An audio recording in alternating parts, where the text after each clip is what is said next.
A large amount of sea water suddenly poured into this dark space. A series of choking coughs rang out in the darkness, followed by the sound of arms slapping the water, and I struggled to rush out of the water. Cough. Cough. I took a few deep breaths and then started to cough violently. What's going on? Is my house flooded? I looked around while coughing and found that it was dark and half of my body was submerged in water. Before I could figure out what was going on, the water that had submerged my waist began to drop rapidly. After a while, all the water disappeared, leaving only the wet ground. What's going on? I was completely confused. But I knew I was not at home because the space was pitch black, and I couldn't see my hand in front of me. I lived in the city, and even at night, the room couldn't be this dark. As I moved, I also found that the touch of the ground under my feet was strange, like stepping on rubber, and it felt very soft. Just as I was about to explore around, a prompt sound suddenly rang in my mind. Ding! Welcome to the survival world inside a giant fish. Next, you will coexist with the giant fish and explore this unknown world. Ding! Initial supplies are being distributed. The next second, I felt something fell at my feet. Due to the darkness, I could only squat and grope around my feet. I found it was a wooden box and opened it. Ding! Get bread X3, get mineral water X3, get moving headlight X1. The moment I opened the box, a series of prompts sounded.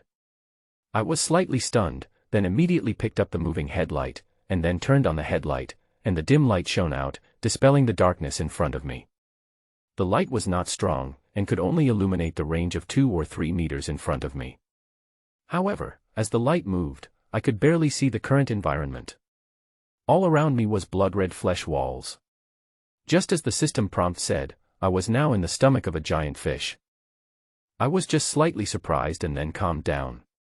The system prompt had already said that the giant fish and I had a symbiotic relationship, which meant that I would not be in any danger in the giant fish's stomach. Ding! The initial supplies have been distributed. I hope all the survivors can survive smoothly. Then my mind fell into silence, and no more sounds came. During this time, I have been using the light of the headlamp to observe the stomach space. The space is not large, and I soon have a general understanding. The stomach space is 5 times 5 times 3 meters in size. At the innermost part of the space, there is a pool filled with yellow liquid, which emits an unpleasant smell. The diameter of the pool is about 3 meters. I guess it is the place where the giant fish digests food. After figuring out the current situation, a semi-transparent blue screen popped up in front of me, with 4 channels on it: communication channel, trading channel, biological illustrations, and physical attributes. Needless to say, the communication channel and trading channel are channels used for chatting and trading items. The biological illustrations seem to record various creatures, but they are basically blank at the moment, with only one creature recorded. Transformed into Leviathan. Age, 1 day. Stage, birth. Length, 30 meters. Weight, 180 tons. Food type, algae. Feeding method, filter feeding. Comment, a 180-ton baby. I was a little surprised after reading all the information: 30 meters, 180 tons, and it's just been born. What will happen if it grows to adulthood? And this phantom Leviathan is obviously the one I coexist with, and it is also the only creature in this world that I have come into contact with. Next I opened the physical attributes section. Joe 1, normal human attribute is 10. Intelligence, 10. Strength, 7. Speed, 11. Constitution, 9. Comment, a relatively healthy person. I looked at my own physical data and compared it with myself. There is nothing wrong with the data. My job is to be a coder. I sit in front of the computer every day, so my strength is naturally lower than that of a normal person. However, I still pay more attention to my physical health, so I run every day to ensure that my body is not too weak. Therefore, my speed attribute is a little higher than that of a normal person, and my physical fitness is not much different from that of a normal person. At this time, the headlamp ran out of power and I fell into darkness again. Fortunately, the headlamp was rechargeable by hand crank, so I was not in a hurry. I sat on the supply box and turned on the world communication channel while cranking it to charge. At this time, many people were already sending messages on the world communication channel. Help! I was eating fish just now, but I didn't expect that I was eaten by the fish in the blink of an eye. Is this retribution? There actually is a survival world that is the same as the setting in the novel. I just don't know if anyone has a plug-in system. Big guys, please help me. I won the lottery for the first time in my life. You want to play a time travel trick for me, right? It's really miserable. How much did you win, brother? $5. Hitue, what are you crying about for $5? You thought you won 500 million. No, what are you guys talking about? Shouldn't you think about what to do next? I just came to this world, who knows what to do? The world system doesn't tell me, so it's better not to act rashly. Zhou couldn't help but shook his head as he looked at these meaningless news. However, some of the news was correct. It was better not to act rashly as the current situation was unclear. Suddenly, the whole space began to vibrate, and the surrounding flesh walls also began to tremble slightly. Zhou lost his balance and fell to the ground with his head tilted back. However, because the ground was soft, Zhou was not injured. The vibration lasted for more than 10 seconds and then weakened a lot. The stomach space became smooth. Although there was still a slight vibration, it did not have much impact on Zhou. Zhou guessed that this was the transformation of Leviathan beginning to move. Hong. Hearing the sound of rushing water coming from the direction of the esophagus, Zhou realized that something was wrong, so he stood against the stomach wall holding the supply box. The next second, the diaphragm of the esophagus opened, and a large amount of seawater poured into the stomach space. Even though Zhou had made preparations, he was almost washed away by the rushing water. The seawater in the stomach space rose to the waist level again, and then the water level began to drop. This time Zhou had a headlamp and found that the seawater was being discharged from the digester. After the seawater was drained away, a wooden box exactly the same as the initial supply box appeared in front of Zhou. Supply box. Zhou hurried forward to open it. Ding! Obtained bread X1, obtained mineral water X1. So this is how we get supplies. Zhou muttered, and casually opened the world communication channel. Many people were in the same situation as him, with only a short time difference.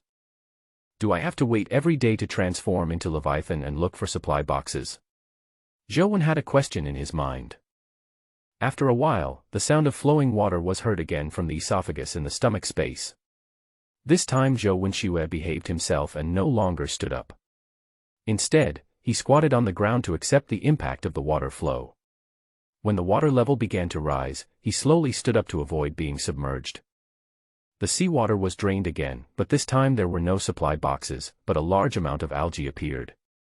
Over the next period of time, seawater continued to rush into the stomach space, accompanied by a large amount of algae, which soon occupied 2/3 of the stomach space. Then the entire stomach space fell into calm and no longer vibrated, as if the phantom Leviathan had stopped moving. Oh, I'm full, let me digest it. A childish voice inexplicably sounded in the stomach space. Zhou expression changed, and he used the dim light of the headlamp to search in the remaining 1/3 of the space, but found nothing. Where does the child's voice come from? Originally, he was alone in a dark space, and the child's voice came out of nowhere, which made Zhou heart tremble, thinking that there was something unclean. Zhou was suspicious for a while, but then he thought, this is clearly a world of survival, where would such dirty things come from? Zhou carefully recalled the voice just now, and combined with the current situation, a guess came to his mind. Is it the Transfiguration Leviathan that is speaking? In order to confirm his guess, Zhou opened the world communication channel again to see if there were people in a similar situation as him, but the channel was only discussing whether seaweed could be eaten, and no one mentioned the child's voice. Did I guess wrong? Zhou carefully read the news on the world channel again.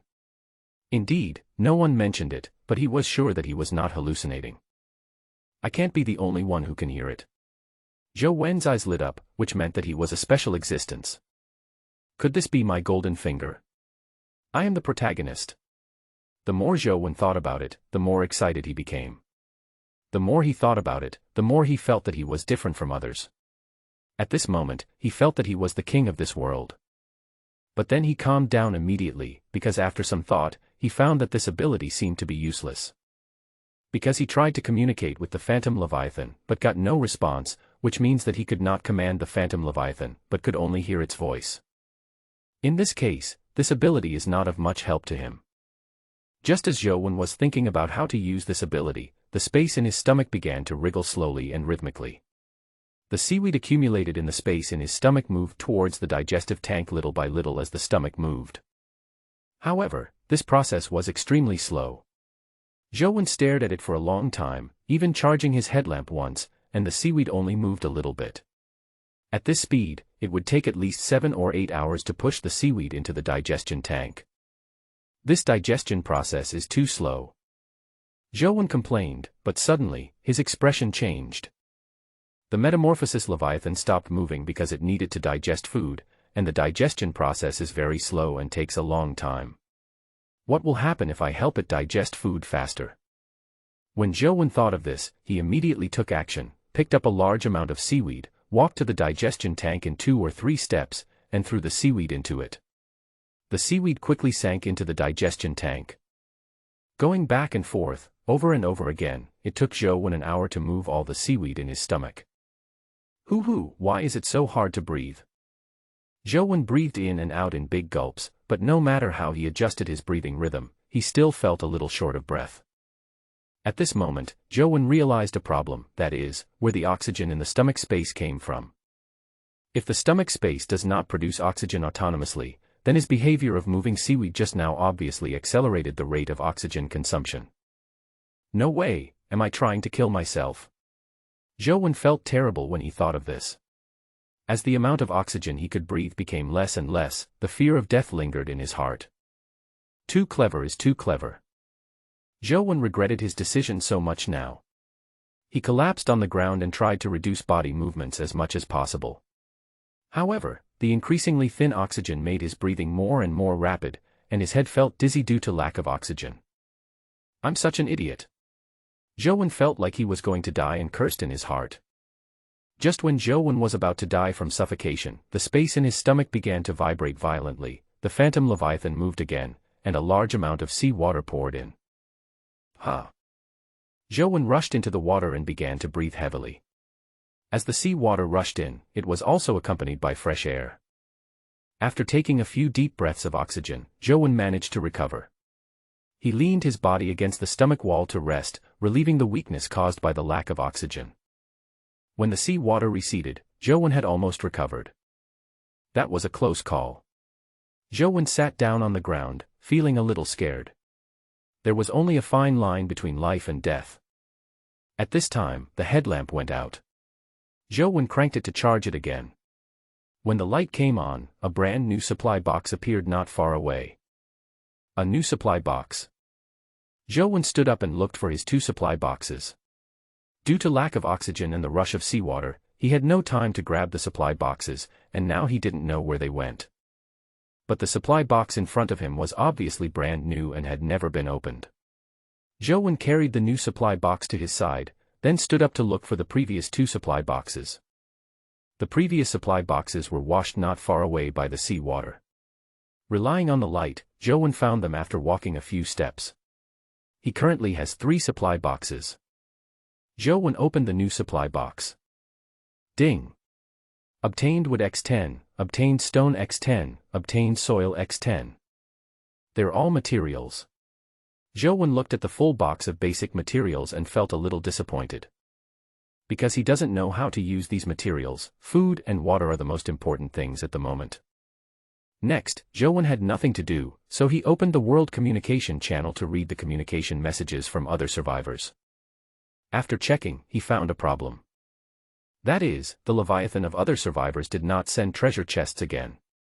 The reason is that the Leviathan is digesting, and the digestion speed is extremely slow.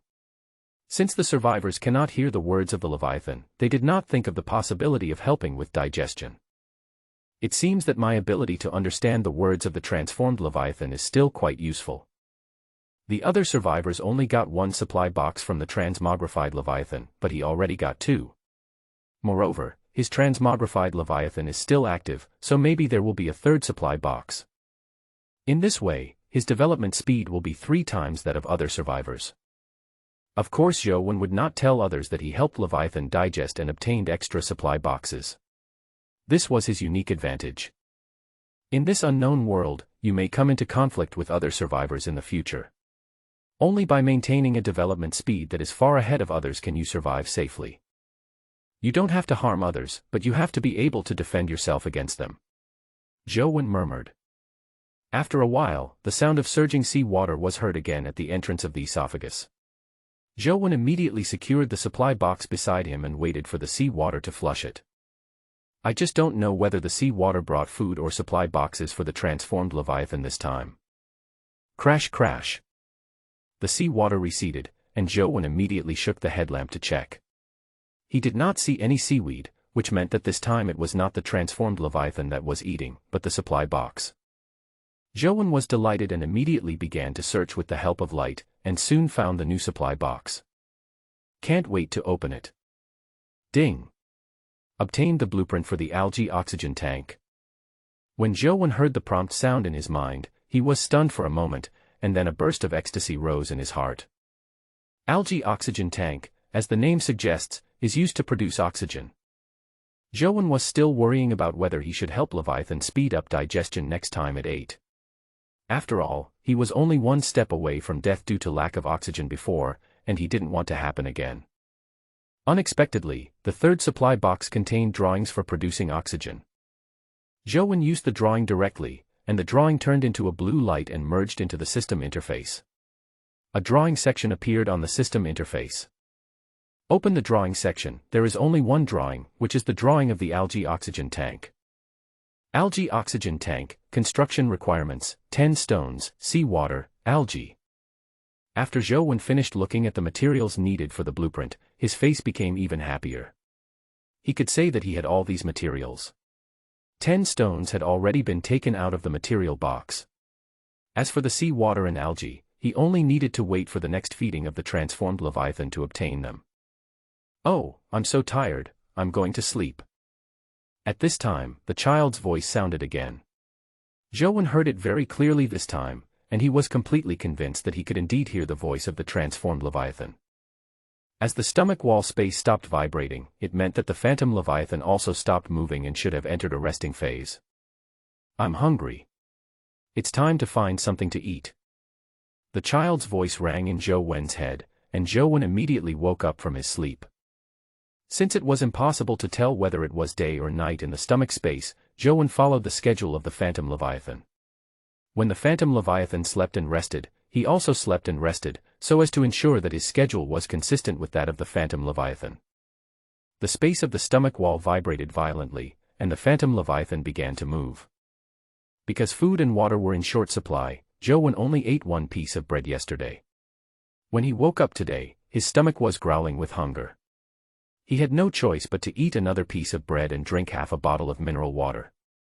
Now he only had 2 pieces of bread and 3 bottles of mineral water left. This little food made him very uneasy. If he couldn't find food in the box later, he would be in danger.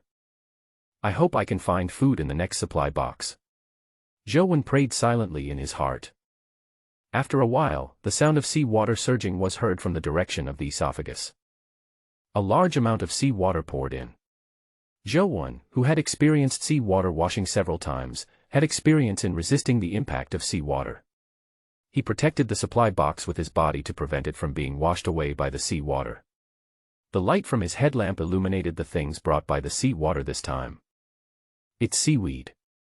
Seeing the seaweed in the sea water, Zhou immediately opened the system interface, opened the algae oxygen tank drawing, and then clicked to make it. The next second, a blue light lit up, and the stones in the supply box flew out automatically, arranging and combining in the air to form a stone trough 1 meter high and half a meter wide. Under the influence of blue light, seawater automatically flows into the stone trough, accompanied by some seaweed. The seaweed takes root in the gravel at the bottom of the stone trough, and the slender body of the seaweed sways gently in the seawater. Is that it? The production process was quick and crude. Zhou didn't know whether such a simple device could really produce oxygen, because according to his own knowledge, algae need sunlight to produce oxygen, but there was not a single bit of sunlight in the stomach wall space where he was. However, this doubt was dispelled when Zhou shone the light on the seaweed inside the stone trough. Because, at this time, tiny bubbles have emerged between the branches and leaves of the seaweed in the stone trough, and these bubbles are the generated oxygen. It seems that it can indeed produce oxygen. Zhou smiled, then lay down on the stone trough, pointed his nostrils towards the water surface where bubbles were constantly rising, and took a greedy breath. Ah, this clear breath is the smell of oxygen. Zhou showed an expression of enjoyment on his face. However, in fact he felt nothing. It was just a psychological effect. At present, seawater had just been injected into the stomach wall space and the oxygen content was sufficient. The oxygen produced by the algae oxygen tank was very little. When there was sufficient oxygen, there was no obvious feeling. Soon, the sea water gradually receded, revealing a large amount of seaweed. This time Zhou Wenxue behaved himself. He no longer waited for the transformed Leviathan to finish eating before moving the seaweed to the digestion tank. Instead, he started picking up the seaweed and moving as soon as the sea water receded. The amount of food needed by the transformed Leviathan in a day is enough to occupy 2/3 of the space in the stomach wall.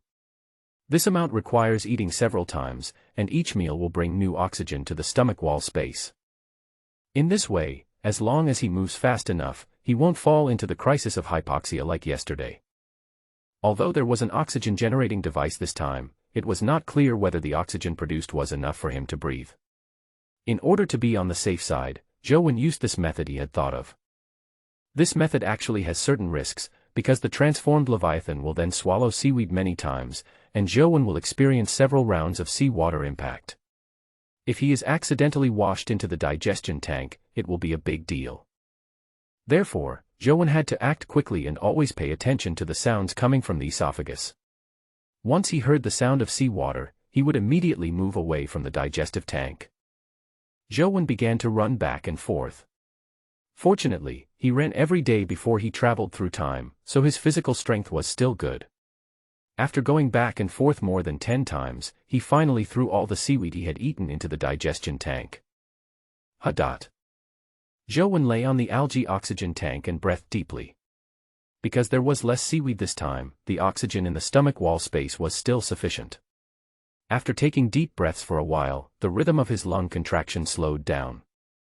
After a while, the transformed Leviathan ate again. Zhou had almost rested, so he started to move seaweed again as before. The transformed Leviathan ate 5 times in total, and the intervals between them were not long. Zhou was a little tired from running back and forth, and he was a little exhausted. When the entire eating phase of the transformed Leviathan is completed and it enters the digestion state, about 1/5 of the seaweed in the stomach wall space has not been moved. However, Zhou was not in a hurry at all, because today was already much faster than yesterday. Yesterday, he started moving only after he entered the digestion state after transforming into Leviathan. Today he started moving the seaweed as soon as he finished eating after transforming into Leviathan. Now only 1/5 is left. Once his strength recovers a little, he will be able to move all the remaining seaweed quickly. Moreover, we changed the strategy of moving seaweed today. There is still enough oxygen in the stomach wall space, so there is no need to rush. After resting, Zhou was about to move the remaining seaweed, but an accident happened. Zhou reached his hand into the pile of seaweed and was about to pick him up when something in the pile of seaweed scratched his arm, followed by a painful feeling. Zhou shuddered and immediately withdrew his hand. The light shone on his arm, revealing a scarlet wound nearly 5 centimeters long. Blood oozed from the wound, flowing along his forearm to his palm, with drops of blood dripping from his little finger. What the hell? Zhou covered his wound and quickly moved away from the seaweed pile. The next moment, the seaweed pile shook a few times, and a creature jumped out from the seaweed pile. Zhou was frightened and took a few steps back again. He was afraid that there might be some unknown creature hiding in the seaweed pile that might attack him. This is originally an unknown world. The phantom Leviathan that coexists with him is 30 meters long when it is born. It can be seen that this world is extraordinary. The other creatures living in this ocean world must not be simple either. Zhou didn't dare to approach rashly. He took off the headlamp on his head and started to charge it manually to ensure that the headlamp continued to illuminate to avoid being attacked by unknown creatures in the dark. Pata-pata dot. In the darkness, the sound of the shell hitting the flesh wall spread in the space of the stomach wall. After the unknown creature jumped out of the seaweed pile, it seemed to have been bouncing in the same place and did not approach Zhou. The headlamp's light only reached a distance of 2 or 3 meters, and it was completely unable to illuminate the unknown creatures. Zhou waited for a while and decided to pluck up the courage to get closer and take a look. It wasn't that he took the risk intentionally, but his injured arm was bleeding and needed to be bandaged to stop the bleeding as soon as possible. But with the threat of unknown creatures nearby, he didn't dare to devote his energy to bandaging the wound. Zhou held his breath and slowly moved closer. The light from the headlamp shone and swept at a distance of 2 or 3 meters in front of him. Finally, Zhou saw the appearance of the unknown creature. Is this a shrimp? However, this shrimp was abnormally large, about the size of an adult's forearm, red all over, and had a sharp spike on its head that looked like a knife. The wound on Zhou's arm was probably caused by a sharp thorn. Seeing that it was just a big shrimp, Zhou's fear was relieved a lot. Although the shrimp was large in size, it was not aggressive and could only bounce continuously in place. The fear subsided, and anger followed. He was hugging the seaweed, but the shrimp cut a long wound on his arm. He had no medical supplies, and the wound was likely to be infected. He might even die from the infection. Fuck you. The more Zhou thought about it, the angrier he became. He picked up a supply box beside him and threw it at Xia. However, the killing effect was not great because the ground was soft and the shrimps had hard shells, so the damage caused by the supply box to the shrimps was absorbed by the flesh wall. After hitting it several times in a row, there was no effect. Zhou was so angry that he kicked the prawn away to prevent it from jumping and stabbing him with its spikes. Zhou didn't waste any more time with Xia.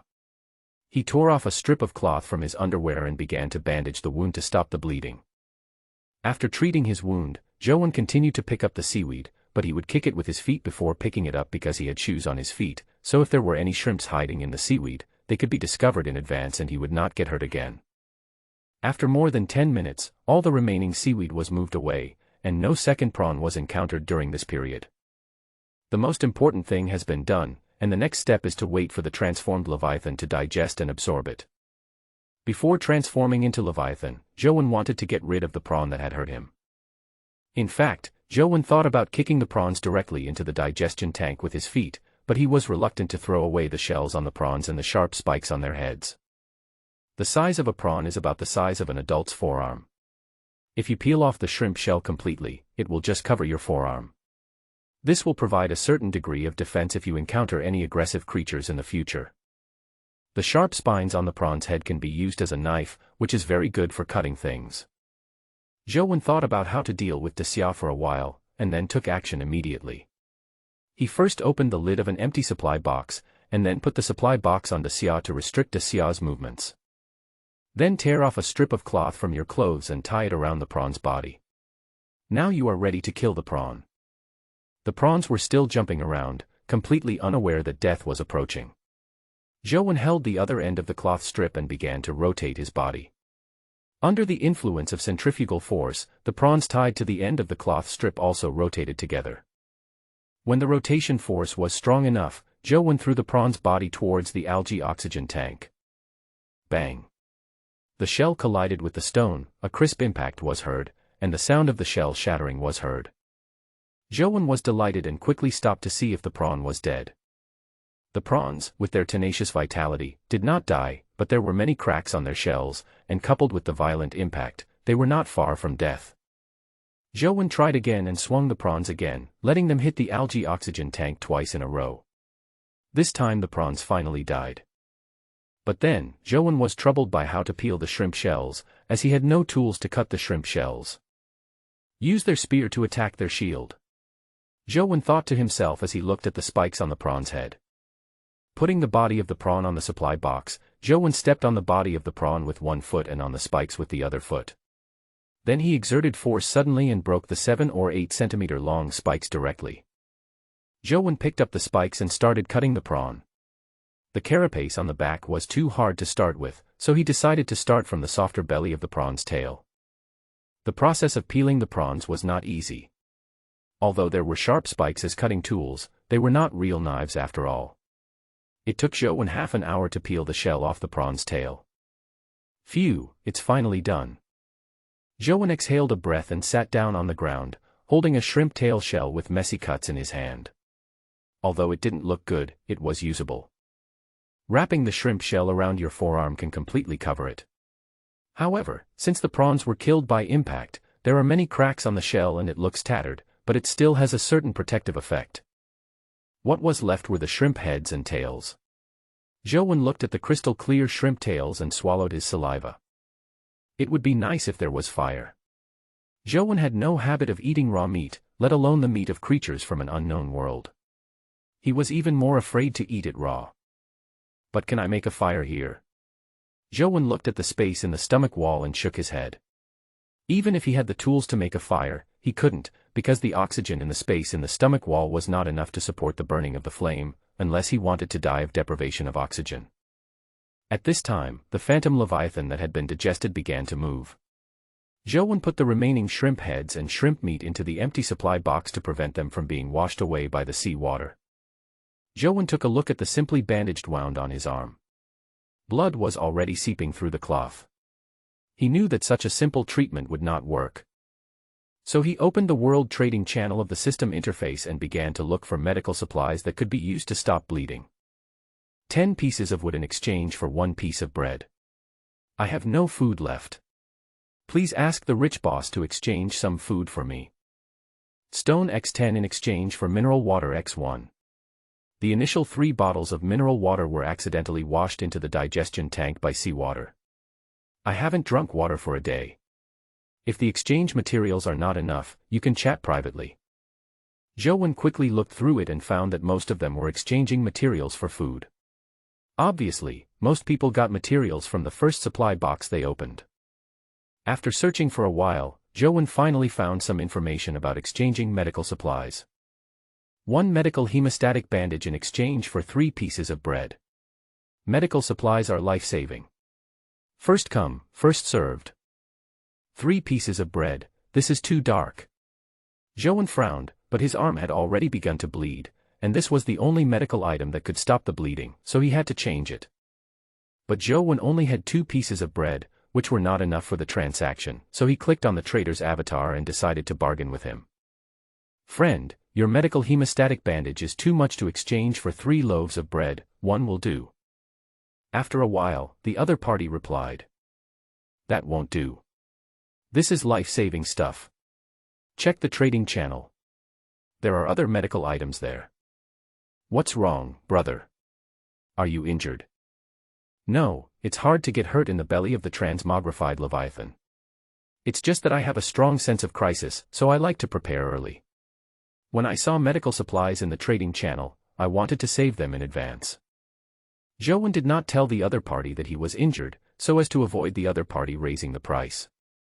That's right, what you said makes sense. I won't trade the medical hemostatic bandages anymore. I'll keep them for future use. Thank you for your reminder. Upon seeing this news, Zhou became anxious. His arm wound had to be treated as soon as possible, otherwise the wound would become infected and the bleeding would continue, which would be enough to kill him. No, my friend, how about 2 loaves of bread? Haha, brother, you are actually injured. Shit, he found out. But think about it, it's true, today is only the 2nd day, most people are exchanging food, only he is exchanging medical supplies, this already explains the problem. 2 loaves of bread and a bottle of mineral water, these are the only food I have left. If you don't change them, I can't do anything about it. Zhou sent this message in a very decisive tone. It was indeed all the food he had. The only things left were 2 bottles of mineral water. If no food was found in the 3 supply boxes today, he would have to survive on drinking water. Hey, brother, don't think so badly of me. I won't raise the price. Zhou did not reply, waiting for the other party's next words. How about this, a piece of bread and a bottle of mineral water, I will exchange with you. Zhou was delighted when he saw the message from the other party, but then he felt it was a little unrealistic. Did I meet a good person? Or did I really think too badly of people? Zhou has always felt that in such an unknown world, and with food shortages, people tend to be selfish, otherwise it would be difficult to survive. I looked at the other party's transaction information again and found that it was indeed changed to a loaf of bread and a bottle of water. Zhou clicked the exchange button without hesitation. The bread and mineral water in the supply box flashed blue light. When the blue light disappeared, a roll of medical hemostatic bandage appeared in the supply box. Zhou immediately picked up the medical hemostatic bandage, untied the cloth tied to the wound, and then used half a bottle of mineral water to wash the wound with pain. Then he used the medical hemostatic bandage to wrap the wound, and the bleeding finally stopped. At this time, the system interface popped up and a private message was sent. "Brother, you also got the hemostatic bandage. I hope it will be useful to you. Thank you." Zhou thanked him. The other party did not raise the price, which was worthy of his thanks. "Haha, it's a fair trade, you're welcome. Brother, I didn't take advantage of anyone. Can you tell me how you got hurt?" This is a smart person. Zhou chuckled when he saw the message from the other party. It was obvious that the other party wanted to do him a favor and find out the reason for his injury from him. In fact, what Zhou said before was not wrong. In the stomach wall space inside the transformed Leviathan, there are soft flesh walls all around, so it is really difficult to get injured. The reason why Zhou was injured is naturally an important piece of news. Zhou did not hide it and told the other party about the prawn. However, he modified the process and did not mention that he carried the seaweed to speed up the digestion of the transformed Leviathan. When transforming into Leviathan and eating seaweed, the supply box was accidentally washed away by the sea water, so he went into the seaweed pile to look for the supply box, but who knew that there was a shrimp the size of an adult's forearm hidden in the seaweed pile, and his calf was cut by the shrimp's sharp spines. Shrimp the size of an adult's forearm. It seems that all creatures in this world are very large. That should be the case. You should be more careful next time. Although the prawns are not aggressive, it is still very dangerous to be scratched by them unexpectedly in the seaweed. Zhou reminded him that although the other party wanted his information, he did save food, so it was a fair deal. Thank you for the reminder. I will be careful. How about we keep in touch and help each other in the future? Okay. After finishing the communication with the other party, at this moment, the sound of sea water came from the esophagus. Zhou hurriedly moved the algae oxygen tank next to the esophageal diaphragm, where the impact of sea water was the least. Zhou then placed all 4 supply boxes on the algae oxygenation tank, where the seawater could not submerge them. This way, he would not have to use his body to secure the supply boxes every time. This time the sea water brought a new supply box, which was opened. Ding! Obtained stone X10, obtained soil X10, obtained hay X10. Why are there only materials? I want food. Zhou complained. He only had 1 loaf of bread left, and if he couldn't get food, he would starve. After a while, the transformed Leviathan swallowed the second supply box. Ding! Get the small planting box blueprint. Planting box. Zhou was extremely surprised. With a planting box, he could grow food. Then he would never have to worry about food again. Zhou immediately used the blueprint of the small planting box, and the blueprint turned into a blue light and entered the blueprint section in the system interface. Required to build a small planting box, wood X10, soil X10. We have all the materials, let's build. Zhou directly clicked build, but nothing happened. What's going on? Why is there no movement? Are there enough materials? Zhou was surprised as he looked at the sufficient materials in the supply box. Zhou reluctantly clicked on build again, but there was still no response. What's going on? He kept thinking of ways to solve the problem, moving materials out of the supply box and arranging the materials into the same structure as on the planting box drawing, but he still couldn't build it. You're just kidding. Zhou was a little angry. You gave me a blueprint of a planting box, but you don't let me build it. What does this mean? Eventually, he gave up, and his dream of growing his own food was shattered. Zhou opened the transaction section and looked through the transaction information. This is the second supply box today. If the last supply box does not contain any food, he will use the materials to exchange for a bread in the trading channel. Watermelon seeds in exchange for a piece of bread. When Joe saw the transaction information, he immediately thought of his own small planting box. If we build a small planting box in the future, we will need crop seeds to plant. It is still very cost-effective to trade a watermelon seed for a loaf of bread. But Joe did not trade. He only had a piece of bread left. If he traded, he would have nothing to eat. Moreover, he had to move seaweed every day, which consumed a lot of energy. He had to eat the remaining piece of bread until tomorrow, otherwise his body would not be able to bear it. 1 loaf of bread a day is not enough for a normal person. He has been hungry for the past 2 days because there is too little food and there is nothing he can do. This is also the reason why Joe wanted to build a small planting box so much. The feeling of being hungry is really uncomfortable. A few hours later, the last supply box was washed in by the sea water. After the sea water receded, Joe hurriedly carried the supply box to the side of the algae oxygen tank. "Please, give me food." Joe placed his hand on the lid of the supply box and begged. Ding! Get apple X1, get banana X1. Well, it is food, but it is not enough to satisfy my hunger. It was only his second day in this world, and his desire for fruit was not strong yet. He hoped to get some bread instead. No, just because I don't crave fruit doesn't mean others don't crave it. Let's put it on the trading platform and try.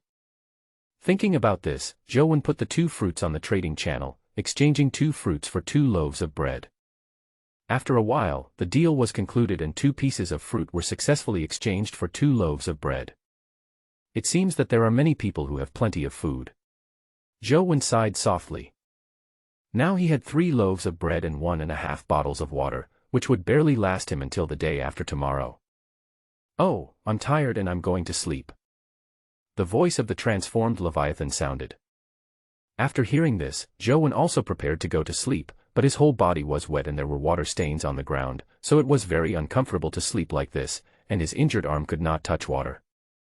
After thinking for a while, Joe turned his gaze to the supply boxes piled on top of the algae oxygen tank. A few minutes later, 7 supply boxes were placed side by side on the ground. Joe took off all his clothes and lay on the slightly drier supply box. Ah, so comfortable. The space of the stomach wall began to vibrate violently, the phantom Leviathan began to move, and Joe woke up from his sleep. He had a dream full of delicious food. Joe sat up from the bed made of supply boxes, and subconsciously pursed his lips when he thought of the food in his dream. I don't know if there are any items in the supply box for heating food. Joe immediately thought of yesterday's shrimp meat, but there was no way to cook it, and he couldn't eat it at all. I simply ate a piece of bread and drank half a bottle of mineral water that was left over from cleaning my wound yesterday, which barely relieved the hunger in my stomach. Then he checked the injury on his arm. I don't know if it was because the medical hemostatic bandage was effective or because of his good physique, but the wound did not get infected. It was a blessing in disguise. After rebandaging the wound, all the supply boxes on the ground were piled on the algae oxygen tank. The next step was to wait for the transformed Leviathan to eat. While waiting, I opened the World Communication channel and looked at the communication messages of other survivors. "Big guys, I'm out of food. I only have 1 watermelon seed left. Can you help me? I'll give it to you in exchange for a piece of bread. Watermelon seeds are useless. I don't even know how to plant them now, and you want to exchange them for bread. Are you dreaming? Brother, stop shouting. You have been shouting since yesterday. Currently, each person only gets 1 supply box per day. Whether you can get food depends entirely on luck. From the transaction information in the trading channel, we can infer that most people are short of food now. Who would exchange food for useless watermelon seeds? Please, I haven't eaten for a day. I will exchange anything that is edible. You can get a supply box today, so just wait a little longer." That was 5 or 6 hours later, and I have no strength left in my body. He was the one who traded watermelon seeds for bread in the trading channel yesterday. Joe saw the other party's message, thought about it for a moment, immediately clicked on the other party's avatar, and sent a private message. The other party responded quickly. Brother, do you want to exchange watermelon seeds? Yes, but I'm not exchanging it for bread. It doesn't matter, as long as it's edible. What exactly is it? Raw shrimp meat. Shrimp? Where did you get the shrimp? The other party was obviously a little surprised, so Zhou simply told him how he obtained the shrimp meat. A shrimp the size of an adult's forearm must weigh at least 3 or 4 pounds of meat. That's about right. I'm not used to eating raw meat. If I keep it for a few days, it will go bad. So I'll just exchange watermelon seeds with you. Thank you so much, brother. The next second, the other party traded the watermelon seeds to him directly through a private message, as if they were afraid that he would go back on his word. After Zhou confirmed that they were watermelon seeds, he sent the shrimp meat over. It's really big. I'm taking advantage of this. Big brother, my name is Jiang Haitao.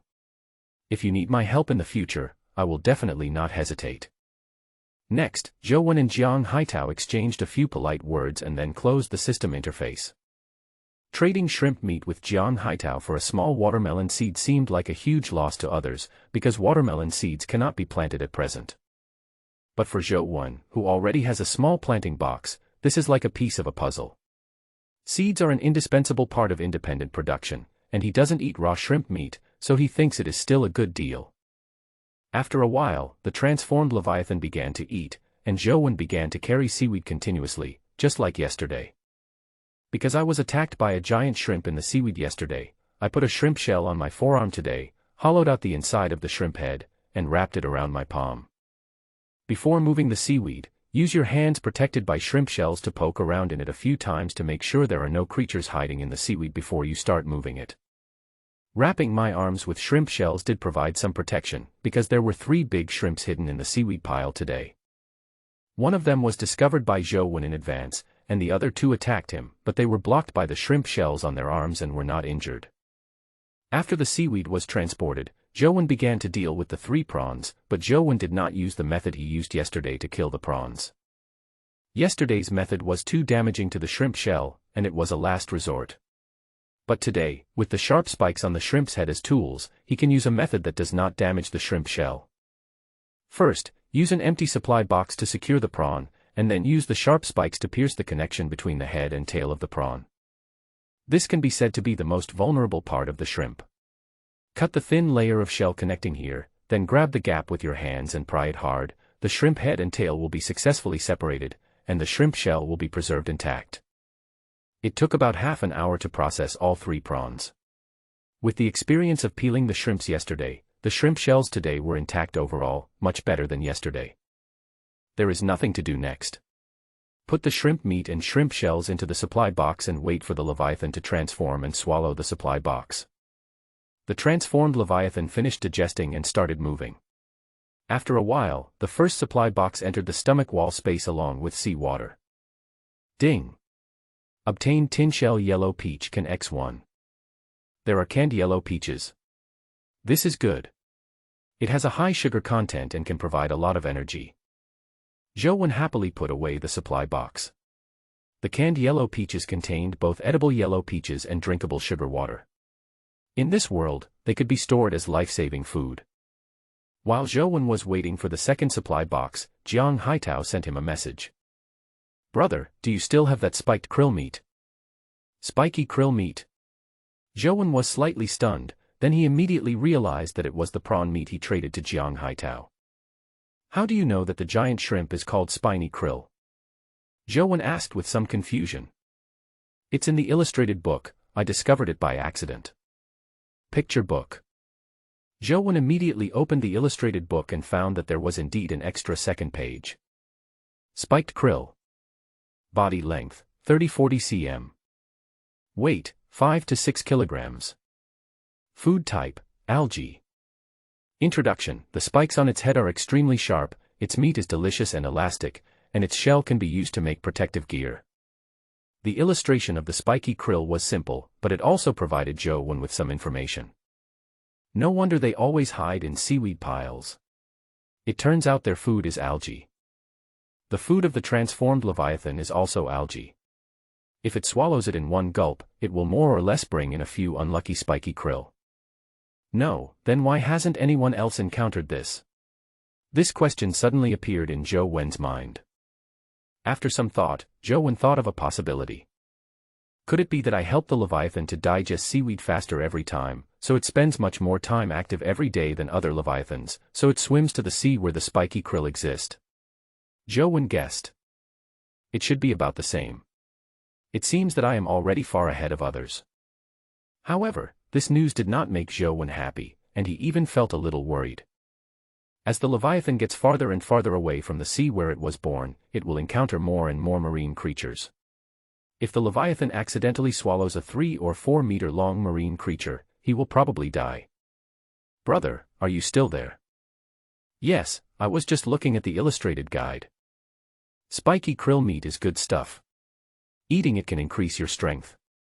So I want to trade another piece of spiky krill meat with the blueprint I just got from the supply box. Ah. Zhou Wen was stunned when he read Jiang Haitao's news. The spiky krill meat that he had always been reluctant to eat could actually increase physical attributes and provide very important strength. After hearing the news, Zhou Wen turned his gaze towards the supply box where the spiked krill meat was stored. He was no longer prepared to trade. Eating these 3 pieces of spiked krill meat would increase his strength by 3 points, just enough to reach the level of a normal person. There should be more spiked krill in the days to come, and his power will grow infinitely, making him invincible. Nonsense. Zhou Wen suddenly shook his head and dismissed his ridiculous idea. Although the spiked krill is somewhat dangerous, it is very easy to kill it as long as you are on guard. If it can really increase its strength infinitely, then it means that it is invincible before it even leaves the novice village. This is obviously unreasonable, so Zhou Wen guessed that the increase in strength from the spiked krill meat is limited. In order to verify his guess, Zhou Wen decided to trade the meat of a spiked krill with Jiang Haitao. What blueprint did you get? It's a blueprint for armor, called a spiked helmet, and it seems to be made from the shells of spiked krill. Isn't this a coincidence? This is a perfect match for our profession. Zhou Wen naturally chose to trade without hesitation when the armor drawings were delivered to his door. After you eat this spiked krill meat, see if you can continue to gain strength. Then send me a message to let me know. Okay, big brother, I'll eat it later and tell you after I finish. By the way, what's your name, brother? I forgot to ask you before. After Zhou Wen told Jiang Haitao his name, he ended the conversation and used the armor blueprint he had just traded. Required for making the spiked helmet, spiked krill complete shell X3, cloth X5. The shrimp shells are just right, but the cloth pieces are missing. Zhou Wen decided to wait for the remaining 2 supply boxes first. If he didn't get any cloth pieces in either box, he would go to the trading channel and trade 5 pieces of cloth. I want to try this spiked krill meat, too. Zhou Wen picked up a piece of spiky krill meat from the supply box. The spiky krill meat can increase strength, so he doesn't care whether it is raw or not. He just picks it up and starts to eat it in big mouthfuls. Ah! It tastes pretty good. Zhou Wen said with some surprise. The meat of the spiky krill was firm and tender, without any fishy smell, and had a faint sweetness. However, he was not used to eating raw meat and always felt that the taste was a bit strange. After eating a whole shrimp, Zhou Wen felt a little full. It was the only meal that filled him in the past 3 days. Ding! Eat the spiky krill meat, strength +1. Zhou Wen heard the system prompt and quickly opened the physical attribute panel. Zhou Wen, normal human attribute is 10. Intelligence, 10. Strength, 8. Speed, 11. Constitution, 9. Comment, a relatively healthy person. The strength has really increased a bit. Zhou Wen moved his arms. Apart from feeling his muscles become a little stiffer, there were no other obvious changes. The strength probably only increased a little, so the feeling was not noticeable. Zhou Wen was already full of the meat of 1 spiked krill, and there was still 1 left, so he had to wait until tomorrow to eat it. Another 2 or 3 hours later, the second supply box of the day rushed into the stomach wall space along with the sea water. Ding! Obtained stone X10, obtained wood X10, obtained cloth X10. The cloth is coming. Zhou Wen directly opened the spiked helmet blueprint and clicked to make it. 3 spiked krill shells and 5 pieces of cloth turned into blue light, and soon a helmet wrapped in a shell with 3 spikes on the top appeared in his hand. When I put the helmet on my head, it was the perfect size. There was a layer of soft cloth inside separating it from the shell, and it was very comfortable on my head without being uncomfortable. Yes, it's quite suitable. Joan took off his helmet and carefully placed it on the supply box piled in the corner to prevent it from getting wet by the sea water. He planned to use it when moving grass tomorrow. At this time, Jiang Haitao sent a message. Brother 1, I ate the spiky krill meat, but I didn't gain any strength points this time. It seems that the spiked krill meat only increases the strength attribute the first time you eat it, and it will be useless if you eat it afterwards. Haha, that should be the case. Brother 1, the blueprint I just traded with you is still quite rare. Can you add a piece of spiked krill meat? I feel like I'm losing out. Jiang Haitao was willing to trade the blueprint for the spiked krill meat before because he thought the spiked krill meat could add a little more strength, so it was fair. But after learning that he could not gain strength points by eating the spiky krill meat for the second time, he felt that this deal was a huge loss. But the problem was that he had proactively requested the deal, and now that he wanted to raise the price, he felt that it was a bit shameless of him. The main reason was that what came out of his supply box today were blueprints, and he still had no food to store, so he was very uneasy. Today, I only have 2. I will trade one with you and eat the other one myself. Tomorrow, if there is one, I will give you one. Joan didn't care too much. A blueprint of armor was indeed more valuable than a piece of spiky krill meat. Jiang Haitao's request was reasonable. However, Joan could not be sure whether what Jiang Haitao said was true. What if he ate the meat of the second spiky krill and still increased his strength points, and then deliberately deceived him? This was possible. Therefore, he would keep the remaining portion of the spiked krill meat until tomorrow. After eating it and making sure that he could no longer gain strength points, he would trade the regained spiked krill meat to Jiang Haitao. Crash crash. The sound of seawater surging came from the esophagus, and the last supply box of the day arrived. Ding! Obtained Heating Pack X1. Heating Pack. This means that I can cook and eat the spiny krill meat tomorrow. Joan felt extremely happy at the thought of eating cooked food. I just happened to find a can of yellow peaches today. After eating the peaches, the can be used as a container for cooking. The moment Joan saw the heating pack, the items needed for the follow-up automatically appeared in his mind, but as soon as he thought of this, he immediately gave up the idea of eating cooked food. No, the heating pack can only be used once, and the only thing that can be cooked and eaten now is the spiky krill meat. It's a bit of a waste. Joan felt that it was too simple. There was only one chance, so he must make it grand. Also, canned yellow peaches are meant to be stored to save lives when food is scarce. It would be a waste to just boil the shrimp in water and eat it directly. At this moment, Joan, a guy who often plays survival games, had the hoarder mentality inside him erupt. He wanted to keep all the good things until the most critical moment. Put the heat packs and canned yellow peaches in a supply box. These 2 items are very precious items at the moment, so they should be placed in a high place and must not be soaked in water. On the 4th day of arriving in this world, the transformed Leviathan began to move, and Joan also woke up from his sleep. The first thing he did after waking up was to eat the remaining portion of spiky krill meat for breakfast. Jiang Haitao did not lie to him, it was indeed impossible to increase his strength again. Joan was a little disappointed. He had been thinking about increasing his strength to at least 10 points to reach the level of a normal person. After a while, it was almost time for the transformed Leviathan to eat. Joan put on the spiked helmet he made yesterday and stood in the corner where the supply boxes were stacked, waiting to move the seaweed.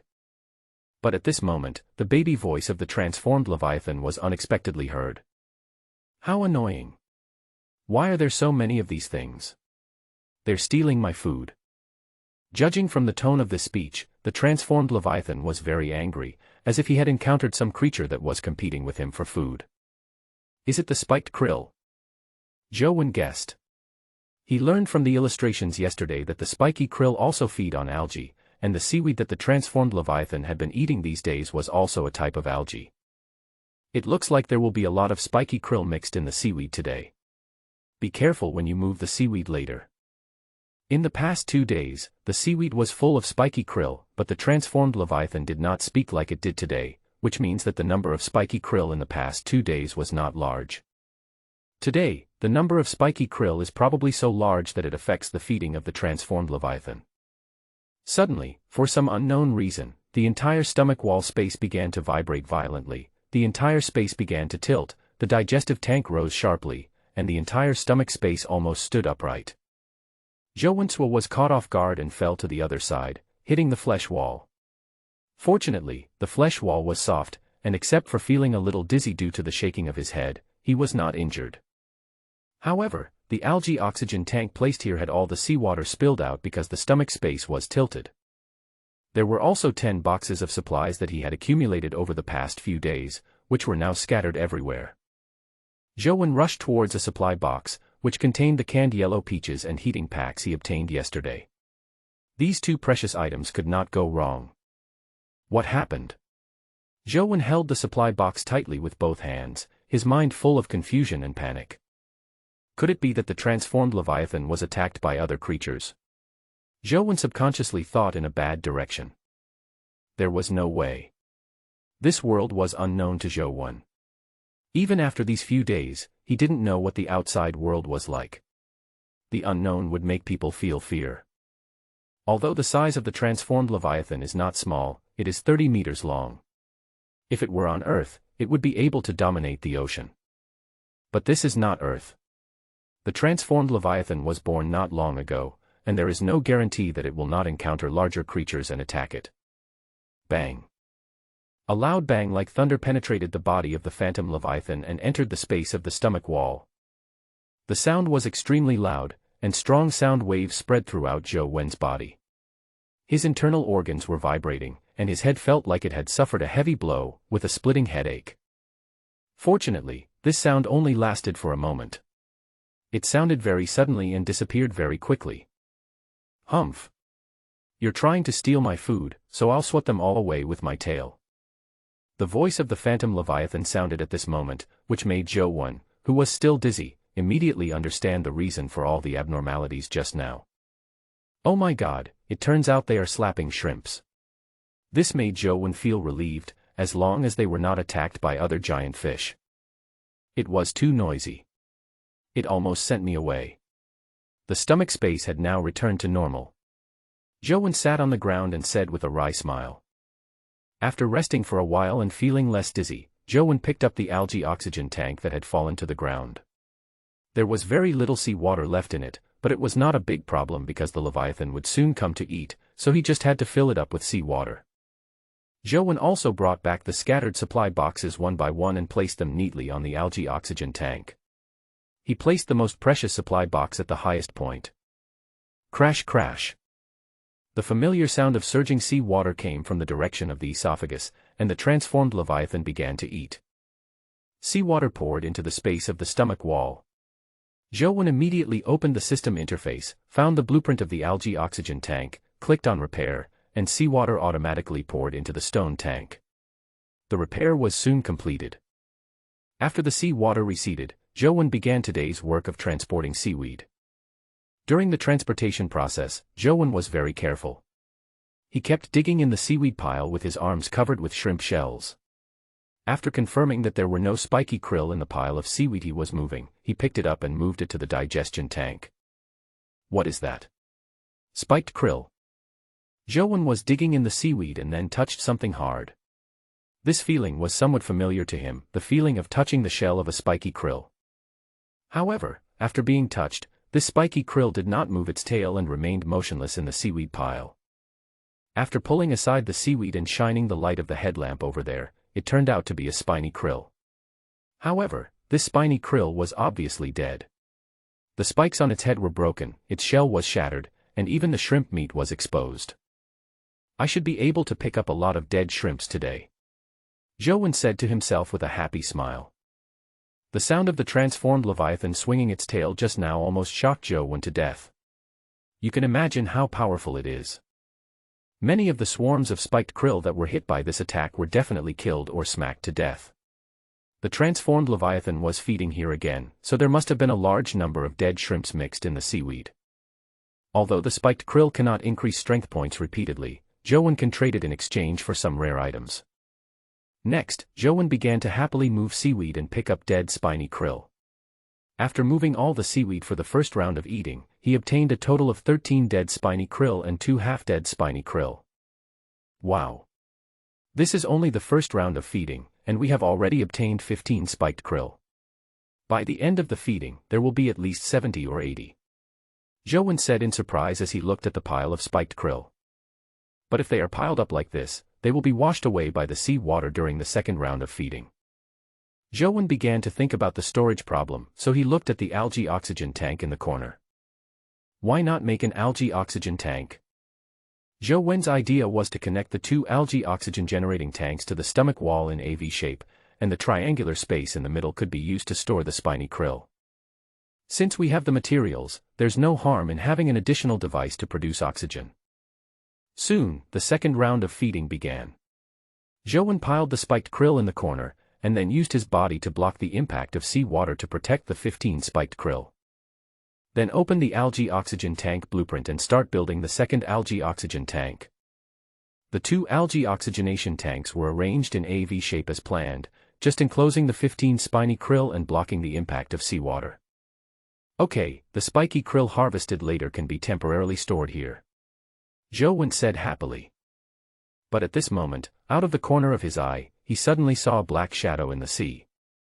Joan's heart tightened and he immediately shone the light over there, his heartbeat starting to speed up unconsciously.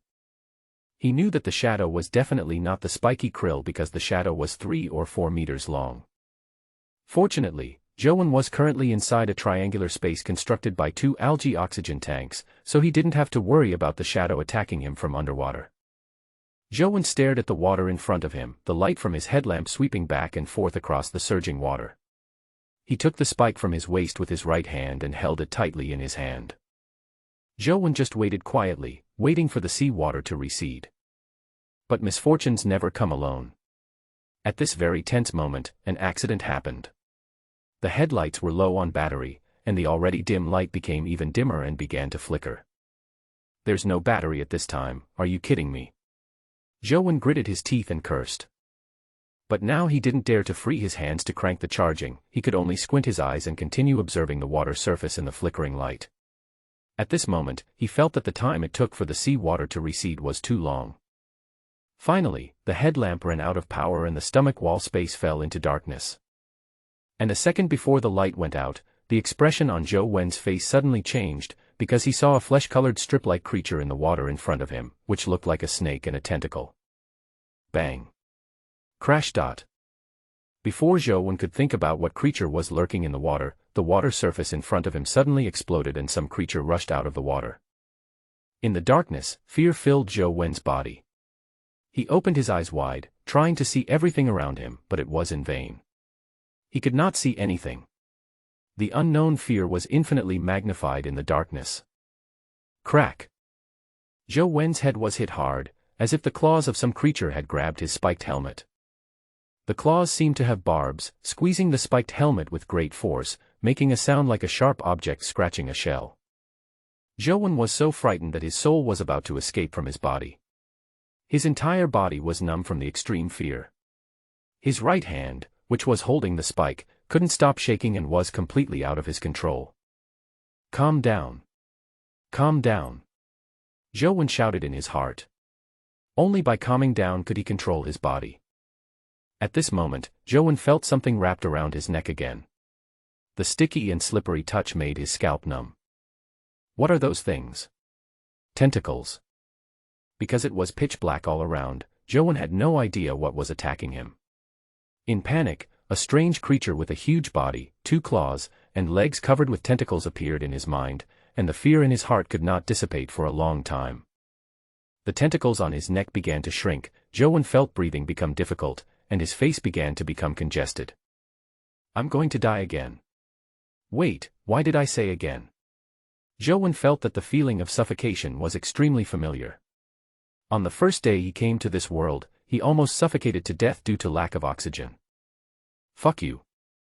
Perhaps because he felt that he was going to die, Joan's inner fear mostly dissipated, and what followed was endless anger. Adrenaline burst out at this moment, and his numb body immediately recovered. Puff. Zhou swung his right hand fiercely and stabbed the sharp thorn into the tentacle on his neck, not caring whether he would accidentally stab his own neck. Squeak squeak dot. The unknown monster was attacked and made a sharp cry, and Zhou discovered that the cry came from above his head. Zhou was already in a furious state at this point, and he didn't care about the details. He began to frantically cut the tentacles on his neck with the spikes. Although the skin of the tentacle was very tough, it could not withstand the cutting of the spikes. Soon the tentacle was cut off by Zhou. The broken tentacle swung wildly in Zhou's hand, and a large amount of fishy liquid splashed out from the broken part, splashing all over Zhou's body. After a while, the monster was completely motionless, but the claws on its head were still grabbing the spiked helmet, just without any strength. The anger subsided, the effect of adrenaline ended, and the feeling of fear once again entered Zhou's heart. Zhou swallowed his saliva and didn't dare to act rashly for a moment. He just waited motionlessly until the sea water receded. He should be dead. Zhou felt a little unsure because the monster's claws were still on his head and it was pitch black around him, so he couldn't see clearly what was going on. After waiting for a while, Zhou finally plucked up the courage to take off the headlamp on his head and started to charge it manually. The headlamp flickered a few times, emitting a dim light that illuminated everything in front of me. What caught Zhou's eyes was a large amount of blood and a broken tentacle. The tentacle was drooping on the algae oxygen tank, and blood was still dripping from the broken end. This tentacle must be the real body. Zhou shone the light over there, and found only a strip-like body about 3 meters long and as thick as a bowl. Zhou suddenly remembered the strange cry coming from his head just now. Realizing something, he immediately took off his helmet. On the helmet, 4 caliceri shaped like anchors tightly grasped the spiked helmet, and the tiny barbs at the end were embedded in the helmet. In the middle of the 4 anchor caliceri is a ring-shaped mouthpart covered with scimitar-like teeth. What would happen if it bites on the head? Zhou broke out in a cold sweat when he saw the overall appearance of the creature. It was sheer luck that the monster didn't bite through his skull, as the armor of the helmet couldn't stop the monster's fangs. The reason why he was fine was because the 3 spikes on the top of the spiked helmet prevented the monster's 4 anchor claws from completely fitting onto his head. There was a certain distance between the mouthparts full of sharp teeth and the helmet body, so it could not bite at all.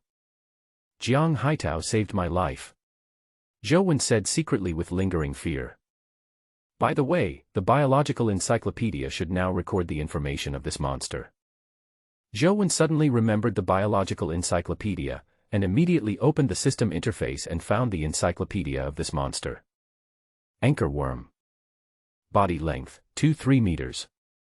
Weight, 30 to 40 kilograms. Food type, blood. Introduction, a parasite that lives in giant organisms. Its sharp mouthparts can easily bite open the skull of an adult. Its 4 anchor caliceri are like the sickle of the god of death. Without the protection of a hard helmet, it will surely die if caught. Its anchor caliceri can be used to make tools. After reading the introduction to the anchor worm, Zhou felt more and more frightened. He was able to survive this time purely by luck. He got the blueprint of the spiked helmet in advance and made it, which just happened to hinder the attack of the anchor worm. Crash crash. At this time, the sound of sea water surging was heard in the esophagus. Zhou then remembered that the transformed Leviathan had not finished eating, so he quickly took off the head of the anchor worm that was caught on the helmet, threw it aside casually, and put the helmet back on. Zhou did not walk out of the triangular space of the algae oxygen tank, because during this feeding, there might be anchor worms hiding in the sea water again, so he still felt it was safer to stay inside. Zhou waited until the transformed Leviathan finished eating and did not find any more anchor worms, then he carefully left the area where the spiked krill were stored. While carrying seaweed and picking up spiky krill, Zhou would charge his headlamp once in a while to ensure there was enough power to deal with emergencies. He really didn't want to go through the experience of encountering unknown creatures in the dark again. In about half an hour, all the seaweed in the stomach wall space was moved into the consumption pool for digestion, and no anchor worms were encountered during this period. He obtained a total of 58 spiked krill, 8 of which were alive and had not been attacked by the transformed Leviathan. Their shells were intact and could be used to make spiked helmets. The shells of the remaining 50 were badly broken and could not be used at all. Joan did not plan to peel the shells and planned to trade them directly in the trading channel with the shells on. I don't seem to feel lack of oxygen this time. It seems that the algae oxygen tank is really useful. Joan took a few deep breaths and his breathing was smooth, which means that there is sufficient oxygen in the space of the stomach wall. After finishing the work, Joan sat on the supply box to rest, opened the system interface, clicked on Jiang Haitao's avatar, and directly traded 3 spiked krill to him. The spiked helmet played a crucial role in helping us survive the attack of the anchor worms this time. Giving Jiang Haitao 2 more is a way of thanking him. Brother 1, you must have sent it to the wrong person. Why did you trade 3 of them? I didn't send it by mistake, so I gave you 3. Really? Thank you, Brother 1. It seems that Brother 1 has gained a lot today. The harvest was indeed not small, but I almost lost my life. Ah. Brother 1, are you okay? What happened? So Joan told Jiang Haitao about the anchor worm. How can there be such a dangerous creature? After listening to Zhou Wen's story, Jiang Haitao felt terrible. Since Zhou Wen had encountered it, he might also encounter it in the future, but he didn't have the protection of a spiked helmet. Brother 1, can I trade 2 spiked krill for a spiked helmet? Before Zhou Wen could reply, Jiang Haitao immediately sent another message. Don't worry, Brother 1. I know that the value of 2 spiny krill is definitely not enough. If I get seeds again in the future, I will give them to you directly. If you need materials, I will also give them to you directly. No need, I'll just give you 1. Although Zhou Wen obtained the blueprints from Jiang Haitao in a normal transaction, he saved his life after all, so it was reasonable for him to give Jiang Haitao a spiked helmet. This is not good. It's okay. It doesn't consume much materials. Brother 1, you are my real brother, thank you so much. After finishing his conversation with Jiang Haitao, Zhou Wen turned his gaze to the corpse of the anchor worm. Can its meat add attribute points? Zhou Wenzue murmured. But then he shook his head and gave up the idea. The biological encyclopedia did not say that the meat of the anchor worm was edible. If it was poisonous, he would be doomed. After a while, the first supply box arrived and Zhou Wen opened it directly.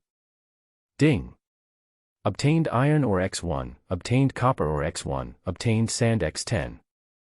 We can actually find a metal mine. Zhou Wen said with a little surprise. In the following time, Zhou Wen prepared to trade the spiked krill meat with other survivors, but he still had to wait for 3 or 4 hours. He had to wait for the other survivors to get their first supply box of the day so that he could trade the spiky krill meat for something more valuable, or for more supplies. Zhou Wen did a quick calculation.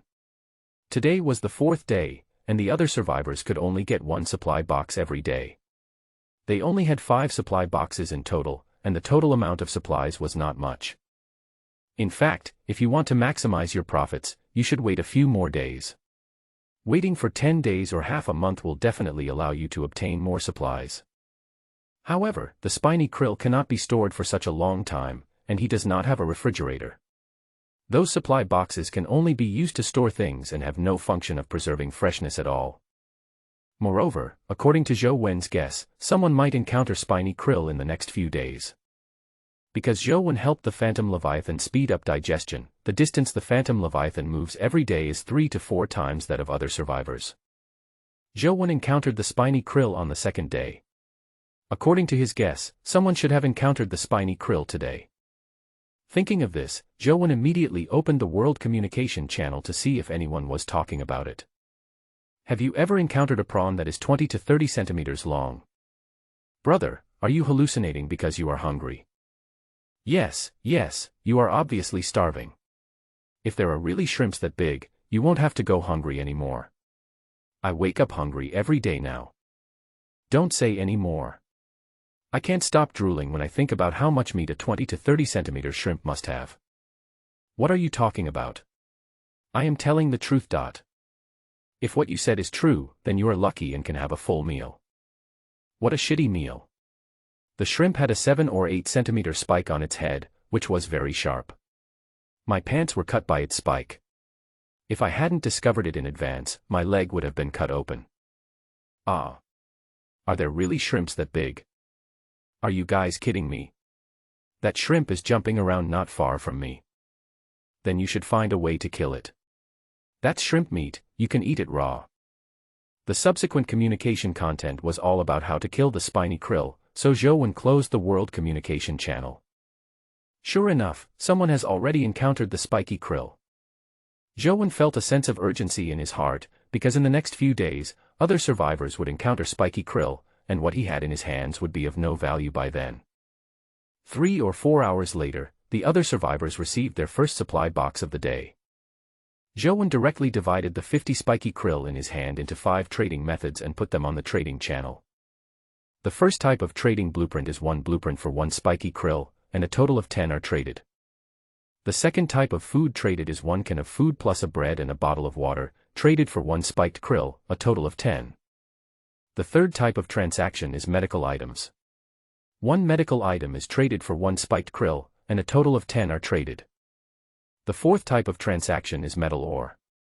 10 pieces of metal ore are traded for 1 spiked krill, for a total of 10. The fifth type of trading is basic materials. 50 basic materials can be traded for 1 spiked krill, for a total of 10.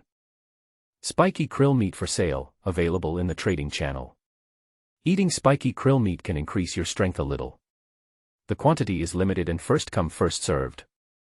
As soon as Zhou Wen's message was posted on the world communication channel, it was like pouring cold water into boiling oil, instantly causing an uproar. You must have played the game so hard that you are stupid. You are stupid to add more power. I don't know if other people have become stupid while playing games, but you are really stupid. There is character panel data in the system interface. Isn't the purpose of this panel to add points? Isn't this spiky krill the same 20 to 30 centimeters large shrimp I saw? Really? I just checked the trading channel. To be honest, it's a bit expensive. But if it's really 20 to 30 centimeters in size, it should have a lot of meat. Plus it can increase strength a bit, so it's barely acceptable. So many people began to consider whether to buy or not and discussed which transaction method was more cost-effective.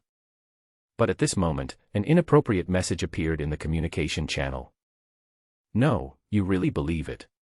He said it can add a little strength. Is it true? Who can prove it? Also, have you ever thought about this? If it really can increase strength, why would he sell it? He can just eat it himself and increase his strength, wouldn't it be better? As soon as these 2 pieces of news appeared, the heated atmosphere in the world communication channel was suddenly reduced by more than half. Zhou looked at the message from this person, and there was no anger on his face, he even smiled. Because after this person sent 2 messages on the world communication channel, he immediately used 200 basic materials to trade 4 pieces of spiky krill meat on the trading channel. Good boy, that's really shady. This person was obviously afraid that there would be too many people trading, so he deliberately raised questions in the world communication channel to buy time for himself to trade more spiky krill meat. He traded 4 at a time, and might even be acting as a middleman. I don't know where this guy got 200 copies of the basic materials.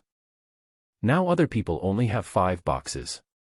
Except for the initial supply box distributed by the world system on the first day, which contains food, even if the remaining 4 supply boxes are all filled with basic materials, there are only 120 items in total. Could it be that this guy has also thought of a way to help the transformed Leviathan speed up digestion? But Zhou immediately denied his idea. If the other party really thought of this method, he should have encountered the spiky krill long ago and would not need to use basic materials to trade. After a quick thought, there is only one possibility, that is, to jointly contribute 200 materials with someone I know, and in exchange for 4 pieces of spiky krill meat, each of you eats 1, and then resell the remaining 2 in exchange for more supplies. At this time, a private message came in, from the guy who raised questions in the world channel. I'm sorry, I hope my comments didn't affect your transaction. Not much impact. Zhou took a look at the transaction information. At this time, all the 10 pieces of spiky krill meat used to exchange for basic materials had been traded. That's good. I want to ask you a question. Ask. Zhou did not care about the other party's previous remarks. Although they did have a certain impact, the fact that the other party traded 4 pieces of spiky krill meat at one time would also encourage those who were waiting and watching to follow suit and try. After all, the basic materials are currently of no use at all. Without the blueprints, the basic materials are just a pile of garbage. Use 50 useless basic materials to trade for a 20 to 30 centimeter long spiky krill, which contains 3 or 4 pounds of shrimp meat. Even if it can't add strength, it's not a loss. I want to know, does the spiky krill meat only increase strength points the first time you eat it? Yes, the second one will not be added. Joe told the truth. The other party had obviously guessed it and sent a private message to ask just to confirm it. He did not mention this news in the World Communication Channel because he wanted those who were luckier, such as those who had multiple blueprints, to think that the more spiked krill they ate, the more strength points they would gain. In this way, he could exchange for more drawings. If he told them in advance, these people would definitely not be willing to exchange the drawings. Thank you very much. My name is Qing Yongming. May I know your name? I don't need to mention my full name, but my name is Zhou.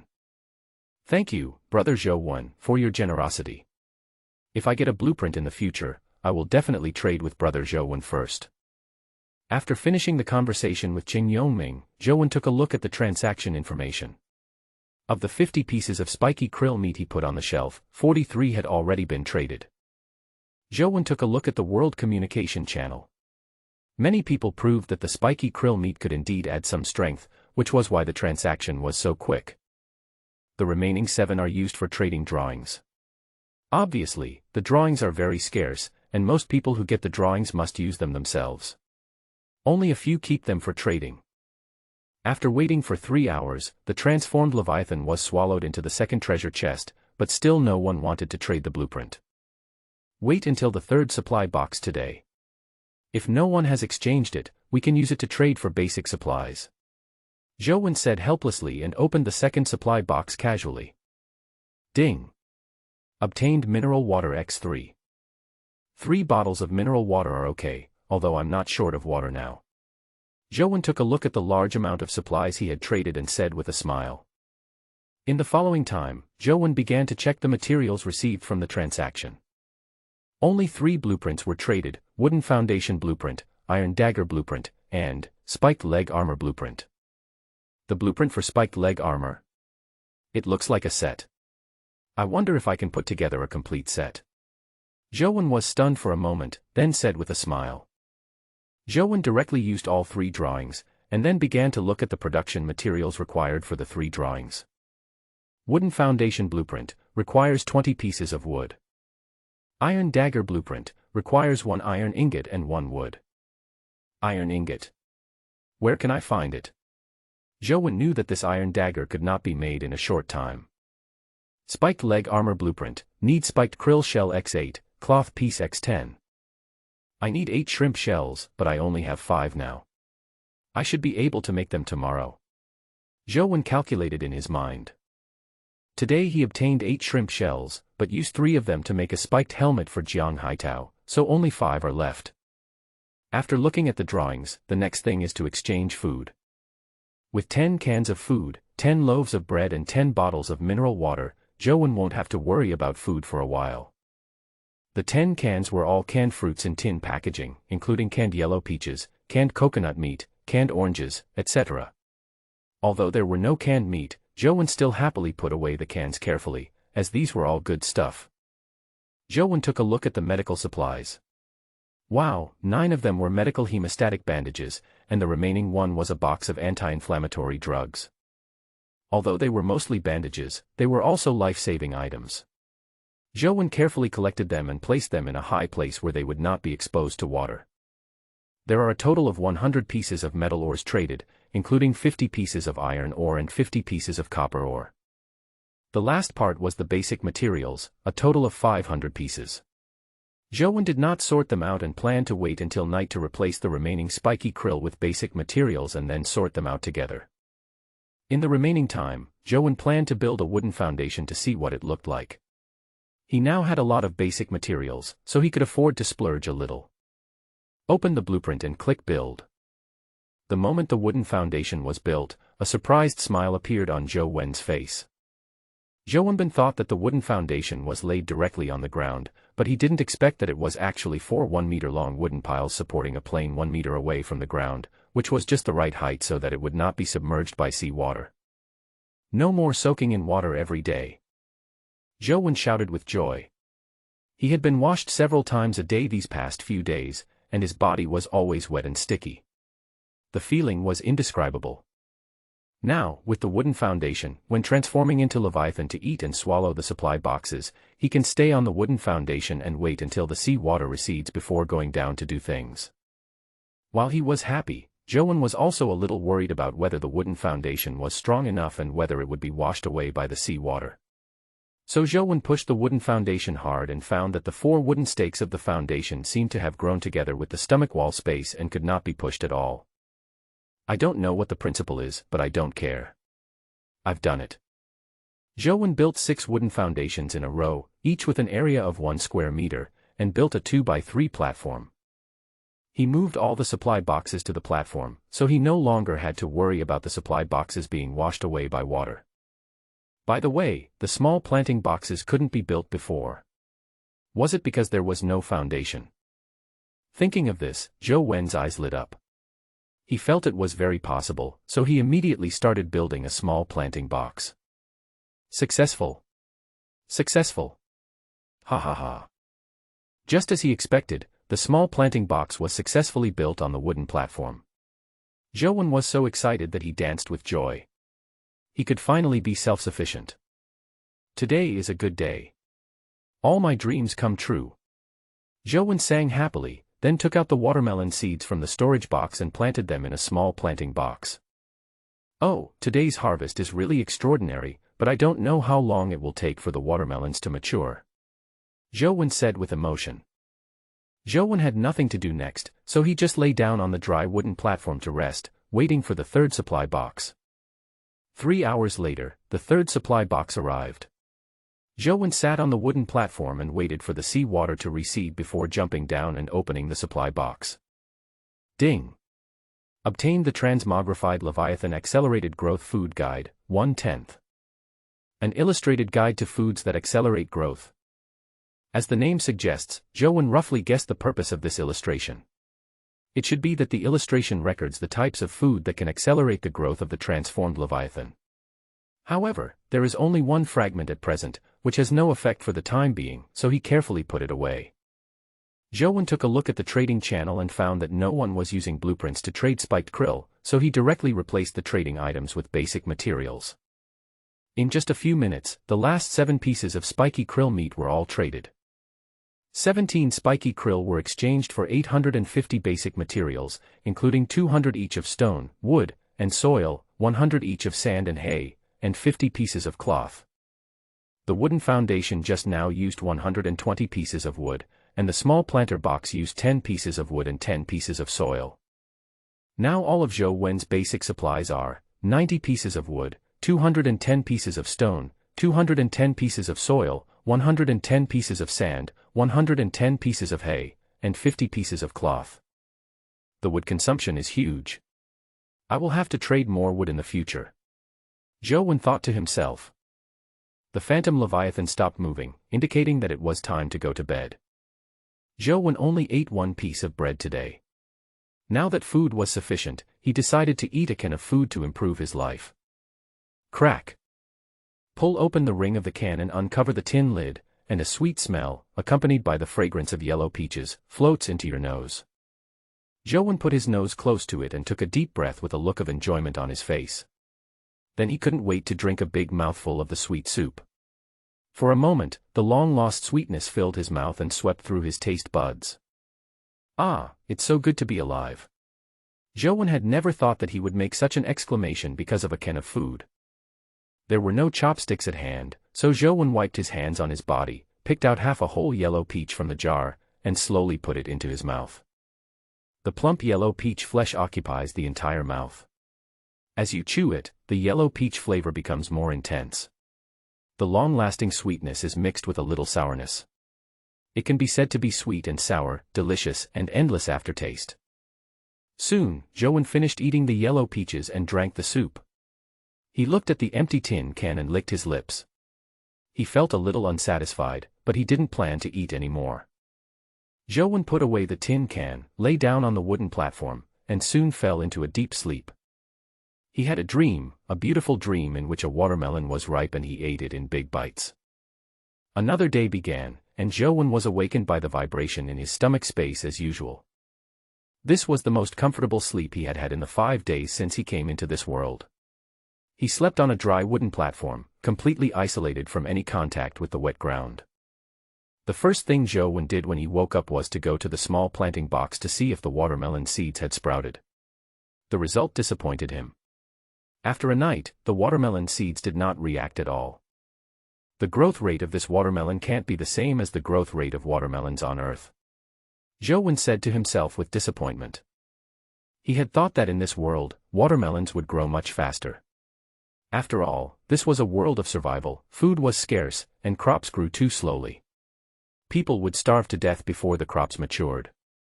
Could it be because there is no sunlight? Joe looked at the pitch-black space and thought of this possibility. His daily activities now rely entirely on the lighting of a headlamp, otherwise there would be no light at all, and crops need sunlight to grow. If the watermelon seeds really can't grow because of the lack of sunlight, then my planting business is over. Joe looked at the empty small planting box with frustration on his face. Because in the stomach space, there is no way that sunlight can shine in. Does he want to move these planting boxes outside to plant them? Obviously, it is impossible. I don't know if I can get the fluorescent lamp blueprint, but without sunlight, if you want to make plants grow, you can only use artificial light, but with his current materials, he cannot make them even if he has the fluorescent lamp drawings. Just like that, Joe, who was originally in high spirits and wanted to work hard on farming, suddenly became dispirited. His dream was shattered, and his body slowly lay down, becoming a salted fish without motivation. After a while, the transformed Leviathan began its meal for the day. Joe, who was lying on the ground in despair, recalled the scene of being attacked by the anchor worm yesterday. He immediately perked up, put on the spiked helmet, and then charged the headlamp. Although not being able to farm was a big blow to him, he didn't want to die. Yesterday's thrilling experience was still fresh in his mind, and he had to remain highly vigilant. Crash crash. Seawater poured into the space of the stomach wall. Joe retreated to the innermost part of the wooden platform, keeping a distance of 2 meters from the water surface to avoid being grabbed by the legs by the illusory of the anchor worm and pulled into the water. Relying on the light from his headlamp, Joe scanned the water in front of him back and forth, but found no signs of large creatures swimming in the water. Just when Joe thought that there were no anchor worms lurking in the water this time, suddenly 2 spots of light appeared in the water. The 2 spots of light were very round and the size of fists, just like 2 eyes, staring at him in the water.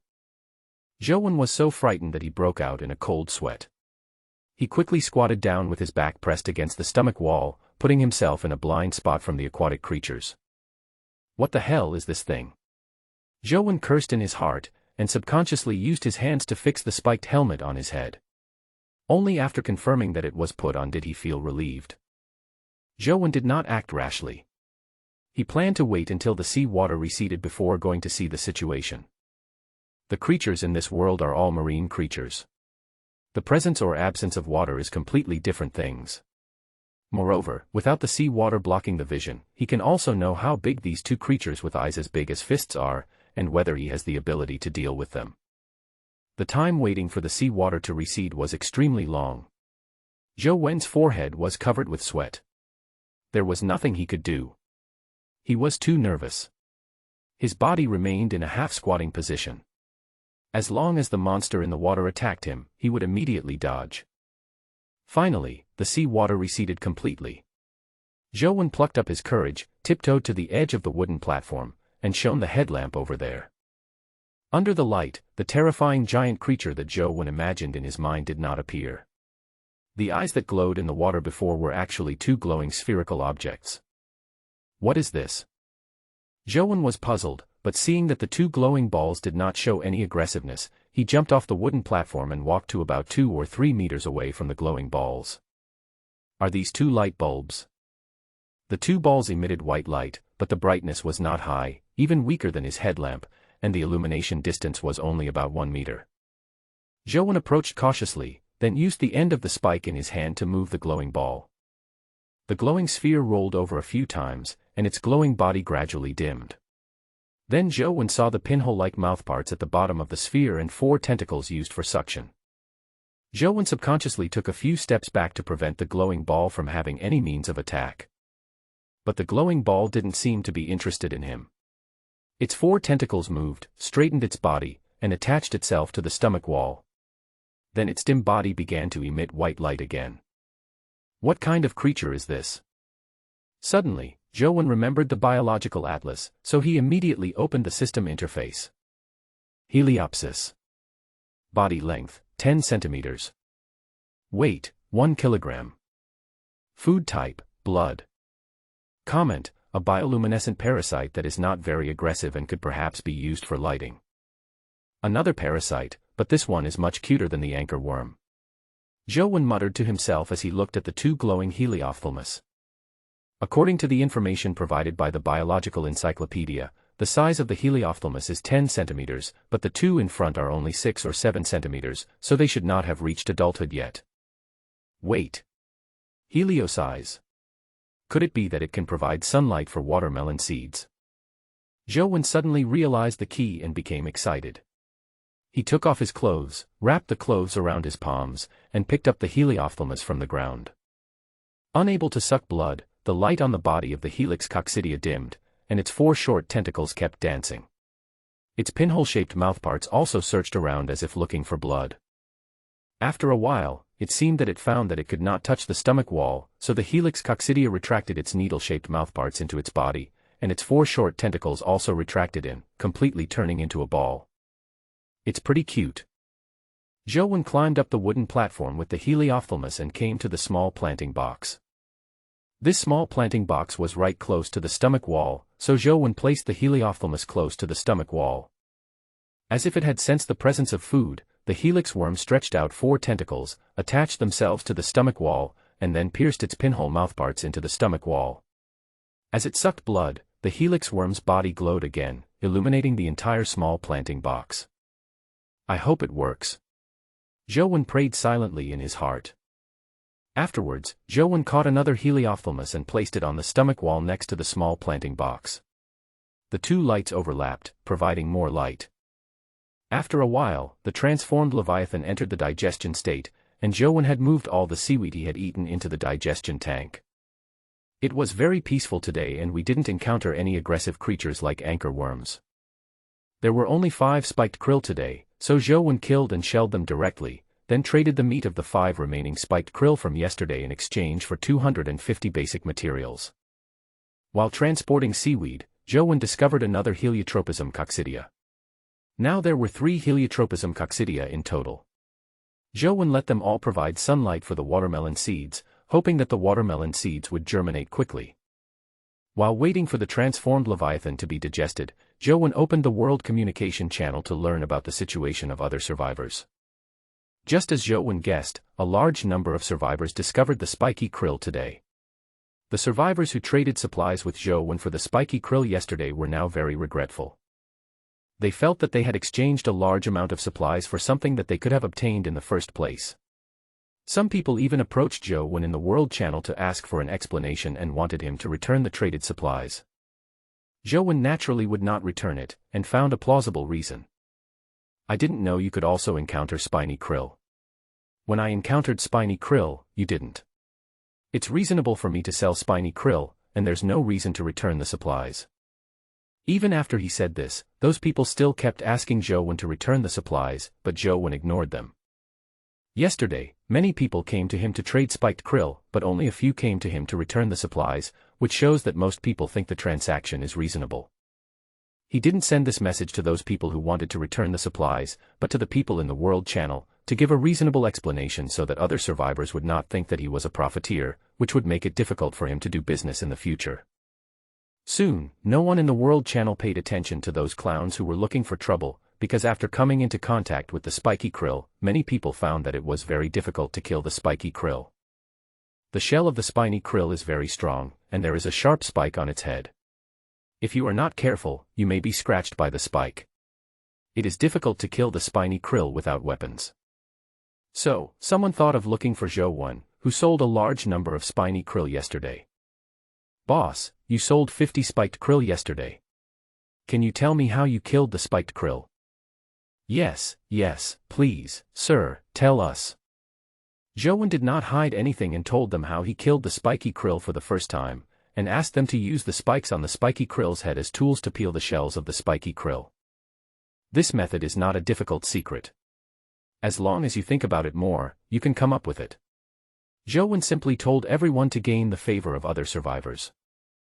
After discussing the matter of killing the spiky krill, the survivors in the World Channel started chatting, and one of them came up with an idea. Joan frowned after seeing this person's speech, because this person's idea was to increase the activity time of Leviathan by helping the transformed Leviathan digest. After a few days of observation, I found that the stomach of the transformed Leviathan moves very slowly, but the digestion speed of the digestive tract is very fast.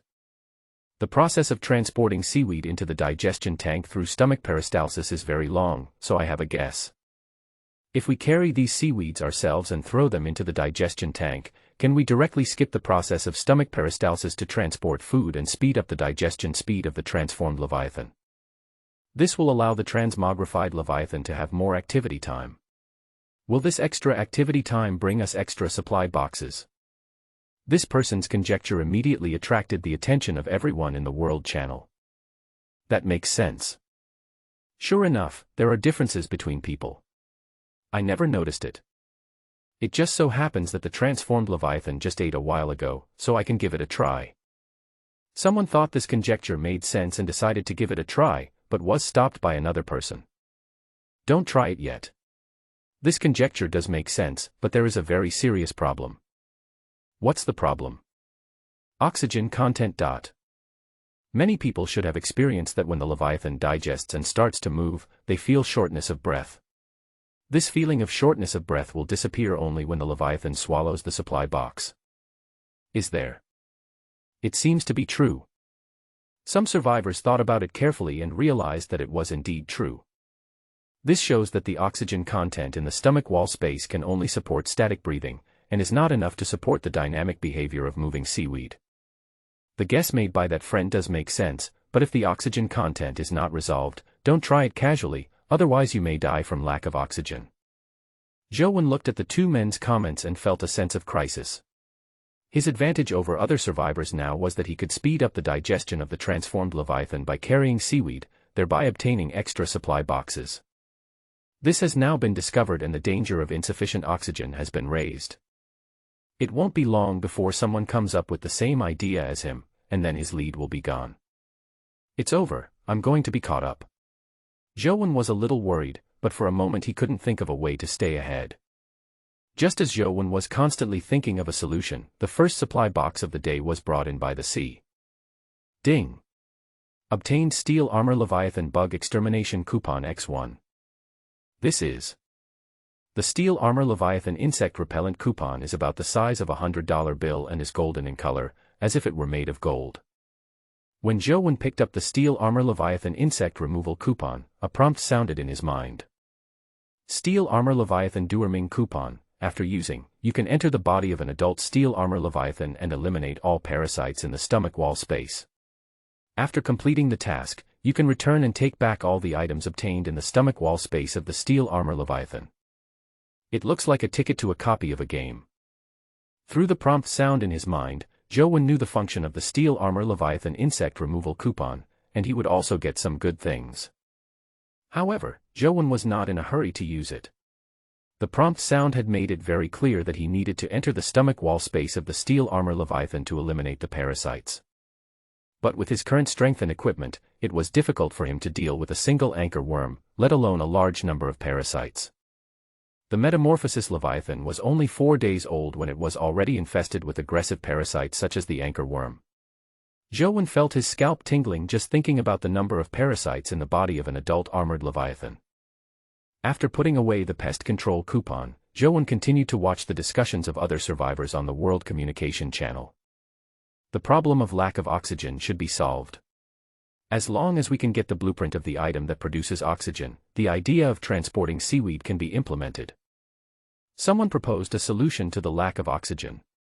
After Joan heard this person's remarks, his eyes immediately turned to the algae oxygen tank placed in the corner. At this time, Joan was very conflicted. On the one hand, he wanted to take this opportunity to sell the algae-growing tank at a high price, but on the other hand, he didn't want other survivors to move the seaweed so quickly. After some thought, Zhou made a decision. He wanted to use this opportunity to sell the algae oxygen tank at a high price, and the item in exchange must be the blueprint. The reason why Zhou made this decision was that even if he did not sell it now, someone would provide the blueprint for producing oxygen later, and by then, the value of the algae oxygen tank in his hand would be reduced. Moreover, once humans have a goal and hope, they will find ways to achieve it. He does not sell algae oxygen tanks.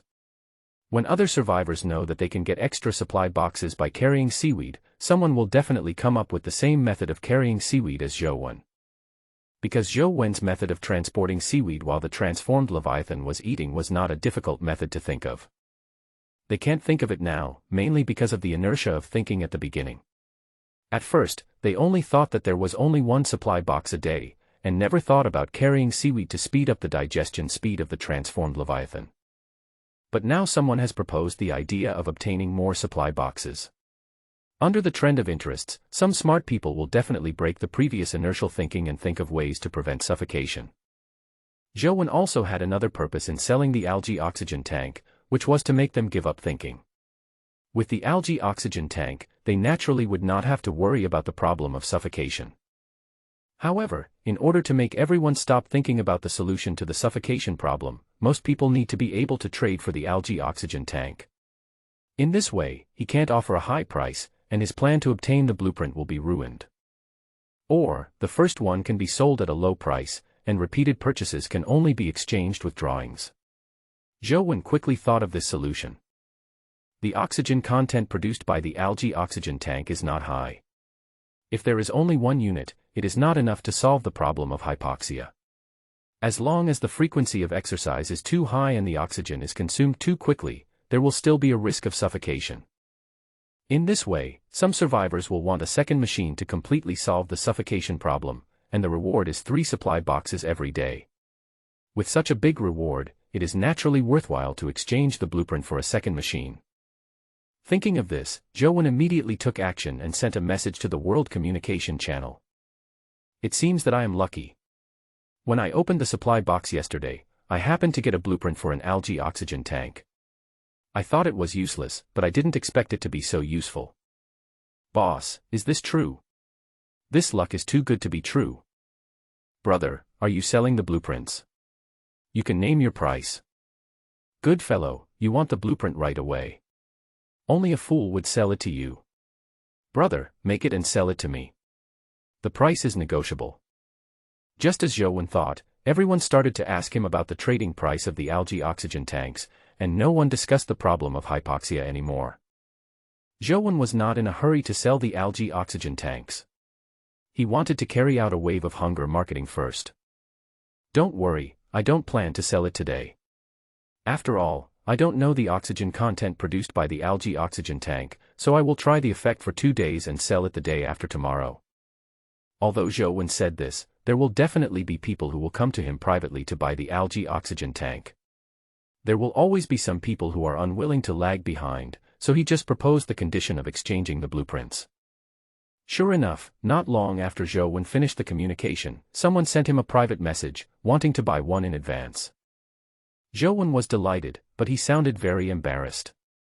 After the other party raised the price, Zhou asked to exchange the drawings, but the other party did not have the drawings, and the deal ended in failure.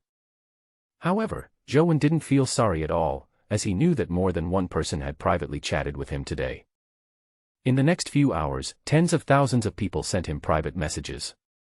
When Zhou saw so many people, he stopped talking nonsense and directly proposed to exchange drawings. In a short time, only about 30 people were left.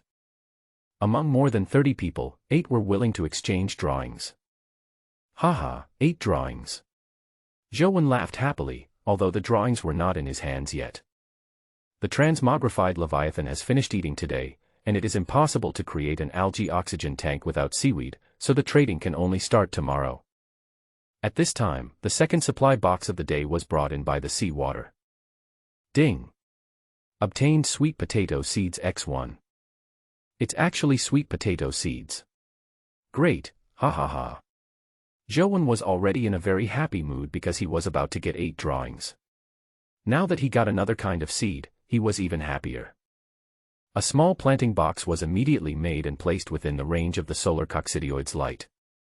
Then the sweet potatoes were planted and watered with half a bottle of mineral water. He now only hopes that the light from these 3 helix worms can replace sunlight and make the seeds germinate. Zhou had nothing to do and was waiting for the 3rd supply box. Ding! Obtained bread X1, obtained mineral water X1. The 3rd supply box contained food.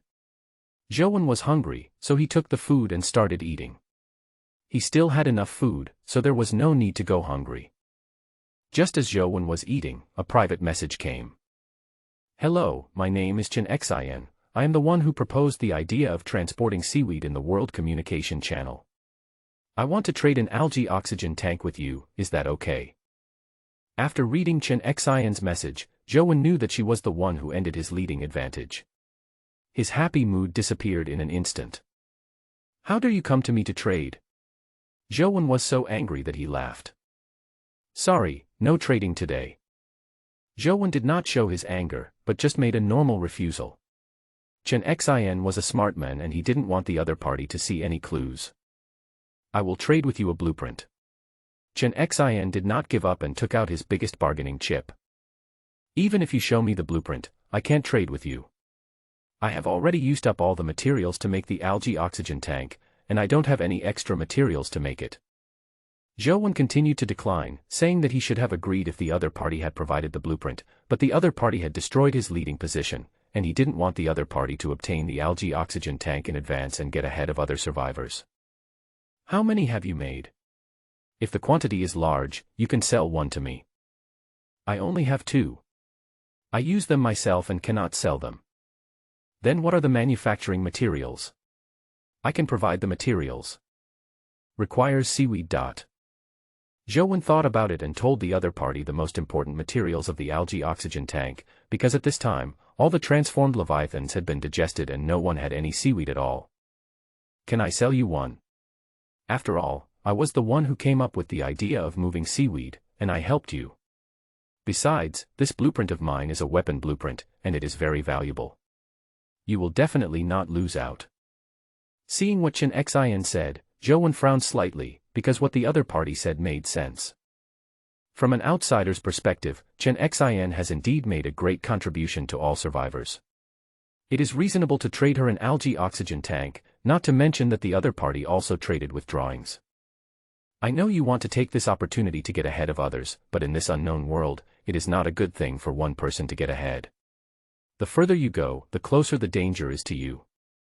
Although one more person cannot help directly, they can remind each other and make preparations early. Okay, what you said makes sense. I will trade one to you.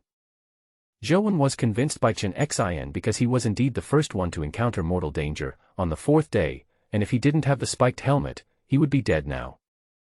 Thank you, what's your name? Zhou. It's a pleasure to work with you, Mr. Zhou. Zhou smiled bitterly. He was now 3 times ahead of everyone else and was afraid that they would not be able to cooperate.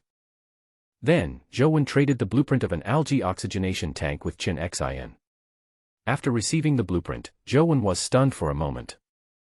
The fishbone blade blueprint is indeed a very valuable blueprint. This weapon blueprint requires a 1-meter-long fish spine, which has a large potential when manufactured. It is more valuable in the early stages than those iron weapon blueprints that require iron ingots. The Leviathan transformation activity ended and Zhou began to rest. Before going to bed, he took a look at the small planting box he had been thinking about. It has sprouted. Zhou looked at a green watermelon seedling with surprise on his face. This heliophthalmus can really replace sunlight. If I come across it again in the future, I will collect it. Zhou thought excitedly. But another question arose in Zhou's mind, that is, whether the increase in the number of heliophthalmus would affect the growth of the transformed Leviathan. Although the light of the helix worm can make plants grow, it is a parasite after all. It feeds on the blood of the phantom Leviathan, which is still harmful to it. Just keep 10 for farming, and kill the rest. Zhou thought about it and set a maximum number of helix mites that could be retained. Farming is indeed very important to Zhou Wen, but there must be a priority. Zhou Wen's greatest reliance for survival in this world is the Phantom Leviathan. The healthy growth of the Phantom Leviathan is the basis for his survival. He certainly cannot endanger the healthy growth of the Phantom Leviathan for the sake of farming. On the 6th day, just like yesterday, the first thing Zhou Wen did when he woke up was to run to the small planting box. The watermelon seedlings just sprouted yesterday afternoon, and after one night, they have grown to more than 10 centimeters. This growth rate makes Zhou Wen very happy. The sweet potatoes have also sprouted and have grown to 5 or 6 centimeters. It seems that just as I thought before, the plant growth cycle is only a few days. Zhou Wen looked at the two vibrant seedlings, and his mind began to imagine the scene of the watermelon and sweet potato ripening in a few days. Zhou Wen couldn't help but get excited at the thought of being self-sufficient soon. Next, Zhou Wen checked the number of stones he had. Today he needed to make 8 algae oxygen tanks to trade for 8 blueprints. There are 210 pieces of stone. To make an algae oxygen tank, only 10 pieces of stone are needed, which is more than enough. After resting for a while, the transformed Leviathan began to eat, and Zhou Wen put the spiked helmet on his head. Then using 8 parts of spiked krill shell and 10 parts of cloth, a spiked leg armor was made. After putting on the leg armor, Zhou Wen stared at the seawater pouring into the stomach wall space with great attention. Ever since the attack by the anchor worm, Zhou Wen has been feeling a little scared during the period of time when the Phantom Leviathan was eating. In this dark space, the sea water is like an abyss where monsters are hidden, and he always feels that he will be attacked by the monsters in the abyss. Zhou Wen did the same thing as yesterday, half crouching at the innermost part of the wooden platform and scanning the dark water surface with the light of his headlamp. After finding no signs of biological activity in the water, Zhou Wen opened the atlas and began to build an algae oxygen tank. There is no quantity limit for production, you can produce in large quantities by just clicking. Zhou Wen made 20 machines in one go, occupying 1/5 of the stomach wall space, 8 of which were used for trading drawings today. The remaining 12 will be used to trade with other survivors tomorrow. They were manufactured in advance today because we were afraid that taking too much seaweed at one time would affect the total amount of food for the transformed Leviathan. Zhou Wen decided to sell 20 algae oxygen tanks every day. Of course, this number is a drop in the bucket compared to the 100 million survivors, but there is no other way. Zhou Wen cannot consume a large amount of Leviathan's food to meet the needs of others. After all, the purpose of him doing all this is for himself. It is impossible for him to sacrifice his own interests to help others.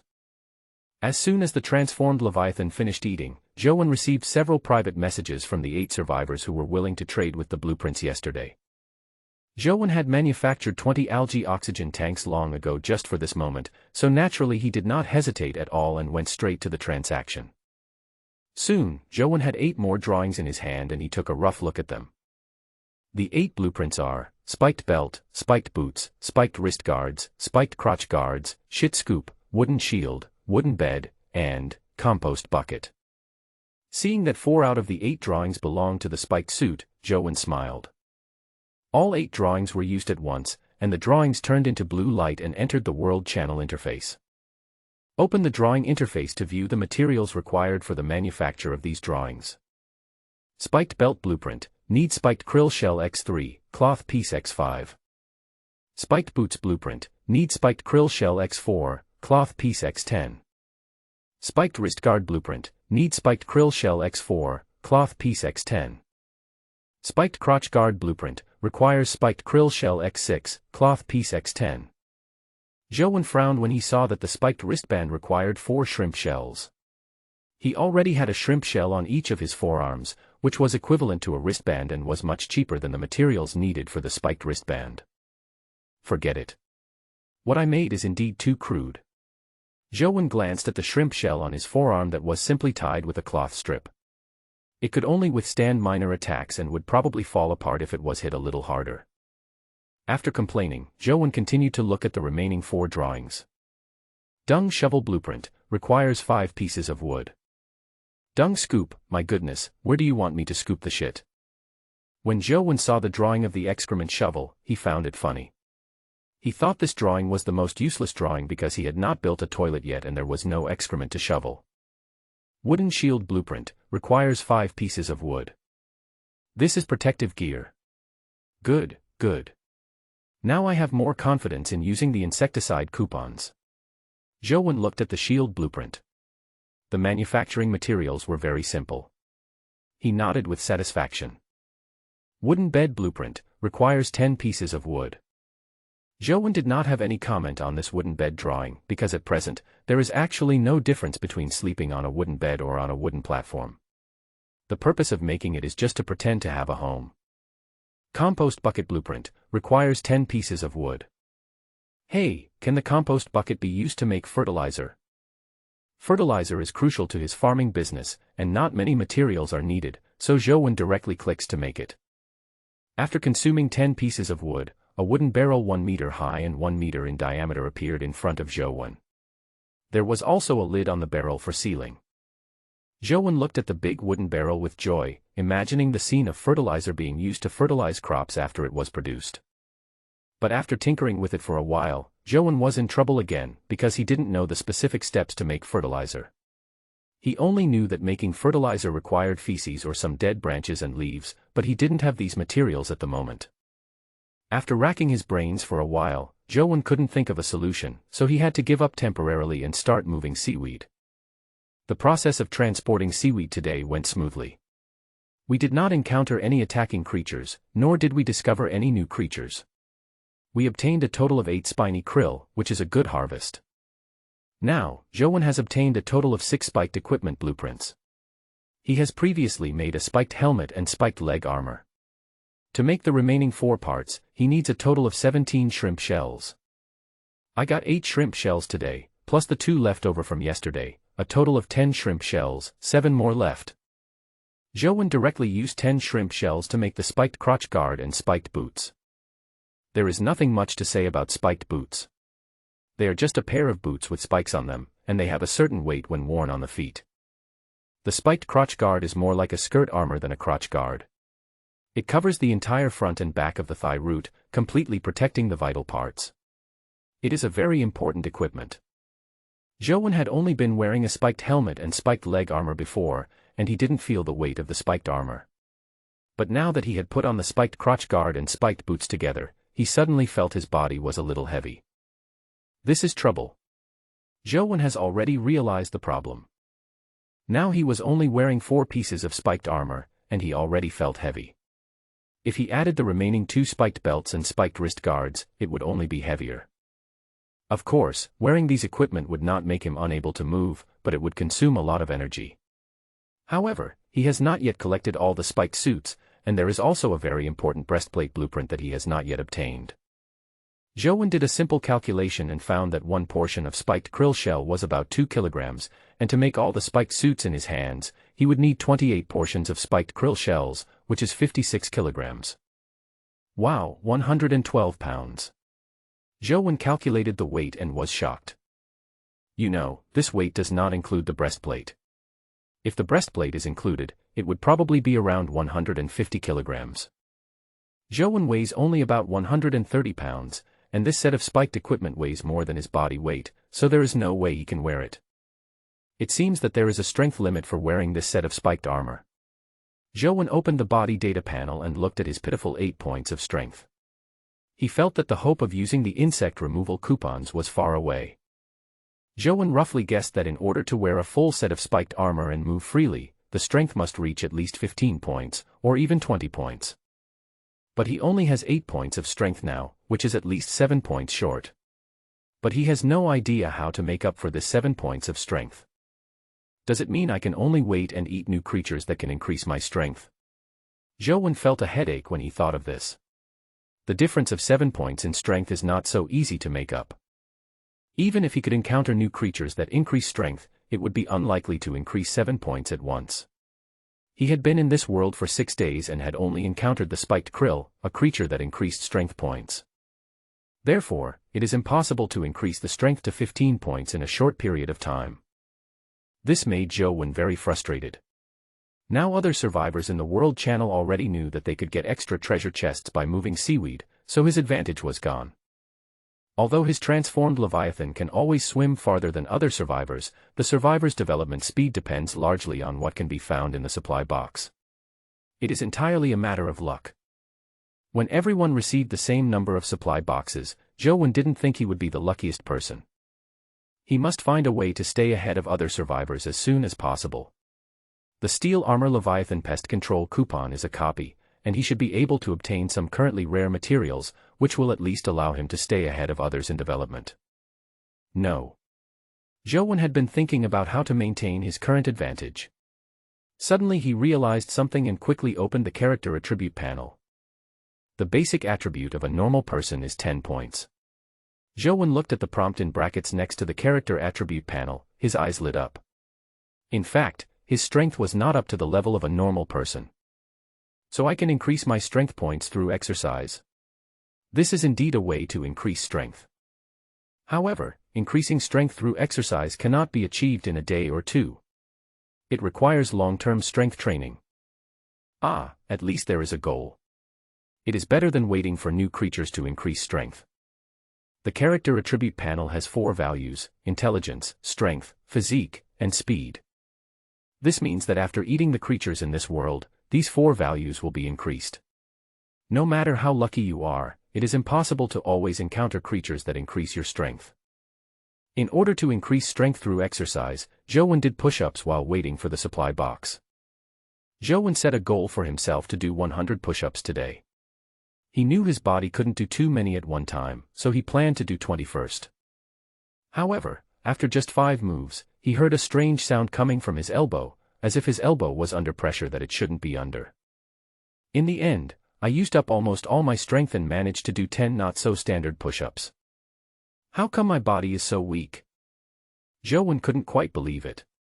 When he was in school, he had no problem doing 40 or 50 push-ups at a time, but now doing 10 feels like a death sentence. Forget it, let's take it slow.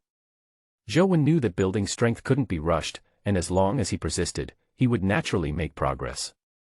So Joe did 10 at a time, then rested for a while and continued. Crash crash. Hearing the sound of surging sea water, Joe stopped exercising and stood on the wooden platform, waiting for this timed supply box. Soon, the esophageal diaphragm opened, a large amount of seawater poured into the space of the stomach wall, and the water level gradually rose. Swish. Suddenly, something suddenly shuttled through the water, causing a series of splashes on the water surface, which scattered and left layers of ripples. Joe retreated into the wooden platform almost reflexively, then bent down, using the light from above to illuminate the waves on the water, searching for the shadow of any living creature. Isn't this the stage of obtaining the supply boxes? How come there are creatures appearing in the water? Joe's face was extremely solemn. He originally thought that creatures would only be sucked in by the seaweed during the feeding stage of the transformed Leviathan. Now it seems that creatures will also enter during the stage of obtaining the supply box. This is not good news. The headlamp's light has a limited range, and Joe can only observe the water surface within 3 meters in front of him. But even so, he can still see something passing through the water surface at an extremely fast speed, and it disappears in the blink of an eye. Crash. Crash. The creatures in the water seemed to be very anxious. They kept shuttling back and forth underwater, and their swimming force was so strong that layers of 5 or 6 centimeters high waves were raised on the water surface. Joe could hear the sound of their tails slapping the sea water from time to time. As the sea level gradually dropped, the creatures in the water became more and more anxious, as if they were struggling to leave this narrow space. Snap. Snap. After a while, the sea water receded, and in the dark area where the headlight could not find the light, the sound of fish hitting the ground could be heard. Only after hearing the sound did Joe dare to stand up and prepare to see what kind of creature it was. The reason why Joe dared to go and see was because the creature had no intention of attacking him. It just shuttled back and forth in the water. And judging by the sound of the creature hitting the ground, this creature should be the type that cannot be found outside the water. He jumped off the wooden platform, followed the instructions of the voice, held the headlamp in his hand, and shone the light carefully. Then, Joe was blinded by a light. Another luminous creature. The first thought in Joe's mind was that this creature, like the Heliococcus, could glow by itself. But on second thought, that didn't make sense, because this creature didn't glow underwater, and it didn't glow in the dark area where the light couldn't reach. Where did that light come from? With doubts in his heart, Jowen put his other hand in front of his forehead to block the light, then squinted his eyes and looked at the creature again. Then I saw a 1-meter-long strip of light bouncing on the ground, just like a fish that had escaped from the water and was stranded on the shore. What on earth is this? Jowen really couldn't figure out what this creature was. You said it glowed, but you couldn't see it in the dark. You said it didn't glow, but it would hurt your eyes when you shone a light on it. When Jowen thought of this, he was suddenly stunned for a moment, so he tried to turn the headlamp in his hand away from the lighting direction and no longer shine it directly at the creature. With the help of the residual light from the headlamp, Jowen finally saw the appearance of the creature clearly. This is a big fish about 1 meter long and shaped like a shuttle. The reason why it stung my eyes when I shone the light on it just now is because the fish's skin is extremely smooth and can completely reflect the light. After learning that the unknown creature was a fish, Jowen completely let down his guard. A fish out of water could not pose any threat to him at all. However, Jowen did not try to catch the fish. After all, the fish was at least 1 meter long and had just left the water. It was very energetic and its tail slapped the ground with a loud clapping sound. Its strength was quite great. Seeing this powerful fish tail, Jowen immediately had a scene in an anime where a character was slapped by a fish tail in his mind. He didn't want to get slapped in the face by a fish tail. The fish couldn't jump for long out of water. After a while, the fish ran out of strength and he caught it. So Jowen stopped paying attention to the big fish and turned to look for the supply box. Ding! Obtained wood X10, obtained stone X10, obtained sand X10. The first supply box contained all materials. Jowen directly picked up the supply box and returned to the wooden platform. After placing the supply box in the area where basic materials were stacked, he continued to do push-ups. About an hour later, the big fish finally ran out of strength and stopped bouncing. Jowen immediately jumped off the platform and came to the location of the big fish. The big fish's mouth kept opening and closing, but without water, it obviously couldn't get any oxygen and could only slowly die of deprivation of oxygen. Jowen picked up the fish effortlessly. It was not very heavy, only about 20 to 30 kilograms, and its skin was as smooth as a mirror. No, the skin was like a mirror, reflecting Jowen's handsome face very clearly. The creatures in this world are truly amazing. Jowen looked at his reflection in the mirror and casually opened the biological illustration book to see the specific information about the fish. Mirror skin barracuda. Body length, 1 meter. Weight, 10 to 15 kilograms. Food type, plankton. Introduction, its skin is as smooth as a mirror and its shape is like a shuttle.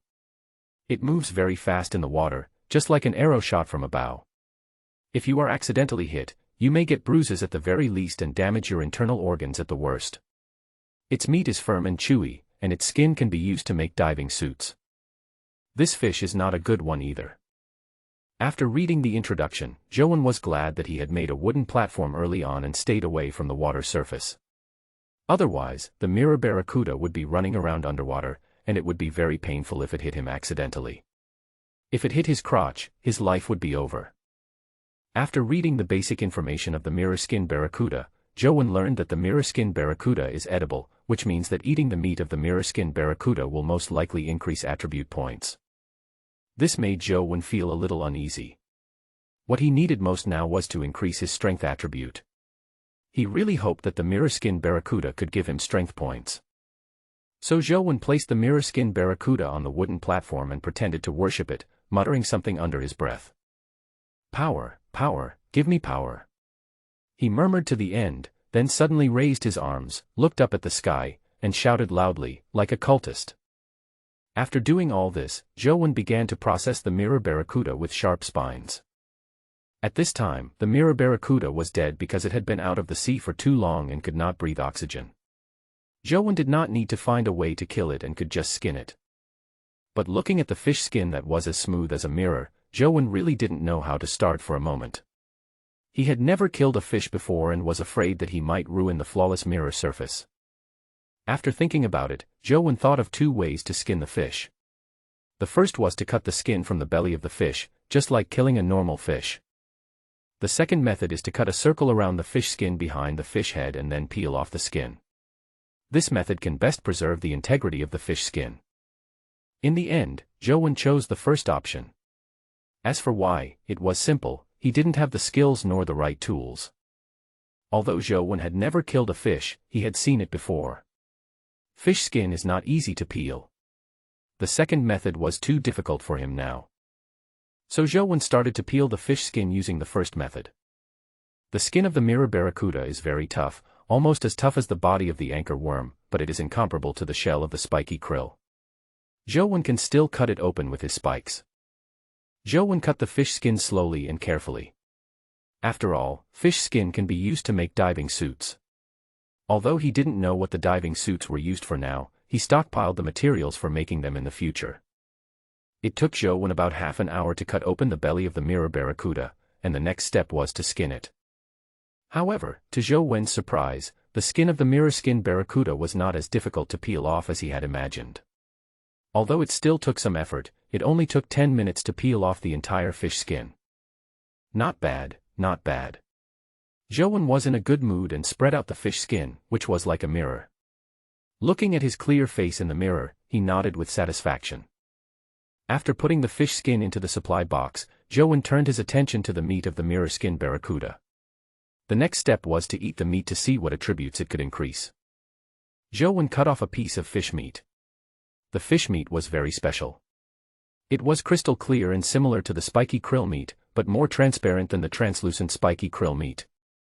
It was like crystal and reflected a silver glow under the light. Zhou hesitated for a moment, then opened his mouth and put the fish into his mouth. After chewing it, there was no peculiar smell, but it also did not have the sweetness of the spiky krill meat.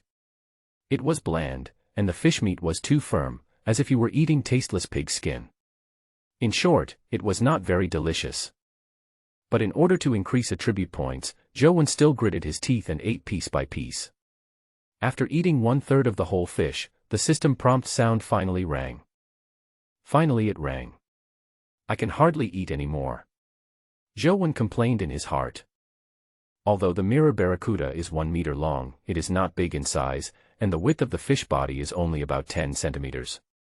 1/3 of the meat is not enough for Zhou to eat a full stomach, mainly because the fish meat has no taste and is not delicious, and Zhou is not used to eating raw meat. Ding! Eat mirror barracuda, physical fitness +1, speed +1. It actually added 2 attributes. Zhou was stunned at first, then said with a surprised look. Although it was not the PowerPoint he expected and he was a little disappointed, he was still very happy to be able to add 2 attributes at once. Zhou immediately opened the character attribute panel. Zhou, normal person's base is 10. Intelligence, 10. Strength, 8. Constitution, 10. Speed, 12. Comment, a healthy and fast person. Is this healthy? My strength hasn't even reached the normal level. Zhou said with a smile as he looked at the comments below. Zhou thought about it briefly and concluded that the health and the evaluation should be judged based on the physical fitness value, not the overall attribute value. I just don't know whether the properties of this mirror-skinned barracuda meat will be increased once or multiple times. Zhou said with some anticipation as he looked at the remaining 2/3 of the fish meat. Zhou naturally hopes to increase his attribute points multiple times. Even if they are not the strength points that he urgently needs, it will never do him any harm if other physical data can be greatly improved. However, Zhou was temporarily unable to continue eating 1/3 of the fish, so he could only wait until evening to see the results. Zhou put away the remaining fish meat. Since he had nothing else to do, he continued to exercise. I don't know if it's because his physical fitness has improved a little, but Zhou felt that doing push-ups this time was easier than before. Before, he had to struggle to do 10 push-ups at a time, and his movements were not standard. This time I did 10 push-ups, which was also very strenuous, but my movements were much more standard. About an hour later, Zhou finished all the 100 push-ups he had planned for today, and it was time for him to transform into Leviathan and swallow the second supply box. Knowing that during the stage when the Leviathan is swallowing the supply box, some creatures will enter the stomach wall space, Zhou is no longer as careless as before. Although the mirror fish just now was not aggressive towards Zhou, it does not mean that other creatures are the same. So Zhou put on all 4 pieces of spiked armor. Although wearing these armors affected his ability to move, he was now staying on the wooden platform, mainly for defense, for fear of being attacked by unknown creatures in the water in the dark. Only after the sea water recedes and he can see the appearance of the creature, Joan can make a preliminary judgment on whether the creature poses a threat to him, and then consider whether to take off the spiked armor. Fortunately, the seawater that brought the supply box this time did not bring any living creatures. After the seawater receded, Joan took off his 3 pieces of spiked armor, leaving only a spiked helmet, jumped off the platform and opened the second supply box of the day. Ding! Obtained the Transformed Leviathan Accelerated Growth Food Encyclopedia Fragment X1, 2/10. It's this food encyclopedia again. This encyclopedia should be very important for transforming Leviathan. This food encyclopedia requires the collection of 10 fragments. Joan had not paid much attention to this encyclopedia before, because he had a great advantage at the time, so there was no need to go further. Now the advantage is gone, and this food encyclopedia that can accelerate the growth of the transformed Leviathan is very important at this time. It seems that I need to collect some information on the World Communication Channel. Just as Joan was about to post a message on the World Communication Channel to collect food illustrations for accelerating the growth of the transformed Leviathan, Jiang Haitao sent him several private messages. Brother 1, thank you for giving me 3 spiked krill and a spiked helmet 2 days ago. I followed your example and traded the 3 spiky krill for 6 loaves of bread and 6 bottles of mineral water, plus some basic materials. I don't have to worry about food for the time being, hee. I just opened the supply box and found a recipe. I'll send it to you. Please accept it. As soon as Joan finished reading the messages, Jiang Haitao sent him a recipe. When Joan saw the contents of the recipe, his eyes lit up and he immediately clicked to receive it. This recipe is really timely.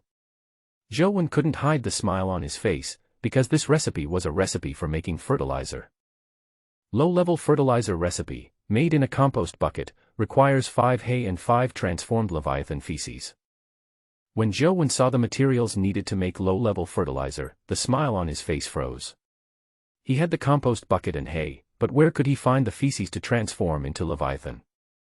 When the transformed Leviathan excretes, it also excretes out of the body. How does he get feces in his stomach? Can I get feces in the digester? Thinking of this, Joan suddenly remembered the drawing of the feces scoop he had obtained before. It turns out that the dung shovel is used to scoop out the feces of the transformed Leviathan. The stagnant smile appeared on Joan's face again. Open the drawing interface and directly use 5 pieces of wood to make the dung scoop. After a burst of blue light, a dung shovel was made. The wooden handle was 3 meters long and connected to a barrel with a diameter of 30 centimeters at the end. It was used for scooping dung. The compost bucket had been prepared before. Joan first added 5 portions of hay into the compost bucket, then came to the digester and dipped the feces scoop into the digester filled with digestive fluid. The 3-meter-long wooden handle went 2 meters deep into the digester when it encountered resistance. Joan guessed that it was the feces of the transformed Leviathan, so he held the wooden handle with both hands and scooped a spoonful of it. The shovel was pulled back from the digester, and the round barrel at the end was filled with green sticky material mixed with some plant fibers. This should be the feces of the transformed Leviathan. Joan said this calmly, and then he dragged the dung shovel full of feces to the compost bucket. The wooden handle of the dung scoop was 3 meters long and the barrel was 30 centimeters in diameter. It was still very heavy when filled with dung. Joan had to put in a lot of effort to pour the dung into the compost bucket. According to the formula of low-level fertilizer, 3 portions are needed to transform Leviathan feces. If a bucket of feces is counted as 1 portion, 2 portions are needed. So Joan collected feces twice more and poured them into the compost bucket, and the materials needed for the fertilizer formula were complete. Joan stood in front of a compost bucket filled with feces and hay. The stench emanating from it made him frown. When he was digging out the feces just now, he was far away and the smell was not that strong. Now that he was close, the smell was indeed strong. Joan quickly picked up the lid next to him and closed the compost bucket. I don't know how to make the fertilizer successfully. Joan said puzzledly. There are no specific instructions for many things in this world. There is no information about the crop growth cycle, the time required to make fertilizer, and the specific attributes of shrimp and fish are not available in the illustrations. You need to try them all yourself to find out. This low-grade fertilizer formula is very useful to me, but I can't really take it for free. Zhou sent a message to Jiang Haitao, along with an algae oxygen tank. Zhou didn't want to owe anyone a favor, so if Jiang Haitao really gave him something that was of no use to him, he would just take it as a token of his appreciation. But this low-grade fertilizer formula is a godsend to his farming career, so he can't just take it for free. It's fair to exchange it for an algae oxygen tank. Algae oxygen tank. Brother One, isn't this a bit too expensive? Jiang Haitao naturally knew the important role of the algae oxygen trough. With the algae oxygen trough, he could transport seaweed, help the transformed Leviathan speed up digestion, and obtain additional supply boxes, which were very precious at the moment. Jiang Haitao had originally planned to shamelessly approach Zhou to trade one for him tomorrow when Zhou started selling the machine, but he didn't expect Zhou to just give him one right now. It's okay. The formula you gave me is also very important to me. It's a fair trade. Brother One, I don't know what to say. When I had no food before, you were the only one willing to trade with me. You saved my life. Then you gave me more spiky krill and equipment directly. Brother One. I won't say more. I will follow you from now on.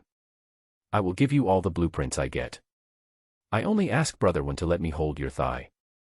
Not really, not really. If you are willing, you can trade with me first if you find blueprints or recipes in the future. Zhou did not fully accept Jiang Haitao's flattery. There is a saying that goes, you can know a person's face but not his heart, especially in this world where they can never meet each other. Even though Zhou and Jiang Haitao had communicated many times, and from the conversations, the other party seemed to be a relatively honest person, but Zhou still remained a little wary in his heart. Of course, if Jiang Haitao was really willing to give him the drawings in the future, he would not treat Jiang Haitao unfairly. By the way, if you are moving seaweed tomorrow, it is best to take a break after moving for a while.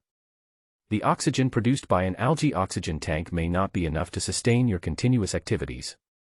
Before ending the conversation with Jiang Haitao, Zhou still gave him a reminder. Overall, Zhou had a good impression of Jiang Haitao, and it would also be good for Zhou if Jiang Haitao was alive. Jiang Haitao didn't ask any more questions and agreed directly. After finishing the communication with Jiang Haitao, Zhou was about to send a message to the World Communication Channel again to search for the fragments of the food encyclopedia that could accelerate the growth of the Leviathan, but another private message came. Brother Zhou, I am Qing Yongming, and I would like to exchange an algae oxygen tank from you in advance. Don't worry, I will never let Brother Zhou suffer any loss. I am willing to trade with you for a precious blueprint. The way you say it makes it seem like I'm taking advantage. Zhou smiled faintly as he looked at the message from Qing Yongming. Although from Zhou perspective, he had indeed gotten a great deal, but from the perspective of others, based on Chen Xian's hypothesis, the importance of the algae oxygen tank was definitely not less than the blueprint. After all, there are many types of drawings, some of which are useful and some are useless. For example, the wooden bed blueprint is not of much use to Zhou. Given the huge disparity in the current supply and demand of algae oxygen tanks, the value of the wooden bed blueprint is completely unequal to that of the algae oxygen tanks. Sorry, I didn't have enough materials so I made 2 for my own use, so I can't trade. Zhou looked at the remaining 12 algae oxygen tanks and replied. I don't know what materials Brother Zhou is short of. If I have any, I can provide them to you. Other materials are easy to make, but one of the materials is seaweed. Now that the transmogrified Leviathan has entered the digestion stage, there is no seaweed anymore, so it really can't be made. Is that so? Since Brother Zhou has 2, can you trade one to me? My blueprint is very rare. This was the sentence Zhou was waiting for. He deliberately said 2 to let Qing Yongming know that he had 1 to sell. No, I need it myself. Zhou naturally couldn't agree immediately, so he continued to play hard to get. Oh, Brother Zhou, the transmogrified Leviathan has finished eating now, and there is no need to carry seaweed. 1 algae oxygen tank is enough to supply oxygen. Please trade 1 to me. This blueprint of mine is really rare. Seeing that Qing Yongming kept emphasizing that his drawings were special, Zhou became curious. What is the drawing? Can you show me the drawing information? This dot.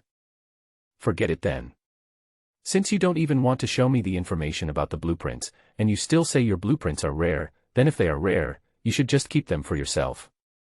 From Qing Yongming's reaction, Zhou Wen roughly knew that the drawings in the other party's hand were not useful drawings. However, Zhou Wen didn't really care whether the drawings were useful or not. As long as they were not duplicates, he would collect them. The dung shovel he had earlier was a good example. The reason why he kept arguing with Qing Yongming was because Qing Yongming was clearly the one taking advantage, but he acted as if he was the one taking advantage. Qing Yongming simply wanted to increase the value of the drawings in his hands and get closer to him through this method. After all, you see, I let you take advantage first. Can we talk about our friendship in the future? You let me take advantage of you too. These are some rhetoric techniques, which exaggerate useless things into useful things, exaggerate small things into big things, make a small profit with a big investment, and get something for nothing. Oh, no, let me show you, this drawing of mine is really useful. Soon after, Qing Yongming sent the drawing information. Zhou Wen clicked on it and saw that the drawing was not only useless, it was simply garbage.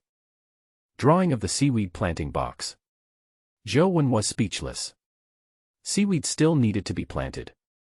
The amount that Leviathan ate every day was calculated by tons. Brother Qing Yongming is right.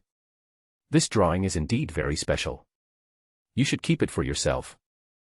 Alas, Brother Zhou Wen, I know that the value of this blueprint is indeed not as good as that of the algae oxygen tank, but I don't have any other blueprints, and this one was just opened. I hope Brother Zhou Wen can help me and trade me an algae oxygen tank. If Brother Zhou Wen feels that it is a loss, I can raise the price. However, I don't have the blueprints, but I do have some basic materials. Since Zhou Wen had already seen all the information about the drawings, Qing Yongming stopped bragging about his drawings. Anyone would know that such rubbish drawings were worthless. If he continued to brag about them, the deal would not be done. But your blueprint is really worthless. Brother Zhou, please help me. Didn't I say last time that I would first contact you if I had a blueprint? You see, I have kept my word. Next time I get a blueprint, I will contact you first. Well, since we know each other in this strange world, I'll do you a favor. Forget about the extra materials, just trade this blueprint. Haha, Brother Zhou is really kind, thank you so much. Next time I get a blueprint, I will definitely trade with Brother Zhou. Afterwards, Zhou Wen completed the transaction with Qing Yongming and obtained the blueprint of the seaweed planting box. Zhou Wen directly put it into the system interface and took a quick look at the materials needed for production. Seaweed planting box blueprint requires 20 stones and seawater. The materials needed for manufacturing are similar to those for the algae oxygen tank, except that there are 10 more stones. It is really useless for the time being, and Zhou Wen does not plan to make it and continue collecting fragments. Collect the fragments of the food illustrations for accelerating the growth of the phantom Leviathan. The price is negotiable. As soon as Zhou Wen sent this message, it aroused discussions among many survivors. After all, Zhou Wen would sell the algae oxygen tank tomorrow, and his every word and action would attract everyone's attention. Transform Leviathan to accelerate growth food illustration fragment. What is this? I don't know, I've never seen it before. Looking at the name, it's obvious that it's something that helps the Leviathan grow. Zhou Wenbin thought that by collecting fragments on the World Communication Channel, he could quickly collect all 10 fragments, but after a few hours, he only received 1 fragment. There is only one piece for 100 million survivors in the world. Is it so rare? Zhou Wen opened 2 pieces himself, and he thought it would be easy to collect them all. Could it be that my transformed Leviathan has a longer range of movement, so the chance of finding it in a supply box is higher? Zhou Wen thought about it and this was the only possibility. Zhou Wen had nothing to do. The 3rd supply box of the day was about to arrive, so he just had to wait for it. While waiting, Zhou Wen took a look at the compost bucket to see if the fertilizer was ready. However, when Zhou Wen wanted to open the lid, he found that the lid seemed to be stuck to the compost bucket and could not be opened no matter how hard he tried. After trying many methods, Zhou Wen suddenly came to his senses. The fertilizer should be ready, and the lid will open automatically. After figuring out the reason, Zhou Wen was in a good mood. At the beginning, he was a little worried because he didn't know what the fertilizer would look like. Now that he knew the principle, his worries naturally disappeared. After a while, the third supply box arrived. This time there were no living creatures in the water, so Zhou opened the supply box safely. Ding! Iron ore X3. Oh, it's ore again. Zhou sighed. He didn't know when these ores would be useful. It's about time. After obtaining the 3 supply boxes, the transformed Leviathan was about to enter a resting state. Zhou took out the remaining 2/3 of the mirror-skinned pike meat and began to cut it into pieces and eat it. Since the meat of the mirror barracuda was not tasty, Zhou did not plan to chew it slowly. He ate very quickly, almost swallowing it after a few chews. He soon finished 1/3 of the fish meat, but did not get any attribute points. It seems that just like the spiked krill, attribute points cannot be obtained repeatedly. Zhou was not that surprised. He just felt it was a pity and a waste. Looking at the remaining 1/3 of mirror-skinned barracuda meat, he decided to exchange the blueprint with others on the World Communication Channel. Mirror-skinned barracuda meat can increase a little physique, a little speed, and exchange for spiked breastplate blueprint. Zhou didn't know how many pieces of spiked armor there were, but there was definitely no breastplate. The mirror-skinned barracuda could add 2 attributes and was extremely valuable. Even if someone wanted to keep the blueprint for their own use, they would have to think about the 2 attributes. After all, it is better to strengthen oneself than to rely on external objects. Mirror-skinned barracuda. Boss, how come you have so many goodies? You are not the protagonist who has the cheat system. Hearing what you said, it seems that this big guy has been selling things we haven't seen before recently. There really isn't a cheat system, is it? It's just like the one in the novel. Big brother, please hug my thigh. Then there was no talk about the transaction at all, and all that followed was a screen full of requests for favors. Zhou didn't know whether to laugh or cry when looking at these messages, so he decided to change the subject. Don't think about those unrealistic things. Do you really think this is a novel? There is also a plug-in system. Let me tell you something realistic. Today I made an algae oxygen tank, and then tried to carry seaweed, which really speeded up the digestion of the transformed Leviathan, and I got an extra supply box. Zhou will start selling algae oxygen tanks tomorrow, and the messages he is sending out now can be considered as a warm-up. Sure enough, after Zhou announced that the method of transporting seaweed was feasible, everyone in the communication channel was shocked as if by thunder, and a large amount of messages almost filled the communication channel at the same time. The idea of transporting seaweed actually works. I thought it was said on purpose to harm us. Ah. Why would you harm us? Think about it, most of us don't have enough food to begin with, and we're also consuming a lot of energy, so the food consumption rate must be even faster. If we can't get extra supply boxes, won't we all starve to death without food? I think there is nothing wrong with your idea. Could it be that this big guy is in the same group as the guy who proposed the idea of transporting seaweed before? Now he deliberately tells us that the idea is feasible in order to kill us. Brother, I think you have paranoia, and your brain is not good, you believe everything you hear. What? Is what I said impossible? They have no relationship with us, why would they help us? There must be something wrong. It is indeed possible, but at present, there is no conflict of interest between each of us, so there is no need to scheme against each other or persecute each other.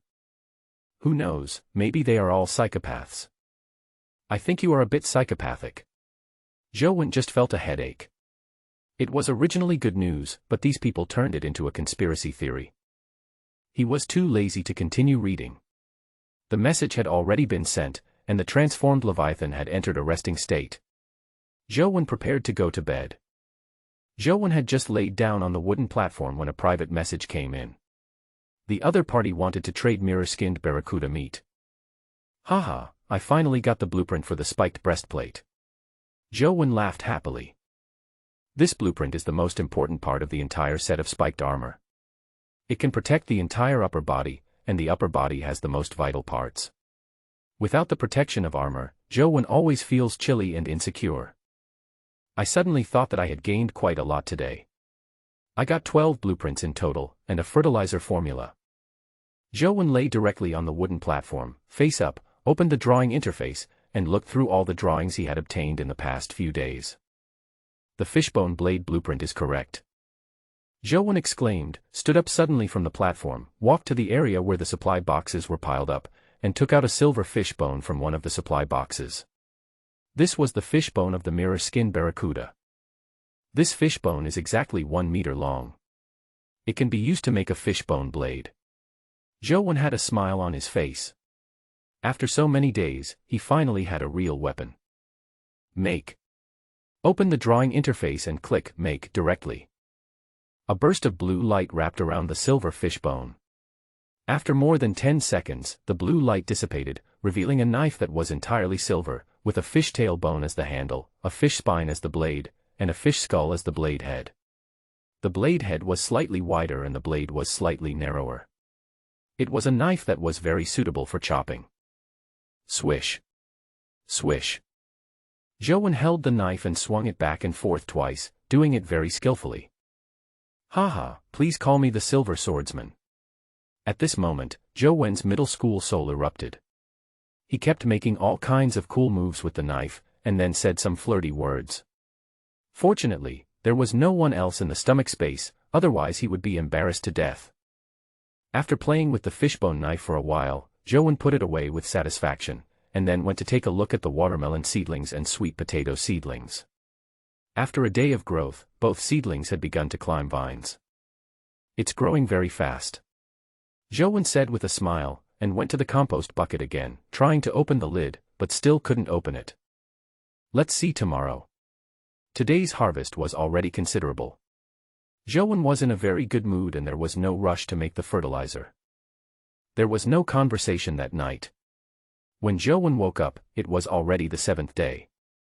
Today is a big day. In the World Communication Channel, many survivors have begun to discuss the price of algae oxygen tanks. I think the price of the algae oxygen tank is at least 50 basic materials. What's wrong? Are you still asleep? You want to buy an algae oxygen tank with 50 basic materials? You are dreaming. I'm afraid the price won't be cheap, and we may need to exchange drawings. That's too much, blueprints. How can everyone have blueprints? You don't really think that everyone can trade for algae oxygen tanks, right? The number of people is displayed in the upper right corner of the World System channel. There are 100 million people in total. Even if he doesn't eat or drink and does nothing, he can only make 1 tank per second. It will take nearly 3 years to make 100 million tanks. I don't care. If the price is 50 pieces of basic materials, I will be grateful and call you Godfather. If the price is 200 pieces of basic materials, I will say you are generous. If it is a blueprint, I'm sorry, I will go to work early.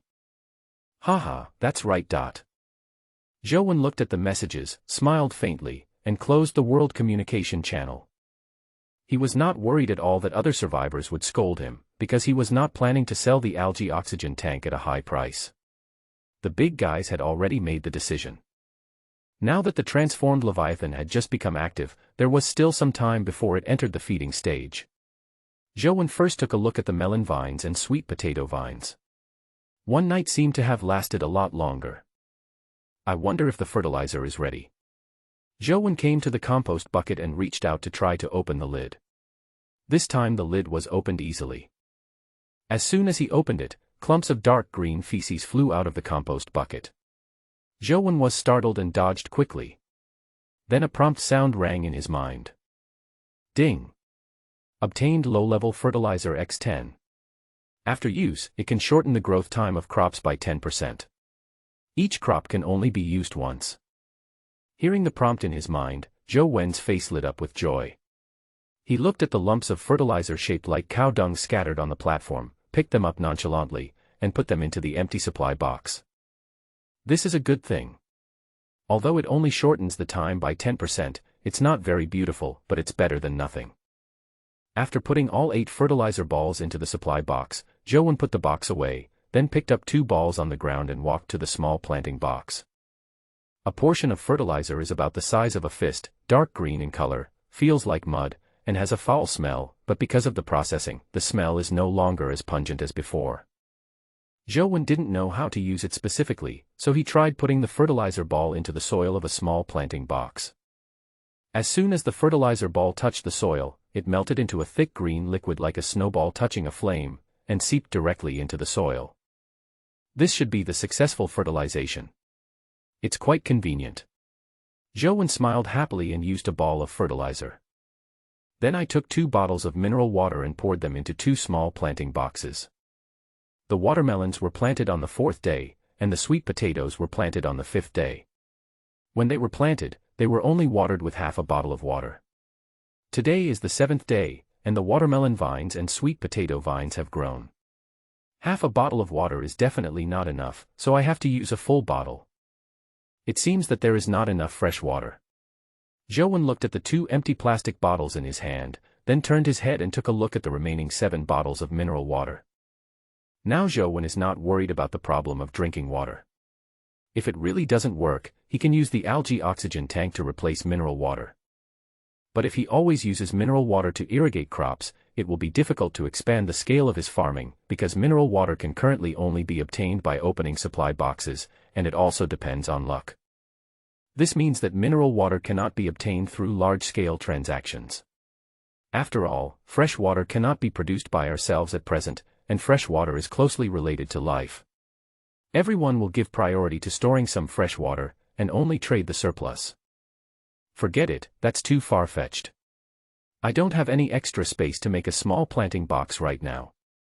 The wooden platform Joan built was only 6 square meters, with 2 small planting boxes taking up 2 square meters, a compost bucket taking up 1 square meter, and then the stacked supply boxes.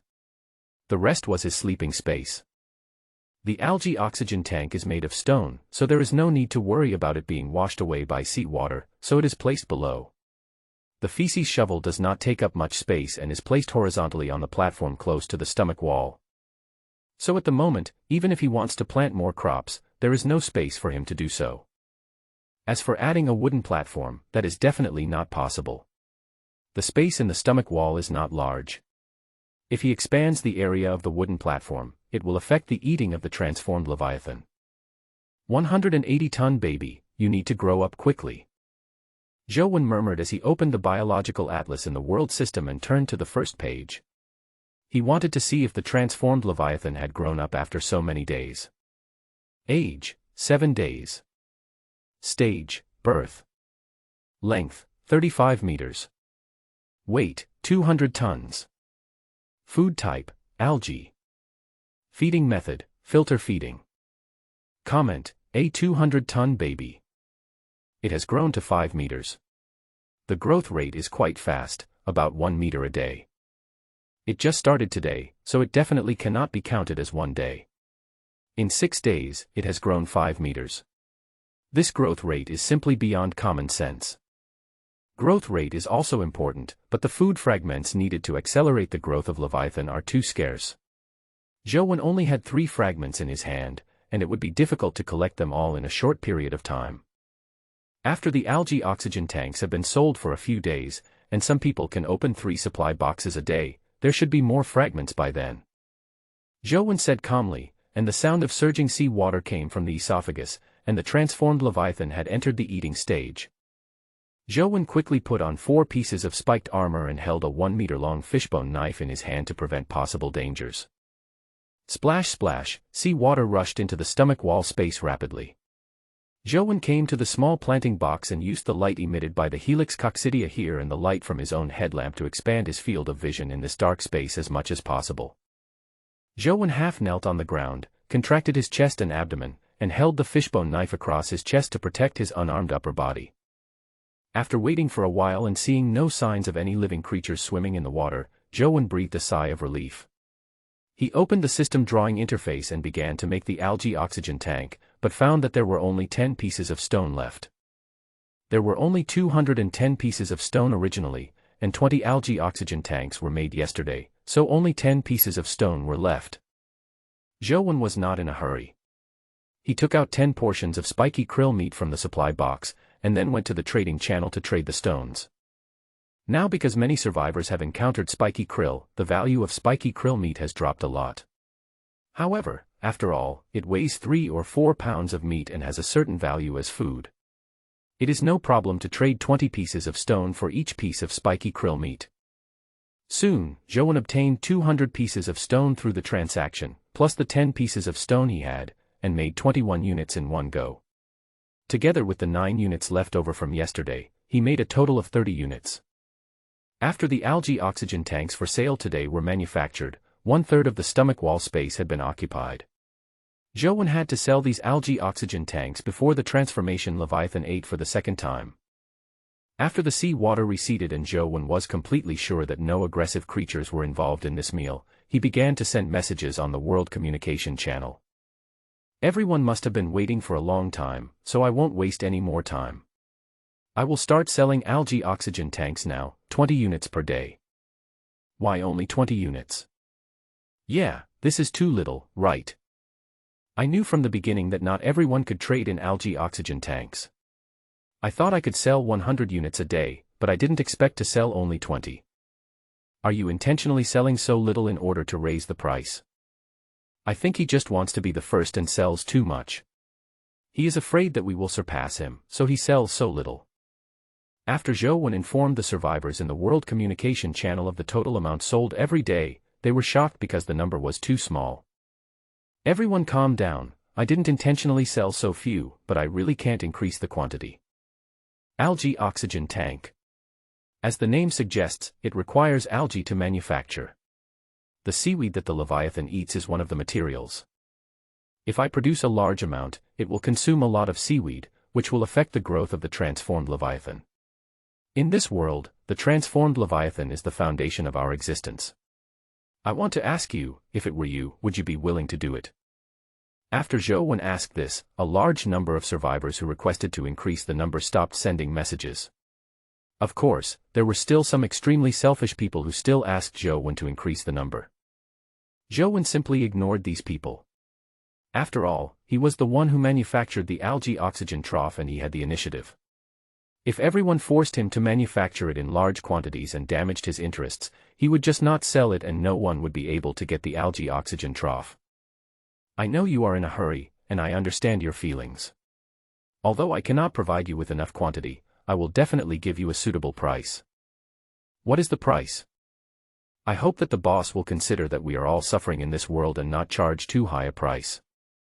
Since increasing the number is impossible, the survivors can only hope that the price will not be too high, so that they can at least have hope. Don't worry, I know it's not easy for everyone. I'm ready to trade one drawing for each machine. As soon as they saw that Joan wanted to trade with the blueprint, the communication channel exploded again, and everyone started to curse Joan's ancestors, but Joan suddenly changed the subject. However, blueprints are indeed too scarce, and it also depends on luck. It is not appropriate to trade with blueprints, so I decided to trade with basic materials. How much basic material? When the survivors in the communication channel saw the use of basic materials, they became excited and asked about the quantity of basic materials. Alas, it's not easy for everyone. The number of algae oxygen tanks I sell is indeed too small. In order to give everyone a chance to trade, the first algae oxygen tank only requires 100 basic materials. What a kind person. I want one. I want one too. All the survivors rushed to buy them. The quantity was small to begin with, so it was naturally first come first served. Please wait for a moment. The 100 basic materials are conditional. Among them, 40 parts are wood, 30 parts are stone, and the remaining 30 parts are random. You can also use the complete shell of spiky krill instead. One shrimp shell equals 10 parts of basic materials. Joan now consumes a lot of wood and stone, so he should give priority to obtaining these two basic materials. The purpose of purchasing shrimp shells is naturally to make spiked breastplates. The spiked breastplate requires 10 shrimp shells, and these armors should be damaged. It is definitely not enough to just rely on the few spiny krill caught in the seaweed every day. Now other survivors have also encountered spiny krill, and purchasing them directly from them is the fastest way. I have all these materials. When will the boss start trading? Start trading immediately. For the sake of fairness, I will directly list it on the trading channel. Also, since today is the first day of selling algae oxygen tanks, I will sacrifice a little of my own profit and add 10 more, for a total of 30. As for whether you can trade, it depends on your hand speed. After Zhou finished speaking, he directly put all 30 algae oxygen tanks on the shelves, but they only appeared on the World Trading Channel for 1 second, and the transaction information disappeared the next second. In an instant, all 30 algae oxygen tanks were sold out. A large blue light flashed in front of Zhou, and a large amount of basic materials appeared in front of him. Wow, this is too fast. Zhou was shocked by the transaction speed. He tapped the blue light screen of the system to send the transaction information, and before he put down his hand, the transaction was already completed. Ha ha ha, I got one, mortals, tremble. Something flashed for a moment, and I didn't even see it clearly before it disappeared. You beast. You beast. What kind of hand speed do you have? This is just a piece of shit. I put my hand on the trading channel early on and pressed it as soon as the trading information appeared, but in a short time, the trading information disappeared. Screw you. In the World Communication Channel, there were laughter from those who got the items, and curses from those who didn't. Zhou glanced at them for a few seconds and prepared to close the communication channel to calculate the basic materials he had just traded back. Boss, you said that the first unit only needs 100 basic materials, so how many basic materials do you need to trade for the second unit? The second machine does not require basic materials for trading, it can only be traded with blueprints, and it must be traded via private message. Ah. This is too different. It's not appropriate. Yes, big man, just be a good person and give the second machine 100 sets of materials. Yeah. 100 basic materials is not a small amount, you will definitely make some money, so let's just take this price. Then a large number of survivors began to blackmail Zhou morally, hoping that Zhou could sell the second machine to them at the price of 100 basic materials. Zhou looked at the news with a sly smile on his face. Okay, I'll be a good person to the end. The second one also needs 100 basic materials. You can send me a private message to trade. Boss, you are a good man. Awesome. I'm determined to hold onto your thick thighs, even Jesus can't stop me, I say.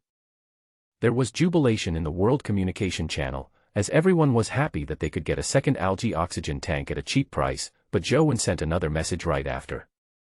However, I only sell 20 algae oxygen tanks every day. Repeat purchases will definitely take up the 20 units. Those who haven't traded in an algae oxygen tank will have to wait. As soon as this news was released, 99% of the survivors who did not get the algae oxygen tanks were furious. Boss, I think the second unit needs to be traded with a blueprint. The price is very reasonable. Don't listen to those people. They are just blackmailing you and taking advantage of you. Yes, I think the price of one blueprint is too low.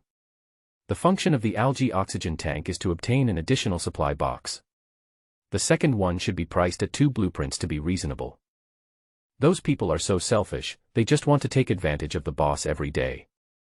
The boss's first algae oxygen tank was priced at only 100 pieces of basic materials, which was already a big bargain for everyone. They even want to continue to take advantage of the second one. It's shameful. Those people are simply beasts, worse than beasts.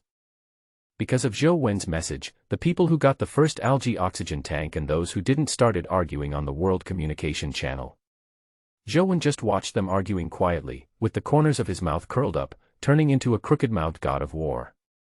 After watching the quarrel between the two sides for a while, I realized that because there were too few people who got the first algae oxygen tank, the situation was one-sided. In the end, the pricing of the second one was still based on the drawing. Zhou could only accept the price with great shame. He even refused 3 times, but was stopped 3 times in a row by the enthusiastic survivors.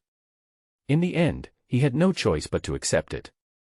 After everything surrounding the algae oxygen tank was concluded, Zhou began to sort out the amount of basic materials received from the transaction. 1,200 pieces of wood, 900 pieces of stone, 60 pieces of spiked krill shell, 100 pieces each of sand, dirt, and hay. There are too many basic materials. There is almost no place to put them. Zhou sighed as he put the basic materials into an empty supply box.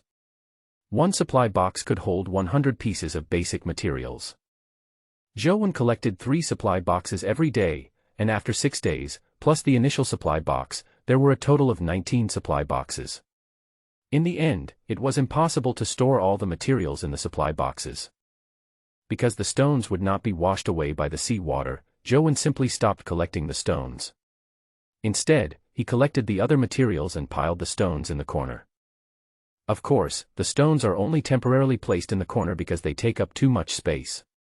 I will put these stones away after I get 3 supply boxes today. But, there will be more and more materials in the future, and there will be no place to put them. Joe felt a headache when he thought that he would continue to sell 20 algae oxygen tanks and obtain a large amount of basic materials every day. The spiked krill shells are enough for now. How about using empty supply boxes instead tomorrow? This is a temporary solution and can only temporarily resolve the problem of too many supplies to store. After all, the supply boxes also have volume. A supply box is about the size of a shoe box. If there are more supplies in the future, there will be no place to put them. There is no way around it because the space in the stomach wall is too small. Let's talk about it later. Joe really couldn't think of a solution now. If it didn't work, he would exchange all these basic materials for metal ores in the trading channel. The current price of metal ore is 10 basic materials for 1. Although metal ore is of little use at present, it will definitely be an indispensable material in the future. There is no problem in stockpiling it now. Because of the transaction and the cleaning of basic materials, Joe didn't have time to move the seaweed that the transformed Leviathan had eaten for the first time, so he simply waited until the second feeding was over before moving them all together. 60 spiked krill shells were traded today. Joe used 10 pieces of krill shells and 20 pieces of cloth to make a spiked breastplate. It's a bit heavy. Joe lifted the spiked breastplate with both hands and felt its weight. It was about 40 kilograms, but he had to wear it no matter how heavy it was. At least it could protect his body.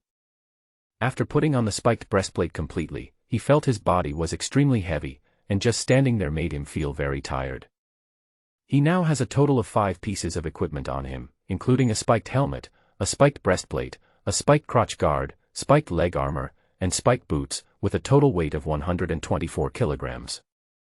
He could still move with some effort, but every time he moved, he felt as if all the strength in his body was being drained away at an accelerated rate. Ouch, it's so heavy, let me lie down first.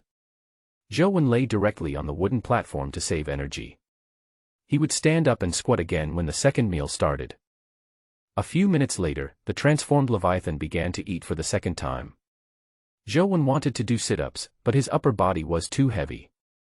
His poorly trained abdominal muscles could not bear the weight and he could not sit up at all. There was no other choice but for Joe to support himself with his hands and slowly adjust himself into a squatting position. It seems that in addition to push-ups, sit-ups also need to be arranged.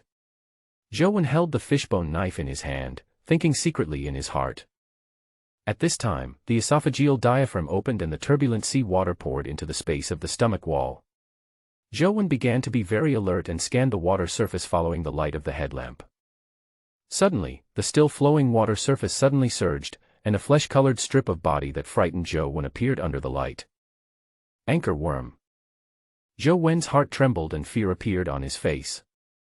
The anchor worm almost took his life before. Every time he thought about it, he was still frightened. Joe exhaled deeply, and the feeling of fear surged up again, causing his hand holding the fishbone knife to tremble involuntarily. Fortunately, there was light from the headlights this time, so he didn't go dark like last time and couldn't see anything. Moreover, this was the second time he encountered the anchor worm, and he had also killed it before. When he encountered it again, although Joe was still afraid in his heart, his body was not as frightened as last time, unable to move. Joe was still half-squatting on the wooden platform, holding the fishbone knife across his body, without making the slightest sound, as he waited for the sea water to recede. Time passed slowly, and the water level in the stomach wall space gradually rose until it was almost level with the wooden platform. The esophageal diaphragm closed and the seawater stopped pouring in. After the transformed Leviathan finishes its second meal, the seawater in the stomach wall space will be discharged. Joe gently raised his hand and wiped the sweat that flowed from his forehead to his eyelashes. His physical strength was rapidly draining away. The spiked armor on his body was too heavy. Joe had been maintaining a half-squatting posture, which put great pressure on the muscles of his whole body. Bang! But just as Zhou wiped the sweat off his face and put down his arms, the originally calm water surface suddenly exploded. Four anchor-shaped claws, carrying ferocious mouthparts, crossed the wooden platform and grabbed Zhou Wen's head. Zhou never expected that the anchor worm would attack him at this moment. In addition, his armor was heavy and he had no time to get up and react. His head was clamped tightly by the four anchor limbs. Although Zhou was startled by the sudden attack, he immediately calmed down. This time, the anchor worm's attack was the same as last time, attacking his head. The three spikes on the top of the spiked helmet once again blocked the attack of the anchor worm's mouthparts. Zhou did not hesitate. He stood up suddenly, swung the fishbone knife in his hand, and chopped hard on the tentacle-like body of the anchor worm. This weapon was much stronger than the spikes. It penetrated half of the anchor worm's body with one blow. Scarlet blood gushed out, and the worm's head clamped on top of its head screamed in pain.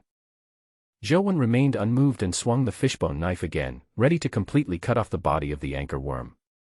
Bang! There was another explosion on the water surface. When Zhou heard the voice, his heart tightened and the fishbone knife he was swinging stopped. He had a bad feeling and was about to turn the headlight to check when suddenly, something clamped his thigh. Then there was a huge pulling force. Zhou was originally in a stalemate with the anchor worm above his head, and his attention was completely not on his legs. He was pulled by this force and lost his balance. Bang! Zhou fell heavily on the wooden platform. The weight of his armor and himself, a total of 254 pounds, hit the wooden platform with a dull impact sound. The creature that clamped Zhou Wen's legs seemed to want to drag Zhou Wen into the water, but because Zhou Wen was too heavy, it couldn't drag him for a while. Just when Zhou Wen breathed a sigh of relief, the anchor worm that had clamped his head began to drag him into the water. Up and down, with force from both sides, Zhou Wen was dragged into the water in a horizontal position. Plop! Zhou Wen's body crashed into the water, splashing a lot of water and also creating layers of waves, which surged and spread in all directions. Zhou Wen was dragged into the water and was horrified, although he held his breath before falling into the water to avoid choking. But in such a hurry, he didn't have time to breathe. His heart was beating wildly and the oxygen content in his body was rapidly consumed. At this time, he already felt a little short of oxygen. But Zhou Wen's head and legs were pulled at the same time. In the sea water that was nearly 1 meter deep, there was no way for him to float to the surface in his current condition. As time passed, the feeling of suffocation became more and more intense. In such a desperate situation, Zhou Wen had to fight. He made up his mind and used all his strength to feel the body of the anchor worm with his left hand, and then used the fishbone blade in his right hand to cut the anchor worm. As long as he could quickly kill the anchor worm that was grabbing his head, he would have a chance to surface. Zhou Wen began to cut the body of the anchor worm eagerly and fiercely. Perhaps because the anchor worm was too badly injured, the anchor worm let go of Zhou Wen's head after Zhou Wen had only made 2 cuts. Zhou Wen was overjoyed. His will to survive made him throw away the fishbone blade in his hand. Then he flapped his hands vigorously and slowly floated out of the water. Heha heha dot. Zhou Wen breathed in the oxygen in the space of the stomach wall frantically. The movement was so large that his body expanded and contracted. But before Zhou Wen could take a few breaths, the creature clamped his legs and dragged him into the water again. Gurgle gurgle.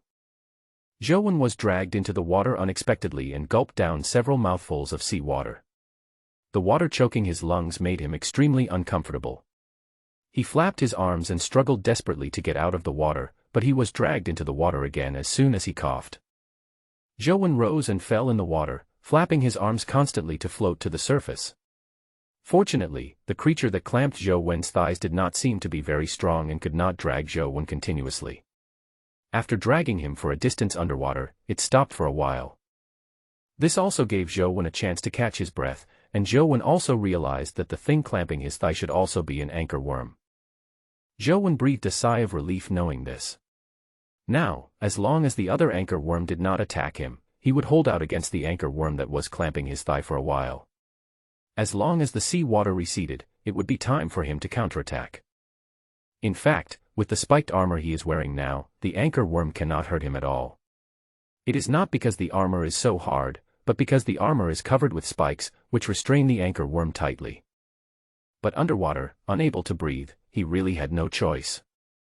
At this time, the water level began to slowly drop, and Zhou also figured out the pulling rhythm of the anchor worm that was pulling his thigh. When the anchor worm was about to drag him into the water, he held his breath in advance, and when the anchor worm had no strength left, he immediately floated to the surface to exhale. As the water level got lower and lower, the pulling force of the anchor worm became smaller and smaller. Without the leverage of water, the anchor worm could no longer drag Zhou. Moreover, it had just been in a stalemate with Zhou in the water for a long time, and now it had no strength to move, but its claws were still clamped on Zhou's thigh. Zhou shone the headlamp towards his thigh and found that the anchor worm that clamped his thigh had indeed its mouthparts blocked by the spikes on its leg armor, which made him completely relieved. After knowing that his safety was guaranteed, an endless feeling of fatigue instantly filled his body. He sat down on the ground as if he had suddenly lost strength, unable to get up for a while. Just now he was wearing heavy spiked armor and struggling in the water for a long time. If it wasn't for the life and death situation that stimulated his adrenaline, he wouldn't have been able to move. Now that the fatal threat of drowning was gone, he felt that all the muscles and bones in his body were whining. A strong sense of sleepiness came over him. His eyelids felt heavy and he wanted to have a good sleep very much. Pa! A loud slapping sound echoed throughout the stomach wall space. Zhou took off his spiked helmet and slapped himself. It was a heavy slap and it hurt a lot. After the slap, the burning pain on his face made Zhou feel a little better. He quickly put on his spiked helmet again, turned on the headlamp, and looked for the anchor worm that he had chopped. It would not matter if he did not look at it. This sight made Zhou completely alert, because the injured anchor worm was actually lying on the ground, sucking the blood of the transformed Leviathan. Zhou screamed, not knowing where he got the strength from. He suddenly got up from the ground, then found the fishbone knife he had thrown away when he was drowning, and killed the anchor worm on his leg with a few strokes. Then he quickly came to the injured blood-sucking anchor worm and chopped it several times, finally killing it. The helix coccidia are small in size, so it's okay for them to suck a little blood. But you are so big, how can you keep sucking blood? Zhou said viciously, pointing at the severed head of the anchor worm with a fishbone knife. Afterwards, Zhou carefully lifted off the anchor chelicerae that were attached to the stomach wall. Fortunately, the tiny barbs on the anchor chelicerae did not cause much damage to the stomach wall, leaving only some shallow wounds, which did not cause too much damage to the stomach of the transformed Leviathan. But just as Zhou was relieved, he saw blood oozing out of the stomach. This was obviously not the blood of the anchor worm. When he removed the entire head of the anchor worm, a round blood hole the size of a tennis ball appeared on the stomach wall. Fuck you. Zhou angrily kicked the anchor worm's head to the side. Judging from the size of the bloody hole, it was obviously caused by the anchor worm's round mouthparts. How can I stop the bleeding? Zhou looked at the circular wound that was bleeding continuously and felt anxious.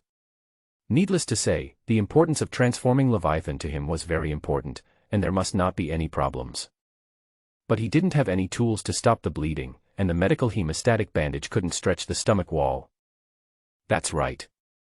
Heliosize. Zhou suddenly had an idea and thought of using the heliocentrism to stop the bleeding, so he quickly took off his spiked breastplate, climbed onto the wooden platform, and caught a heliocentrism. I hope it works. Zhou put the helix worm on the blood hole, and then he saw the 4 small tentacles of the helix worm tightly attached to the stomach wall next to it, sealing the blood hole tightly. Success. Zhou was very happy. Although this wound was actually nothing to the huge Leviathan, since Zhou lived in its stomach and had a way to stop the bleeding, he naturally had to help deal with it.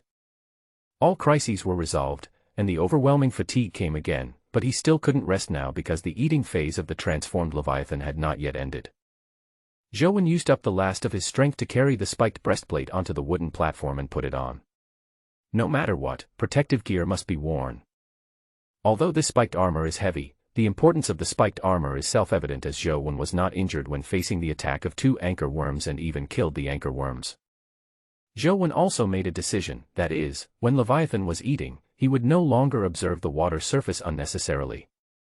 After almost drowning, Zhou suddenly realized a problem, that is, why did he have to observe the movements on the water surface?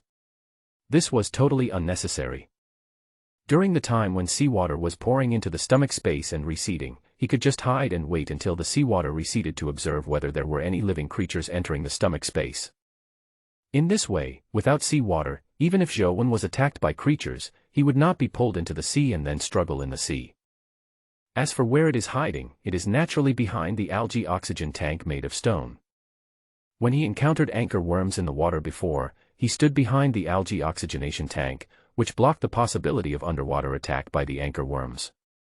Now, Zhou Wen only needs to move the algae oxygen tank onto the wooden platform and then place it on the edge of the wooden platform, like a wall to block possible attacks from underwater creatures. I wonder if there are any house plans. Zhou Wen suddenly thought that if he could build a house, he could hide directly in the house when the seawater rushed into the stomach wall space. That would be safer. While Zhou Wen was thinking about all these things, he used the system interface to move the algae oxygen tank under the wooden platform and placed it on the edge of the wooden platform according to his idea. Because Chen Xin had traded an algae oxygen tank with him beforehand, he only had one left. Originally, one was enough for him to carry seaweed during the feeding phase of the Leviathan transformation. But now he was extremely tired and had no energy to carry the seaweed. Moreover, the eating phase of the transformed Leviathan had not yet ended, and aggressive creatures might enter the stomach wall space at any time. He could only wait until the eating phase was completely over before he could start carrying the seaweed. I can't sleep, I can't sleep. Zhou Wen yawned continuously and felt groggy. In order to prevent himself from falling asleep, he pinched his thigh hard, but the effect was not obvious. Finally, Zhou Wen decided to eat a can of fruit to replenish the energy he had consumed. Click. The canned fruit was opened. It was a can of oranges. There was little flesh and a lot of soup inside. It was not convenient for Zhou Wen to grab the fruit directly with his hands, so he simply drank the soup. The sour and sweet soup stimulated the taste buds and made Zhou Wen, who was drowsy, feel a little more alert. He was not in a hurry to finish the can of oranges. He just drank the soup bit by bit to maintain his appetite for the canned food and dispel his sleepiness. Crash crash. After a while, the transformed Leviathan ate again, and seawater poured into the stomach wall space. Zhou Wen hid behind the algae oxygen tank, opened the system interface, and built another algae oxygen tank using the blueprints.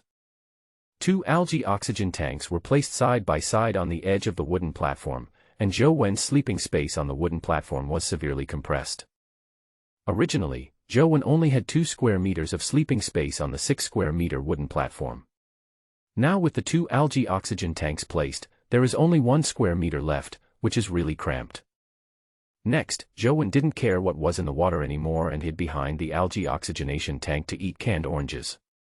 He hid there until the entire eating phase was over, and no unexpected situations occurred during this period. After finishing the can of oranges and resting for such a long time, Zhou Wen regained a lot of energy. After putting away the tin can, Zhou Wen stuck his head out of the algae oxygen tank and scanned the area with the headlight, but did not find any large creatures. During the eating phase just now, Zhou Wen did not hear any sound of biological activity, which means that no organisms entered the stomach wall space during the next few feedings.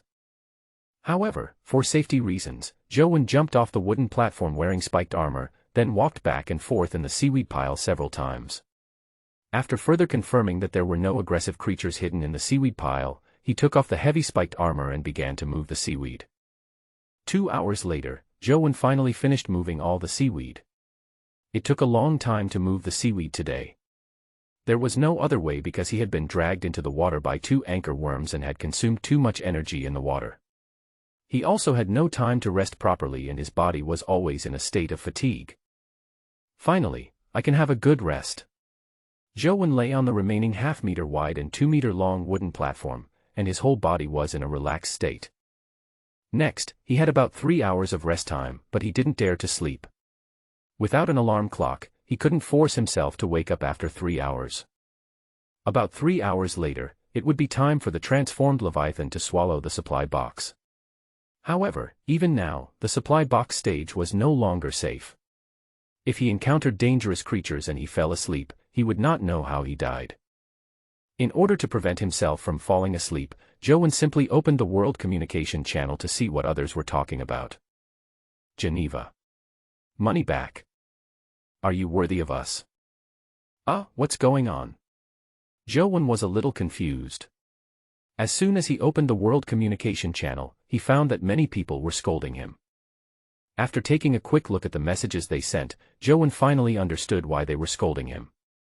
The algae oxygen tank is completely useless. I just finished moving the seaweed and I felt short of breath. I almost died of lack of oxygen. Really? There are still many of us who haven't traded in yet. Are you kidding us? Do you want to buy a second one? What he said was true. I also traded an algae oxygen tank and moved seaweed. After moving the seaweed, I had difficulty breathing and felt like I was going to die. I just recovered now. Liar, didn't you say that with the algae oxygen tank, we don't have to worry about lack of oxygen? Sure enough, none of the so-called big guys are good people. They are obviously trying to harm us on purpose. Swindler, come out and give me an explanation. Yes. You also need to return the 100 basic supplies to us and compensate us. Refund. Refund.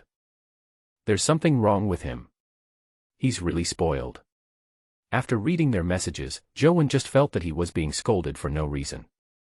If you want to return the algae oxygen tank, you can send me a private message and I will return the 100 basic supplies to you. Zhou was not panicked at all. Algae oxygen tanks were in short supply now. If some people wanted to return them, he would just return the basic materials.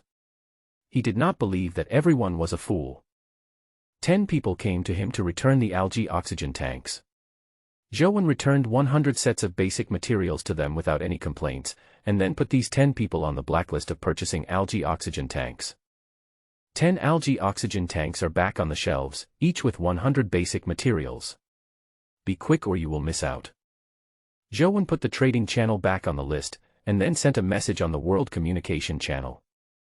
Why are there only 10 people returning the products? Are the remaining 20 people stupid? They don't even know they were cheated. How dare he put it back on the shelves? He has the nerve to do that. It has already been exposed. He really thought that someone would still be fooled. However, the next second, those who returned the goods were slapped in the face. The 10 algae oxygen generators just appeared in the information column of the World Trading Channel and disappeared in an instant. All 10 were traded. What a stupid deal. We have tried it, the algae oxygen tank is useless. Yes, it really proves the saying that there are too many liars because there are even more fools. It's really hard to say anything about these people. We've all been fooled by them, but there are still people who fall for it. Zhou happily watched these people who were returning goods shouting on the World Channel. He did not stop them and just treated it as a clown show. However, what surprised him was that no one told them that if there were no algae oxygen tanks, they might have died of lack of oxygen by now, instead of clamoring for a return. Moreover, through the transaction information, Zhou discovered that among those who were clamoring to return the goods, there was actually a person who had just traded an algae oxygen tank on the World Trading Channel. Zhou compared it with the blacklist of 10 people who returned the goods and found that he was not on the blacklist. Zhou set the purchase limit to prevent duplicate purchases this time, which means that this person had never traded an algae oxygen tank before. He deliberately fanned the flames among those who wanted to return the goods, prompting them to do so, and then took the opportunity to trade one without anyone knowing.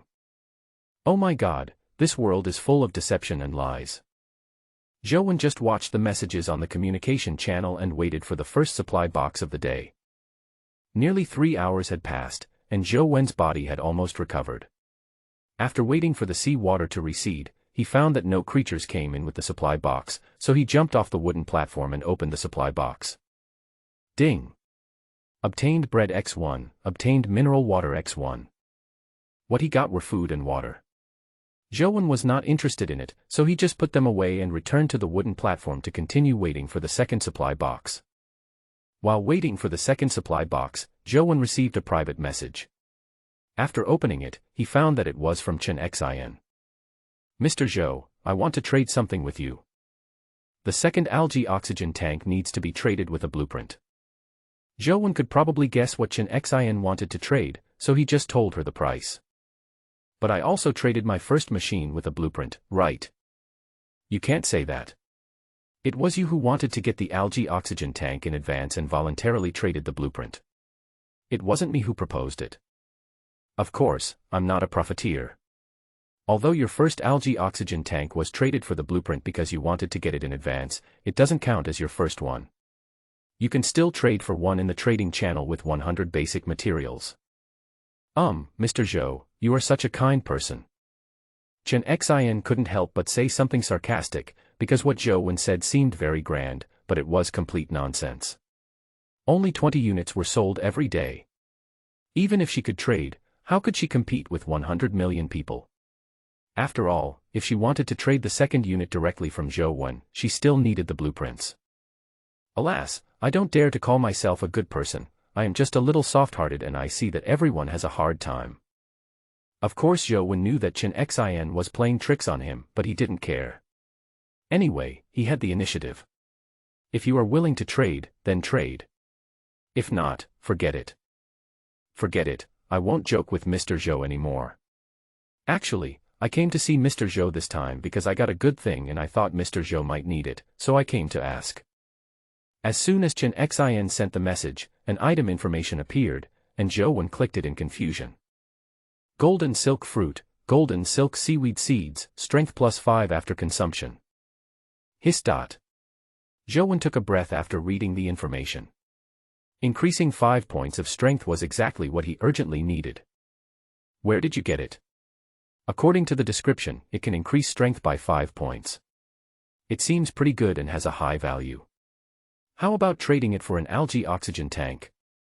Since Mr. Zhou is not interested, forget it. I will find someone else to trade with.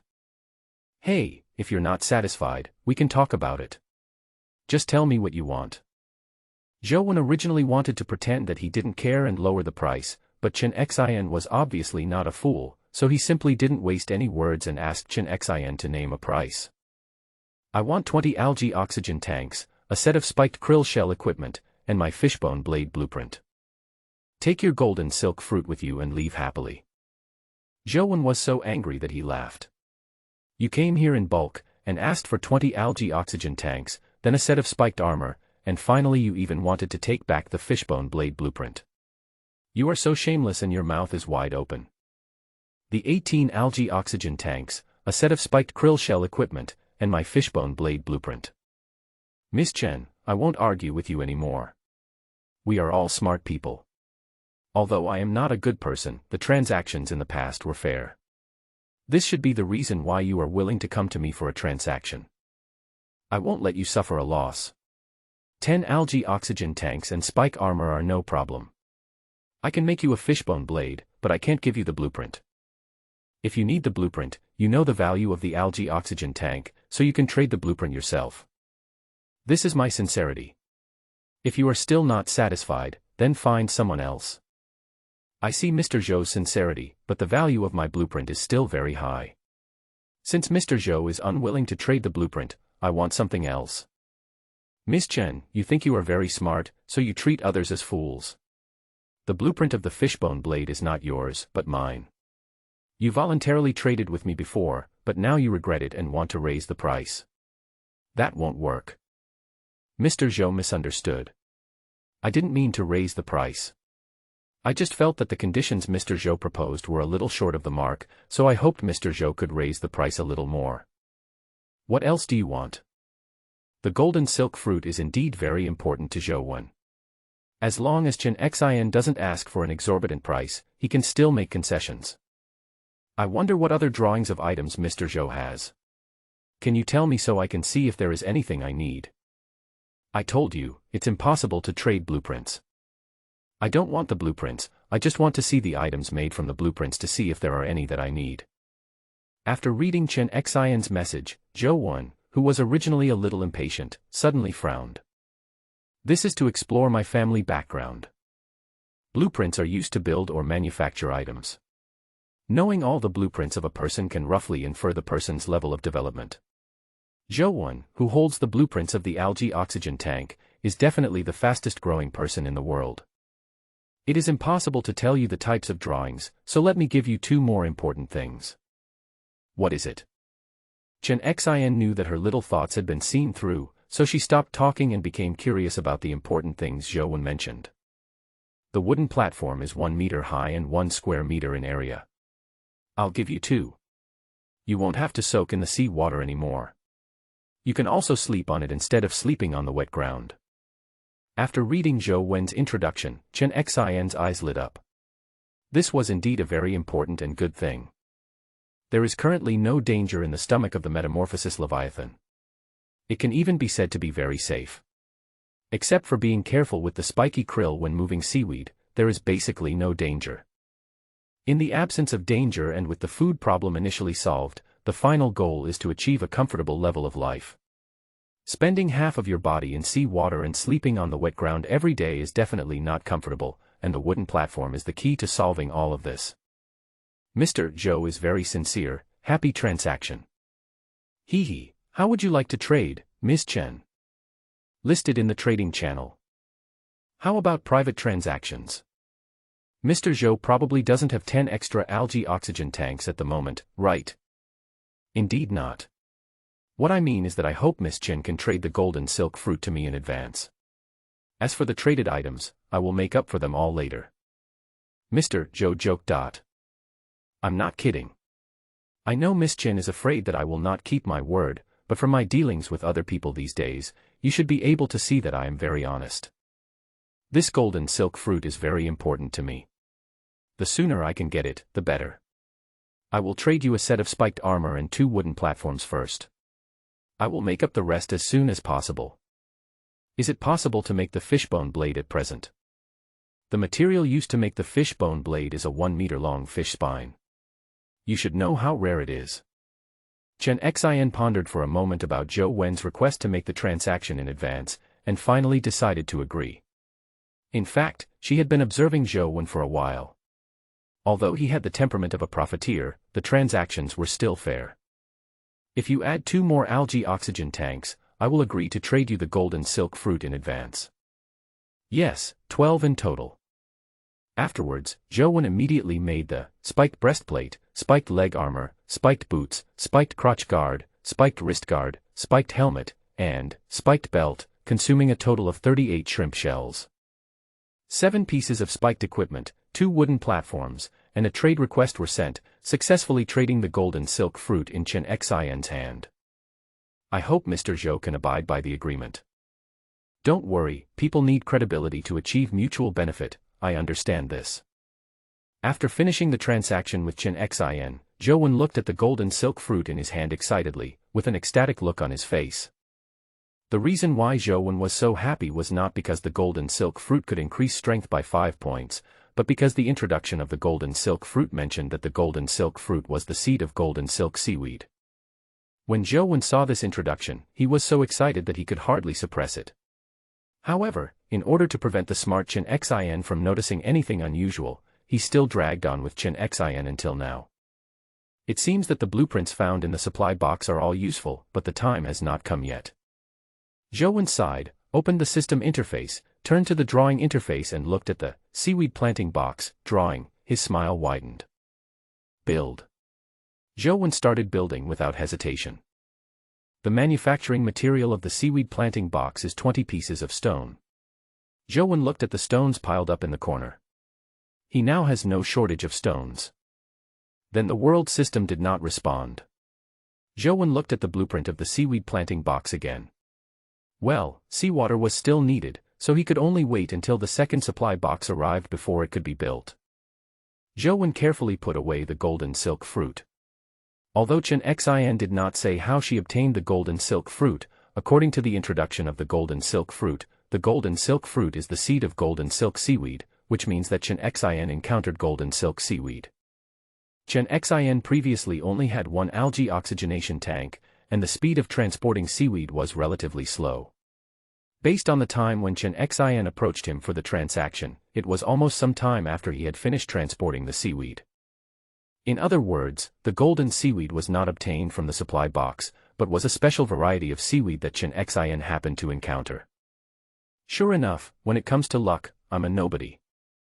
Next, there was nothing to do, so I continued to lie on the wooden platform and wait for the second supply box. 2 or 3 hours later, the esophageal diaphragm opened, seawater poured in, and the second supply box arrived, but this time there were living creatures in the seawater. Zhou Wen hid behind the algae oxygen tank, then opened the drawing interface and made the seaweed planting box. When the sea water receded, Joan heard a familiar click sound. He shone the light over there and saw a band of light jumping there. It was a mirror barracuda. Knowing that the creature in the water just now was a mirror barracuda, Joan felt relieved and jumped off the wooden platform to check the seaweed planting box that had been built. The seaweed cultivation box is actually a replica of the algae oxygen tank, but it is twice as big as the algae oxygen tank. It is a stone trough that is 1 meter long, wide and high. It is filled with seawater and has a large number of pebbles piled on the bottom. Joan was confused at first because there was no soil in the manufacturing materials of the seaweed planting box. Where would the golden silk fruit be planted? When he saw the small stones piled up at the bottom, he realized that these small stones were used for planting. Joan dug a small hole in the pile of stones, carefully placed the golden silk fruit into the hole, and then gently covered it with stones. I don't know how long it will take for the golden seaweed to mature and bear fruit. Considering that the golden fruit can increase 5 points of strength, the growing time should not be short, at least longer than that of watermelon and sweet potato. Thinking of watermelons and sweet potatoes, Joan thought of the low-grade fertilizer that had just been produced, but he didn't know whether the low-grade fertilizer could be used to fertilize golden seaweed. Forget it, let's wait for the golden silk fruit to sprout first. The golden silk fruit has been planted. Joan found the second supply box of the day and opened it. Ding! Obtained equipment slot X1. Equipment bar. Joan was stunned for a moment by what he obtained this time, and then he saw a prompt appear on the character attribute panel. Joan opened the character attribute interface and found a blue box next to the character attribute panel. Equipment column, you can store a piece of equipment or weapon in it. Joan clicked on the blue box, and a prompt appeared in his mind, letting Joan know the function of the equipment bar. Joan tried to put the spiked breastplate into the equipment bar. After a flash of blue light, the spiked breastplate appeared in the equipment bar. Then, with a thought in his mind, the spiked breastplate appeared on him. What a good stuff! Joan exclaimed in surprise. Of course Joan knew about the equipment bar. After all, he had been a gamer for more than 10 years. However, he was surprised that he could use the equipment bar in this world. However, one equipment slot can only accept one piece of armor or weapon, and after trying, it is found that it cannot accept anything other than equipment, such as food, water, basic materials, etc. Only armor and weapons can be accepted. It seems that this equipment slot can be obtained multiple times. One equipment slot can only hold one piece of equipment. Joan currently has 7 pieces of spiked armor, plus the fishbone knife, which makes 8 pieces of equipment. Therefore, the equipment slot needs to collect more. Having only one piece is not very useful. Joan played with the equipment bar for a while, then processed the mirror skin barracuda, divided the fish meat into 3 portions, and posted it on the trading channel in exchange for equipment bars. However, Joan felt that the possibility of getting it was slim, so he just gave it a try. The fish bones were used to make fishbone blades, and then he traded the used fishbone blades to Chen Xin and used new ones himself. Last time you sold mirror barracuda meat, you said it could increase both physique and speed, right? As soon as I traded the fishbone blade to Chen Xin sent me a message asking about it. Yes, do you want it? Yes, what's the price? 2 algae oxygenation tanks. Mr. Zhou doesn't let others take advantage of him, does he? Miss Chen, haven't you taken advantage of me yet? Golden silk fruit gives you 5 points of strength, you asked me for a bunch of stuff, mirror barracuda meat gives you 2 points of attributes, and I asked for 2 algae oxygen tanks, what advantage have I taken? Can strength be the same as other attributes? Forget it, I don't want those 2 algae oxygen tanks, just give me a portion of the mirror barracuda meat. Joan happily took a portion of mirror-skinned barracuda meat off the trading channel and traded it to Chen Xin. It was always better to grab as little food as possible from the transformed Leviathan. After resting for 2 boxes of supplies, Zhou Wen's physical strength has almost recovered. He still has 100 push-ups to do today. He can't just give up the plan he made yesterday. So in the following time, Zhou Wen began to complete his plan of doing 100 push-ups every day. After finishing 100 push-ups, it was almost time for the 3rd supply box of the day. Zhou Wen glanced at the anchor worm corpses piled in the corner. The bodies of anchor worms cannot be eaten and they take up a lot of space, so Zhou used a fishbone knife to cut the bodies into small pieces and threw them into the digester for disposal. After a while, the third supply box of the day arrived. The water was calm and no living creatures came in. After the sea water receded, Zhou successfully opened the supply box. Ding! Get the locker blueprint. Huh. Zhou was stunned for a moment, then he was ecstatic. God is helping me. I was just worrying about what to do with the materials I got from the trade, and they gave me a locker blueprint. Zhou used the locker blueprint with a smile on his face, and then checked the materials needed to make it. Locker blueprint requires 20 pieces of wood. It doesn't take much material, just make it. Zhou tapped the production button on the blueprint interface, and 20 pieces of wood flew out of the supply box, turning into blue light and forming a 2-meter-high and 1-meter-wide wooden cabinet in the air. According to the description in the drawing, there are 100 space grids inside the locker, and each grid can hold 100 supplies, which means that one locker can store 10,000 basic supplies. Although Zhou currently has a lot of basic materials, they only add up to more than 3,000 pieces, which is less than half of the space in the locker. The most important thing is that it occupies a small area and only 1 square meter of space is needed to store all the supplies. After placing the locker, Zhou immediately put all the 900 stones piled in the corner into it, and then transferred all the supplies stored in the supply box to the locker. Half an hour later, all the items in the 22 supply boxes were transferred, and then these empty supply boxes became useless. 10 supply boxes were put on the trading channel, and the remaining 12 supply boxes were directly thrown into the digester as garbage. Zhou couldn't put 22 boxes of supplies on the shelves at once, because that would be telling everyone that he could get 3 boxes of supplies every day from the first day, which would obviously expose his true colors. Of course, Zhou could be said to be looking for others to trade with, but once the seeds of doubt were planted, it would definitely attract extra attention from some people, which was definitely not a good thing. Human nature is greedy. Although there is no possibility for the survivors to meet each other now, what about in the future? What is worrying is not the lack of wealth but the inequality. As long as there is a situation of fighting between them in the future, Zhou will definitely be the target of public criticism. Zhou did not ask for too high a price for the 10 supply boxes. After all, everyone had them, and most people did not have abundant basic materials. They could not even fill their own supplies, so there was no need to buy extra supply boxes. Therefore, Zhou priced each supply box at 10 basic materials. People who can trade supply boxes must have a lot of basic materials, so 10 basic materials is very cheap for them. Zhou also has another purpose for selling the supply boxes, which is to see who is developing faster. Those who need a supply box definitely don't have enough space for basic materials, which means the other party has items for sale for a long time that they can use to exchange for basic materials. After waiting for a while, someone actually came to buy the supply boxes, and bought all 10 boxes at once. Zhou took a look at this person's profile picture and found it unfamiliar. It seemed that he had never met him before, so Zhou began to browse the World Trading Channel. After looking through the transaction information for a while, Zhou saw the items traded by this person in the World Channel.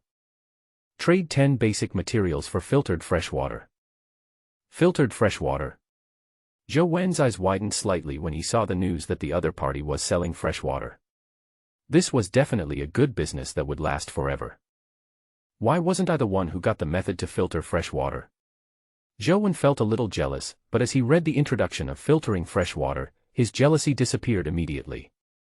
Filtered fresh water obtained by simple filtration of urine, which can be drunk in small amounts.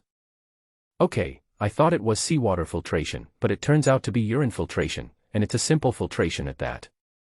But think about it, there are materials there to filter seawater and urine now. Originally, Zhou wanted to ask the other party if they could sell a method of filtering fresh water, but now he gave up the idea. Zhou looked at the person's acquisition information and found that he was indeed purchasing a large amount of urine. Zhou Wenming realized a hidden problem, which is that most of the survivors in this world actually have a very difficult life. This business of selling water filtered from urine can even trade for basic materials that cannot be stored in the supply boxes, which shows how many people are short of water. Forget it. It has nothing to do with me. I'm not living well either. Zhou had just been attacked by 2 anchor worms today and nearly drowned in the water. His life was pretty hard, except that he had enough food and drink. Wait, although I don't drink a lot of this filtered fresh water, I can use it to water my watermelons and sweet potatoes, so I can save mineral water. Joe suddenly realized this, so he immediately traded 100 basic materials for 10 bottles of filtered fresh water. Now the leaves of the watermelon and sweet potato have filled the entire small planting box. The larger the plants grow, the more fresh water they need. This filtered fresh water just solves this problem. Joe directly poured a bottle of filtered fresh water into each of the 2 small planting boxes. He did not put away the remaining 8 bottles but placed them next to the small planting boxes for easy watering in the future. But the main reason is that the bottle containing filtered fresh water is actually a mineral water bottle. Joe was afraid that if he put it in the locker, someone might accidentally drink it as mineral water. That would be really uncomfortable. On the 8th day, the transformed Leviathan began to move, and Joe woke up from his sleep due to the vibration of the stomach wall space. The moment he sat up, he felt sore all over. Joe stood up slowly and stretched his sore body. Yesterday he was wearing over 100 kilograms of spiked armor and struggling hard in the water. All the muscles in his body were overloaded. It would be strange if he didn't feel sore. Although it's quite dangerous, wearing heavy armor and splashing around in the water can be considered a form of exercise. Joe said with a wry smile. After stretching his body and getting used to the soreness, Joe immediately went to the seaweed planting box. He leaned over and looked expectantly into the stone trough filled with seawater, hoping to see the golden thread fruit sprout. However, there was nothing in the stone trough. Joe was a little disappointed, but it was also expected. The golden silk fruit is a fruit that can increase 5 points of strength, and it must take longer to grow than ordinary plants. There was no progress with the golden silk fruit, so Joe turned to the watermelons and sweet potatoes that he had been checking every day for the past few days.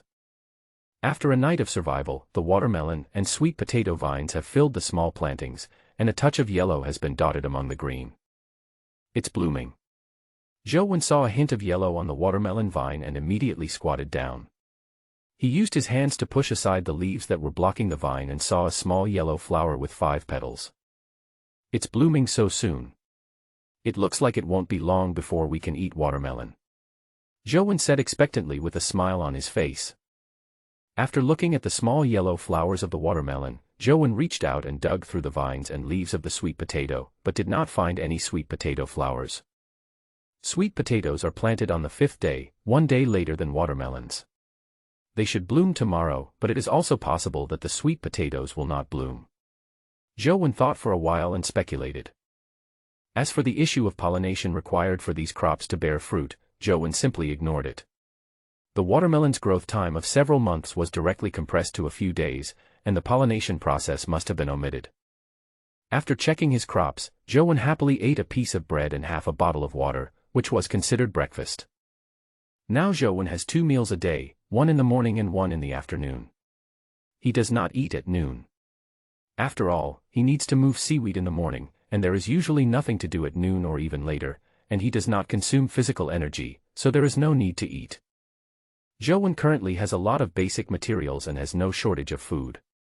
Even if he has eaten all the stored food, he can trade it on the trading channel. 3 meals a day will be no problem at all. The reason why Joe didn't eat 3 meals a day was to save money, but the main reason was that he had been eating bread for 7 or 8 days and was sick of it. It was too much for him to eat 3 meals a day. Oh, when will the food be better? Joe muttered. Joe now particularly wants to have salty food.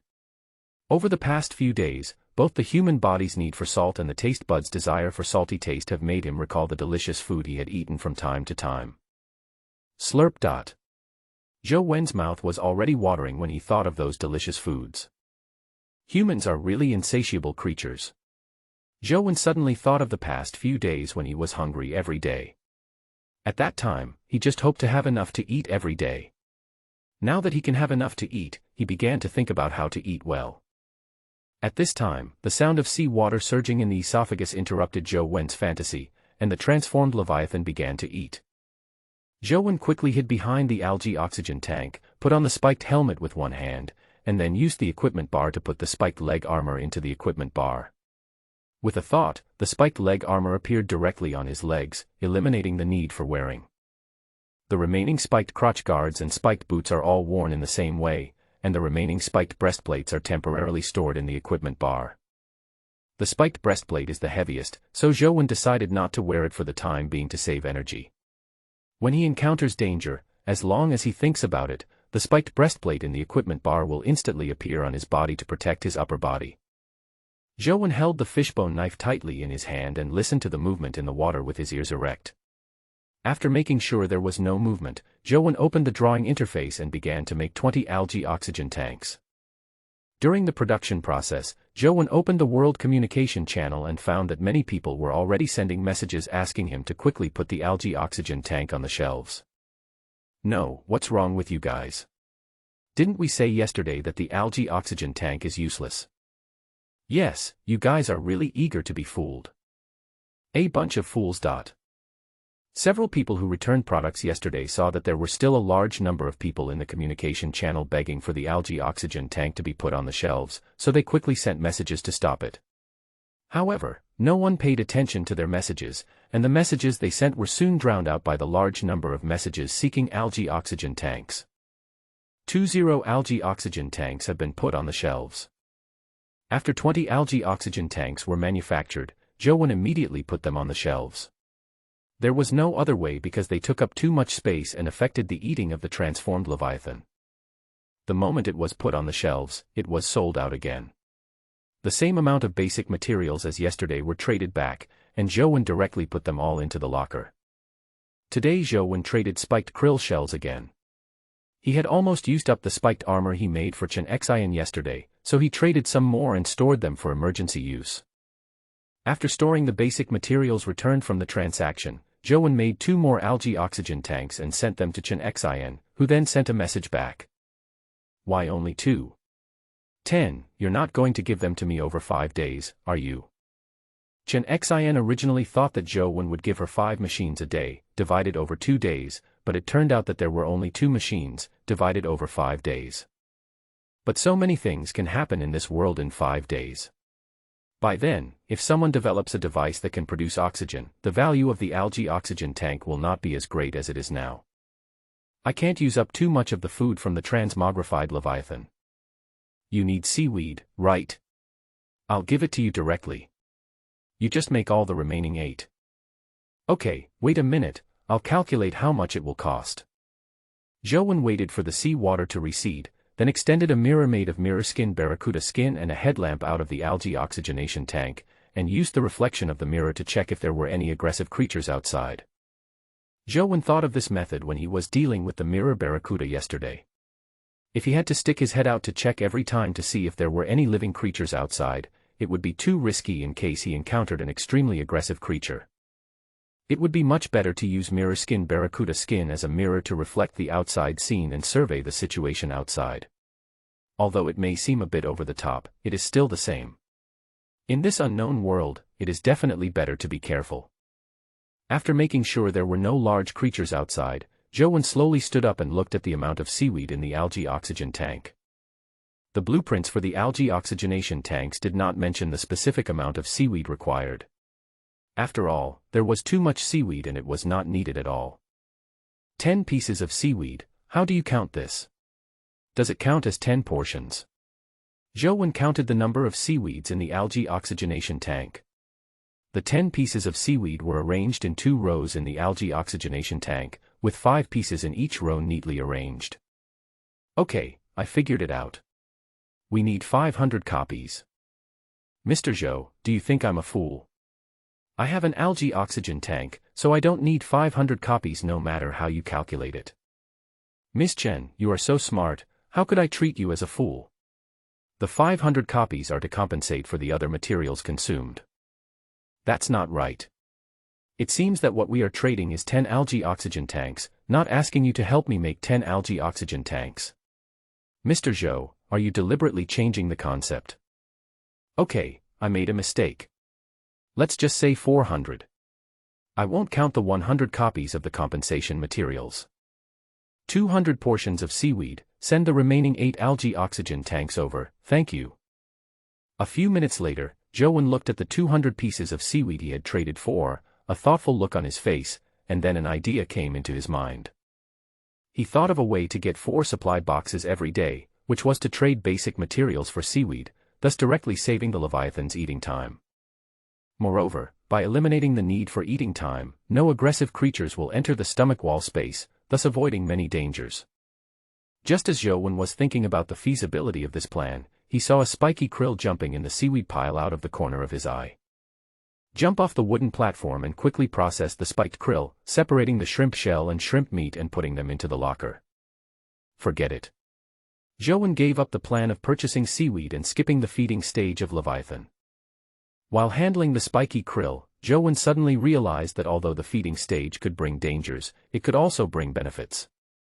Whether it is the spiky krill that can add a little strength after eating, or the heliophthalmus that can emit sunlight, these are only encountered during the eating stage, and the golden silk fruit obtained by Chen-Xian is likely to be the same. Moreover, danger also represents a kind of tempering, which can help him adapt to this unknown world little by little. If he skips all dangers directly, he will definitely die if he encounters unavoidable danger in the future. However, we can trade some seaweed to supplement the transformed Leviathan's diet. Joan thought about it and decided to let the Phantom Leviathan eat 2 meals a day like him, but the Phantom Leviathan would eat 1 meal in the morning and 1 meal in the evening. After making the decision, Joan sent a message about purchasing seaweed on the World Communication Channel. Purchase seaweed. 100 pieces of seaweed can be exchanged for 10 pieces of basic materials. 1,000 pieces of basic materials can be exchanged every day, first come first served.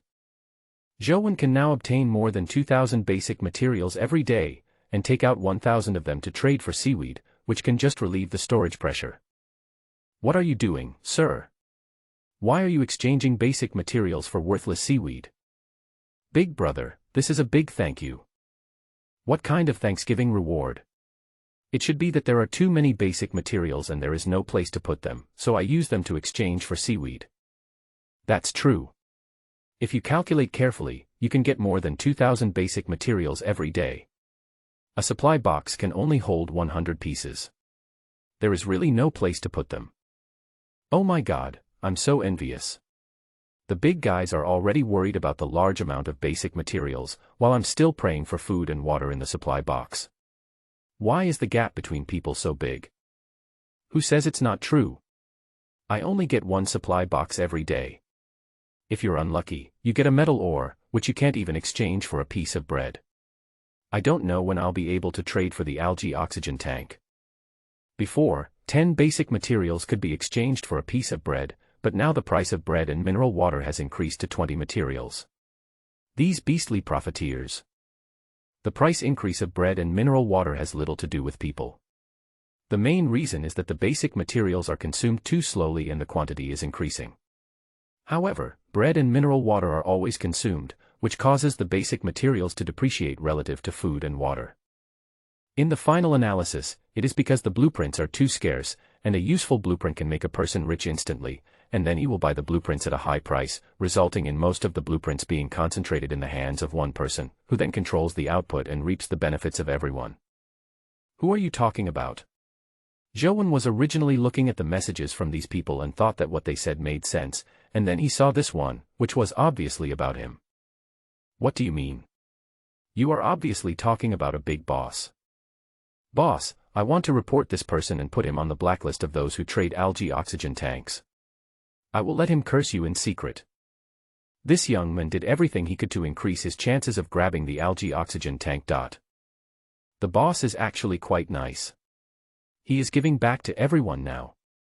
Although he may be relieving storage pressure, he is exchanging seaweed. Everyone can participate, which can be regarded as an equal distribution of wealth. You are still discussing this. The boss's 1,000 basic materials have all been traded.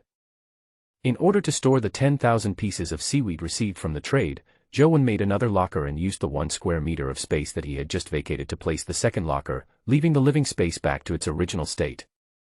One locker can hold just 10,000 pieces of seaweed. From a long-term perspective, a second locker will definitely be built. After all, more than 2,000 pieces of basic materials can be obtained every day, so a second locker will need to be built in 3 or 4 days. After storing 10,000 portions of seaweed, Zhou had nothing else to do, so he began to move the seaweed in the stomach wall space. Wait a minute, why do I need manpower to move it? I can just put it in the material box, then walk to the digester, and take it out of the material box. Wouldn't that save energy? Zhou suddenly realized the problem. So Zhou quickly traded a supply box from the trading channel and put his idea into practice. The result was feasible, but not completely feasible.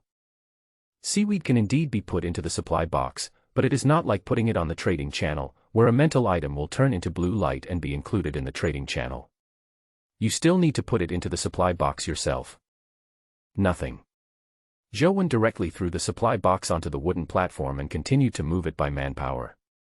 In fact, using supply boxes for transportation is better than relying on manpower. After all, a supply box can store 100 portions of seaweed, and the weight will not increase, while a person can only carry about 50 portions at a time.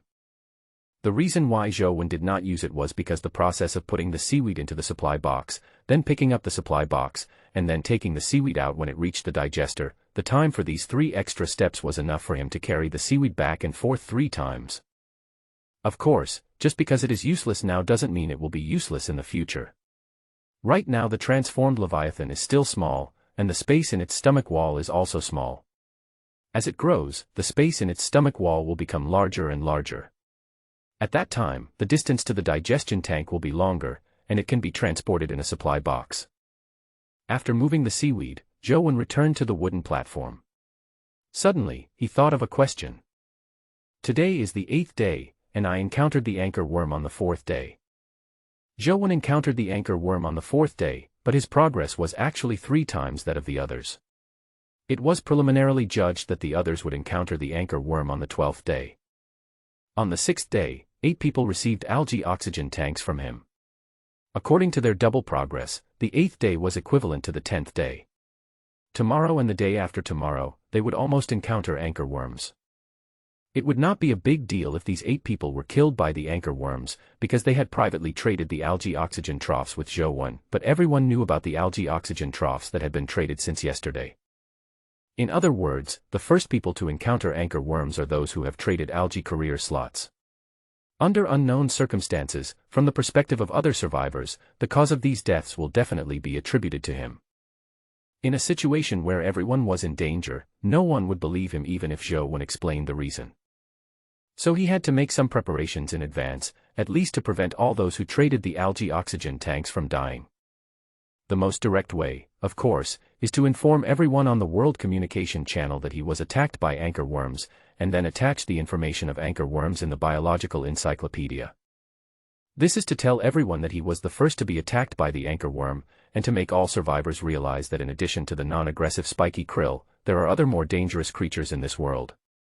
In this way, even if there is a mass death of those who have traded the algae oxygen tanks, he will be prepared in advance, and he can also take the opportunity to sell a wave of spiked helmets. Let's start after the transmogrified Leviathan finishes eating. We are still in the feeding stage of Leviathan transformation. This period of time is not very safe. We might really encounter anchor worms or other aggressive creatures. In order to avoid risks, we have to wait until Leviathan transformation ends. After a while, the transformed Leviathan finished eating and survived the period without encountering any danger. Chen Xian's 8 algae oxygen tanks were also all manufactured and delivered to her, and the transaction between them was also settled. So Zhou prepared to start his vaccination plan, but as soon as he opened the system interface, he received a private message from Jiang Haitao. "Brother One, you are my savior." When Zhou saw the message from Jiang Haitao, he realized what had happened. Suddenly, he had an idea and decided to modify the vaccination plan. "What's wrong?" "It's the anchor worm you mentioned earlier, Brother One. It was so big that when the seawater entered the stomach wall space, I didn't notice it at first. Then it suddenly jumped out of the water and grabbed my head. I was almost scared to death at that time. Fortunately, I always remembered what you said, Brother One, and I always wore a spiked helmet and never took it off even when I slept. The spiked helmet blocked the attack of the anchor worm, and I had time to recover from the panic. Finally, I followed Brother Wen's instructions and killed the anchor worm. Brother One, you don't know, I was shaking all over at the time. I was terribly scared. If I hadn't remembered Brother when saying that anchor worms can be killed, I probably wouldn't have dared to do it. It's good that you're fine, but from now on, the Leviathan's feeding phase will be unsafe, so you need to be more careful. Will there be more of these anchor worms in the future? I was attacked by 2 anchor worms yesterday and almost died. Anyway, it will become more and more dangerous in the future. 2. Upon learning that Zhou Wen was attacked by 2 anchor worms yesterday, Jiang Haitao imagined himself in the same situation.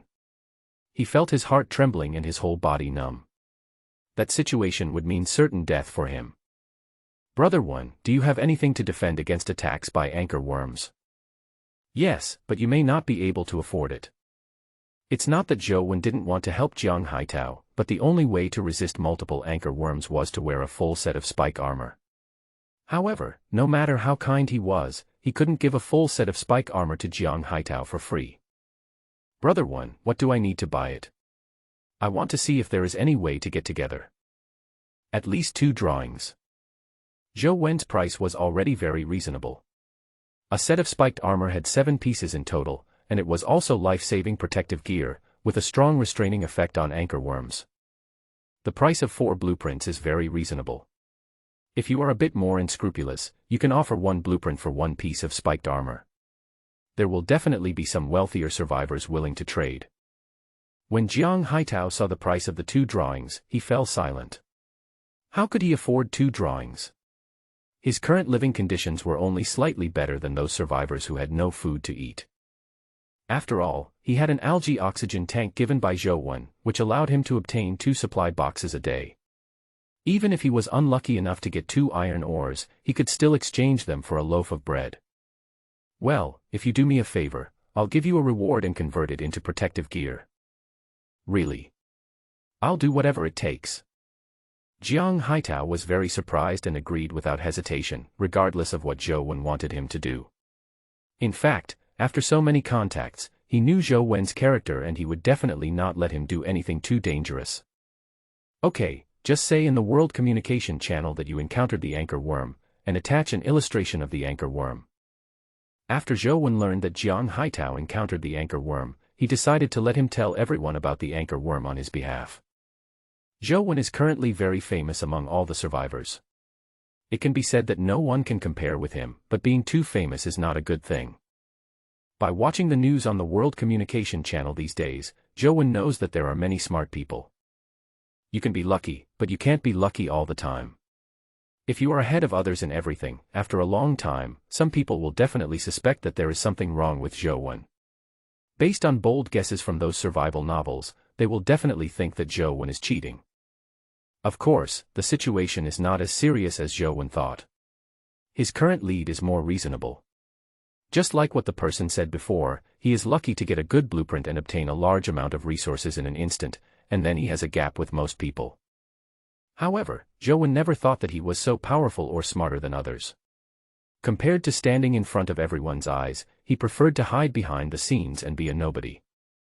Since Jiang Haitao happened to encounter the anchor worm, let him share everyone's attention.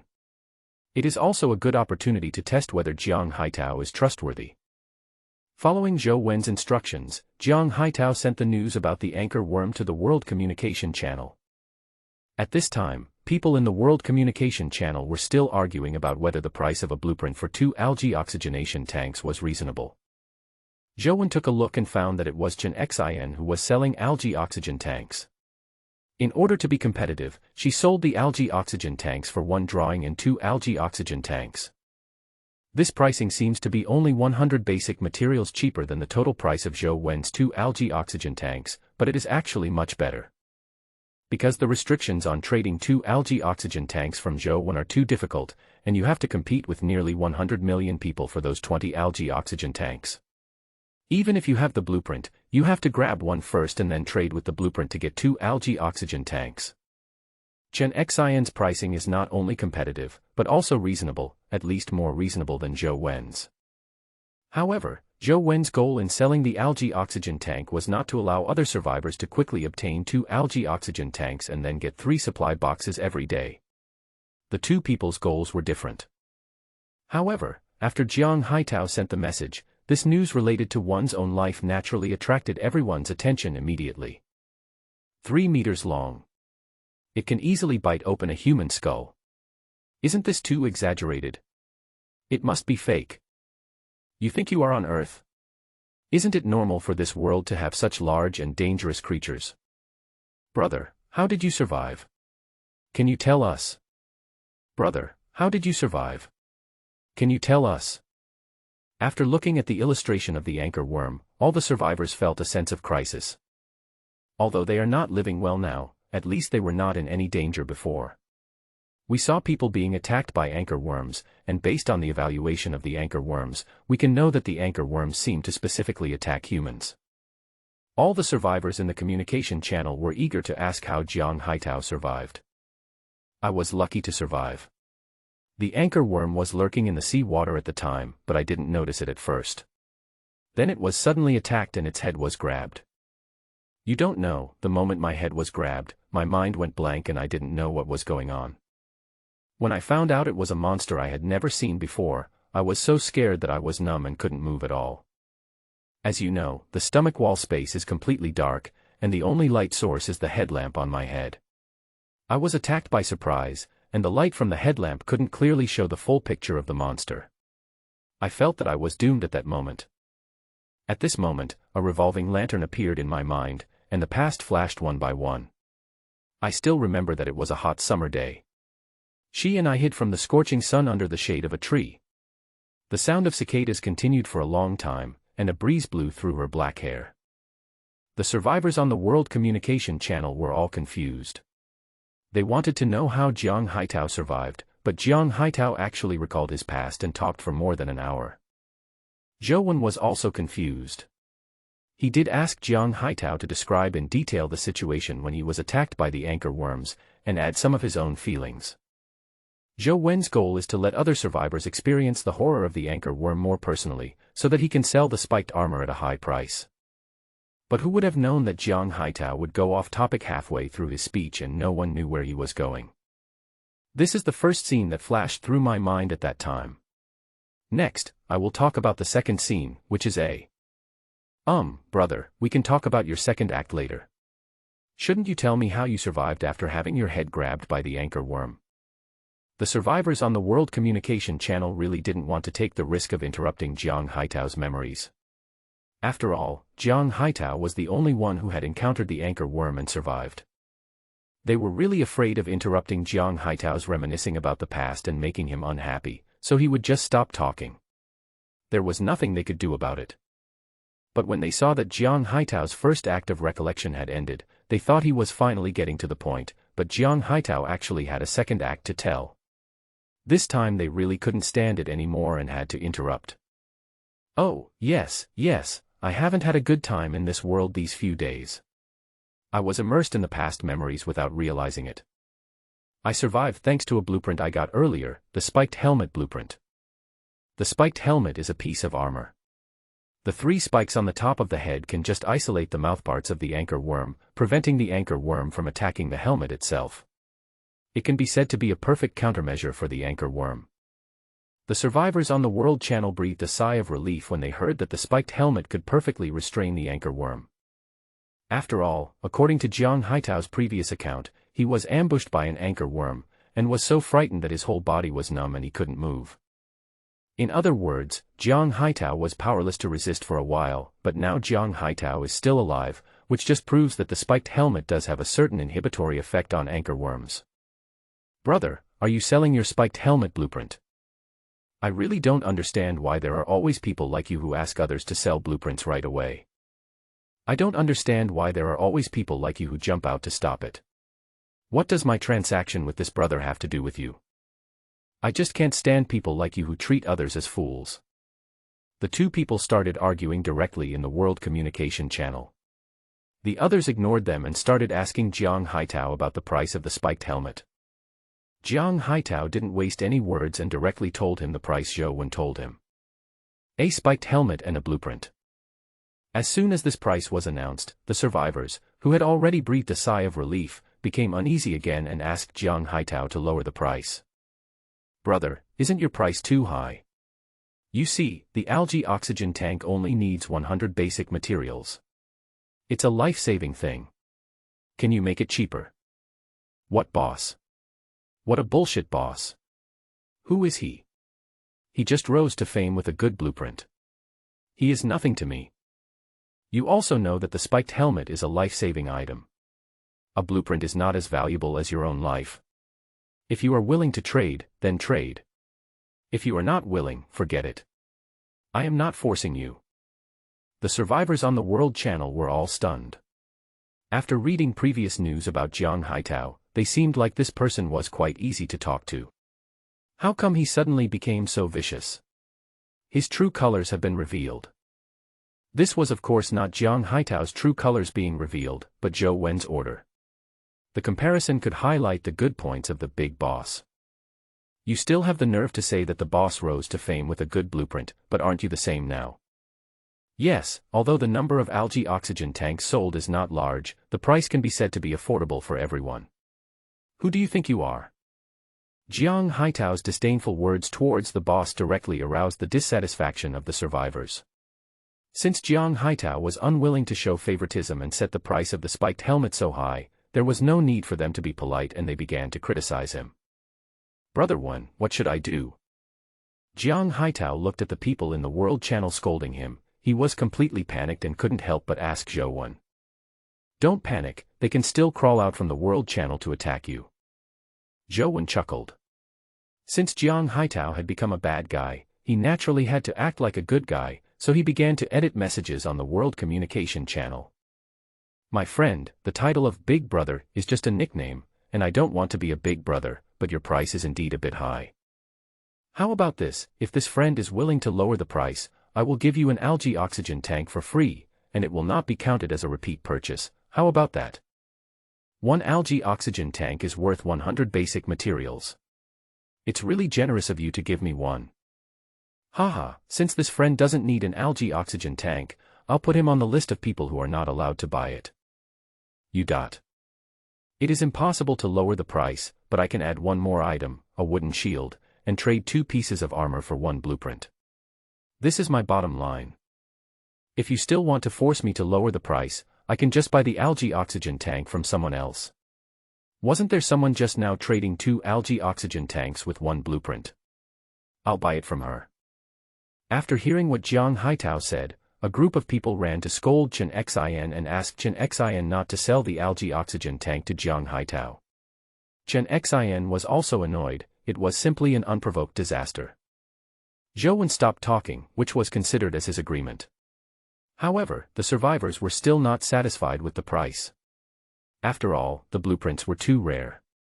Even if he was willing to exchange them, he had to be able to open the blueprints. The survivors in the World Channel still called out boss, hoping that Zhou Wen could lower the price again, but they did not get a response from Zhou Wen. Of course Zhou Wen would not respond. His original plan was to rely on the fear that the anchor worm brought to everyone today and use the spiked helmet to harvest everyone's drawings. However, Zhou Wen would not always set the price of the spiked helmet so high. After all, a person's power is limited. Whether it is blueprints, basic materials, or some rare things, these all need to be opened from the supply box. The more people there are, the greater the chance of getting it.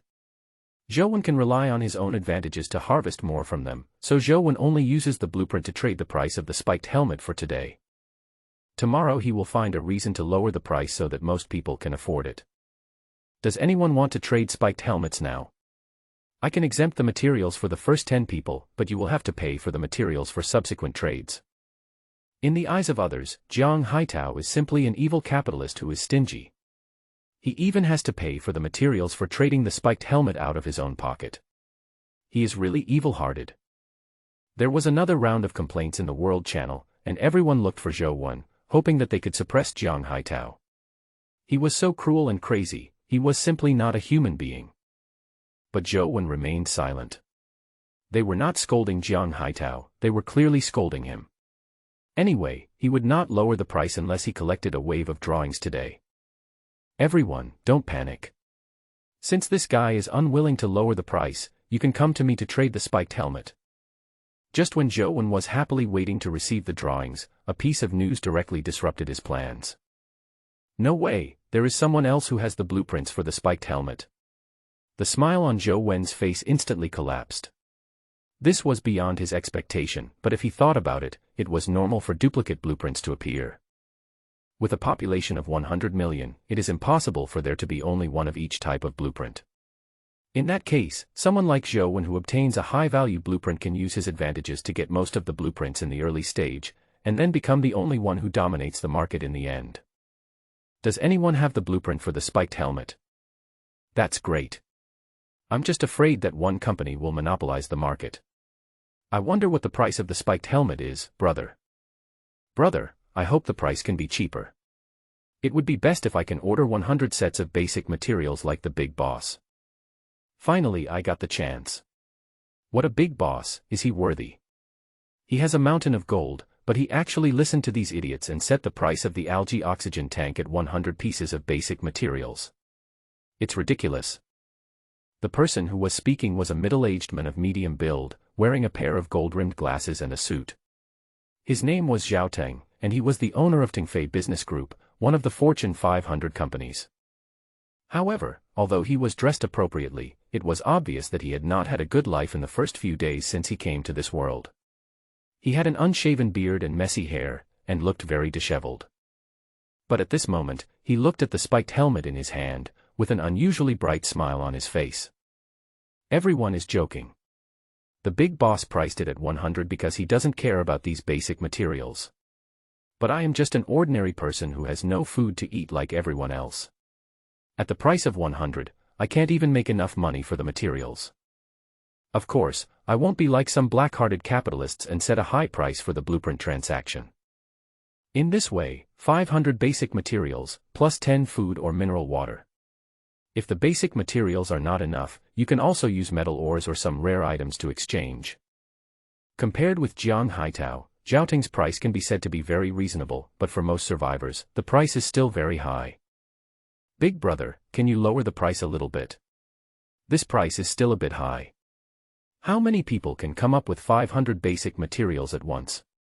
Not to mention adding 10 portions of food and water.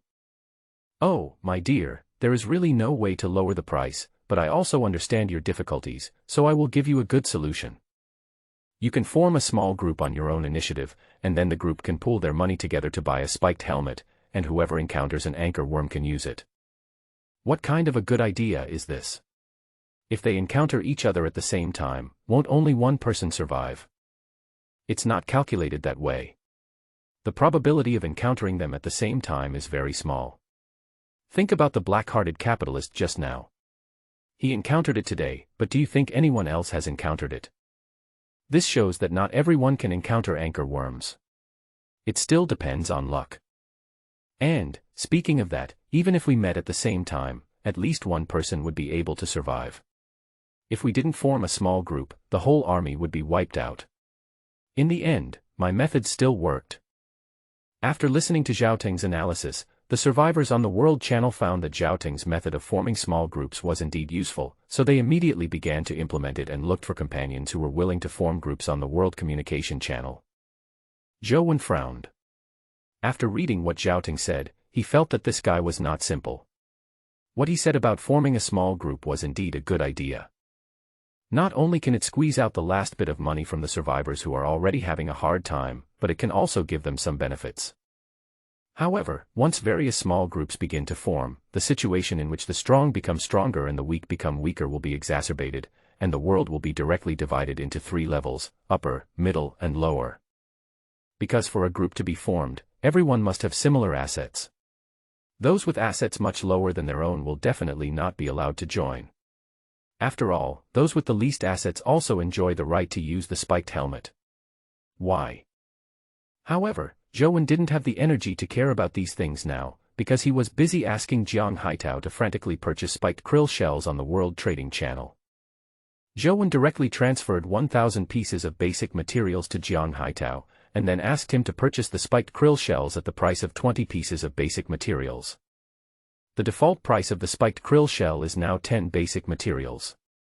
After all, for those who didn't have the blueprint for the spiked armor, the krill shell was not very useful except for tying it directly on their arms or calves as a simple protective gear. However, Now that everyone knows the danger of the anchor worm and the importance of the spiked helmet, the price of spiked krill shells will inevitably skyrocket in the future. Zhou Wen is the person with the most basic materials at present. He directly purchases them at double the price, thus suppressing Zhao Teng's development. A good cook cannot cook without rice. Without materials, I wonder how you can make a spiked helmet. According to Zhou Wen's speculation, Zhao Teng definitely did not have many basic materials in his hands, so it was impossible for him to snatch them away. As long as the materials were blocked now, it would be difficult for Zhao Teng to develop in a short period of time. The situation was exactly as Zhou Wen had guessed. As soon as Zhao Teng finished communicating with the survivors on the World Channel, he was ready to purchase the spiked krill shells at the price of 10 basic materials on the World Communication Channel. Not only did he lack materials, he had no materials at all. The probability of encountering a spiked krill was not high. In these few days, he had only encountered one spiked krill. The remaining 2 spiked krill shells for making the spiked helmet were traded back with the only 20 basic materials he had left. He had just traded the only spiked helmet in his hand in exchange for 500 basic materials. He planned to use these 500 basic materials as startup capital to purchase spiked krill shells, and then sell the spiked helmet while purchasing spiked krill shells. In this way, his wealth will grow and he will become the richest man in the world. However, when he opened the World Trading Channel, he saw Jiang Haitao buying the spiny krill at a price of 20 pieces. Asshole! Where did he get so many basic materials? Zhao Teng didn't expect that Jiang Haitao could actually come up with 1,000 copies of basic materials, because before today, he had never heard of Jiang Haitao. He thought that Jiang Haitao was just as lucky as him and got the blueprint of the spiked helmet, but he never expected that the other party was so hidden. I was careless. This guy changed his attitude faster than turning the pages of a book. I should have expected that he was not simple. Zhao Teng was able to become the boss of a Fortune 500 company, so he naturally knew the basis of doing business, which is shamelessness. Jiang Haitao's initial words made people think that this guy was a simple person and he spoke very politely, but later he turned hostile and his words sounded arrogant. The difference between before and after was as if he had schizophrenia. But, young man, you are still too young. Zhao Teng looked at Jiang Haitao buying up large quantities of spiny krill shells with disdain in his eyes. Everyone, please note that the black-hearted capitalist is buying up spiked krill shells in large quantities. If you don't have the drawings of the spiked helmet, you may not know that the spiked krill shells are the main material for making the spiked helmet.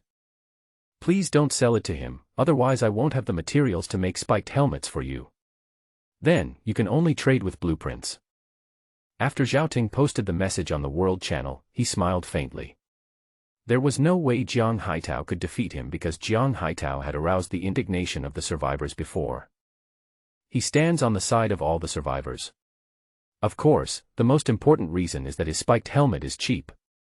Whether out of preference or benefit, the survivors will stand on his side. This beast. You want to monopolize, right? You want to block the materials, right?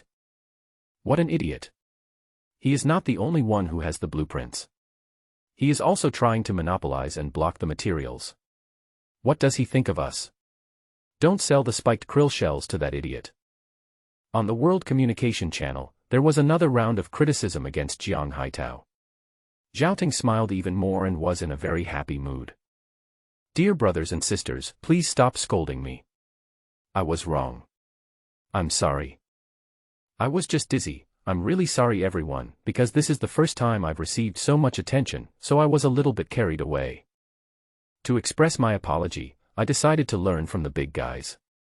If you pay for the materials yourself, I will set the price of the spiked helmet at 100 basic materials and only charge a small labor fee. Of course, if you don't have the materials and can't afford them yourself, don't worry, you can buy them from me at the price of 200 basic materials. I am really sorry for what I did just now. This is my sincerity. I hope you can forgive me. Jiang Haitao's series of remarks confused the survivors who were cursing him, and their criticism of Jiang Haitao died down immediately. Being able to correct mistakes is also a good quality. I have the materials, make me a spiked helmet first. I'll have one too. Everyone gets arrogant sometimes, it's understandable, you don't need to apologize, I only have 180 sets of basic materials, can you give me a discount? The smile on Zhao Ting's face froze in front of the system interface. He really didn't expect that Jiang Haitao would actually lower the price so much, directly from the sky-high price to the lowest price. He guessed that Jiang Haitao would definitely lower the price. After all, no matter how high the price was, it would be useless if the products could not be sold. He thought that Jiang Haitao would lower the price to the same level as him, so that he would still have the support of the people and he would have the advantage.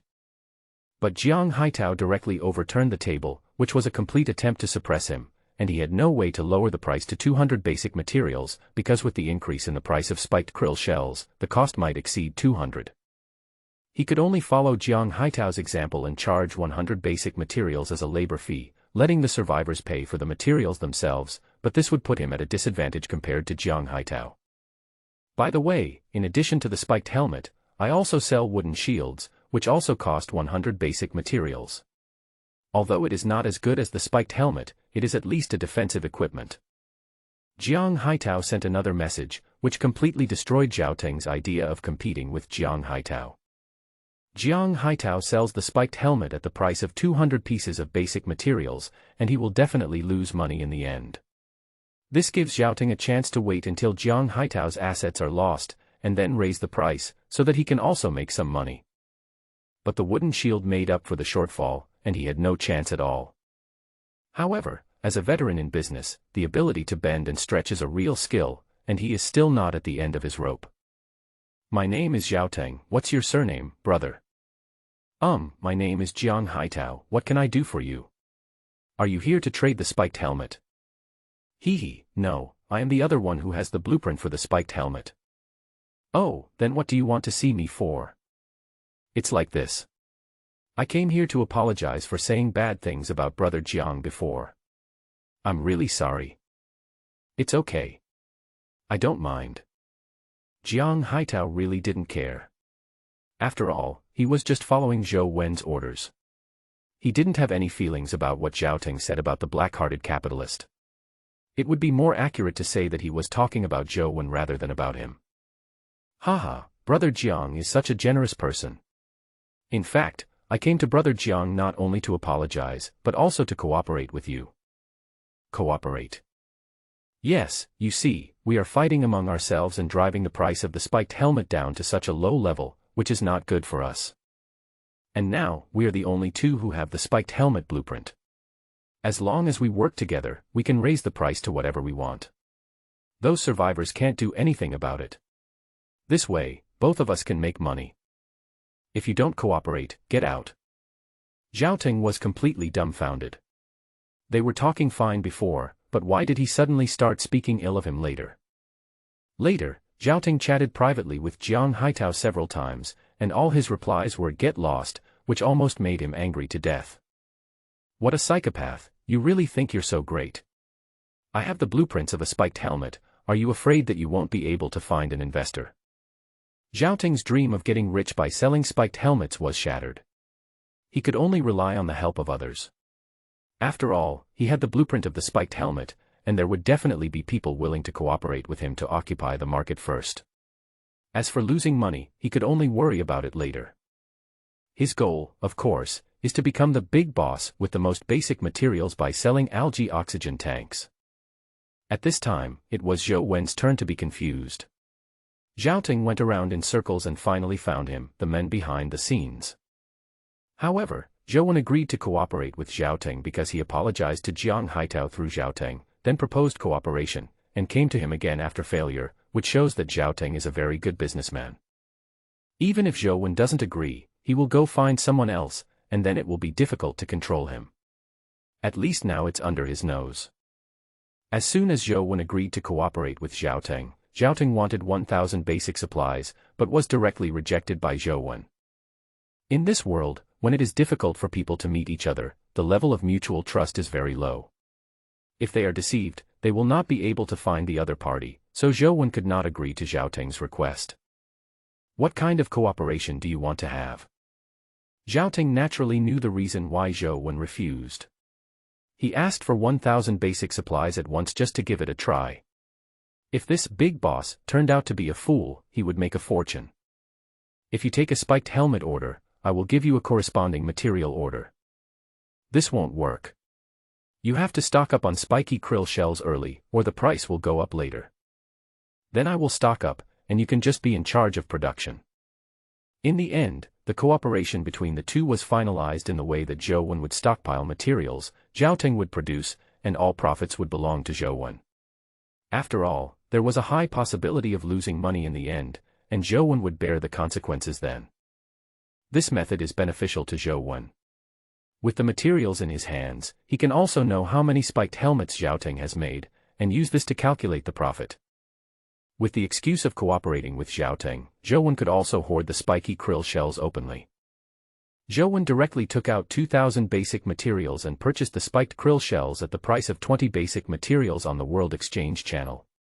He quickly purchased 100 pieces. The next step was to wait for Zhao Ting's order. While waiting, Zhou Wen started today's exercise, 100 push-ups and 100 sit-ups. Brother Wen, more than 100 people have come to me to trade for spiked helmets. When will the trade start? Zhou Wen finished his exercise and glanced at Jiang Haitao's message. A hint of hesitation flashed across his eyes, but then they became focused, as if he had made up his mind. I will directly trade the blueprint of the spiked helmet to you, and you will be responsible for selling the spiked helmet from now on.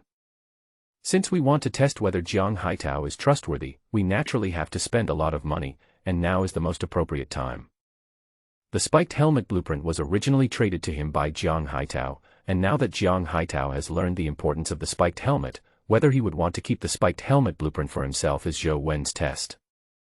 If Jiang Haitao passes this test, Zhou Wen will raise Jiang Haitao's development speed to the same level as his own. If he fails, he will lose a spiked helmet blueprint and 1,000 basic supplies.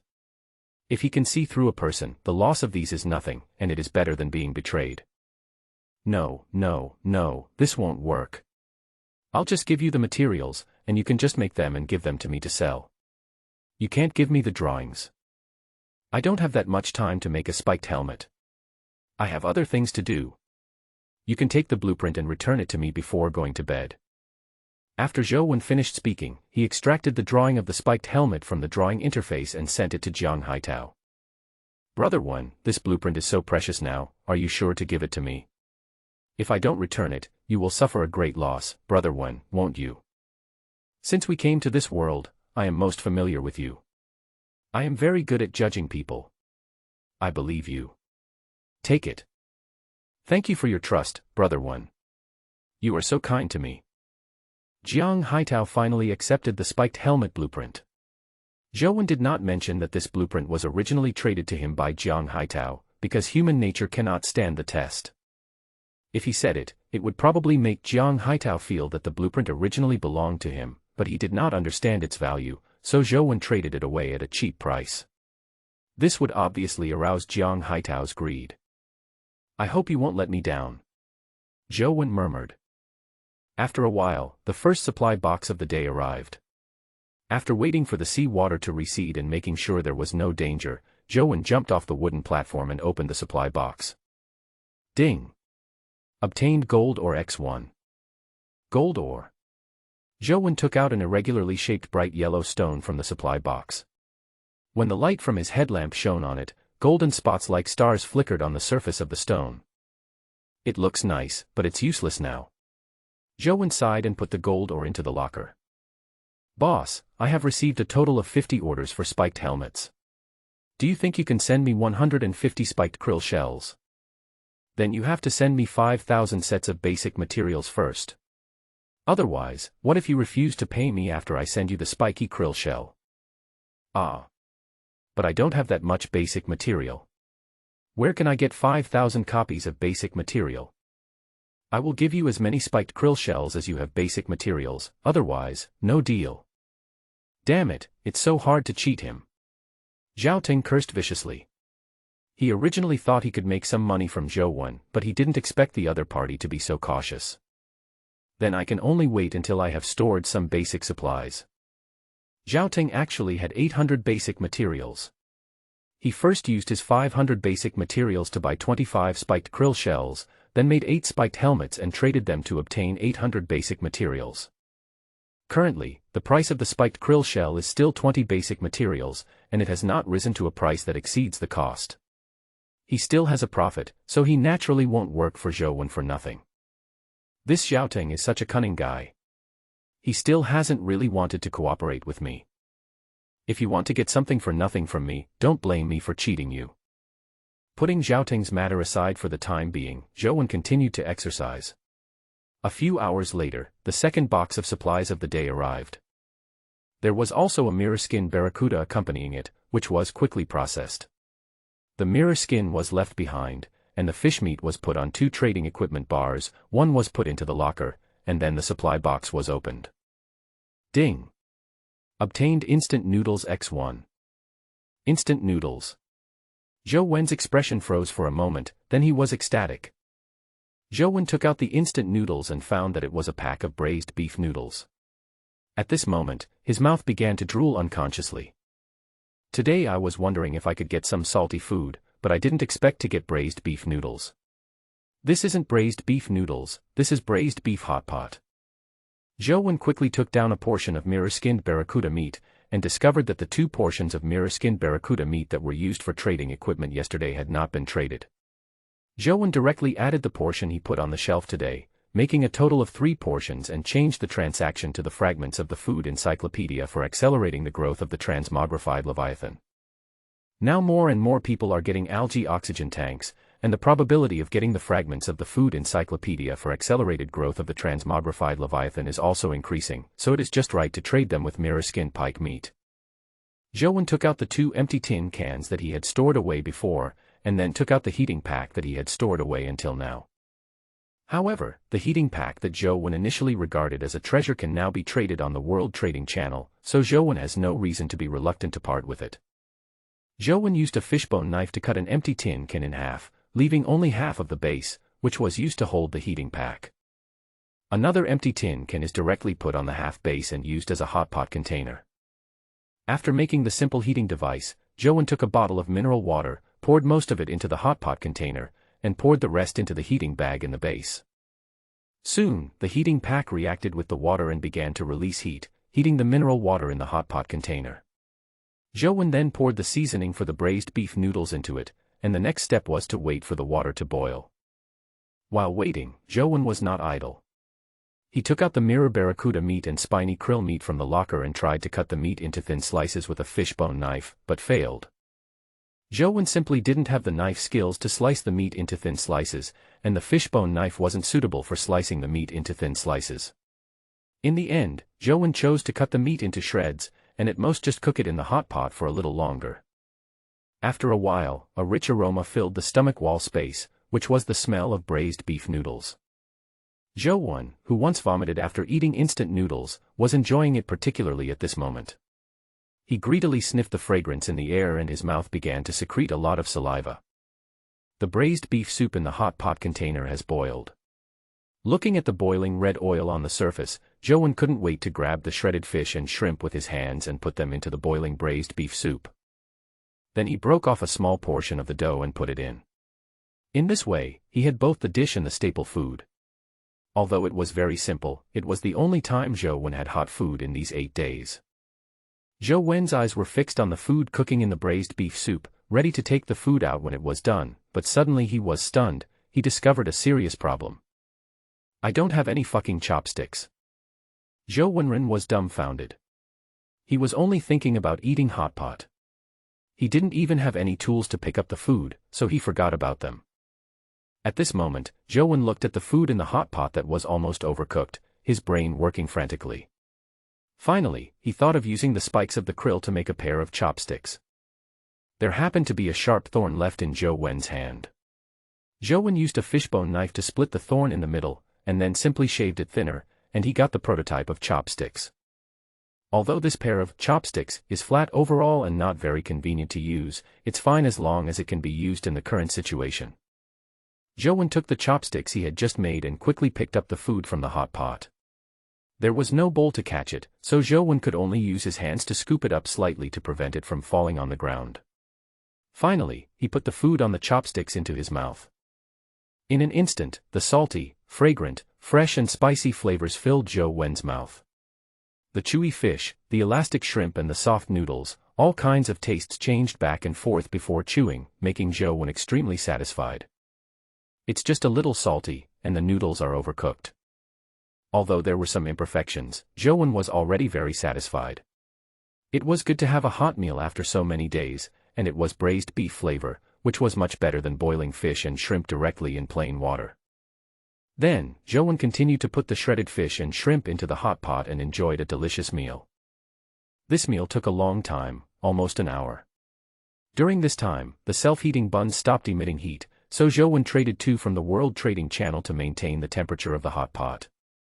As more water was added, the taste of the braised beef soup became less intense, and Zhou was finally full. Oh, it's really good. The sweet potato leaves taste good too. Zhou was halfway through his hot pot when he suddenly remembered that open sweet potato leaves could be eaten as a vegetable, so he went to pick some from a small planting box, not caring whether it would affect the growth of the sweet potatoes or not, and just ate them first. Zhou had a very satisfying meal. His stomach was full and he burped in satisfaction. After resting for a while to digest the food, he started to clean up the bottles and jars on the wooden platform. After packing up, I just lay down on the wooden platform to rest until the third supply box of the day arrived. Ding! Obtained mango seed X1. Sure, it's another kind of fruit seed. I just don't have a place to plant it right now, so I can only store it for now. Mango is a fruit that Zhou likes to eat very much. The watermelon will be ripe in 2 days, so he can use the space to plant mangoes. All 3 supply boxes have been obtained today, and the day is almost over. Zhou took a look at the World Trading Channel and found that the 3 portions of mirror-skinned pike meat on the shelf had been traded. Finally, I got 3 more pieces of the Leviathan Accelerated Growth Food label. Zhou put the 3 fragments together with the previous fragments in the locker. He now has 6 fragments. He only needs 4 more fragments to collect 10 fragments and obtain the Food Encyclopedia for Accelerated Growth of Transformed Leviathan. I just don't know what this food that can accelerate the growth of the transformed Leviathan is, and whether it is difficult to find. If it is very hard to find, or very rare, this illustration will not be very useful. After all, a meal of the transmogrified Leviathan requires several tons of food, and rare food cannot be supplied in sufficient quantities. Brother 1, I have sent you the blueprint. Today I traded 100 spiked helmets and obtained 10,000 basic materials. I have sent them to you. At this time, Jiang Haitao's message came over. Zhou quickly clicked it, took a look at the spiked helmet blueprint sent to him, and felt relieved. He still hoped that Jiang Haitao could pass this test. After all, Jiang Haitao had saved his life before, and he was indeed most familiar with Jiang Haitao in this world. He first collected the spiked helmet blueprints. He only took half of the 10,000 basic materials and returned the remaining 5,000 to Jiang Haitao. Take these 5,000 basic supplies and use them to purchase spiky krill shells or buy something for yourself. No, this is too much, and I don't have anywhere to put it. The basic materials have already piled up into a small mountain. It's okay. I'll send you some stuff. There are lockers inside for storing things. Zhou quickly made 6 wooden platforms and 2 storage cabinets and sent them directly to Jiang Haitao. The wooden foundation is a 1-meter-high wooden platform. After using it, you don't have to soak in water anymore, and you can also build things on the wooden foundation, such as the 2 storage cabinets. The locker can store 10,000 basic materials. 5,000 basic materials can be directly stored in it. It won't take up too much space. Brother 1, these things are too valuable. I can't accept them. After reading Zhou introduction, Jiang Haitao naturally knew the importance of wooden foundations and storage cabinets. The wooden foundation alone was definitely a good thing that everyone urgently needed. No one wanted to soak in water for a long time, not to mention that there might be monsters in the water. This is the reward for helping me. Didn't we agree on this before? If you help me, I will give you protective gear to defend against anchor worms. This wooden foundation is one of them. Thank you so much, Brother 1. I know you best in this world, and you have helped me a lot. You deserve this, so feel free to accept it. Afterwards, Zhou gave Jiang Haitao the mirror skin pike meat that he had specially reserved, which in turn earned him Jiang Haitao's thanks. In fact, Zhou agreed with the small group plan proposed by Zhaoteng. In this world, rapid development cannot be achieved by relying on only one person. After all, one person's ability is limited, so he has to slowly form a small group controlled by him. However, there is no rush to form a small group.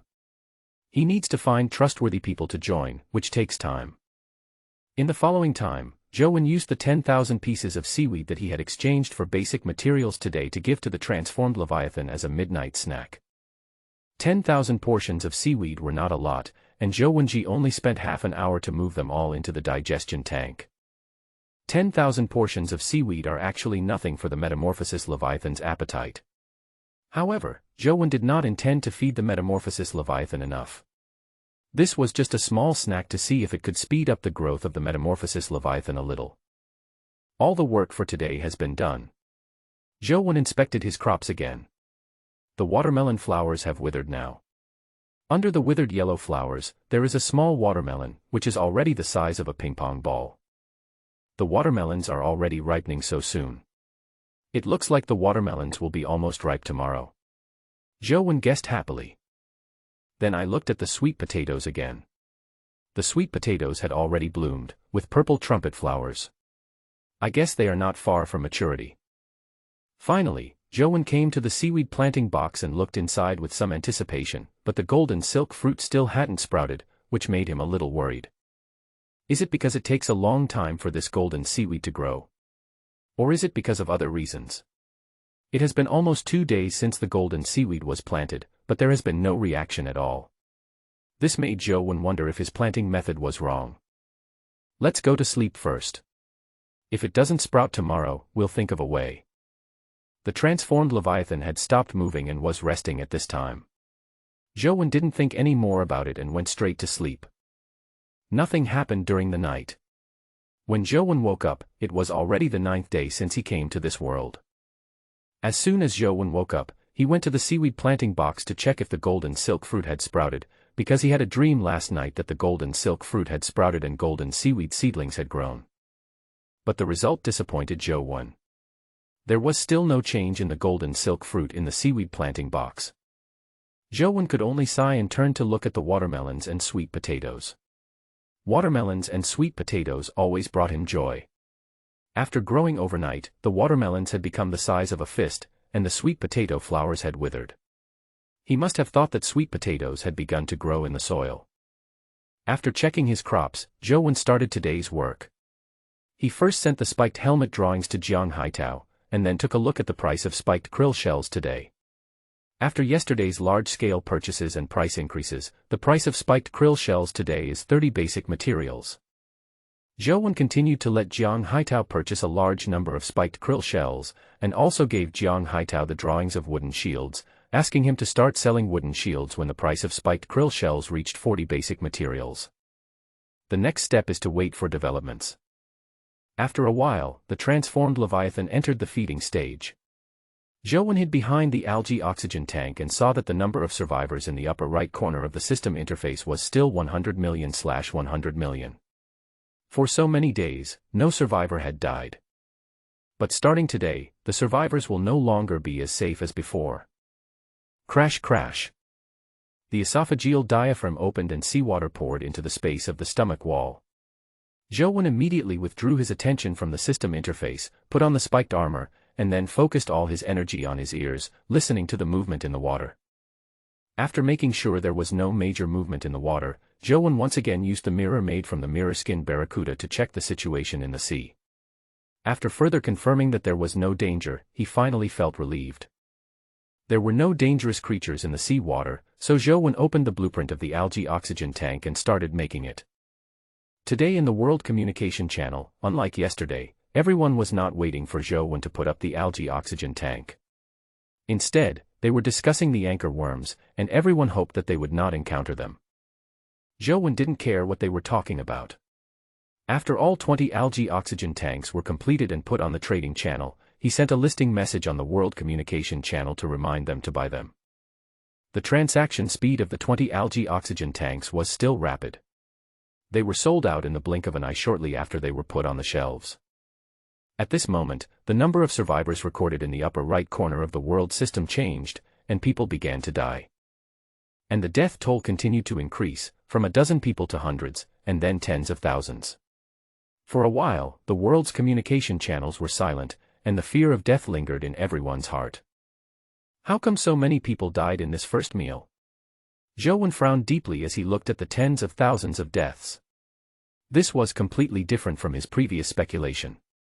According to Zhou Wen's previous speculation, the large-scale appearance of anchor worms should have started on the 12th day, but today is only the 9th day. The only people who could have encountered anchor worms should have been the dozens of people who purchased the algae oxygen tanks. Or is it that today is just the beginning, and the real large-scale appearance will not occur until the 12th day? Thinking of this, Zhou Wen felt a chill in his heart. If it was really as he thought, he didn't dare to imagine how many people would die on the 12th day. As time passed, the death toll kept rising. Until the end of the Leviathan's feeding phase, the death toll had reached nearly 100,000. Zhou Wen did not encounter any danger and safely passed the eating stage. However, he was shocked when he saw the death toll of nearly 100,000. Today has just begun and nearly 100,000 people have died. By the 12th day, wouldn't tens of millions of people have died? This is too much. Zhou Wen felt that the death toll of tens of millions was a bit absurd. If they continued to die at this rate, there was no way they would survive. In the end, only a very small number of people would survive. However, this small number of people will suffer a huge loss in population, which will lead to a sharp reduction in the speed of acquiring materials, a slowdown in development, and ultimately a dead end. But Zhou Wen was powerless to do anything about the death rate and could only hope that fewer people would die. Brother Wen, many people have asked me to lower the price of the spiked helmet or not charge the processing fee. What should I do? Don't lower the price of spiked helmets, give them to those who don't have enough basic materials, and sell wooden shields. The original price of the wooden shield was 100 basic materials. You told them that you reduced the price to 50 basic materials to take care of them. Jiang Haitao did as Zhou Wen said. Although Jiang Haitao did not lower the price, he sold 50 wooden shields of basic materials. At least they would not face the anchor worms empty-handed. The price reduction of wooden shields also helped Jiang Haitao restore some of his reputation. After some hesitation, Zhou Wen decided to help these survivors again. He wanted to sell the wooden foundation. The wooden foundation can be lifted out of the water, at least allowing the survivors to get out of the water and avoid facing anchor worms underwater. Are you going to let people live? So many people died at once. Is this still seeking survival? This is clearly seeking death. Luckily I didn't encounter it. The death rate is too high. What about those people with spiked helmets? Are you still alive? Yeah, is the spiked helmet useful? The feeding phase of the transformed Leviathan is over, the survivors are temporarily safe, and the world communication channel is lively again. It's just that before, there were people joking in the world channel from time to time, but today, all the words are panic. It worked. I encountered the anchor worm. It rushed out of the water and almost scared me to death. Fortunately, I was wearing a spiked helmet and blocked the attack. The spiked helmet is really useful. Later, some people who owned spiked helmets began to tell others on the world communication channel that the spiked helmets did have an inhibitory effect on anchor worms. This has further increased the demand for spiked helmets among survivors. Zhou Wen looked at these survivors who had survived the disaster, waiting for the right opportunity to sell his wooden foundation. At this time, Jiang Haitao sent another message. Zhou Wen thought it was another matter of survivors asking for a price reduction on the spiked helmets, but after reading the message, a sly smile appeared on his face. Since it's delivered to my door, don't blame me for cheating you.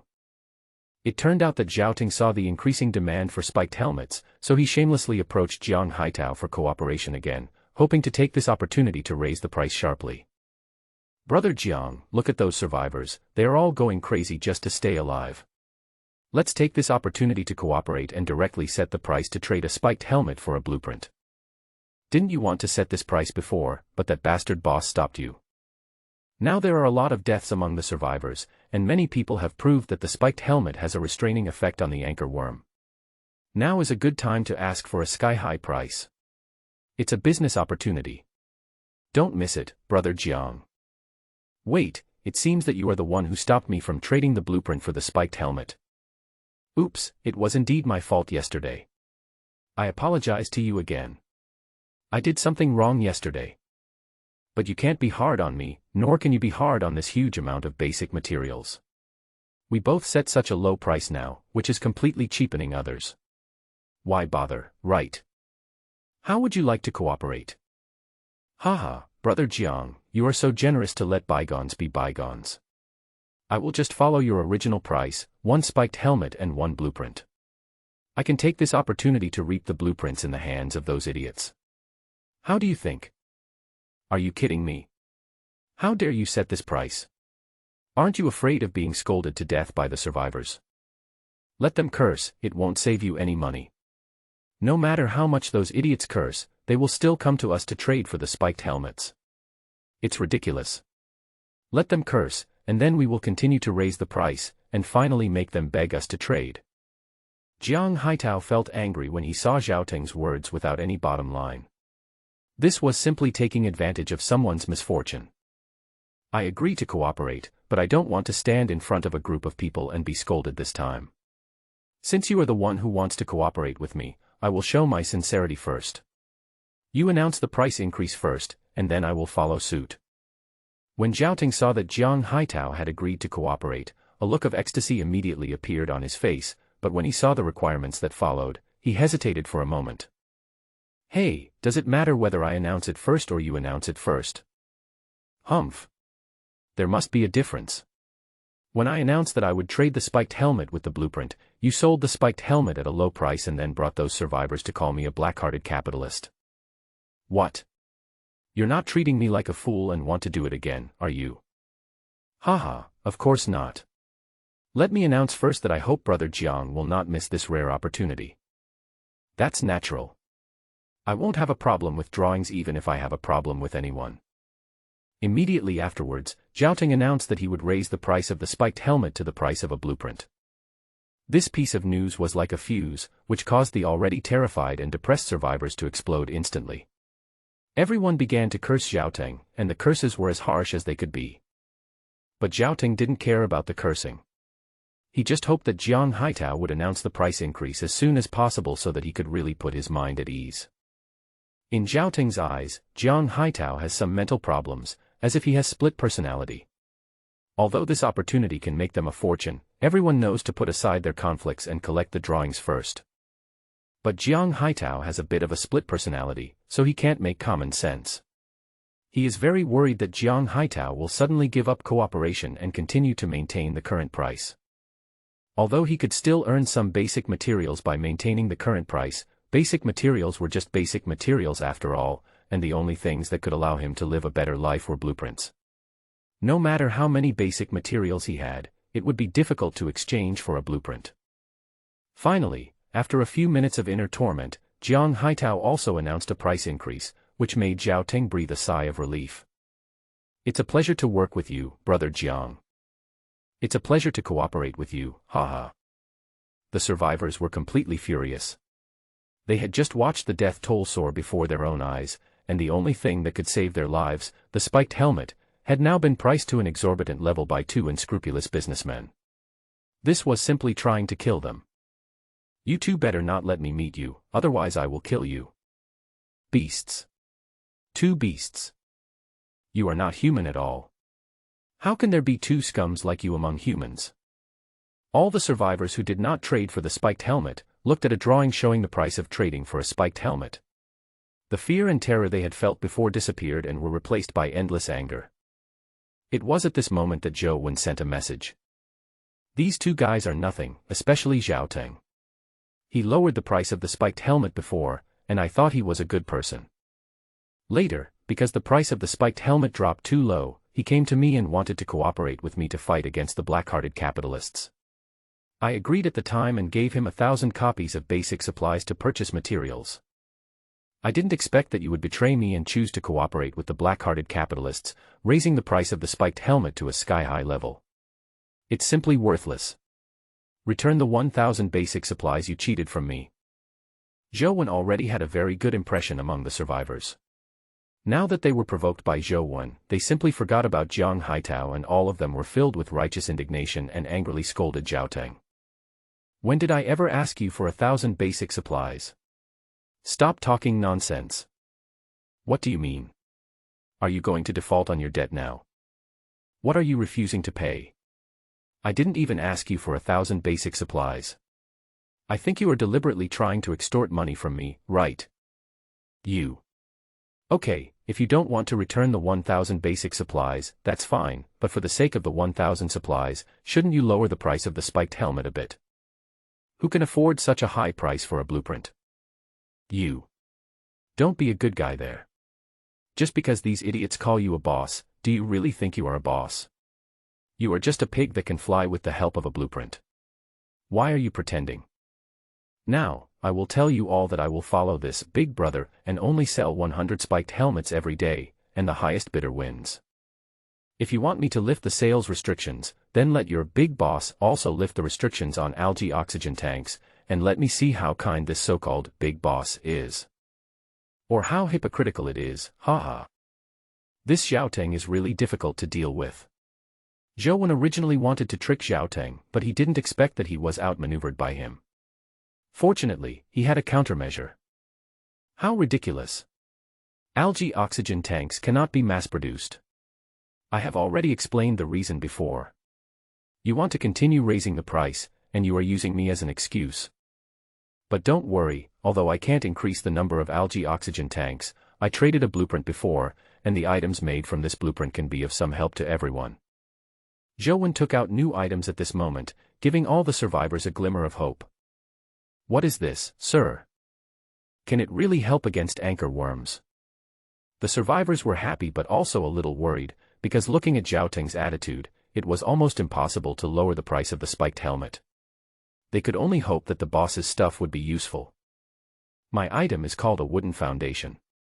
After using it, you can build a 1-meter-high wooden platform, which is just enough to get out of the water.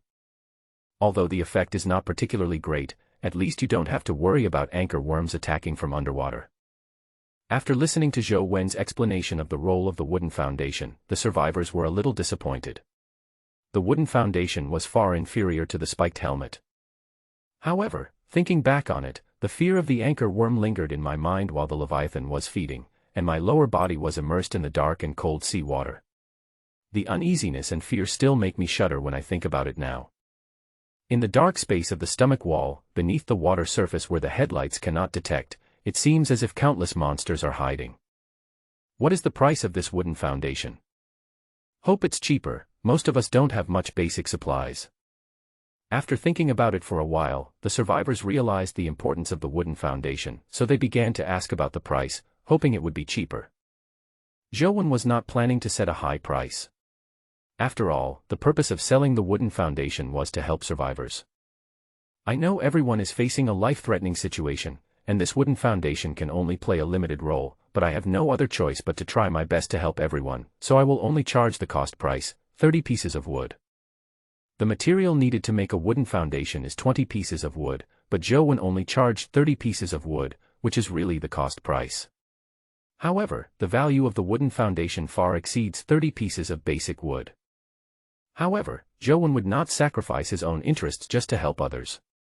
He had a restriction on selling wooden foundations, that is, each person could only buy one wooden foundation at a low price. One wooden foundation is enough to get the survivors out of the sea, but if you really want to make the most of the wooden foundation, at least 2 wooden foundations are needed. After all, a 1 square meter platform is not enough for sleeping. Sure enough, the boss is still the boss, much better than those 2 bastards. Yeah, that Zhao Teng also cheated the boss out of 1,000 basic materials, what a beast. When I think about it, I want to kill Zhao Teng. He actually dared to cheat the boss's things. How abominable. The survivors were full of praise for Zhou Wen, which made Zhao Teng very angry.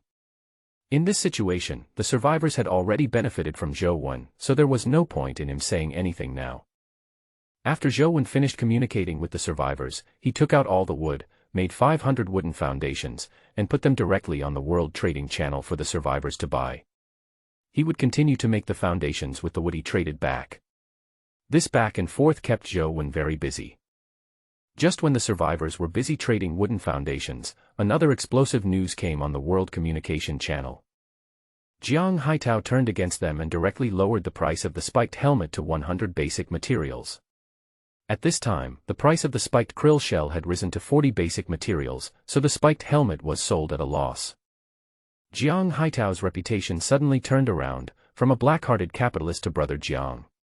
In the end, only Zhaoting was left with a confused look on his face and bore all the blame. Given Zhaoting's previous arrogance in front of the survivors, even if he lowered the price to 100 basic materials now, no one would be willing to trade with him.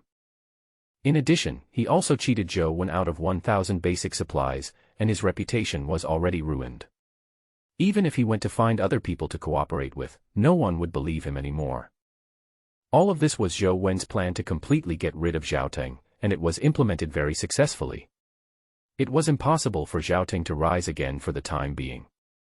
Next, Zhou Wen carried seaweed while making a wooden foundation, and occasionally sent some basic materials to Jiang Haitao to help him make up for the shortage of the spiked helmet.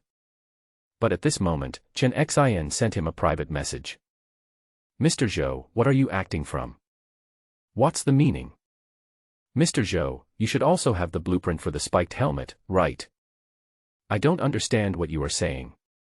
2 algae oxygen tanks, 6 wooden foundations, I will keep this a secret." "No problem, but you already have 2 wooden foundations, why do you need 6? Keep the extra ones for later use, happy cooperation." "Oh, what a headache." Zhou Wen frowned and smiled bitterly. She had previously traded the golden silk fruit with Chen Xin and given her a set of spiked armor, which included a spiked helmet. As someone who had received the spiked helmet from Zhou Wen in advance, she could easily see through all of Zhou Wen's plans. "I was so careless. I shouldn't have given her the spiked helmet. Anyway, she didn't know whether there was a helmet or not in a set of spiked armor. I was too honest." The more Zhou Wen thought about it, the more he regretted it. Finally, he made a decision. "Ms. Chen, are you interested in joining my team? How many people are there in your team? Now I am alone." "Just you?" "Yes, I am the only one for now." "Okay, I'll join, but does your team offer a bonus of free blueprints for joining?" "I want the blueprint for the fishbone blade." "Ms. Chen, please don't be in my team when you are dreaming, thank you." "All right. Oh, this is so difficult." Zhou Wen sighed. Zhou Wen made what Chen Xin wanted and sent it to her. After stabilizing Chen Xin, Zhou Wen continued to move the seaweed. Now he was really busy. While carrying seaweed, they also have to make a wooden foundation, because the wooden foundation is cheap and at least half of the survivors can afford it. Although nearly 100,000 people died today, there are still 99.9 million people. With such a huge demand, the wooden foundations were sold out as soon as they were put on the shelves. Zhou Wen needs to produce them continuously and then put them on the shelves. Or, let Jiang Haitao make the wooden foundation as well. Zhou Wen murmured in a low voice. However, Zhou Wen thought about it carefully and shook his head to deny his idea. The role of the wooden foundation is too important. Many things need to be made on the wooden foundation. Such a critical item must be in his own hands. 2 or 3 hours later, Zhou Wen finally finished moving the seaweed. This time, no spiny krill were found in the seaweed, but 5 heliophthalmus were found. Zhou Wen placed the 5 helix coccidia next to the crops, and then took a look at the helix coccidia that was previously used to stop bleeding in the stomach wall. After the helix coccidia were removed, the circular wound on the stomach wall bitten by the anchor worm no longer bled, and the wound had recovered a lot. Considering that the space of the stomach wall would be washed by sea water from time to time and afraid that it would affect the recovery of the wound, Zhou Wen put the helix coccidia back and took it away after the wound was completely healed. Next, with nothing else to do except making the wooden foundation, Zhou Wen began his daily exercise. 100 push-ups, 100 sit-ups. When Zhou Wen was doing push-ups, he felt much easier than yesterday, as if his strength had increased. To make sure it was not an illusion, he opened the character attribute panel. Zhou Wen, normal person's base is 10. Intelligence, 10. Strength, 8.5. Constitution, 10. Speed, 12. Comment, a healthy and fast person. My strength attribute is 8.5 now. I've only been training for a few days, and my strength has increased by 0.5. It seems that training can really improve strength. Zhou was very happy when he saw the extra 0.5 points of strength. This proved that his previous guess was correct. Now, Zhou was more motivated to exercise. 2 hours later, all the training goals for today were achieved. Zhou decided to increase the number of push-ups to 200 tomorrow to speed up the growth of his strength attributes. The rest of the time was spent waiting for today's supply box. During the waiting period, Zhou began to study the problem of the golden silk fruit not germinating. Is it because of the long growth cycle, or is there some other reason? Zhou thought as he looked at the seaweed planting box with a frown. Does it need sunlight? Previously, because there were only 3 helix coccidia, one was placed on the wound to stop the bleeding, and the other 2 provided sunlight to the watermelon and sweet potato respectively. There were no extra helix coccidia to provide sunlight to the seaweed planting box. However, 5 more heliotropes were obtained today, which can be used to provide sunlight for the golden silk fruit. Zhou didn't care whether this was the reason or not.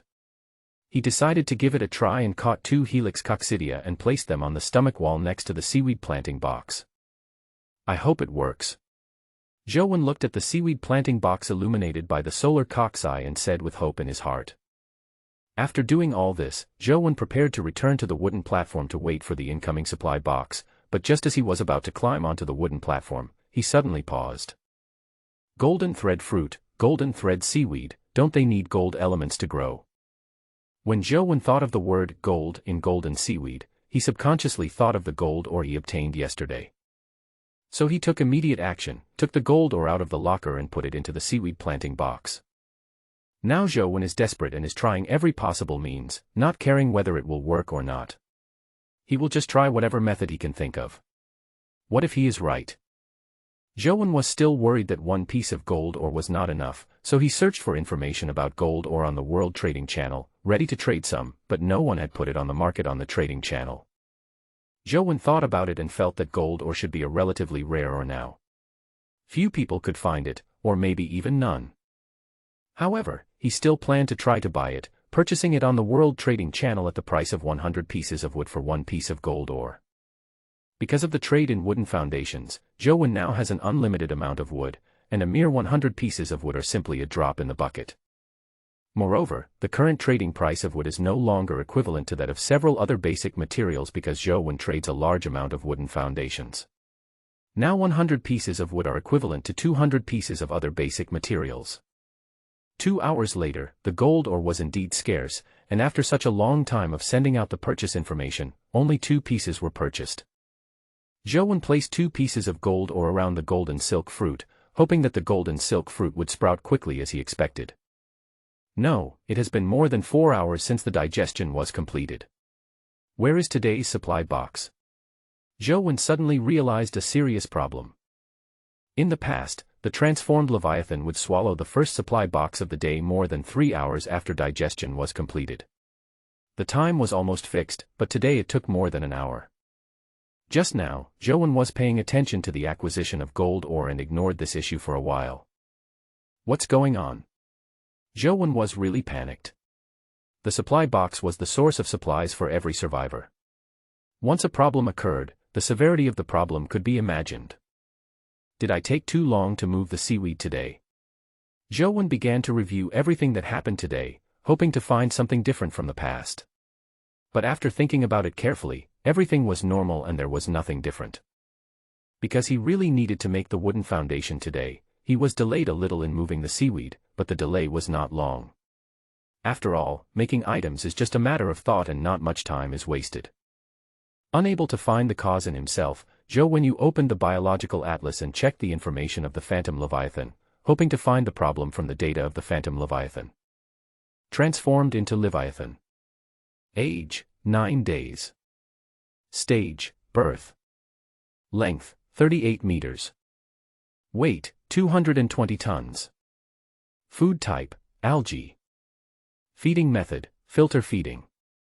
Comment, a 220-ton baby. There is nothing wrong with the information about the transmogrified Leviathan, and judging from the data, it is even growing very healthily. There's nothing wrong with it. What went wrong? Zhou muttered to himself anxiously. Then he opened the world communication channel. He now only hoped that everyone would be the same as him, which meant that the problem was not with him. Brothers, I got the blueprint. What a shit luck. What blueprint did you get? Drawing of chopsticks. Tisk, rubbish. It's not trash. Although it's not very useful, I can trade it with the boss for a second algae oxygen tank. Didn't someone offer 2 algae oxygen tanks for 1 blueprint? Why don't you go find her? That one is more affordable. I just looked for it, but it's sold out. Zhou felt like he was falling into an abyss when he saw the survivors on the world communication channel showing off the good stuff they got. Everyone else got a supply box, but he didn't, which meant that he was the only one with a problem. How could this happen? Zhou stood there in a daze, feeling powerless in his heart. But at this moment, the esophageal diaphragm suddenly opened. Zhou was shocked and looked over quickly, thinking that the supply box had finally arrived. But when he saw the entrance to the esophagus, no seawater poured in. What is this? Zhou's mind was in a mess, because everything that happened at this moment was beyond his understanding. I finally found a treasure cave, but why won't the little man in your belly come out? At this moment, the long-lost baby voice suddenly sounded in Zhou's mind.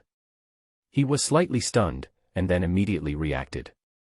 This is the voice of the transformed Leviathan.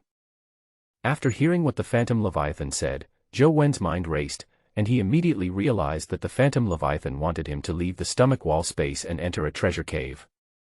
After receiving this information, Zhou's anxiety instantly dissipated.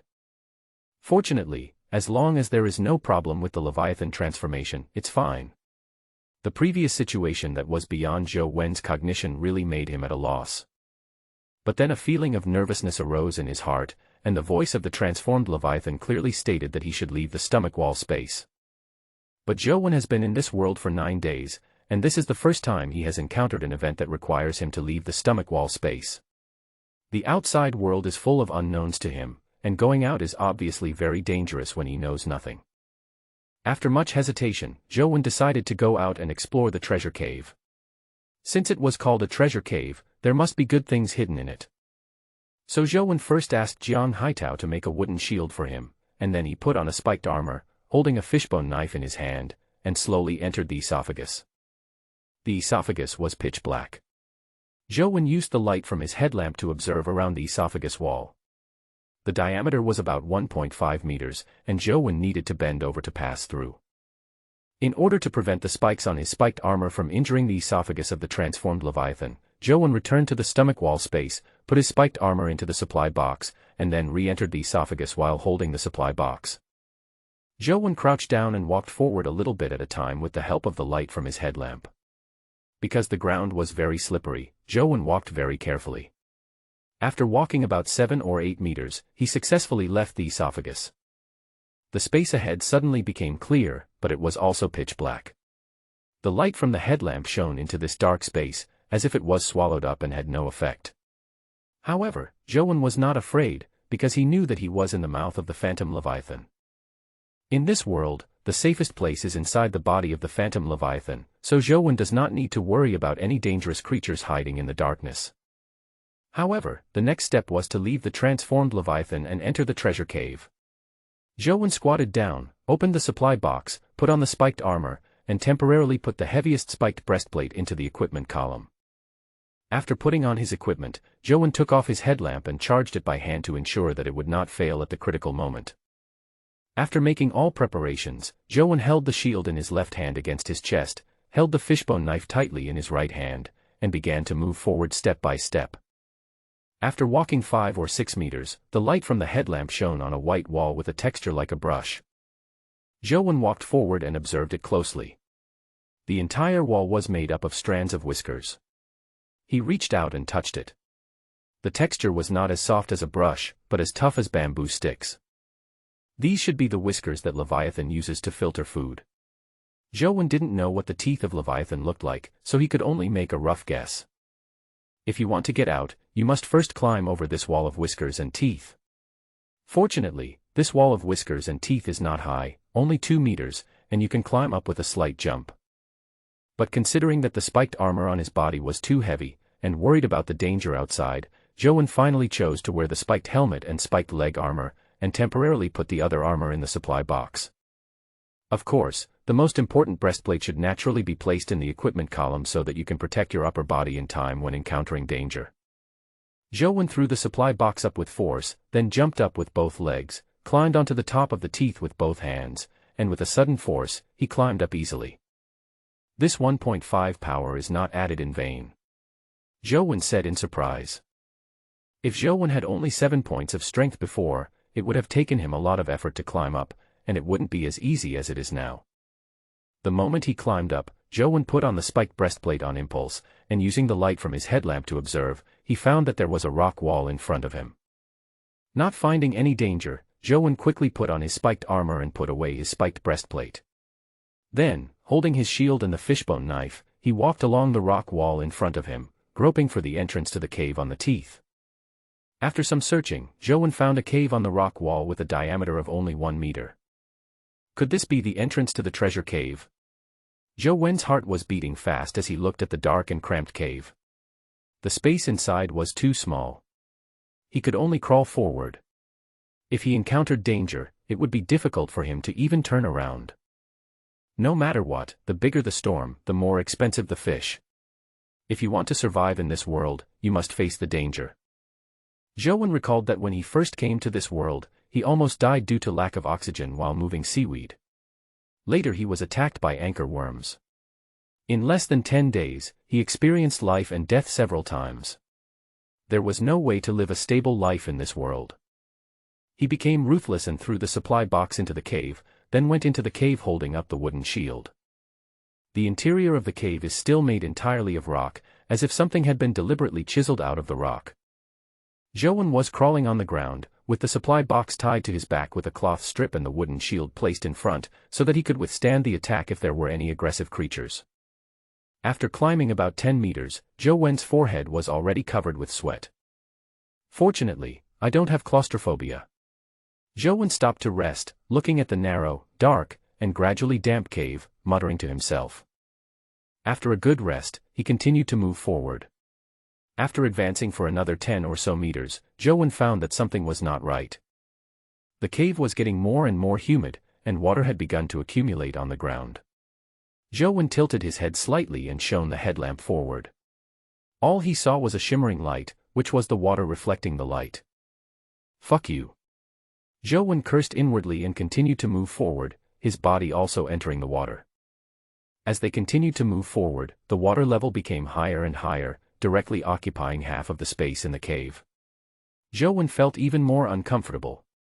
His body was soaked in the water, but his head had to be raised high.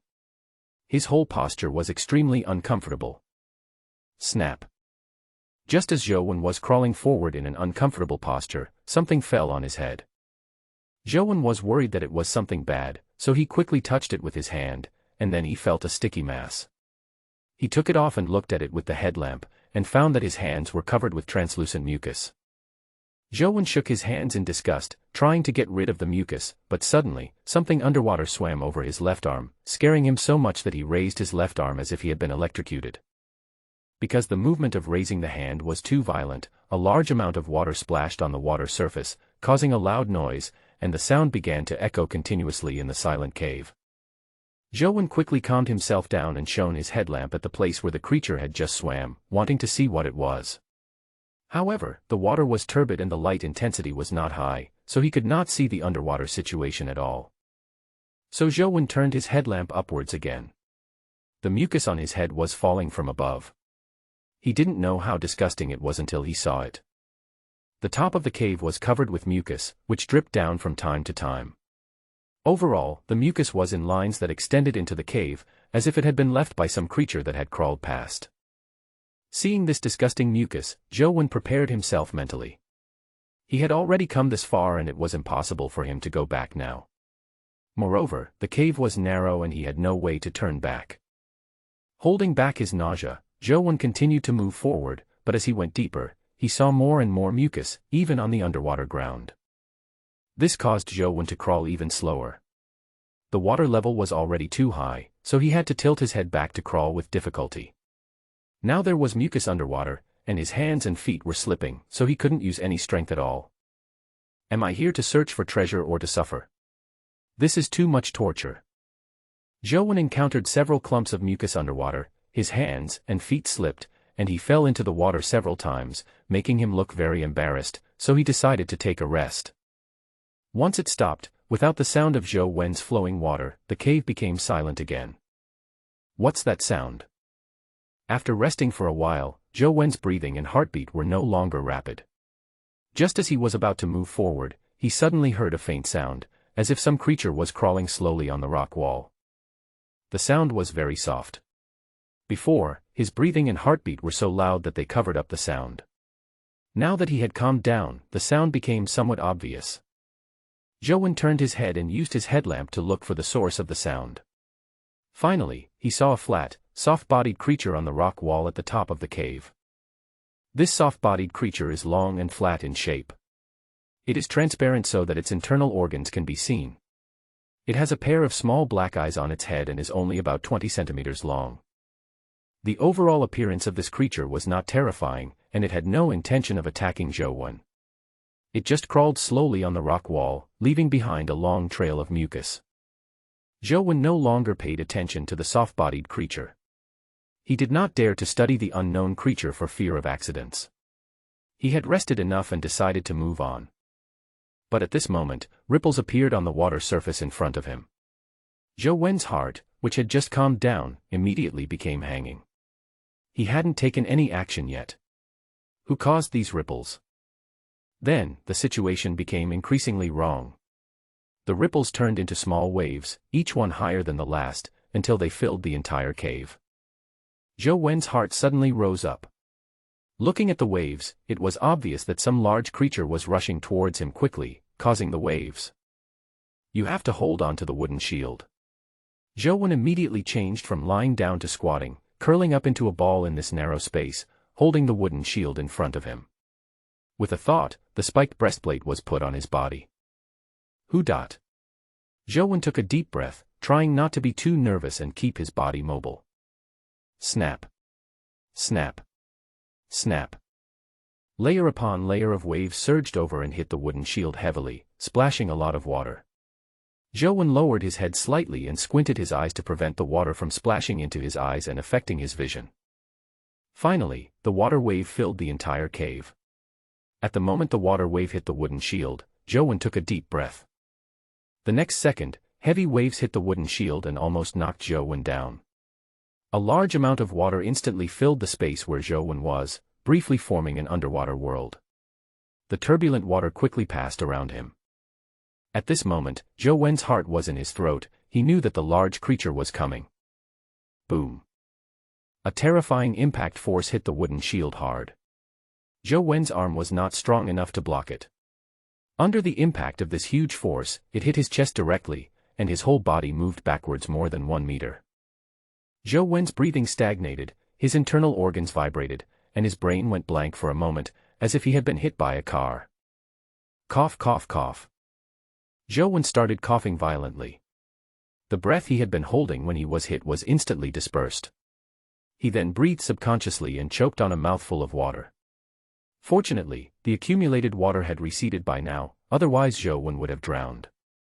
The situation was urgent and the pain in his body had to be put aside temporarily. After Zhou Wen recovered a little, he held the wooden shield tightly and then stabbed hard from the edge of the shield with the fishbone knife in his right hand. Bang! The fishbone knife stabbed into the giant creature, making a crisp sound of hard objects colliding. It's over. When Zhou Wen heard this sound, he knew that the fishbone knife could not deal with the giant creature opposite. Its head was as hard as a rock. Fortunately, he had the wooden shield to block the impact, and with the slippery mucus under the water, the giant creature pushed him backwards and could not hurt him for the time being. But before they could be happy for long, the giant creature seemed to realize that hitting the shield was useless, so it began to spin its body frantically. For a moment, a loud boom-boom sound was heard in the cave, like the sound of a washing machine's drum turning, except that the sound was 10 times louder. Ka-ka-ka. There seemed to be a sharp hard object on the head of the giant creature. As it spun wildly, the sharp hard object began to destroy the shield, and the wooden shield made a tearing sound. Zhou Wen's heart sank to the bottom. He was like a lamb to be slaughtered. Once the wooden shield was broken, he would die. Jiang Haitao, give me a wooden shield. Zhou Wen immediately sent a message to Jiang Haitao, and soon Jiang Haitao sent him a wooden shield. He put down the fishbone knife temporarily and held up the shield with his right hand. Now he could only fight with this giant creature by force of energy. The opponent couldn't keep turning around, and he could keep asking Jiang Haitao for a wooden shield. But even so, Zhou Wen still felt that his chances of survival were slim. Although he could keep replenishing the wooden shield, it took strength for him to hold up the shield. He didn't think he was strong enough to defeat the giant creature. Time passed little by little, and more than a dozen wooden shields were lost. Zhou Wen was exhausted to the extreme and he had no strength to hold up the shield anymore. So be it. Although death was approaching, Zhou Wen did not feel much fear. It might be because he had chosen these himself, or maybe after holding up these dozen wooden shields for a long time, he had already prepared himself for death. Crack, crack, crack. The wooden shield was completely shattered, and Zhou Wen finally saw the complete appearance of the giant creature. The giant creature's body length is unclear, but its body occupies 80% of the entire cave. It looks like an earthworm, with skin the same color as the rock. It has a layer of carapace on its head, which is covered with sharp triangular bone cones. The giant creature relied on these sharp bone cones to rotate and smashed more than a dozen of Zhou Wen's shields. The carapace is split into several petals in the middle, like blooming petals. This is the hidden mouthpart of the giant creature, which is covered with sharp teeth. Can you please hurry up? Waiting for death is really a torture. Zhou Wen, who had already accepted death calmly, felt the fear of death rise in his heart again. Wu dot. Just as the giant creature was about to attack Zhou Wen, a huge roar instantly invaded the entire cave, and the rock space shook violently, like an earthquake. You little bug are so abominable. You are blocking my way. Get out of here. When the giant worm heard the loud chirping sounds, its movement to bite Zhou Wen suddenly stopped, as if it was frozen in time. Its ferocious and terrifying mouth immediately shrank as if it was frightened. Zhou Wen was not in a good condition at this time. His eyes were black and his brain was dizzy. The sound waves generated by the voice of Leviathan were too strong. He was also in the cave, and the sound waves passed through his body, almost taking his life.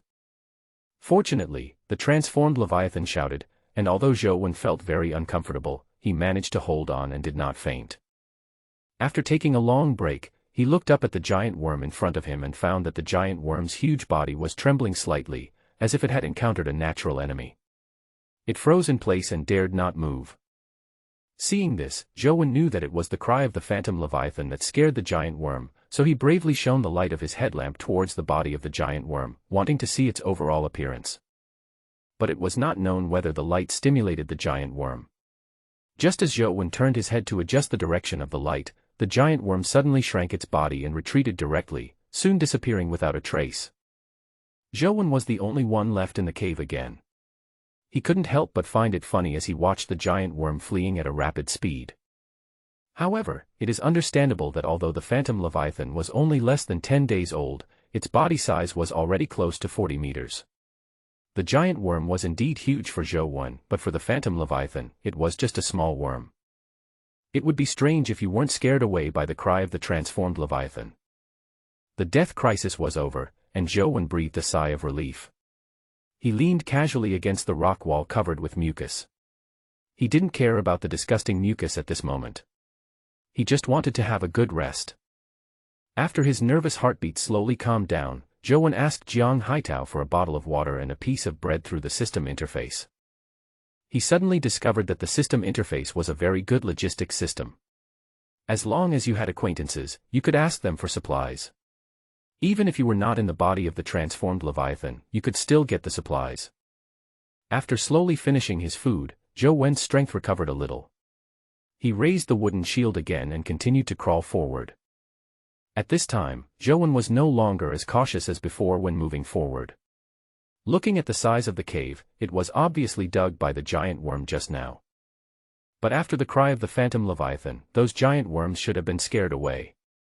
In other words, the most dangerous creature in this cave no longer poses a threat to Zhou, so he can move forward with confidence. After walking more than 30 meters, Zhou encountered a fork in the road. In order to avoid getting lost, he followed the right-hand principle and chose the road on the right. In this way, when he came back, he only needed to turn left to return along the same route. After entering the fork on the right and crawling another 30 meters, the space suddenly became much more spacious and Zhou could even stand up directly. Zhou held up the wooden shield vigilantly and walked around the stone wall of the spacious space, and found that it was an oval space. The space is not too big, about 3 meters in height and 5 meters in diameter. Supply box. After Zhou checked the edge of the oval space with the help of the light, he began to explore the middle area. Then he saw at a glance a square box vaguely in the accumulated water in the middle. Zhou was delighted. After entering this cave and suffering so much, he almost lost his life. Now he finally got his reward. He quickly picked up the square box from the water, and when he took a look, he saw that it was indeed a supply box, so he opened it directly. Ding! Obtained glass X20. Glass. Then what? Zhou was still waiting for the prompt sound to continue to remind him to obtain other things, but his mind was silent and there was no more prompt sound. That's all. Zhou looked through the supply box with some disgust, and sure enough, there were only 20 pieces of glass in it. Although glass is indeed a very rare material, after all, no one has ever opened it until now, but the problem is that Zhou does not have any drawings that require glass as material. Zhou worked so hard along the way, of course he hoped to get some good things from the supply box, such as blueprints or something, but he only got materials, which made him feel it was not worth it. Forget it. There's another fork on the left. There should be a supply box on that road as well. Zhou explored the space carefully again, and after making sure that there was nothing else, he returned the same way. When he arrived at the previous fork in the road, Zhou chose to take the left fork. This time he climbed about 50 meters, rested several times, and then encountered another fork in the road. Why is there another fork in the road? Zhou complained in a low voice, continued to walk to the right, climbed more than 30 meters, and entered an elliptical space like the previous one. There was also a supply box in the middle of the space. Zhou picked up the box and opened it with ease. Ding!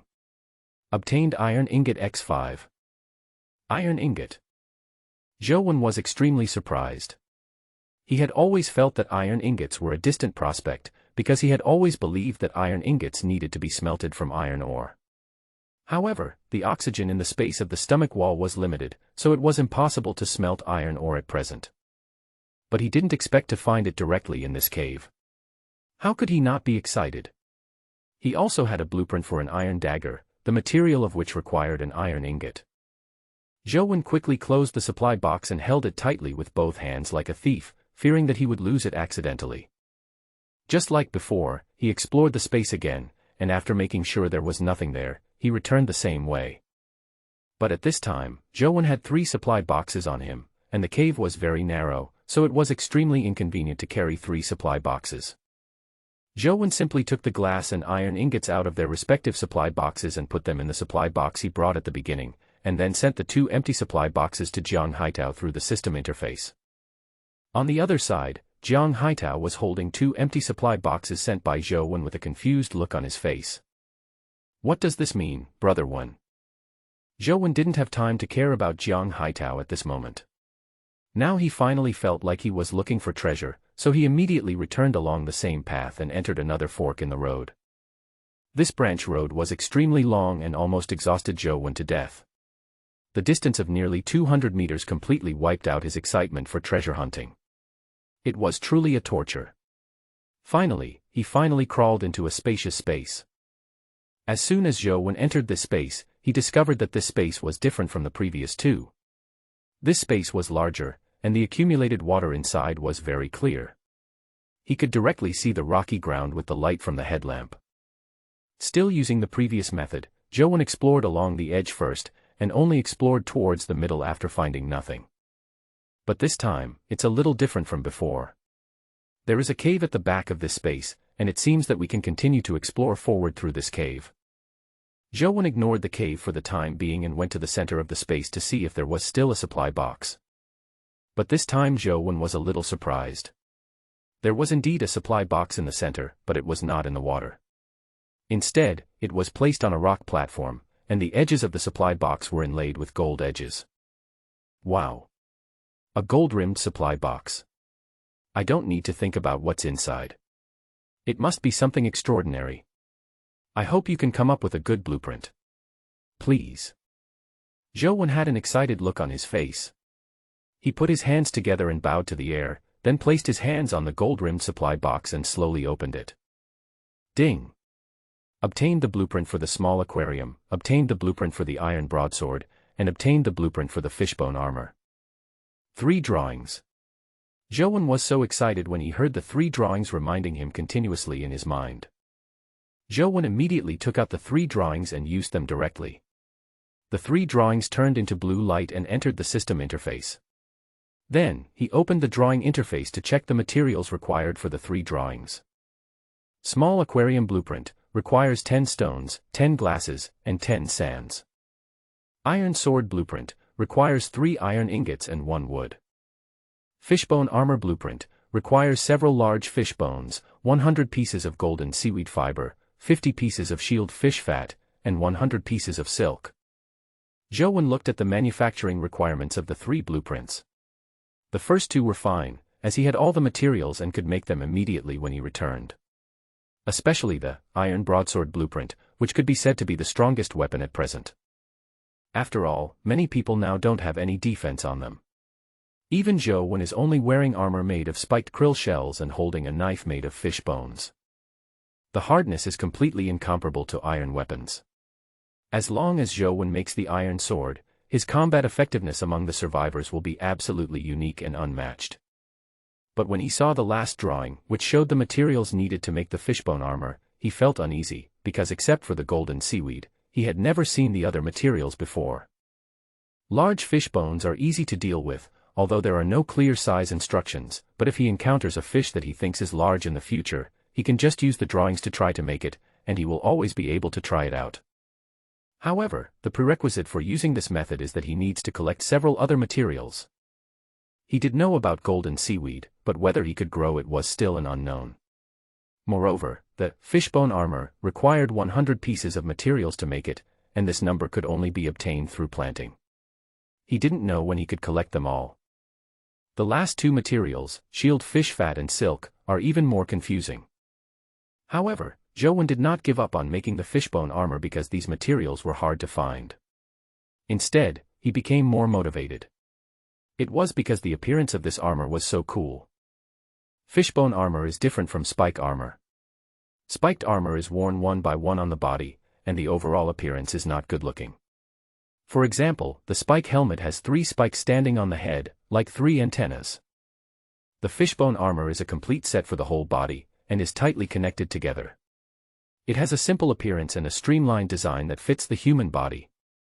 In addition, the whole body is made up of bones, so the overall appearance is like the external armor in a science fiction movie. Just by looking at the simple picture of fishbone armor in the illustration book, Zhou felt it was extremely handsome, which made him very eager to make it immediately and then try it on.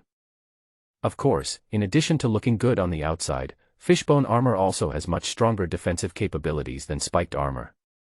After all, it is made of large fish bones, and the strength of the bones is naturally not comparable to that of spiked krill shells. Moreover, Zhou also vaguely felt that there was a certain requirement for the material of this large fish bone, and the material required was too broad. Zhou had a guess, that is, as long as it was a suitable large fish bone, it could be used as material for making fish bone armor. If it was true as he guessed, it would be interesting. The creatures in this world are inherently strange. Many fish cannot be viewed with common sense. There may be large fish whose bones are harder than steel. Can the bones of such fish be used to make fish bone armor? The more Zhou thought about it, the more excited he became. He felt like he was already wearing armor made of fish bones that were harder than steel. But when he thought about the rarity of the material, his fantasy was shattered. Oh, don't think about it. I still have important things to do. Zhou shook his head and temporarily suppressed his desire for the fishbone armor. The cave has not been fully explored yet. Now, Zhou had another gold-rimmed supply box in his hand. He took a look at the ordinary supply box he brought, and without hesitation transferred the contents of the ordinary supply box to the gold-rimmed supply box, and then gave the empty supply box to Jiang Haitao. He explored the space again and made sure there was nothing else, then entered another cave in this space. The water in this cave was still very clear, which made Zhou curious whether there would be another gold-rimmed supply box ahead. With anticipation in his heart, Zhou increased his speed of crawling in the cave. This time he did not crawl 200 meters, but only crawled about 50 meters and entered a space. Zhou quickly explored the space, and surprisingly, he did not find any supply boxes. Instead, he found a staghorn coral underwater in the center of the space. The coral is blood red all over. When observing through light, there is a thin layer of blood mist floating around the coral, and no one knows what it is. After hesitating for a moment, Zhou decided to touch it with his hand to see if he could unlock the biological atlas and check the information of this coral. If it were in other places, Zhou would definitely not dare to touch it, in case there were unknown dangers. But here, based on previous experience, this kind of space is the place to place the treasure. And now there is no supply box in this space, only this coral, which means that the treasure of this space is this coral. Zhou stretched out his finger, carefully touched the blood-red coral, then immediately retracted it. After checking that there was nothing wrong with his finger, he opened the biological atlas. The biological encyclopedia has indeed been updated, and not just one article. Ah! How did you unlock two creatures? Gel planarian. Body length, 10 centimeters. Weight, 200 g. Food type, algae. Description: a soft-bodied creature with strong regenerative abilities, whose body can produce hemostatic gel. This gel worm seems to be the flat soft-bodied creature we saw before. Zhou suddenly remembered the flat creature that secreted mucus that he saw on the rock wall before encountering the giant worm. It can be used to make hemostatic gel. I must catch a few and take them back. Zhou was delighted. He didn't expect to get an unexpected gain. Boiling blood coral polyp. Body length, 3 mm. Weight, 0.05 g. Food type, blood. Introduction: tiny organisms that live in groups on the corpses of their ancestors. Corals can be used to make boiling blood powder. Boiling blood coral polyps. They should be creatures that live on corals. But the boiling blood powder is not clearly explained what it is for. It's really abominable. Zhou really didn't know what to say about the introduction in the biological atlas. He just gave a general introduction and then relied on himself to figure it out. This was too dangerous. But no matter what, this boiling blood coral still has to be taken back, but how to bring the boiling blood coral back made Zhou troubled. The most important part of the boiling blood coral is the coral polyps, and the coral polyps are living things and cannot leave the water for a long time. If they are directly put into the supply box, these coral polyps may die over time. Zhou thought quietly for a while and came up with a not-so-good idea. He first asked Jiang Haitao for 10 pieces of stone and 10 pieces of sand, opened the drawing interface, clicked on the small aquarium drawing, and then added the 10 pieces of glass obtained before to directly make the small aquarium. The size of the small aquarium is the same as that of the seaweed planting box, which is 1 × 1 × 1 meter in length, width and height. The overall frame is made of stone, and there is a piece of transparent glass inlaid on all 4 sides. The scene in the aquarium can be clearly seen through the glass. There is also a layer of sand on the bottom of the aquarium. After the small aquarium was made, Zhou filled it with clear seawater, then opened the system interface and sent it to Jiang Haitao via a private message. "Brother One, why did you give me this small aquarium?"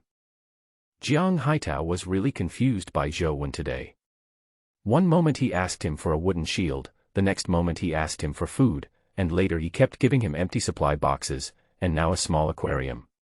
He found that Zhou was a little abnormal today. "I'll leave it with you for now. I'll send you another coral later. Don't delay when you get it. Put it in a small aquarium directly." After Zhou gave his instructions, he pulled up the boiling blood coral and sent it directly to Jiang Haitao through the system interface. "Brother One, I have already placed the corals in a small aquarium. Brother One, did something happen to you? Something did happen, but now is not the time to talk. I will tell you when I get back. Yes, okay, Brother One. Zhou did not intend to hide the treasure cave from Jiang Haitao. Since he chose to trust him, he naturally had to treat him as his own. Maybe Jiang Haitao would encounter a treasure cave in the future. He would go back and tell him so that he could be prepared in advance. The boiling blood coral was successfully collected. As for whether it would cause harm to the coral polyps if it was transmitted to Jiang Haitao through the system, Zhou was not sure, because without this method, he had no other way to take the boiling blood coral out. Well, the treasure in this space has been obtained, so Zhou continued to move forward. Behind this space, there is another cave. Zhou began to crawl with anticipation, but this cave was different from the previous ones. The previous caves usually had only one branch road. In this cave, Zhou saw 5 branches after climbing 10 meters.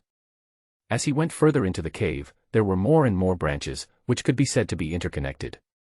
Moreover, the accumulated water in the cave became muddy and it felt like crawling in a mud pit. Where is the next treasure space? Why are there so many forks in the road? Zhou complained in a low voice. He was now covered in mud and looked like a mudman. Zhou crawled back and forth in this chaotic cave for a long time, and finally, he found that he was lost. Right-hand rule, go to your right-hand rule. Zhou looked at the forks in the road and felt dizzy. Which way is right? There were similar forks in the road all around him, and the light from the headlights was not bright to begin with. Now he couldn't even figure out which way he came from. Zhou looked at the similar caves, gritted his teeth, and randomly selected a cave. Then he used a fishbone knife to scratch a mark on the cave, leaving a mark. If he came back later, he could avoid this path and take another one. Next, Zhou began to crawl continuously in the cave full of mud and water. After crawling for an unknown amount of time, he suddenly felt wind blowing from the front. There is wind. The exit is in front. Zhou was very happy and immediately sped up. After crawling for more than 10 meters, he finally crawled out of the cave. I'm out. I'm out. Ha ha ha. Zhou yelled like a madman. He had no choice but to find a way out of the cave. After a while, the oppressive feeling of the dark and cramped space made Zhou really desperate. It seemed as if there was no end to the pitch-black cave. It's over. I can finally have a good rest. Eh? Why are there stars in the sky? Zhou looked up at the star-studded sky and was completely stunned. Where am I? Am I still in the mouth of the phantom Leviathan? Zhou said in confusion. Suddenly a gust of sea breeze blew, and the salty and humid space made Zhou suddenly realize that he had crawled out from another entrance. However, Zhou did not crawl back immediately, because this was his first time to truly come into contact with the outside world. The sea breeze blew, the waves surged, and the tides beat against the rock. Zhou looked out and saw the endless sea stretching to the horizon with no end in sight. Although it was night, the sea was not dark. The reason was very simple: there were 10 moons in the sky. Of the 10 moons, 9 are light blue, the same size, and placed in an irregular pattern in the night sky. Only one is dark blue, and this dark blue moon is huge, almost covering half of the sky, and it looks as if it is very close. Why did you run outside? Come back quickly. The voice of the phantom Leviathan suddenly appeared in Zhou mind, which scared him. The voice sounded a little anxious. Obviously, Zhou was too fragile to the phantom Leviathan, and the outside world was too dangerous. Zhou was also very obedient. He did not stay outside for long and immediately returned to the cave and began to climb back. But after climbing for a while, he encountered 2 forks in the road. He was confused and could not find the way back. What's wrong with you, little man? There is still something on the right that you haven't taken. The voice of the transformed Leviathan sounded again. Zhou's confused look immediately turned into surprise. The voice of the transformed Leviathan became more frequent at this time, and he could completely act according to the voice of the transformed Leviathan. So he crawled to the right according to the instructions in the voice. From then on, whenever Zhou encountered a fork in the road and stopped moving forward, the transformed Leviathan would make a voice of doubt, and he would crawl according to the prompts in the voice. After climbing through 4 or 5 forks in the road, Joan finally entered a space. However, this space was full of mud.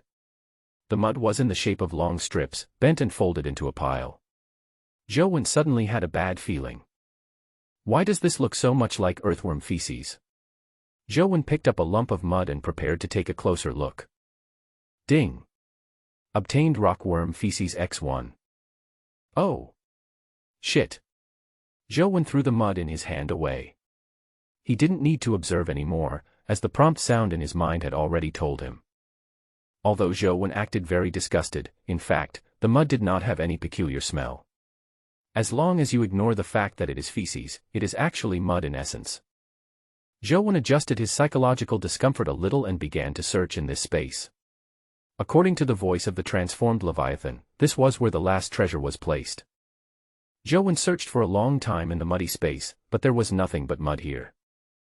Could it be that these feces are the treasure of this space? Joan guessed as he looked at the mountains of rock-diving worm feces. The more Joan thought about it, the more he felt that this was the case. Since it was feces, it could definitely be used as fertilizer. Maybe the feces of this rock-dwelling worm could promote crop growth better than his low-level fertilizer. So Joan took action immediately and no longer felt that the mud was disgusting. These were all good things. He simply opened the gold-rimmed supply box, grabbed a bunch of stuff with his hands and put it into the box. After collecting dozens of pieces, Joan felt that using his hands was too slow, so he used the wooden shield as a shovel and loaded the stuff one shovel at a time. Soon, the 100 grid space of the gold-rimmed supply box was filled, but the rock-diving worm feces in this space was only 1/10 full. This won't do. All of this feces must be taken away. Joan thought about it for a while, and then found Jiang Haitao again. Jiang Haitao, I will send you a pile of mud later. Please keep it for now. When I finish my work here, send it back to me. Jiang Haitao naturally had no reason to refuse, but Zhou Wen's unusual behavior made him more curious about what Zhou Wen had encountered. After notifying Jiang Haitao, Zhou Wen looked at the more than 90 pieces of feces in the gold-rimmed supply box. With a thought, he instantly stored them in the system interface and then sent them to Jiang Haitao via a private message. Next, Zhou Wen used the same method. When the supply box was full, he sent it to Jiang Haitao through the system interface. This process repeated over and over again. All the feces of the rock-diving worms at the edge of this space had been collected by Zhou Wen, leaving only a small mountain of feces in the middle. We're almost done digging. Zhou Wen took a short break, sat on the ground, and looked up at the small hill of feces in front of him with a smile on his face. His cave treasure hunt this time was very fruitful. Not only did he obtain 3 blueprints in one go, but he also obtained iron ingots, a rare material that is currently difficult to obtain, as well as 2 creatures with special functions. After that, as long as he finished digging the hill in front of him, he could go back and have a good rest. He was exhausted today. After a while, Zhou Wen had finished his rest and continued to dig the feces. The feces hill was originally made of soft mud. As Zhou Wen dug underneath, the hill gradually collapsed and became shorter and shorter, and the top could already be seen. Is there something? Zhou Wen shone his headlamp on the top of the pile of feces and found that the top was reflecting a bright light, as if there was something on it. There are treasures. Zhou Wen was shocked, then his brows were filled with joy. He immediately sped up the digging speed until the whole hill turned into a small mud pile. He finally saw what was reflecting the crystal light on the top. This is a plant with a very strange appearance. It is about half a meter tall, and its trunk is made of a rock as thick as a little finger. There are 3 branches on the rock trunk, and the branches are covered with crystal leaves. The leaves of the crystal tree are flat and long cone-shaped, similar to bamboo leaves on Earth. The leaves are covered with fine crystal thorns, and when light shines on them, the crystal light sparkles and is very beautiful. At the fork of the 3 branches, 3 even smaller branches extended out. There were no crystal leaves on the branches, which were bare, with only an egg-sized stone hanging at the end.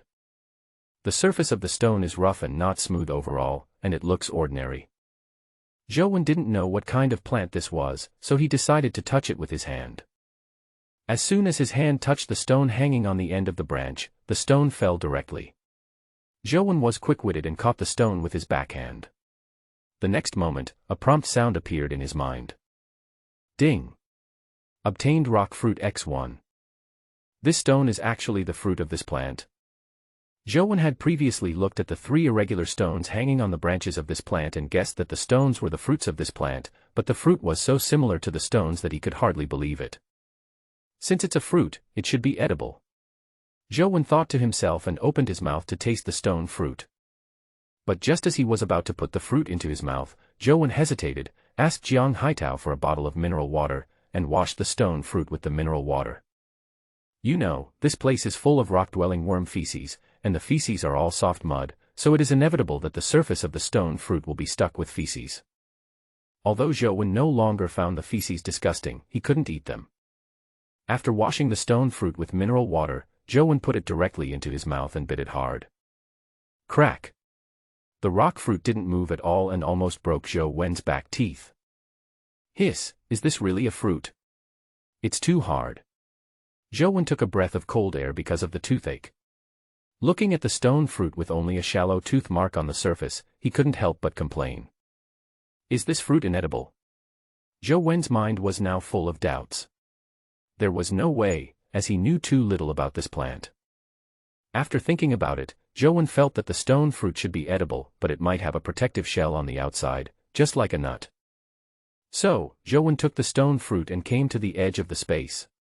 He gently knocked the fruit in his hand against the rock wall, but there was no response. Zhou Wen increased his strength a little more, but there was still no response, so he continued to increase his strength. Crack! The stone fruit finally cracked, and through the crack, the crystal-like flesh inside could be seen. Zhou Wen was surprised. Just as he had guessed before, the stone on the outside was indeed a shell. Carefully peel off the stone shell to reveal the crystal-clear flesh inside. The flesh is round and the size of a ping-pong ball. It is covered with a thick layer of transparent flesh with a white core in the middle. The overall appearance is similar to that of lychee, except that the flesh of lychee is soft while this one is hard. Zhou Wen put the fruit flesh into his mouth again and took a light bite. This time he bit off a piece of flesh easily. The flesh has a crisp texture, just like a crisp apple, but it tastes very sweet, especially the core in the middle, which is full of fruity aroma, sweet and delicious. At first Zhou Wen thought the core was hard, but he found it was only slightly harder than the flesh surrounding it, and it felt crispy, like a lotus seed. The flesh of the stone fruit was not very big to begin with, so Zhou Wen finished it in 2 bites. Ding! Gain strength +1, gain physique +1, gain speed +1. A system prompt sounded in his mind, adding 3 attributes to Zhou Wen. Sure, add 3 attributes at once. After hearing the prompt, Zhou Wen's eyes lit up and he said with a smile. Although each attribute was only increased a little, he was already very content. He had already gained a lot from this treasure hunt, and the increased attribute points were considered an extra gain. I don't know, can this stone fruit increase attribute points repeatedly? Zhou Wen picked another stone fruit and prepared to give it a try. However, he did not hold out much hope because he had never encountered anything that could be added repeatedly since he came to this world. Ding! Gain strength +1, gain physique +1, gain speed +1. Zhou Wen froze when he heard the same prompt tone in his mind again. It is actually possible to add attribute points repeatedly. Zhou Wen was shocked, and he could not wait to reach out to the last stone fruit to see if he could continue to add points. But the moment he picked the rock fruit, Zhou Wen hesitated. This plant is a good thing, and the stone fruit is also a seed. Judging from the location where this plant grew, its growth conditions should require rockworm feces. He has dug up all the feces, and he can go back and plant it himself later. So Zhou Wen collected the last stone fruit and then dug the plant out of the dung pile. The roots of this plant are also made of crystal. Zhou Wen was very careful when digging. Fortunately, the plant took root in soft mud, so digging was not difficult and the crystal roots of the plant were not damaged. After a while, all the remaining rock-dwelling worm feces were excavated, and this cave treasure hunt was successfully completed. When returning, Zhou Wen did the same as before. He first tied the gold-rimmed supply box behind his back with a cloth strip, then took off his spiked helmet and temporarily planted the rock crystal tree in the helmet. The 3 vertical spikes on the top of the spiked helmet had been broken off during the previous fight against the rock worm, and now it is used as a temporary container for the rock crystal tree. In this way, Joe carried the golden-laid supply box on his back and held his helmet in one hand. Following the instructions of the Leviathan in his mind, he accurately passed through one fork in the road after another and finally climbed out of the cave he came from. I'm finally back. Joe subconsciously looked up and saw only darkness. He felt relieved when he was sure that he had returned to the mouth of the Phantom Leviathan. Having entered a safe environment, Joe put his protective gear and weapons into the supply box, and easily passed through the esophagus and returned to the stomach wall space. Joe looked at the space on the stomach wall with dots of light and felt as if he was in another world. His previous experience in the cave was really depressing. Fortunately, he was back now. I'm finally back. I can go to bed now. I'm so sleepy. The voice of the Phantom Leviathan sounded at this time, and then the entire stomach wall space vibrated. The Phantom Leviathan began to move, probably looking for a suitable place to rest. When Joe heard the voice of the transformed Leviathan, he smiled faintly on his tired face. He was also sleepy. What happened in the cave had exhausted him greatly. However, it was not time to go to bed yet. Joe first found a place to put the rock crystal tree in his hand, and then put the iron ingots and glass in the golden-laid material box into the locker. Finally, I found Jiang Haitao and took back the boiling blood coral, small aquarium, and a pile of rock worm feces that I sent him today. Brother One, have you finished your work? After Jiang Haitao sent all the things to Zhou Wen, he also sent him the spike helmet blueprint. Zhou Wen received the blueprint and made a new spike helmet for himself. Well, it's done. I left the stomach wall space today. Leaving the stomach wall space. Jiang Haitao was unable to react for a moment and did not quite understand what Zhou Wen meant. So Zhou Wen told Jiang Haitao about his experience in the treasure cave today, but he hid the two blueprints of the iron sword and fishbone armor he obtained, as well as the matter of transforming into Leviathan's voice. Treasure cave. Giant worm. Jiang Haitao was in shock after listening to Zhou Wen's experience. He felt suffocated just thinking about encountering a giant creature in a dark, narrow, and damp cave, and the fear and despair of being unable to escape. Brother One, are you not hurt? No serious injuries, just scratches. Fortunately, I had the help of the transformed Leviathan, otherwise it would be dangerous. Zhou Wen now breaks out in a cold sweat when he recalls the scene of using more than a dozen wooden shields to resist the rock-diving worms. If you come across a treasure cave in the future, be sure to tell me before you go treasure hunting. I can also provide you with some help. Thank you, Brother One, but isn't this cave treasure hunt too dangerous? I don't think it's necessary to take that risk. Jiang Haitao felt scared just by listening to what Zhou Wen said, so he didn't dare to go there alone. How can that be possible? In this world of survival, what matters is obtaining resources and blueprints. The resources found in the treasure caves are all rare resources. If you choose to retreat, you will always be a distance away from others. It is true that survivors cannot meet each other at present, but what about in the future?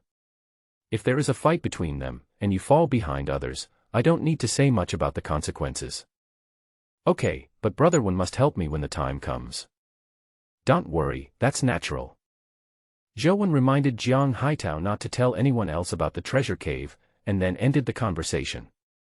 He then made a small aquarium using 10 parts stone, 10 parts glass, and 10 parts sand.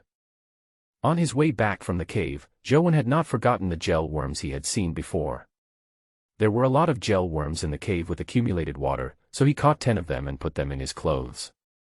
These 10 gel worms are kept in this small aquarium. But all of a sudden, there was no more room on the wooden platform for 2 additional small aquariums, each occupying an area of 1 square meter. But the area of the wooden foundation is not easy to expand. Zhou Wen thought about it and decided that since it cannot be expanded, he might as well build upwards. Zhou Wen built 2 wooden foundations directly on the 2 wooden platforms where he slept. The wooden foundations were supported by 4 logs and there was space in the middle. Zhou Wen could still sleep in the same position as before, but the space above was blocked by the wooden foundation, making the sleeping space seem even smaller. 2 small aquariums were placed on the wooden foundation of the 2nd floor, and Zhou Wen slept in the gap underneath. Why is it that the faster I develop, the smaller my living space becomes? Zhou couldn't help but complain as he huddled in the only remaining sleeping area. Before going to bed, Zhou took a look at the private messages sent to him by various survivors in the system interface. There were tens of thousands of these private messages, most of which asked him why he suddenly stopped selling wooden foundations. Zhou simply ignored these private messages. At that time, he had left the stomach space, so naturally he couldn't continue to produce. If nothing unexpected happened tomorrow, he would continue to sell, and these problems would naturally not be a problem.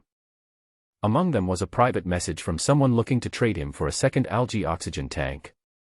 Zhou took a look at the drawing of the other party's transaction, which was exactly the chopstick drawing he had seen on the World Communication Channel before. Zhou immediately sent a private message to the other party and traded the chopstick's blueprint in return. He was worried about not having chopsticks when eating simple hot pot before. Chopstick's blueprint requires one piece of wood. After Zhou used the chopsticks drawing, he directly made the chopsticks. After suffering so much today, he wanted to reward himself with a can of canned fruit. Open the can of fruit, take a big sip of the soup first, let the sweetness sweep away today's fatigue, then use the slender chopsticks to easily pick up the fruit inside and put it into your mouth comfortably. Having chopsticks is convenient, delicious. On the 10th day, Zhou woke up and sat up from the wooden platform as usual, and then hit his head on the wooden board of the wooden foundation above. Hiss. Zhou sucked in a breath of cold air, remembering that he had built 2 wooden foundations on top of his head last night. He had brought disaster upon himself. He could only helplessly rub the painful spot on his head with his hands and crawl out from between the upper and lower wooden foundations. But as soon as he placed his arms on the wooden platform, he felt terribly sore and even a slight tingling in the muscles of his arms. Yesterday in the treasure cave, he almost relied on his 2 arms to move forward. During the process, he also competed with the rock-dwelling worms in endurance. When his life was threatened, his adrenaline burst into bursts and his muscles exerted extraordinary strength. It should be at that time that he injured his tendon. Don't let the anchor worms come today. Zhou slowly crawled out, saying hopefully. Now his arms are powerless and he needs to rest well today. Of course, if he really encounters an anchor worm, he can only fight regardless of the pain. But if he does that, it will definitely cause secondary damage to his tendons, and recovery will be even slower. That's not right. Where are the 2 points of physical fitness I added yesterday? Why is there no effect at all? Zhou opened his character attribute panel. Zhou, normal human attribute is 10 points. Intelligence, 10.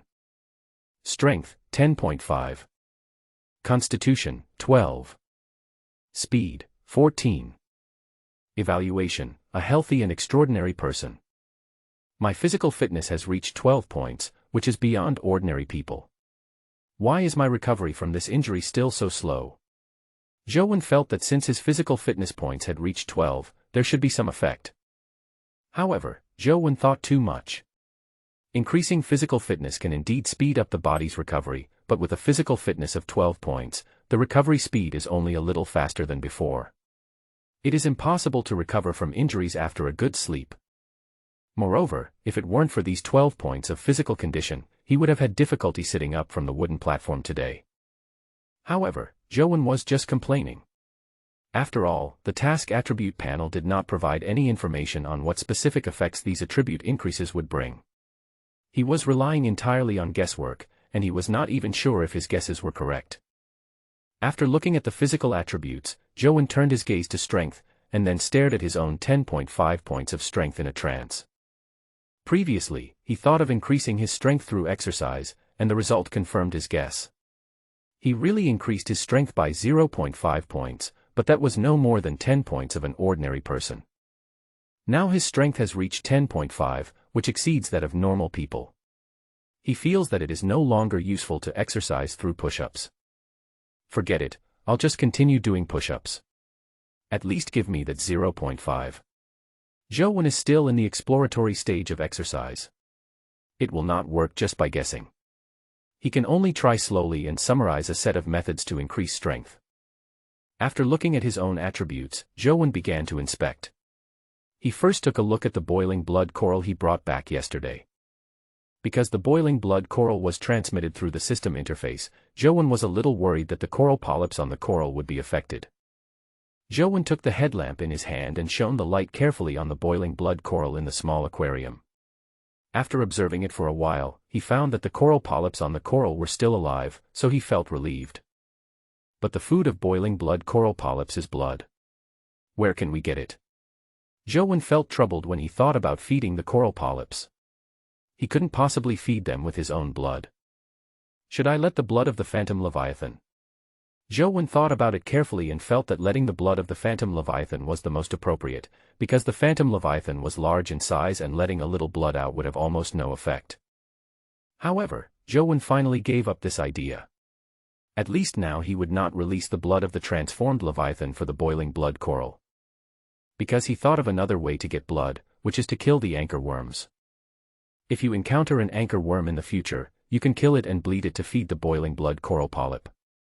If you don't encounter it, just post a purchase message on the World Communication Channel. The blood of one anchor worm should be enough to feed the boiling blood coral polyp. Zhou still remembers the first time he killed the anchor worm. The blood splattered everywhere, and the amount of bleeding was huge. After looking at the boiling blood coral, let's take a look at the gel turbularians in another small aquarium. There was very little water in this aquarium, and there was no way to get seawater when he came back yesterday, so Zhou used both hands to scoop seawater from the aquarium of the boiling blood coral into the gel planarian several times. Anyway, based on what Zhou saw in the cave, gel planarians don't necessarily have to live in water. Some water will be enough to moisten their living environment. Zhou also observed these 10 gel planarians and found nothing wrong with them. They were all crawling slowly on the glass of the small aquarium, leaving trails of mucus. In the biological encyclopedia, the introduction to the gel turbularian is relatively straightforward. The body of the gel turbularian can be used to make hemostatic gel, and it has very strong recovery abilities.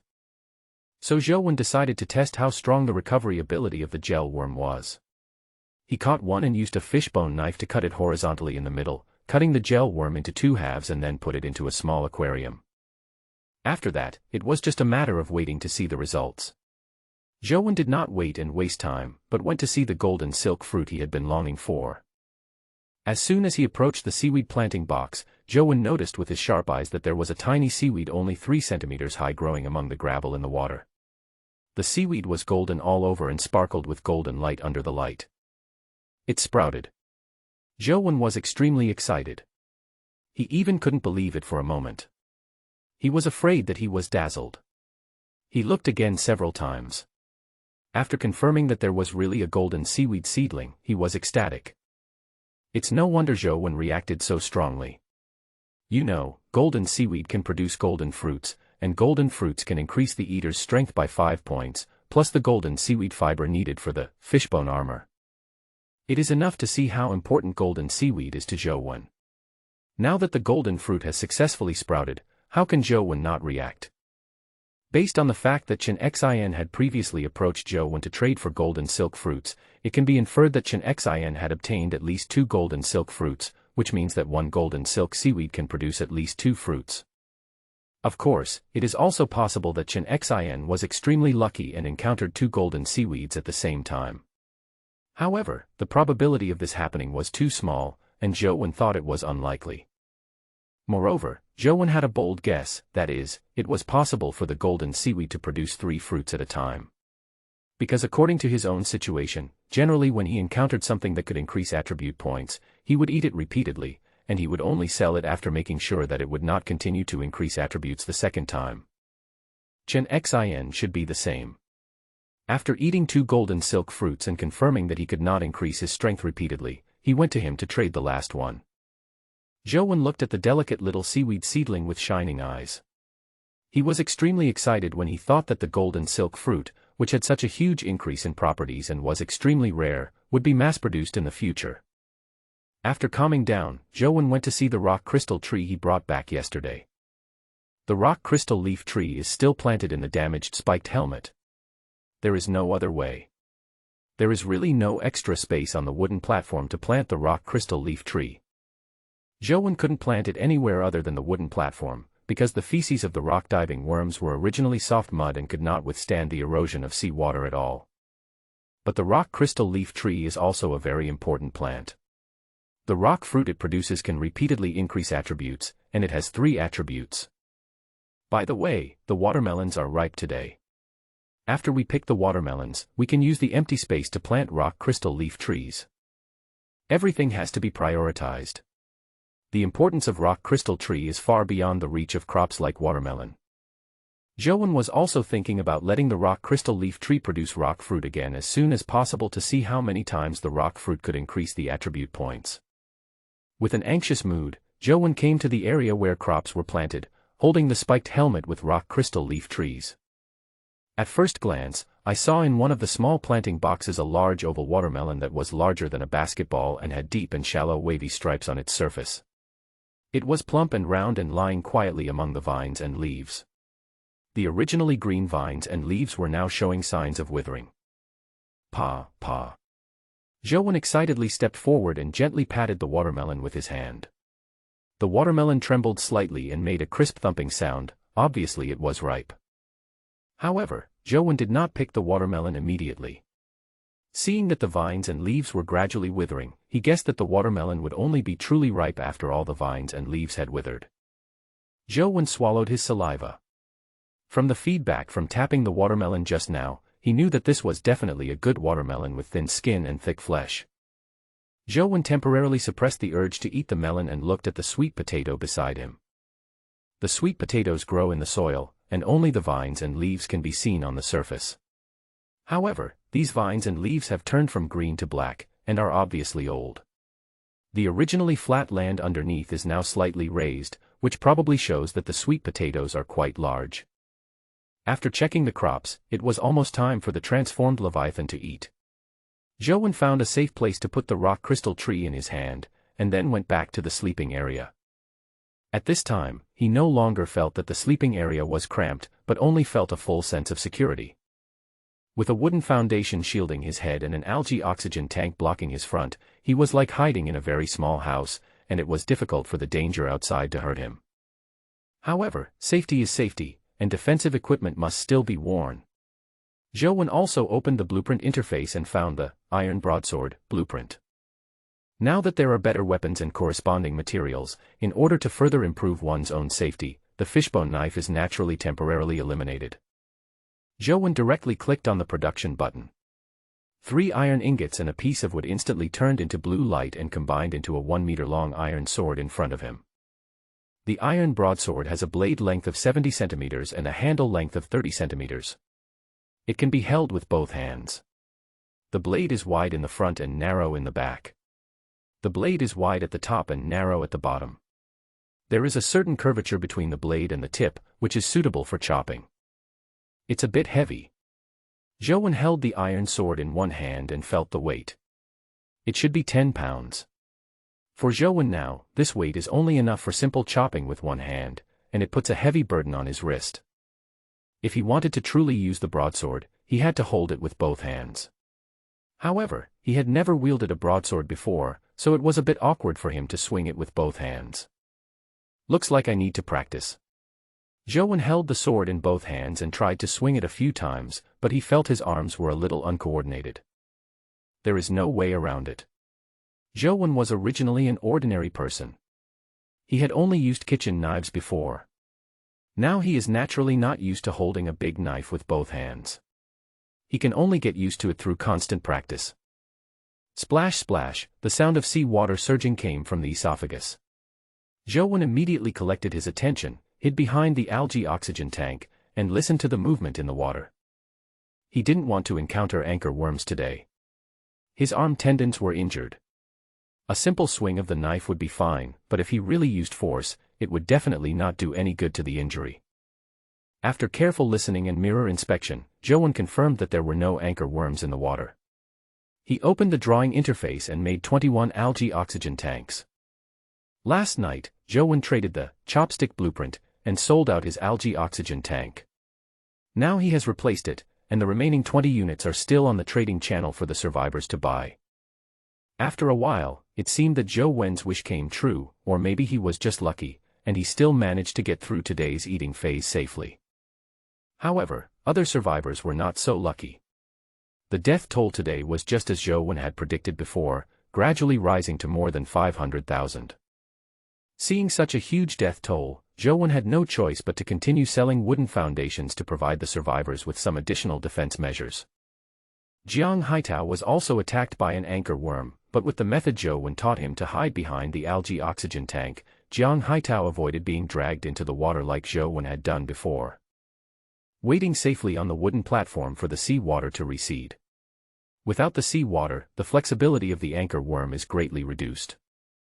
Relying on the heavy spiked armor given by Zhou and the fishbone blade in his hand, Jiang Haitao waited motionlessly for the anchor worm to clamp his body, then swung the blade vigorously to chop the soft body of the anchor worm and successfully killed it.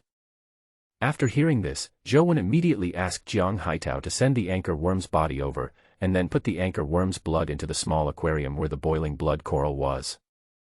The blood dyed the clear sea water in the tank red, and the coral polyps on the boiling blood coral became excited and began to dance their small tentacles continuously, absorbing the blood in the sea water. After feeding the boiling blood coral polyps, Zhou threw a portion of seaweed left over from the feeding phase into the tank of the gel planarians as their food. After feeding, Zhou sent out a message on the World Trading Channel to purchase gold ore. Since gold ore can really make golden seaweed grow, he would purchase more. After doing all this, Zhou began to move the seaweed. Today, because of his injured arm, he couldn't use too much strength, so the moving speed was slower and it took him nearly 2 hours. However, it only takes an extra hour and does not affect the number of supply boxes obtained. Wow, let's eat watermelon. While moving the seaweed, Zhou saw that the vines and leaves of the watermelon had all withered, proving that the watermelon was fully ripe. After moving all the seaweed, he hurriedly climbed onto the wooden platform and picked the big watermelon off the withered vines. The iron knife that was just made is perfect for cutting watermelons. Zhou held the watermelon and came to the wooden platform of his rest area. He removed the algae oxygen tank that served as a wall to create a larger space, and then placed the watermelon on the wooden platform. After so many days, it's finally ripe. Zhou recalled the scene when he planted the watermelon seeds 6 days ago. Although it wasn't a long time, it felt like a long time had passed. The reason, of course, is that too many things happened during these 6 days, which kept people's mental state busy, causing the daily time to seem to be infinitely stretched. Zhou thought about when he first planted the watermelon seeds, he wanted to plant them on a large scale and achieve self-sufficiency, but in fact this idea was difficult to achieve. The size of the stomach wall space is limited. Although it will gradually expand as the transformed Leviathan grows, this is a long process. If you want to truly achieve self-sufficiency and not worry about food and drink, you will need at least 20 to 30 small planting boxes, which is 20 to 30 square meters. Now the stomach wall space has indeed expanded a little compared to the beginning due to the growth of the transformed Leviathan, but these growths are spread across the stomach wall space, and this spread growth is not enough to place more wooden foundations. According to the current situation of the transformed Leviathan, which grows about 1 meter every day, it takes about 20 days for the length of the stomach wall space to increase by 1 meter. In this way, if you want to put down 20 or 30 small planting boxes, the side length of the stomach wall space must be at least 10 meters, and the entire stomach space area must reach 100 square meters. Zhou wooden foundation generally occupies 1/5 or 1/4 of the stomach wall space, which means that there is 20 to 25 square meters of space for farming, and this is the minimum requirement without taking into account the living area. Based on this calculation, it would take at least 100 days to achieve self-sufficiency, and Zhou had only been in this world for 10 days. But during these 10 days, he was on the verge of death 4 times. On the first day, he was carrying seaweed and almost died of suffocation. On the 4th day, he encountered an anchor worm and was almost strangled. On the 7th day, he encountered 2 anchor worms and was dragged into the water and almost drowned. On the 9th day, he was in the treasure cave and faced the rock worms and had no power to resist. Zhou thought about it and found that the past 10 days he had lived were extremely thrilling. He still had to be self-sufficient for 100 days. It was even a question whether he would still be alive by then. Forget it. The most important thing now is to eat watermelon. Zhou threw these bad things out of his mind, raised the iron knife in his hand, and gently chopped the center of the watermelon. Bang! As soon as the blade cut through the rind, a crisp sound was heard, and the whole watermelon split in the middle by itself. Zhou put down the iron knife and used his hands to break the watermelon, which had already split in half, into two halves. Without any effort, the watermelon was completely split into two halves, and a large piece of bright red flesh came into view. Wow! This watermelon! Zhou was shocked. This watermelon could be said to be his dream watermelon. Everyone knows that the best part of a watermelon is the seedless center. It's crispy, sweet, and delicious when you take a big bite. You don't have to spit out the seeds, you can fully enjoy the sweetness and freshness of the flesh. The watermelon grown by Zhou has flesh like the heart of a watermelon all over. It looks firm, plump, crystal clear, and juicy. The melon skin is only 2 or 3 millimeters thin and extremely crisp and tender. It can be easily peeled off from the bright red flesh just by breaking it with your hands. Of course, this watermelon is not completely seedless. In the middle of the bright red flesh, 2 black watermelon seeds are quietly embedded in the plump flesh. Zhou looked at the 2 watermelon seeds that stood out in the bright red flesh, a look of delight appeared on his face, and he carefully picked the 2 watermelon seeds. With the seeds, he could continue to grow watermelons. Click. Click. Click. After several consecutive moves of the knife, half of the watermelon was cut into 7 or 8 pieces. Zhou immediately picked up a slice of watermelon and put it into his mouth impatiently. He took a big bite, and the firm and crisp flesh burst open. The sweet and delicious juice splashed in his mouth, and the refreshing fruity aroma spread, making Zhou feel happy. This is so delicious. Zhou had never eaten such delicious watermelon. Before, he felt it was a treat to eat canned fruit, but compared with this watermelon, there was a world of difference. Zhou kept talking and showing off, and soon half of the watermelon was eaten. Feeling his slightly bloated stomach and looking at the remaining half of the watermelon, he felt a little annoyed that his stomach was too small and he couldn't eat the whole watermelon. Cut half for Jiang Haitao. He couldn't finish it anyway. If he put it in the locker, the taste would definitely be worse by the evening. Brother One, where did you get this watermelon? It's so beautiful. Jiang Haitao was stunned when he received the watermelon sent by Zhou. He had never seen a watermelon with such beautiful flesh, just like a ruby. It was grown from the watermelon seeds you planted. Ah. Brother One, you can already farm. Yes, do you want to plant it? I want to. But is it possible? Although Jiang Haitao didn't have much on his mind, he was not stupid. In this world where even eating and drinking required opening supply boxes, the importance of farming was self-evident. He didn't think Zhou would give him the items he needed for farming. Of course, I will send you 2 small planting boxes, and you can buy the seeds yourself. Zhou opened the drawing interface and directly made 2 small planting boxes, then sent them to Jiang Haitao, along with 2 lumps of low-grade fertilizers. He is now unable to expand the planting relying solely on his limited space. The best way is to expand the manpower and let people he trusts do the planting. Brother One, thank you for taking care of me. Don't be so distant. Since you call me brother, I will naturally take care of you. By the way, the 2 low-level fertilizers can be used after you plant the seeds. Use 1 for each small planting box to speed up the growth of crops. Okay, Brother One, I'm already buying seeds. After finishing his conversation with Jiang Haitao, Zhou looked at the remaining quarter of the watermelon, hesitated for a moment, opened Chen Xian's profile picture, and sent her a message. Ms. Chen, of the 6 blueprints you traded for the 12 algae oxygen tanks, should you hand over 2 to the team? Ah. Mr. Zhou, you invited me to join your team, but there is no team benefits at all, and you still want 2 blueprints from me. What do you mean by want? You can't say that. You contribute to the team, and you have to give first before you can get rewards. Now the team is in the early stages of development, and it is the time when members need to give.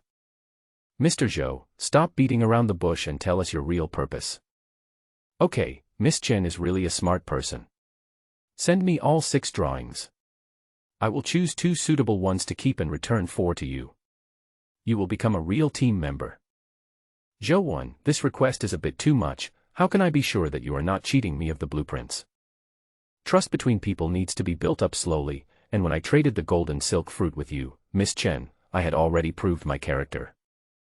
Mr. Zhou, if you say so, when we traded the golden silk fruit, I had already traded it to you in advance out of trust in you, but now you want me to gamble again, and the stakes are even higher. This is not appropriate. Since, Miss Chen, you have already trusted me once before, why not trust me again this time, so that we can further deepen the trust between us? That won't do. Why does Mr. Zhou always ask me to trust you instead of you trusting me? The demand for wooden foundations is so high now. Wouldn't it be tiring for you to keep making them? Why not give me the drawings and let me make and sell them for you? I promise that I will definitely return the drawings. How about Mr. Zhou trusting me just this once? It is impossible to give you the wooden foundation drawings. Zhou Wen directly and clearly refused.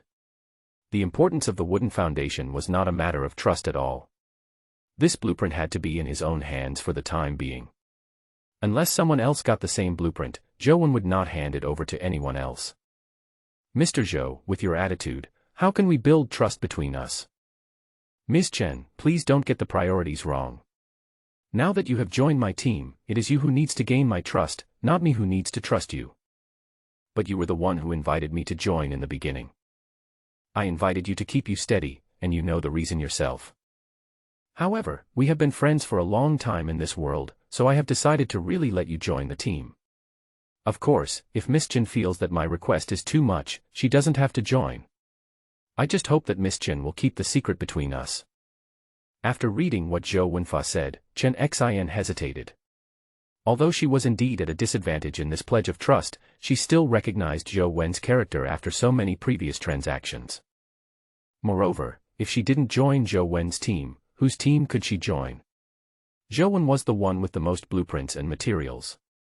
Even if she set up a group of her own, she would not be able to surpass Zhou Wen. After thinking it over, she decided to submit this disadvantageous token of allegiance, but she had to change the method. Mr. Zhou, I don't have 6 blueprints in my hand, but 5. I only sold 10 of the 12 algae oxygen tanks, and kept 2 for myself. After all, I only traded 1 from you before, and if you want to have a truly stable supply of oxygen, you need at least 2 algae oxygen tanks. I can give you 5 drawings to choose from, but I can't give you all 5 at once. What do you want then? I give you 1, and after you look at it, you return it to me, and then I give you another 1. Repeat this 5 times.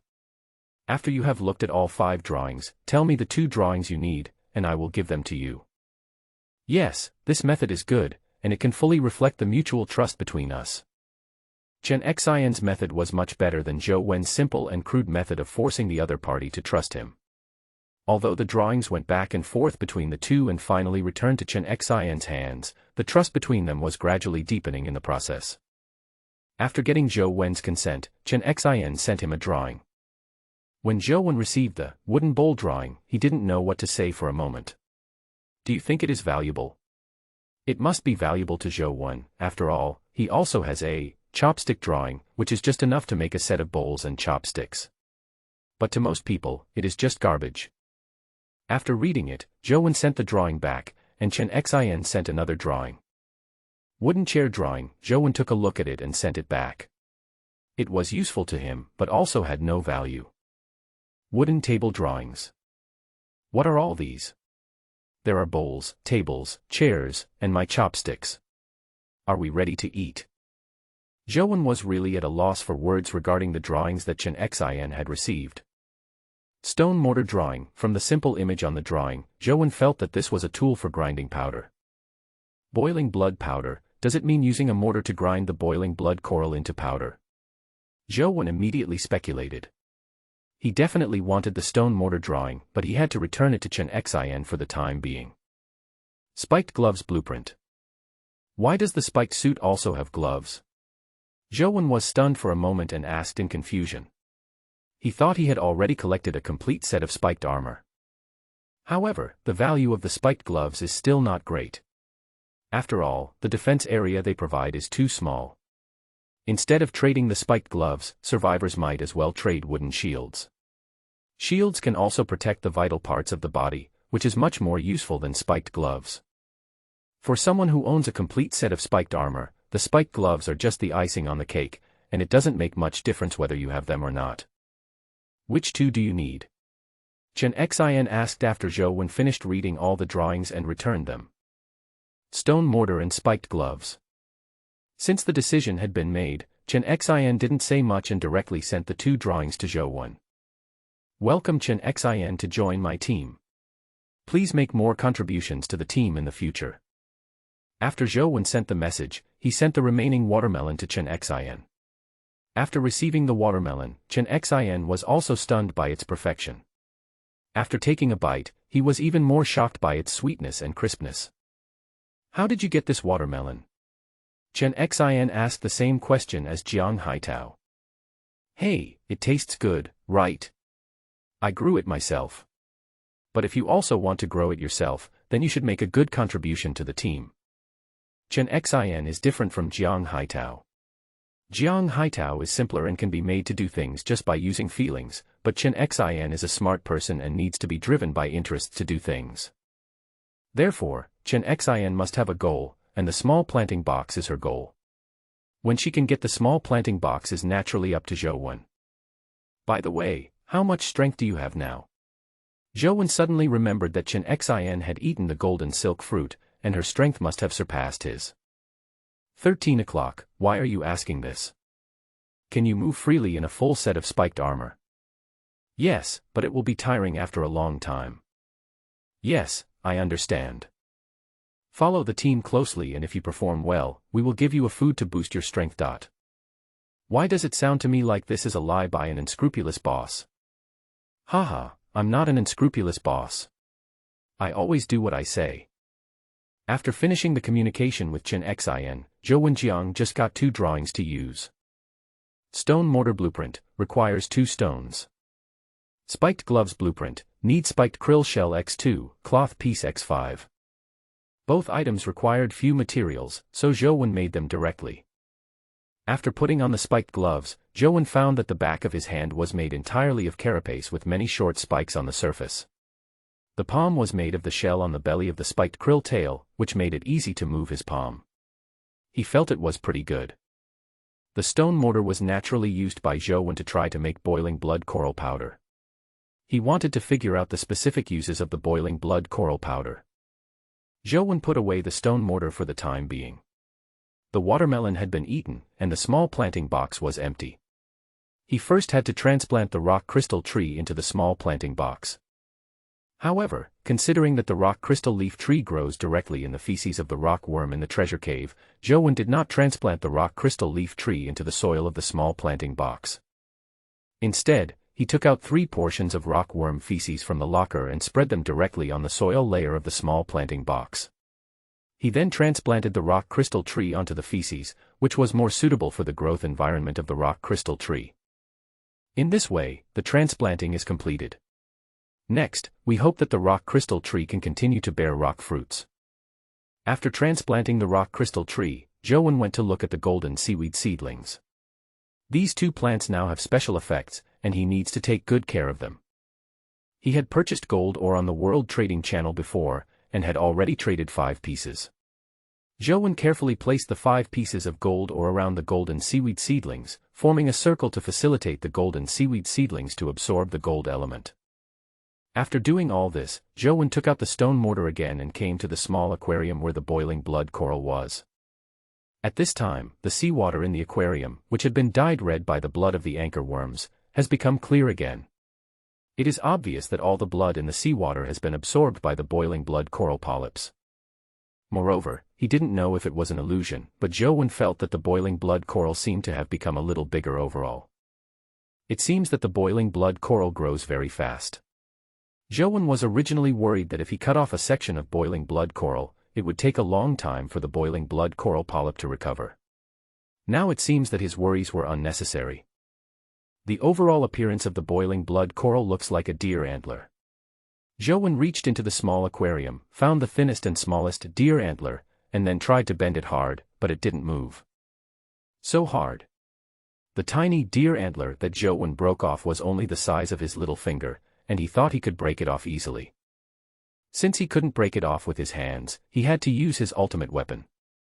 He picked up a large iron knife and slowly put it into the water. He moved the tip of the knife to the tiny antler and gently knocked on the fork where it was connected to the main body.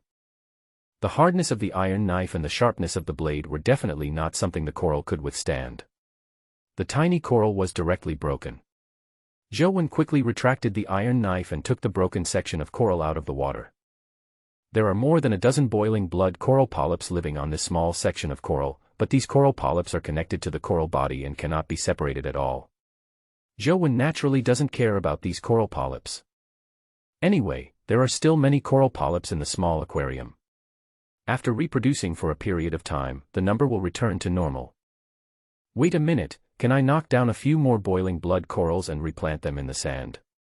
With enough blood supply, they will gradually grow into a boiling blood coral again. Zhou felt that his idea was very feasible.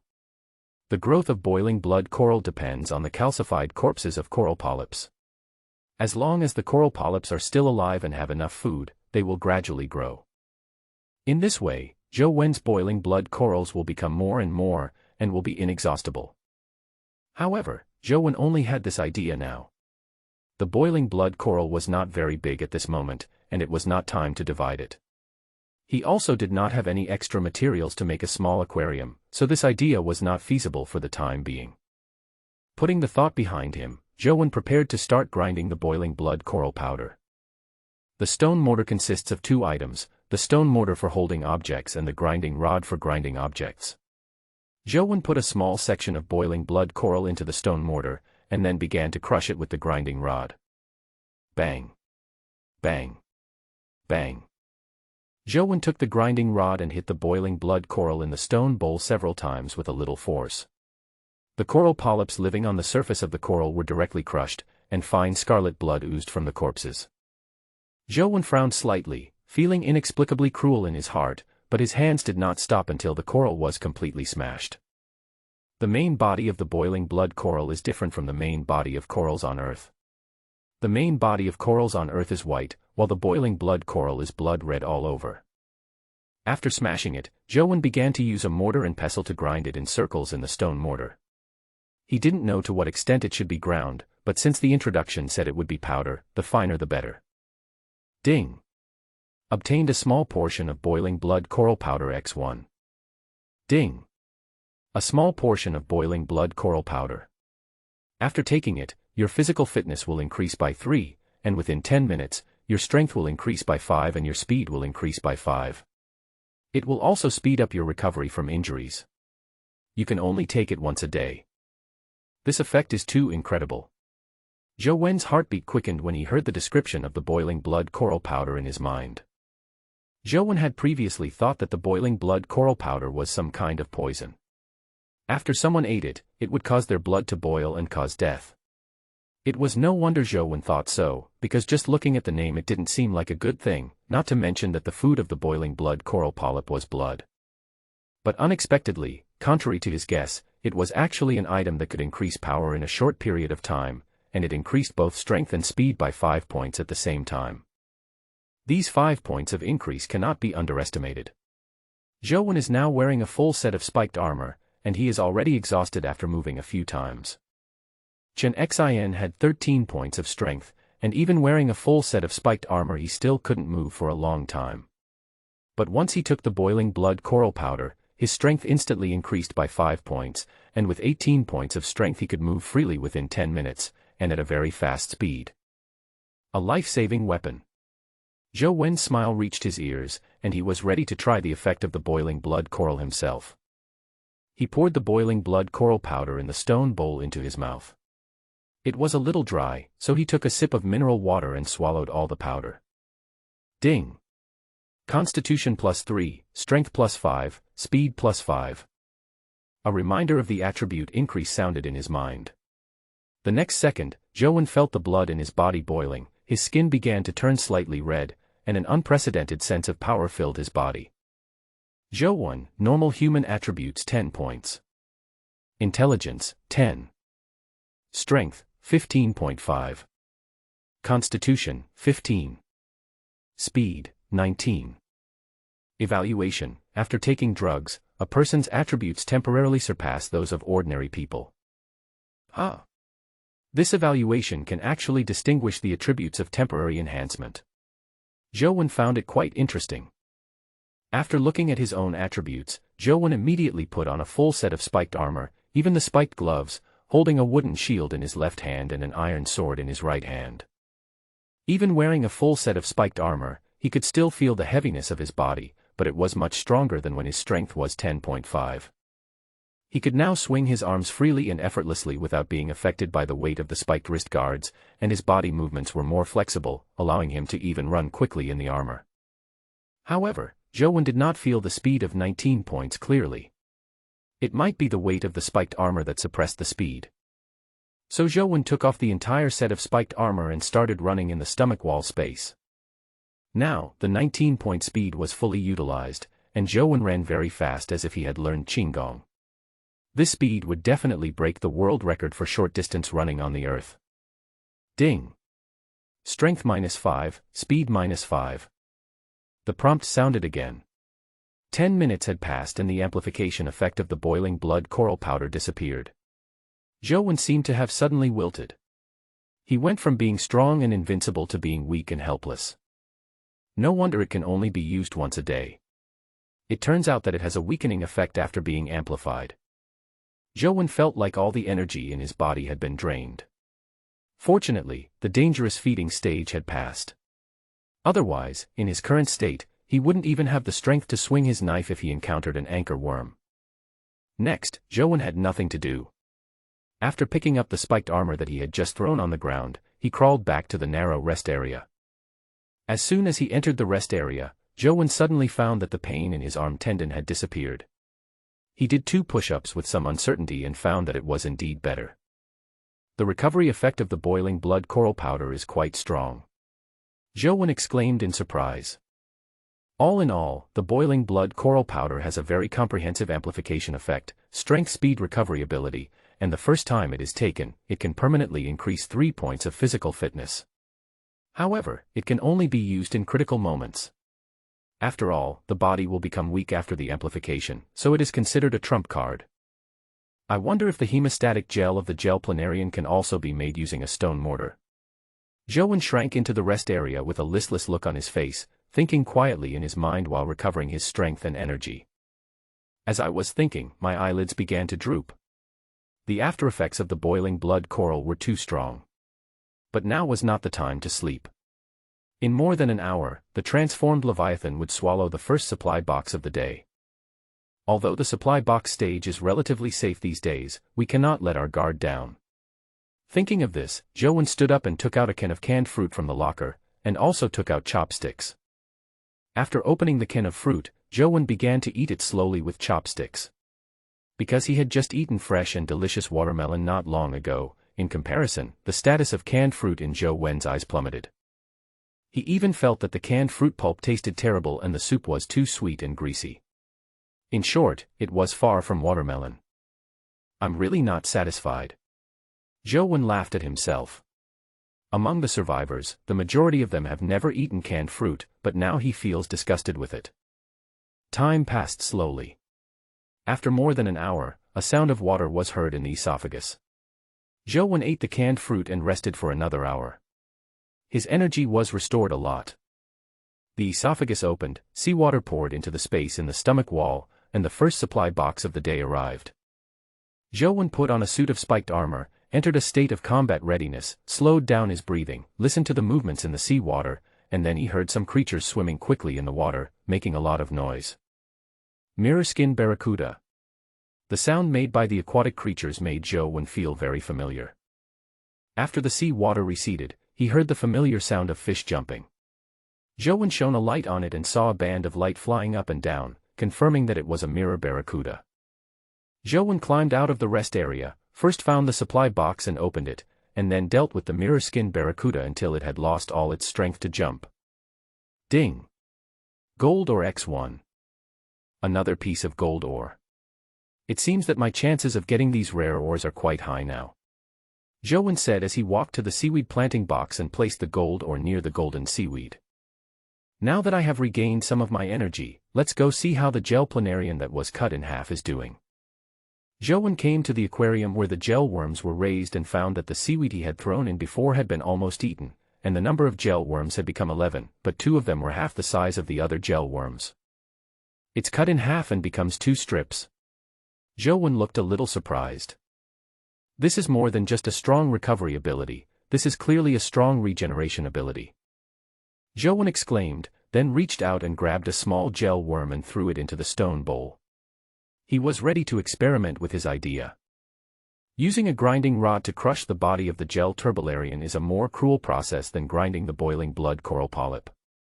After all, it is a living creature. But there is no other way. According to the introduction of the gel turbolarian, its body is used to make hemostatic gel. Fortunately, the body of the gel planarian is made entirely of gel, without blood, so it does not appear too bloody. Because the body of the planarian is very soft, Zhou didn't have to exert much effort, and soon the gel worm turned into a lump of sticky gel. Ding!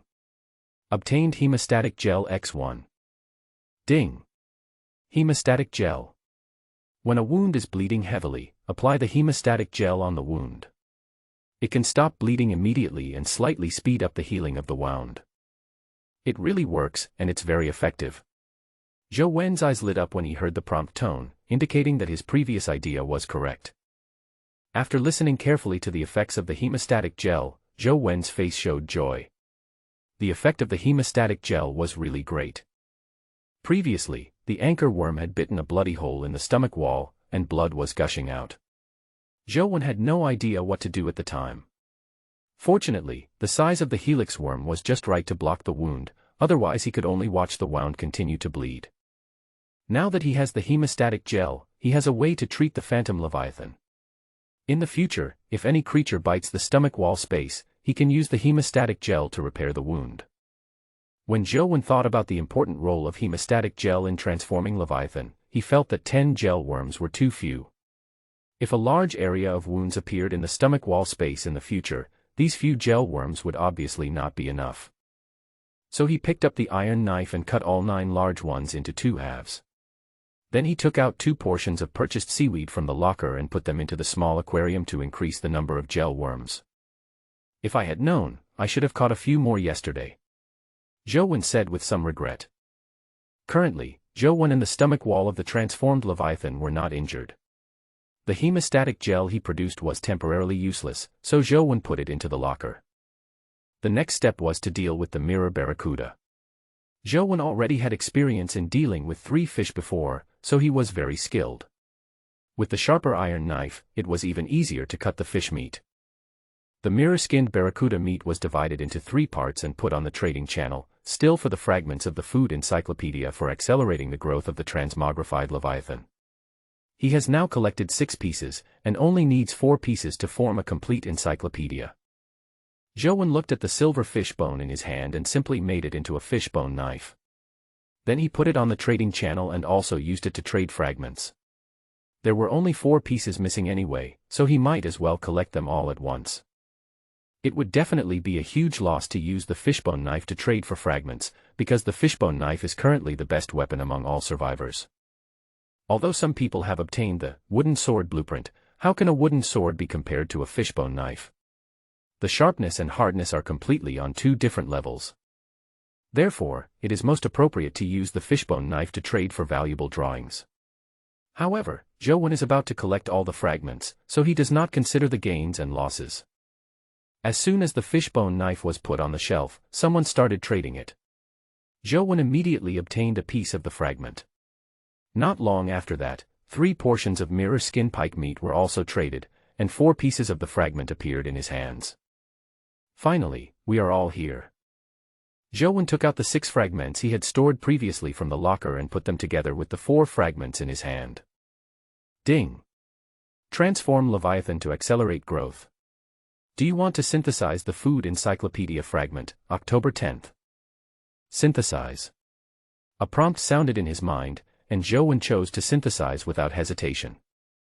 In an instant, the 10 fragments turned into blue light and gradually pieced together in the air, forming a blue light screen that recorded 5 levels of accelerated growth food. First type, fruits grown by survivors, feeding 5 tons of them to the transformed Leviathan, the growth rate can be increased by 10%. Second type, crimson kelp, feed 10 tons of transmogrified Leviathan, the growth rate increases by 20%. Third type, bamboo-jointed sea mushroom, feed it 10 tons of transformed Leviathan, and the growth rate will increase by 30%. Fourth type, golden seaweed. Feed 10 tons of Leviathan to increase growth rate by 50%. Fifth type, golden king algae. Feed 1 ton of transformed Leviathan, the growth rate increases by 100%. After reading the introduction to foods in the Accelerated Growth illustration book, Joan was completely stunned. He couldn't make any of the 5 types of accelerated growth foods introduced there. The first method seems to be the simplest. It only requires planting fruits in small planting boxes. However, with a quantity of 5 tons, where would he find such a large area to place small planting boxes? Even if he fills up the space on the stomach wall, he still cannot grow any fruits. He had never heard of the second type, scarlet kelp, the third type, bamboo sea follicle, and the fifth type, golden royal algae. He was only trying to plant the fourth type, but there was only one pitiful seaweed seedling. What the hell is this? What's the difference between having the illustrated book combined and not combining it? Joan gave a bitter smile, somewhat helpless. However, this illustrated book is not completely useless. Except for the first type, the illustrated book provides detailed descriptions of the remaining 4 types of seaweed, and is accompanied by corresponding pictures. If Joan has the chance to encounter them in the future, he can recognize them immediately. With this in mind, Joan carefully looked through all the information about the 4 types of seaweed, especially their appearance, so as to avoid missing them in the future. After roughly memorizing the information in his mind, Joan put away the illustrated guide of foods that accelerated the growth of the transformed Leviathan. The illustration turned into blue light and entered his character attribute interface.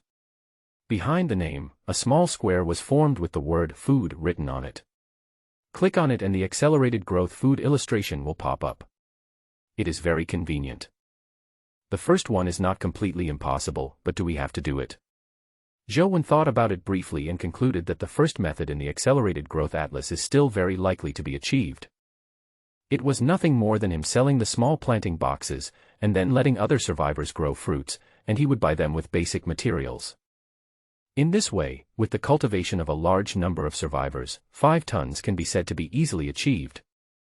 Joan did some calculations and roughly estimated the weight of the watermelons he had eaten before. He found that one watermelon weighed 10 gene, or 5 kilograms. 1 ton is 1,000 kilograms, which is about 200 watermelons, and 5 tons is about 1,000 watermelons. This number may seem like a lot, but compared with the more than 90 million survivors, it is a drop in the bucket and should be described as a drop in the ocean. But the problem is that Joan doesn't want to spread the small planting boxes yet, so he must find 1,000 people who will follow his instructions. But the question is where to find these 1,000 trustworthy people. Just as Joan was thinking of a solution, a private message came. Hello, sir. My name is Yang. I just formed a guild with more than 1,000 survivors in the World Communication Channel. I would like to invite you to be our vice president. I wonder if we have the honor to receive your favor. Guild. Can you form a guild in the world system now? Joan was a little confused, so he immediately opened the World Communication Channel and searched for it, but there was no option to form a guild in the Communication Channel. No, this guild was formed spontaneously by us. The power of one person is limited after all. Only by uniting can we achieve faster development. This is also the purpose of our formation of the guild. I see, that's great, but thank you for inviting me. I don't want to join any organization yet. If I want to join in the future, I will definitely choose your guild. Boss, please don't refuse yet. You can think about it again. If you have any requests, you can tell us directly. We will definitely do what we can. No, thank you. After Joan refused again, he stopped communicating with Yang. Yang sent him several private messages in succession, but Joan ignored them. Moreover, it was not just Yang who invited him. Many newly formed guilds also invited him to be vice president or even president, but he rejected them all. After browsing the World Communication Channel, he found that many people have started to form guilds. This guild does not have the rules of the world system and relies entirely on the self-consciousness of the members. Joan feels that it is very unreliable. Besides, why should Joan join someone else's guild? If he wanted, couldn't he just form his own? However, it must be said that forming a guild is indeed a good way to survive. It can concentrate everyone's resources and use them together. For example, when trading valuable blueprints, after the guild obtains the blueprints, it can sell them to guild members at a cheaper price. But the premise of everything is that everyone must be conscious and abide by the rules set by the guild, otherwise it will be difficult for the guild to maintain normal operation. Joan felt that it was too difficult for everyone to be aware of this, especially the guild leaders, who would obtain a large amount of supplies from the members below in a short period of time. In this absence of rules and constraints, people's greed would expand infinitely. Of course, there must be people who want to run the guild well, such as Wu Juanyang and the people who came to invite him. Joan has high prestige and a good reputation. Once he is invited into the guild, it is equivalent to adding a guarantee to the rules set by the guild. Once someone fails to abide by the guild rules, Zhou Wen's powerful appeal will definitely make it impossible for that person to take a single step in this world. This is also the main reason why they all came to invite Zhou Wen. If they want to run the guild successfully, they must have a person with high reputation. Of course, those who are close to the water get the moon first. They certainly have the opportunity to get Zhou Wen's good things at the lowest price. Boss Zhou, many people are forming guilds now. Shouldn't we also form one? With your reputation, it will definitely be the most powerful guild. At this time, Chen Xian sent a message asking Zhou Wen whether he wanted to form a guild. I won't form one, but you can form one in your name. After all, it was you who proposed the method of transporting seaweed, and you are still very famous among the survivors. I want to build one too, but what can I use as a bargaining chip? Zhu Juanyang's Leviathan guild uses stone axe blueprints for publicity. What can I use? Tables, chairs, and benches. If you want to take something from me, just say it directly. Don't beat around the bush. I want the fishbone blade blueprint. Why do you always ask for the fishbone blade blueprint? You don't have the materials to make it now, so it's useless to give it to you. It's really useless, but I can post the information about the fishbone blade to the World Channel for promotion. Currently, weapon blueprints are scarce. With the strength of the fishbone blade, it can definitely attract some survivors with more assets to join. Zhou Wen looked at Chen Xian's message and knew her purpose. He wanted to use the fishbone blade, the strongest weapon at present, to gather a group of relatively wealthy survivors and become the strongest guild. In fact, Zhou Wen already had the blueprints for the iron broadsword and could give the fishbone blade blueprints to Chen Xian, but he didn't quite trust Chen Xian. Now most of the survivors are forming guilds. Chen Xian will use his previous prestige and the fishbone blade blueprint. Once the guild becomes bigger, he can completely break away from Zhou Wen. But then again, if he is always so suspicious and doesn't trust Chen Xian, then there is no point in him getting Chen Xian to join him. Okay, I can give you the fishbone blade blueprint, but you must return it to me every night. Okay, actually I didn't plan to keep the blueprint in my hand all the time. I don't have the materials, so I can't make it even if I have the blueprint. This time I asked you for it just to show it to those who joined the guild, so that they can have some hope. I just didn't expect that, Boss Zhou. You really agreed. Did Boss Zhou get a better blueprint than the fishbone blade? We are in the same group. Don't scheme against your own people every day. Manage your guild well and I will give you a reward. What kind of reward? Is it something for farming? No, wait until your guild is set up. All right.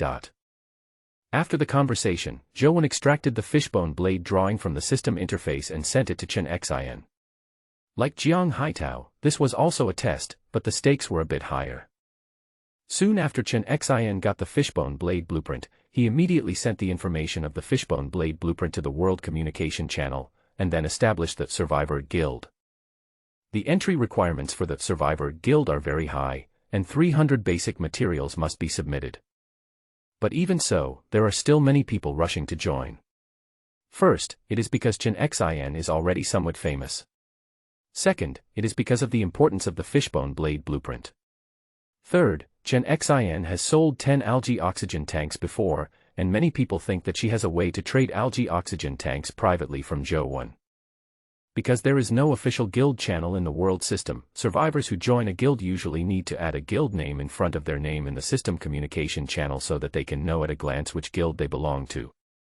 Of course, this method has a big drawback. which is that anyone can change the guild name at will, and there will definitely be people who change their own names and pretend to be guild members. This requires the president to record the profile picture of each member. The name can be changed, but the profile picture is fixed. By using the camera function built into the system interface, you can keep the profile pictures of these people to determine whether they are members of your own guild. Chen Xin recruited 500 guild members in one go. Almost half of these members had blueprints, but their blueprints were not very valuable, such as simple filter blueprint, wooden axe blueprint, wooden spear blueprint, etc. These drawings are not particularly valuable, but they have a certain market and can be sold to earn some basic supplies, especially when survivors are attacked by anchor worms. The survivors, with their strong desire to survive, began to place their hopes on these wooden weapons, allowing those who own these blueprints to make a small fortune. The guy who has the blueprint of the simple filter is the one who sells filtered water. Zhou muttered as he looked at the blueprint information of the guild members sent by Chen Xin. Wooden house blueprints. Zhou was flipping through the pages and saw a guild member who had the wooden house blueprints. His face lit up with joy and he immediately sent a message to Chen Xin. Trick this wooden house blueprint over here. You can't lie. I asked when I saw it. Why? The value of the wooden house blueprints is probably not that great nowadays. It was not much before, but after you sold a large number of wooden foundations, he found that wooden houses can be built on wooden foundations, causing the value of wooden house blueprints to rise sharply, only slightly lower than the spiked helmet. If the construction of the wooden house did not require 4 foundations, its value would have long exceeded the spiked helmet. That's not right. I have a limit on the number of wooden foundations I sell. Each person can only buy 1. Where did they get 4 wooden foundations? Private transactions. After discovering that some items had to be built on wooden foundations, some people began to buy them privately at high prices. My goodness, those who sell wooden foundations really care about money and not life. I sold the wooden foundation with good intentions just to increase their chances of survival, but I didn't expect that they would stab me in the back in the end. After finishing the conversation with Chen Xin, Zhou was a little annoyed. These people were really risking their lives. Each person was limited to 1, and it would be gone once it was sold. They really didn't worry about the anchor worms attacking from underwater. So Zhou decided to slowly stop selling wooden foundations. So far, he has sold about 100,000 wooden foundations. Although the price was set low and the amount of wood earned each time was not much, the wood earned could be remade into wooden foundations for sale. By constantly adding up the wood, he now owns 300,000 pieces of wood. This amount of wood is already large enough and very dangerous. The size of the stomach wall space is limited. Once the wood is processed slowly and accumulates in the stomach wall space, it is likely to burst the stomach wall space. So for whatever reason, he had to stop selling wooden foundations for the time being. But the problem is that he is a good guy in the eyes of the survivors. If he wants to gradually stop selling wooden foundations, he needs a reason that can convince the public. It's really troublesome. I shouldn't have set myself up as a good person. I'm just asking for trouble. Zhou scratched his head fiercely a few times. He couldn't think of a good reason for a moment. At this moment, Zhou saw that many people were adding him on the World Communication Channel. He took a look at the messages sent by these people and his eyes lit up. Boss, can the price of the wooden foundation be replaced by the base material? Yes, the price of wood is 3 times that of other basic materials now. The few basic materials we have can't even exchange for 30 pieces of wood. Also, can you not limit the quantity? I beg you, big boss. Zhou looked at the information of these survivors and a smile appeared on his face as if the problem had been solved. This reason has been delivered to my door. I cannot meet your request for a price reduction. 30 pieces of wood is already the cost price. If I change it to 30 pieces of basic materials, I will lose 60 pieces of basic materials. Boss, please help us. So many people died today. I am already afraid of tomorrow. Big brother, please be kind. If we really can't lower the price, we can also increase the purchase quantity. Some people are willing to pay a high price, and we can trade with them. When Zhou saw the last piece of news, he almost laughed out of anger. I sold it to you at a low price, but you sold it to someone else privately at a high price. You even told me this blatantly. Are you really taking me for a fool? There was also a lot of scolding in the World Communication Channel, saying that he was a fool and how dare he speak privately in front of the owner. However, Joe could just seize this opportunity. Originally, I sold the wooden foundation at a low price because the death toll was too high. Otherwise, the price of the wooden foundation would definitely be more than 30 pieces of wood. I was kind-hearted, but you sold the wooden foundation privately without any regard for your life, trampling on my kindness. Forget it, since you want to trade with 30 basic materials, then I'll set the price like this. However, when the wood I have is almost used up, I won't sell the wooden foundation anymore. Zhou Wen's words were full of disappointment, which aroused the indignation of the survivors who had indeed received help from Zhou Wen. They began to curse those who sold the wooden foundation men privately, and the World Communication Channel suddenly became lively. Zhou Wen no longer paid attention to the survivors.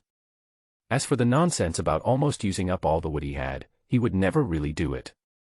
Anyway, the survivors didn't know the specific materials needed to make the wooden foundation, and Zhou Wen had always emphasized selling at cost price, so he just took 100,000 pieces of wood to deal with it and kept 200,000 pieces for himself.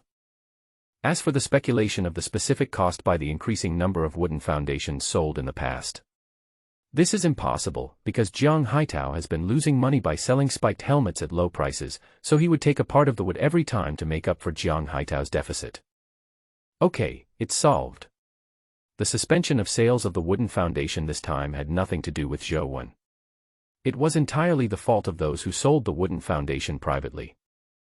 After using the boiling blood coral powder just now, Zhou Wen's tendon injuries in both arms have recovered. He continued to do push-ups to exercise his body to see if he could make up for the 0.5 of strength. Since the strength was increased twice in a row, push-ups became very easy to do. 200 push-ups were completed in half an hour. However, Zhou Wen also realized that the 0.5 strength could not be made up by just doing push-ups. After doing 100 sit-ups, today's exercise goal was achieved. The second supply box was about to arrive, so Zhou Wen put on his equipment and hid in the rest area. At this time, Jiang Haitao sent another message that a guild invited him to be the vice president, so he came to ask Zhou Wen for his opinion. Although Jiang Haitao did not have a very good reputation among the survivors at the beginning, he still gained some goodwill by selling the spiked helmets at a loss. What's more, Jiang Haitao is the first person to be attacked by anchor worms and survive. At a time when most survivors are in danger, he has a heroic aura. Therefore, many guilds, after failing to invite Zhou Wen, would invite Jiang Haitao as the next best option. Zhou Wen naturally let Jiang Haitao reject the offer. Instead of being a vice president, it would be better to establish his own guild and be the boss. I want to form a guild and become its president. But I can't do that, Brother Wen. It's okay. In the eyes of the survivors, you are a moody person anyway. When they join your guild, they should be prepared. If they are unhappy, just scold them, and if they are happy, just praise them. If they really don't understand, just come and ask me. Afterwards, Zhou Wen told Jiang Haitao some basic preparations that should be done to establish a guild. In fact, these were all Chen Xin's experiences in establishing a guild. Zhou Wen directly told Jiang Haitao and asked him to do it according to his instructions. Soon the Jianggu Guild was established, and joining the guild was also conditional. Like Chen Xin, joining required submitting 300 basic materials. However, there are two benefits. Every member who joins the guild will be given a wooden shield for free. Anyone who survives 10 days and contributes to the guild can get a spiked helmet as a reward. As soon as these two benefits were issued, a large number of survivors rushed to join the Jianggu Guild. The stone axe of the Leviathan Guild, the fishbone blade of the Survivor Guild, and the spiked dagger of the Overturned River Guild, none of them can compare to the spiked helmet of the Jiangga Guild. The spiked helmet has been personally verified by a large number of survivors and is surprisingly effective against attacks by anchor worms. There is a saying that goes, you can only output if you are alive. Although the weapons of the other three guilds are also good, especially the fishbone blade of the Survivor Guild, no matter how good the weapons are, they were ambushed by the anchor worm at the very beginning and had their heads bitten through, so they were useless. For a time, the Jianggu Guild was unprecedentedly powerful, with guild members reaching 2,000 people, and all of them were middle and upper level with 300 basic materials, directly becoming the #1 guild in the survival world.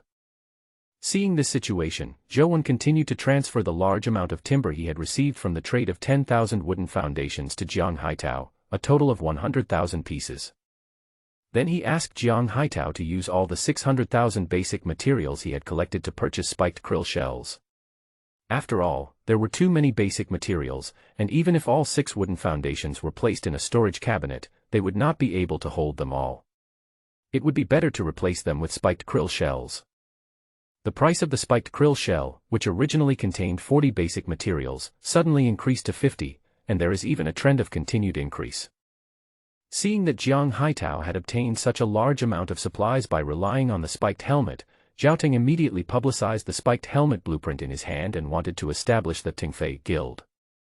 However, before Tingfei took off, Zhou and Jiang Haitao jointly suppressed it. Zhou accused Zhao of having no credit fraud materials and called on everyone not to trust him and be careful of being cheated. Jiang Haitao even announced that for anyone who joined Zhao guild, he and Zhao would raise the price of the spiked helmet to the price of a blueprint.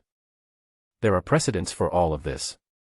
The survivors who were originally hesitant about whether to join because of Zhao Teng's bad reputation gave up immediately after seeing what Zhou Wen and Zhao Teng did. However, even so, there are still 100 people joining the Takeoff Guild. There is no other way. The spiked helmets are now very scarce, and there will always be people who take risks. It is impossible for Jiang Haitao to really join forces with Zhao Teng and hand over the market to Zhao Teng. Zhou Wen frowned deeply as he looked at the successfully established Tingfei Guild. Zhao Teng is definitely a smart man, and this is another opportunity. As long as he doesn't embezzle the supplies handed in by the guild members and really distribute spiked helmets, Tingfei will really fly higher and higher. Let's talk about it later. At least he doesn't have much supplies at the beginning. I have 2 guilds under my control. How can I not be able to defeat him? At this time, the sound of sea water surging came from the esophagus. The second supply box arrived, and Zhao Teng's matter had to be put aside for the time being. Seawater poured into the space of the stomach wall. Zhou Wen listened to the movement in the water and found that there seemed to be many creatures swimming in the water, which made him nervous. But after listening carefully for a while, I found that they were all noises made by mirror barracudas. After the sea water receded, I shone the light in the direction of the sound and saw 3 light bands. 3. I'm lucky today. Zhou Wen murmured with some surprise, but just like before, he temporarily ignored the 3 mirror barracudas and found the supply box and opened it. Ding! Obtained diving suit blueprint X1. Diving suit. No wonder there were 3 mirror barracudas at once. It turns out they were giving me fish skins to make a diving suit for me, he said jokingly. Zhou Wen had no interest in the diving suit blueprint because he couldn't dive or even swim very well, and only knew the simplest dog paddle. However, now that I have it, I have to make one and try it on, just in case it comes in handy in the future. In the past, many drawings that seemed worthless ended up being of great use. Zhou Wen used the diving suit blueprint directly, and the blueprint turned into blue light and entered the system interface. Diving suit blueprint requires mirror leather barracuda skin X5, cloth pieces X20. Zhou Wen opened the locker and found the mirror skin barracuda skins that he had stored previously. There were 4 in total. With the 3 that had just arrived, the materials were enough. After the 3 mirror skin barracudas were tired of jumping, Zhou Wen used a large iron knife to quickly process the 3 fish, peeled off the fish skin completely, and divided the 3 fish meat into 9 portions and put them on the trading channel. All of the 9 portions of mirror skin barracuda meat were used to trade for the equipment slot. Zhou Wen had already deeply realized the importance of the equipment slot in the past few days, but he just didn't know if he could trade it successfully. Make. Zhou Wen clicked the make button to start making the diving suit. The 5 pieces of mirror skin barracuda skin all turned into blue light and gradually transformed into a one-piece diving suit with a smooth surface in front of Zhou Wen. Wow! If I wear this outside, won't it blind other people's eyes? Zhou Wen couldn't help but laugh as he looked at the diving suit in his hand, whose surface was like a mirror. The diving suit is very soft and comfortable to the touch inside, and it comes with flippers on the feet. But the problem is that the entire diving suit has only one hole at the neck, so it is impossible to wear it. Do I have to use the equipment slot to put it on? But there is only one slot in the equipment slot. Can it hold a whole diving suit? Zhou was puzzled and prepared to give it a try. First, take out the spiked breastplate that has been placed in the equipment bar, and then try to put the diving suit into it. After a flash of blue light, the diving suit is actually put into the equipment bar, which only has one grid. Can one grid hold a set of equipment? When Zhou saw this result, he immediately thought of a set of fishbone armor. However, these are just speculations for now. Zhou doesn't know how long he will have to wait to produce the fishbone armor. So, with a thought, he put on the one-piece diving suit directly. In an instant, his whole body was tightly wrapped, and every part of his body fit perfectly with the diving suit. Zhou tried to move around. The diving suit was very flexible and did not affect his body's flexibility. The surface was shining silver and it felt like it could blend in with the surrounding environment through mirror reflection. Not bad, but a little hot to wear. Let's put it away first. Zhou thought about it, and the diving suit was put into the equipment column and then put into the locker. There was no place that needed the diving suit at the moment. After that, Zhou had nothing to do. After all the wooden foundations listed in the World Trading Channel were traded into lumber, Zhou transferred another 50,000 copies to Chen Xin. There are 150,000 pieces left, and 100,000 are used to make the wooden foundation and put it on the shelf, but the price is changed to 30 pieces of basic materials according to the survivor's requirements. Of the last 50,000 pieces of wood, he kept 2,000 for himself and put 48,000 on the trading channel, purchasing gold ore at the price of 100 pieces of wood on a long-term basis. It's not that Zhou didn't want to keep some more wood, but he only had 2 lockers, and both were full of things. There was really no place to store more wood. He could only exchange it all for rare materials through the trading channel. After doing all this, Zhou had nothing to do, so he prepared to observe the growth of the rock crystal leaf tree to see if there was any problem with his planting method. Just as this thought came to his mind, a private message came in. Zhou saw that it was from Zhu Juanyang, the president of the Leviathan Guild. This time he went to see Zhou not to continue to invite him to be the vice president, but to trade items. Boss, I want to trade 3 blueprints for 3 algae oxygen tanks. After reading the message, Zhou was stunned. After so many days, someone finally approached him to trade blueprints for an algae oxygen tank. Okay, let me see the drawings. Zhu Juanyang seemed to have been prepared. As soon as Zhou sent the message, he sent the information about the 3 drawings. Wooden fence drawing, wooden barrel drawing, wooden cup drawing. Damn it. I knew that you wouldn't trade such good drawings. Zhou cursed inwardly, but he was not angry. This was a normal result. At the beginning, not long after arriving in this world, many people did not think the blueprints they got were valuable, and were not as valuable as a piece of bread. But now everyone has seen the power of blueprints, especially valuable blueprints, which can instantly allow a person to obtain a large amount of basic materials and surpass everyone else in development. Who would easily give up valuable blueprints? Zhou said nothing and told the other party that he would make 3 for him after he got the supply box for the 3rd time and had seawater. Thank you, boss. It's just a normal transaction, no need to thank me. Haha, I still have to thank you. Please keep these 3 drawings. How can this be possible? Aren't you afraid that I will deny it later? We believe in your reputation. After Zhu Juanyang sent the message, he directly sent all 3 drawings over. Zhou was not polite and accepted them all, because judging from Zhu Juanyang's attitude, it was obvious that he had something else to do. Actually, I want to trade some items with you. What item? Wooden foundation. Just now I saw on the World Exchange Channel that you seem to be stopping selling wooden foundations, so I want to trade some from you. Of course, the price is definitely not 30 basic materials. No, I am not going to sell the wooden foundation for the time being. I am willing to trade with drawings. Blueprints are fine. Since you are so sincere, I will trade you some. 1 blueprint for 1 wooden foundation. How many do you want to trade? 1 for each drawing, this price is a bit high. How do you want to trade? I want to trade 10 wooden foundations for 1 blueprint.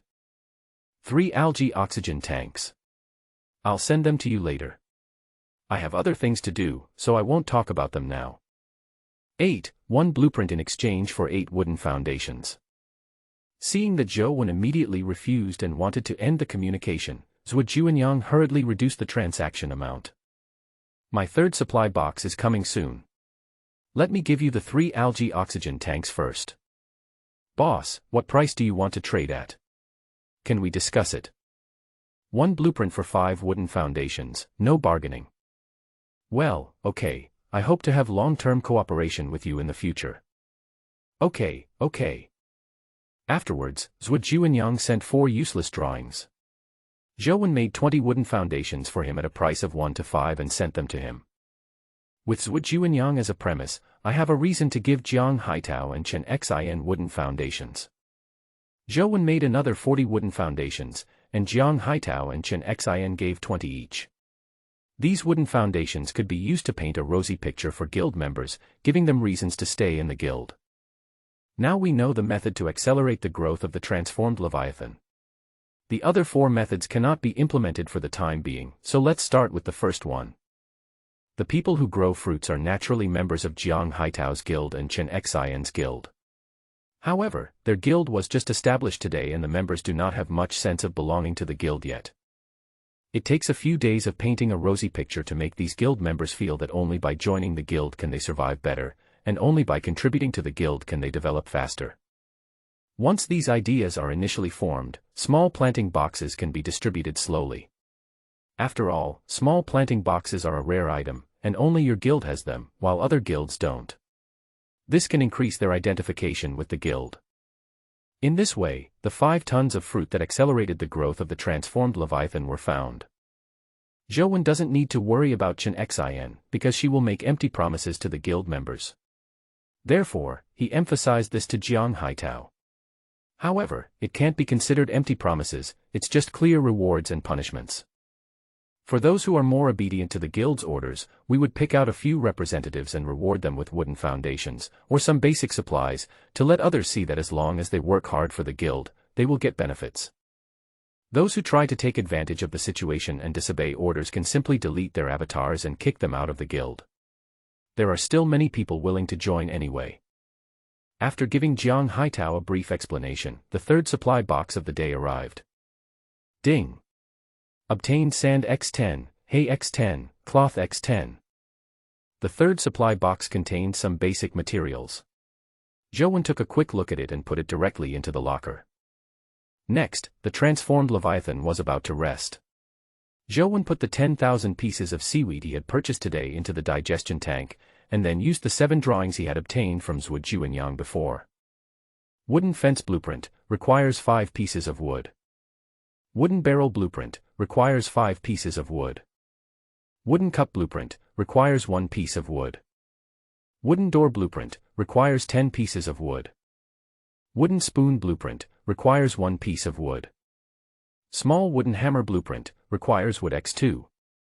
Stone pier blueprint, requires 10 stones. That's too much. Zhou Wen looked at the stone pier blueprint and was surprised. Although the 6 wooden products were not very useful, they at least had their uses. Wooden fences can be placed around the edges of wooden foundations to prevent falls, and wooden barrels can be used to hold seawater or to change the water in small aquariums. The wooden cup is used to drink water, and it has a sense of life. The wooden door is not used for the time being. When there is extra space in the future, you can ask Chen Xin for a wooden house from her guild members. Then the wooden door will be useful. The wooden spoon can also be used when eating canned fruit. The small wooden hammer is of no use at the moment, but at least it is a tool. What the hell is a stone pillar? Is it made to serve as a stomach stone for the transmogrified Leviathan? I should have paid more attention at that time. What a rubbish blueprint I was given. Zhou Wen knew that there would not be any good blueprints at that time, so he just took a casual look. However, since they have already been collected, there is no need to return them. They can be used as decorations in the future when they are developed. After looking at the production requirements of these drawings, the transformed Leviathan has stopped its activities and it is time to go to bed. Chen Xin kept her promise and returned the fishbone blade blueprint. She no longer needed the blueprint. After all, she didn't have the materials to make it, so there was no point in having the blueprint. Seeing how thoughtful she was, Joan used the bones of 3 mirror-skinned pike he had obtained today to make 3 fishbone knives and gave them to her. If you meet a capable guild member, or a guild member willing to sell valuable blueprints, you can give him a fishbone knife as a reward. Jiang Haitao also sent over the blueprints for the spiked helmet, as well as tens of thousands of basic materials that were left over today. Joan accepted these tens of thousands of basic materials, but he had no place to put them, so he simply put them all on the World Trading Channel and bought all the gold ore at the price of 300 pieces per piece. Today, Joan has purchased more than a dozen pieces of gold ore, all of which he placed in seaweed planting boxes. In the future, he will need to plant a large amount of golden seaweed and purchase a large amount of it while gold ore is of little use now. No words were spoken that night. On the 11th day, as usual, the first thing Joan did when he woke up was to take a look around to see the growth of the plants and the level of biological activity. The golden seaweed seedlings are growing smoothly. They are already 10 centimeters long and their surface is shining with golden light. There are no problems with their growth. The rock crystal tree had changed a bit compared to yesterday. The 3 slender rock branches that produced rock fruits had fallen off. Joan reached out to pick up the fallen rock branches, but the branches broke as soon as he picked them up. Joan applied a little force with his fingers that were pinching the branch, and the originally hard rock branch turned into powder. However, there seems to be nothing wrong with the rock crystal tree itself. The rock branches are still very hard, and the crystal leaves are still crystal clear. However, to be on the safe side, Joan added 3 portions of rock-diving worm feces to the rock crystal leaf tree to ensure that the rock crystal leaf tree had adequate nutrition. After looking at the plants, it's time to look at the organisms. There are now 19 gel planarians, and they have all grown a little bit and are in good condition. However, the inside of the aquarium's glass has been covered with their mucus. Should we move them to a different place? Gel planarians don't need too much water to live in, a moist environment is enough. Keeping them in an aquarium will prevent the aquarium from functioning properly. Let's do this for now. If we encounter creatures that need to be raised in an aquarium later, we can free up the small aquarium. Finally, he took a look at the boiling blood coral.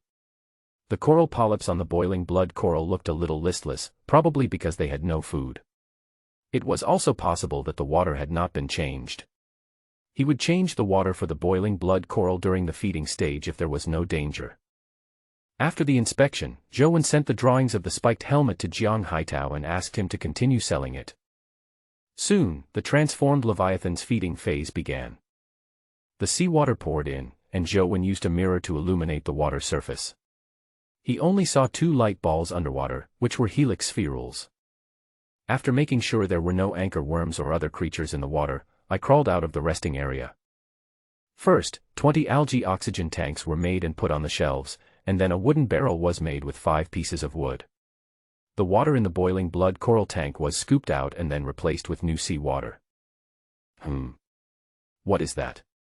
Joan was standing on a wooden platform and was putting a wooden bucket into the sea to scoop water when suddenly something flashed on the water's surface. But when Joan shone the light over there to examine it carefully, he found nothing. Could it be the reflection of the ripples caused by the water in the wooden barrel? Joan looked at the ripples caused by the water in the wooden barrel with some confusion. The ripples were light and dark under the light, and finally gradually spread out and disappeared into the darkness in the distance. He always felt that something was wrong, so he quickly added sea water into the aquarium and quickly hid in the rest area. Joan remained vigilant and observed the water surface with a mirror. He did not find anything unusual until the sea water receded. Am I overly suspicious? Joan had a momentary doubt on himself, but he immediately dispelled it. Regardless of whether there was anything abnormal or not, he should be careful. This was absolutely correct. After climbing out of the rest area, Joan jumped off the wooden platform and used the headlamp to patrol the stomach wall space again. Apart from 2 helix mites on the ground, there were no other creatures. After confirming that there was no danger, Joan took off his equipment, leaving only a spiked helmet, and then placed the heliocephalus on the stomach wall of the rest area of the wooden platform. Now, the only ones that need sunlight are sweet potatoes and golden seaweed may not necessarily need sunlight. These 2 daylight coccidia are redundant and can be used to illuminate the rest area. After doing all this, Joan began to move the seaweed, but just as he picked up a pile of seaweed, he heard something crawling quickly on the wall of his stomach. Swish. Suddenly, a sound like a sharp blade tearing through the air sounded behind Joan. The sound is not loud, but in the quiet space of the stomach wall, you can hear it clearly if you pay close attention. Joan immediately dropped the pile of seaweed in his hand, turned around, and when the light from his headlight swept across the front, he seemed to see a blurry object in a trance. Joan's expression changed drastically because the blurry object was approaching him and flying towards his chest. It was too late for him to dodge. In a flash, Joan thought about it and the spiked armor was immediately put on his body. Crack! The blurry object hit the spiked armor, which was cut directly, injuring the flesh under the armor. Joan felt a sharp pain in his chest, but fortunately the spiked armor also played a certain protective role. The blurry object seemed to be in a state of rapid rotation, and the moment it cut through the spiked armor, it was bounced away by the toughness of the armor. Joan subconsciously covered his wound, and blood instantly covered his entire hand and flowed out from between his fingers. However, he had no time to pay attention to his physical injuries because the sound of breaking through the air rang out again, and there was more than one. He took 3 or 2 steps to the wooden platform where the equipment was placed, and his palm touched the spiked armor. The next second, the spiked armor disappeared one by one and then appeared directly on Joan. Swish. The sound of breaking air was in front of him. Joan immediately raised his empty right hand, and the next moment, an iron sword appeared in his hand. Bang.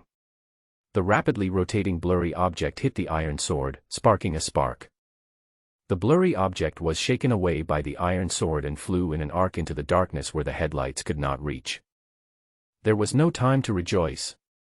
Just as he blocked an attack on the right, the attack on the left had already reached him. Joan quickly raised his left hand and a wooden shield appeared in his hand. Bang. The blurry object easily penetrated the wooden shield and then got stuck on it. Joan finally saw the general appearance of the object that attacked him. It was a creature that looked like a flying saucer. However, Joan didn't have time to study it carefully now, because in the darkness, the sound of a rapidly flying object breaking through the air was heard again. Joan immediately threw away the wooden shield in his hand, and then with a thought, the wooden foundation behind him turned into blue light and decomposed into 20 pieces of wood. 10 of the wood turned into blue light again and combined into a wooden door in front of Joan. Bang. Bang. Bang. The 3 disc-shaped creatures were all nailed to the wooden door, stuck tightly. After intercepting the 3 creatures, Joan did not relax his vigilance. He listened carefully to the movements around him. After making sure that no creatures were crawling on the stomach wall, he immediately took off his spiked breastplate, climbed onto the wooden platform, and took out the hemostatic gel he had made yesterday from the locker. At this time, Joan's chest and abdomen were covered in blood. He took off his clothes and checked the wound. There was a 5 or 6 centimeter long cut on his chest. Fortunately, he put on the spiked breastplate in time, which blocked most of the flying energy of the disc-shaped creature. The wound was long but not deep. Joan cleaned the wound with mineral water and then applied the hemostatic gel on the wound. The hemostatic gel was very viscous and directly sealed the bleeding wound. Just as described, the hemostatic effect was immediate. Afterwards, Joan was still a little worried, so he wrapped it again with a hemostatic bandage so that he wouldn't have to worry about accidentally rubbing off the hemostatic gel during subsequent physical activities. After treating the wound, Joan picked up the wooden shield and carefully studied the disc-shaped creature on it. This disc-shaped creature is round in shape and almost transparent throughout, with a diameter of about 30 centimeters. Its body is flat with only a slight bulge in the middle, through which its internal organs can be seen. Joan touched the raised part with his hand and it was soft, but the rest of the place was extremely hard. Especially the serrated skirt used for cutting, which is not only transparent and hard, but also very thin. If it weren't for the colorful light refracted when the light shines on it, it would not be visible at all. The creature has 8 legs at the bottom, which are surrounded by a circular mouthpart in the middle. Each leg is shaped like a locust's hind legs. The only difference is that the locust's hind legs can only bounce forward, but the disc-shaped creature's 8 legs can bounce in any direction and with more power. Joan opened the biology encyclopedia and turned to a newly added page. Razor disc bug. Body length, 20-30 cm. Weight, 2-3 kg. Food type, blood. Introduction, a parasite that lives in giant organisms. Its transparent and flat body is like a ghost. It can easily take a person's life with a whistling sound. Without the protection of hard armor, it will surely die. Its body can be made into saw blades. After reading the introduction of the razor worm, Joan felt terrified. If he hadn't sensed something was wrong and been on guard all the time, he would have probably been killed instantly by a knife cutting into his heart when he was attacked for the first time. It's another dangerous parasite. The anchor worm has only appeared a few days ago. Joan complained. Moreover, razor worms are much more dangerous than anchor worms. They have transparent bodies and are small in size. They will only attack after the sea water recedes. Anchor worms need the help of seawater to exert their strongest strength, but the opposite is true for razorback worms. In the presence of seawater, they have no foothold and cannot exert their amazing speed and jumping ability. The space in the stomach wall is becoming more and more dangerous. Joan sighed. Kill all 4 razor worms. The killing process is very simple. Just use the tip of a large iron knife to pierce the soft raised area. According to the introduction, the body can be made into saw blades, which should be useful in the future, so it is put in the locker. Afterwards, when you held up the wooden door and carefully checked the space in the stomach wall to make sure there were no hidden razor worms before he began to move the seaweed. Time was urgent. Just after moving the first round of seaweed, the second round of eating began. Joan immediately used 20 pieces of wood to make a wooden foundation, filled the previously demolished foundation, and then hit again. The sea water poured in, and Joan continued to use the mirror to observe the movements in the sea water. A flesh-colored strip of body rolled on the water surface. It was an anchor worm. Misfortunes never come alone. Joan frowned deeply. Because when the headlight shone on the anchor worm, he discovered the same abnormal flash on the water surface. This time Joan knew that it was the colorful flash refracted by the jagged skirt of the razor disc worm. What should I do? Joan was a little worried. It would definitely not work to continue waiting for the sea water to recede. By then, the razor worms and anchor worms would attack together.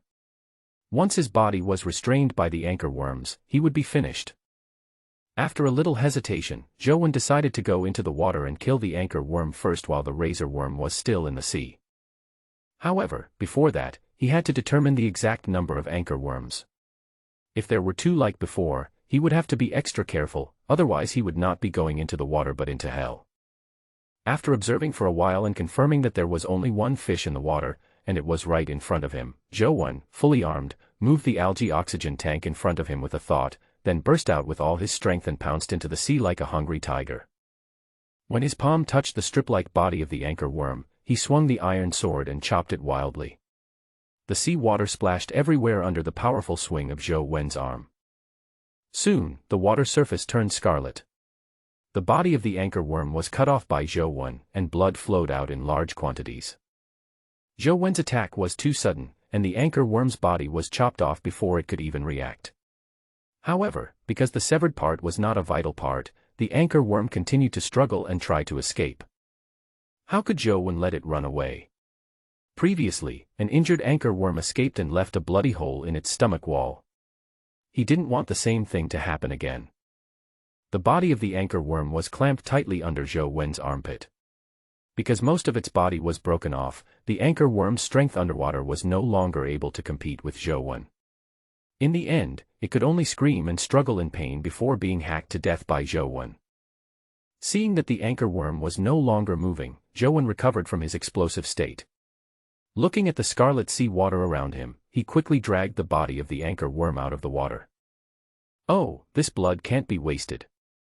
Joan held the body of the anchor worm, climbed onto the wooden platform, and put the blood from the body into the aquarium where the boiling blood coral was. After doing all this, he took off his equipment and hid in the rest area. The outburst just now almost consumed most of his physical strength. Fortunately, the result was very smooth. The anchor worm was killed without even a chance to resist. Now he had to take a quick rest and wait for the sea water to recede so that he would have the strength to face the attack of the razor disc bugs. However, during the rest, Joan still observed the water surface through the mirror, and then discovered an unexpected situation. The razor disc worms in the water actually gathered together. Because there are so many of them, when the light shines over them, it looks like there is a layer of oily buns on the water surface, refracting colorful light. Is it because of the blood? Joan looked at the scarlet sea water, which was dyed red by the blood that had just flowed out of the anchor worm. Razor disc worms feed on blood, and when they sense the presence of blood in the sea water, they naturally gather around. This is a good opportunity. Joan immediately climbed out of the rest area, put on his equipment, and slowly entered the sea. Since razor worms cannot rotate their bodies quickly in seawater, they have little attack power. This is a great opportunity to kill them. Generally speaking, the body of razor disc worms is highly transparent and difficult to be found in the equally transparent seawater. It is almost impossible to kill razor disc worms by relying on seawater. But now, the transparent razor disc worms appeared in the red sea water, which was like a bright light in the darkness and could be seen at a glance. And because they sucked blood from the sea water, the protruding body in the middle of them also turned red. Joan looked at the red dots in the center of the transparent discs in the water, and his face was full of joy. Isn't this the target? Joan raised his knife and chopped all the targets on the red dot in the center without even blinking. The razor disc worms in the sea water are not unaware of the danger, but their 8 legs are not suitable for underwater movement, so they escape very slowly. Joan had discovered the weakness of the razor disc bugs, so how could he let them go easily? He chased after them and chopped them, and soon, all 8 razor disc bugs were killed by him. After collecting their bodies, Joan returned to the rest area. Wearing a full set of spiked armor for 2 consecutive activities must have made him very tired. At this time, the sea water had receded by half. Joan took off his equipment, rested for a while, and looked at the scarlet sea water again to prevent any missed razor disc worms. Even after the sea water completely receded, no razor worms were seen. After a good rest for a few minutes, Joan held up the wooden door and checked the stomach wall space. During this period, he did not encounter any razor disc worm attacks. This result made Joan realize the fatal weakness of razor disc worms. From then on, he could attract all the razor disc worms by bleeding them in the sea water, and then get rid of them all at once. However, there is a problem with this method, that is, where does the blood come from? It is impossible to encounter anchor worms every time. The simplest and most stable way is to release the blood of the phantom Leviathan, but Joan naturally would not use this method. He has plenty of basic materials, so he just needs to buy the corpses of anchor worms and store their blood in wooden barrels. Moreover, he now controls 2 guilds, so he doesn't even need to provide basic materials. He can just let Jiang Haitao and Chen Xin ask their guild members for the corpses of anchor worms. The handed-in corpses of anchor worms can be converted into guild contribution points. During the next 3 rounds of eating, Joan did not encounter any more aggressive creatures. He passed the entire eating stage safely without any danger.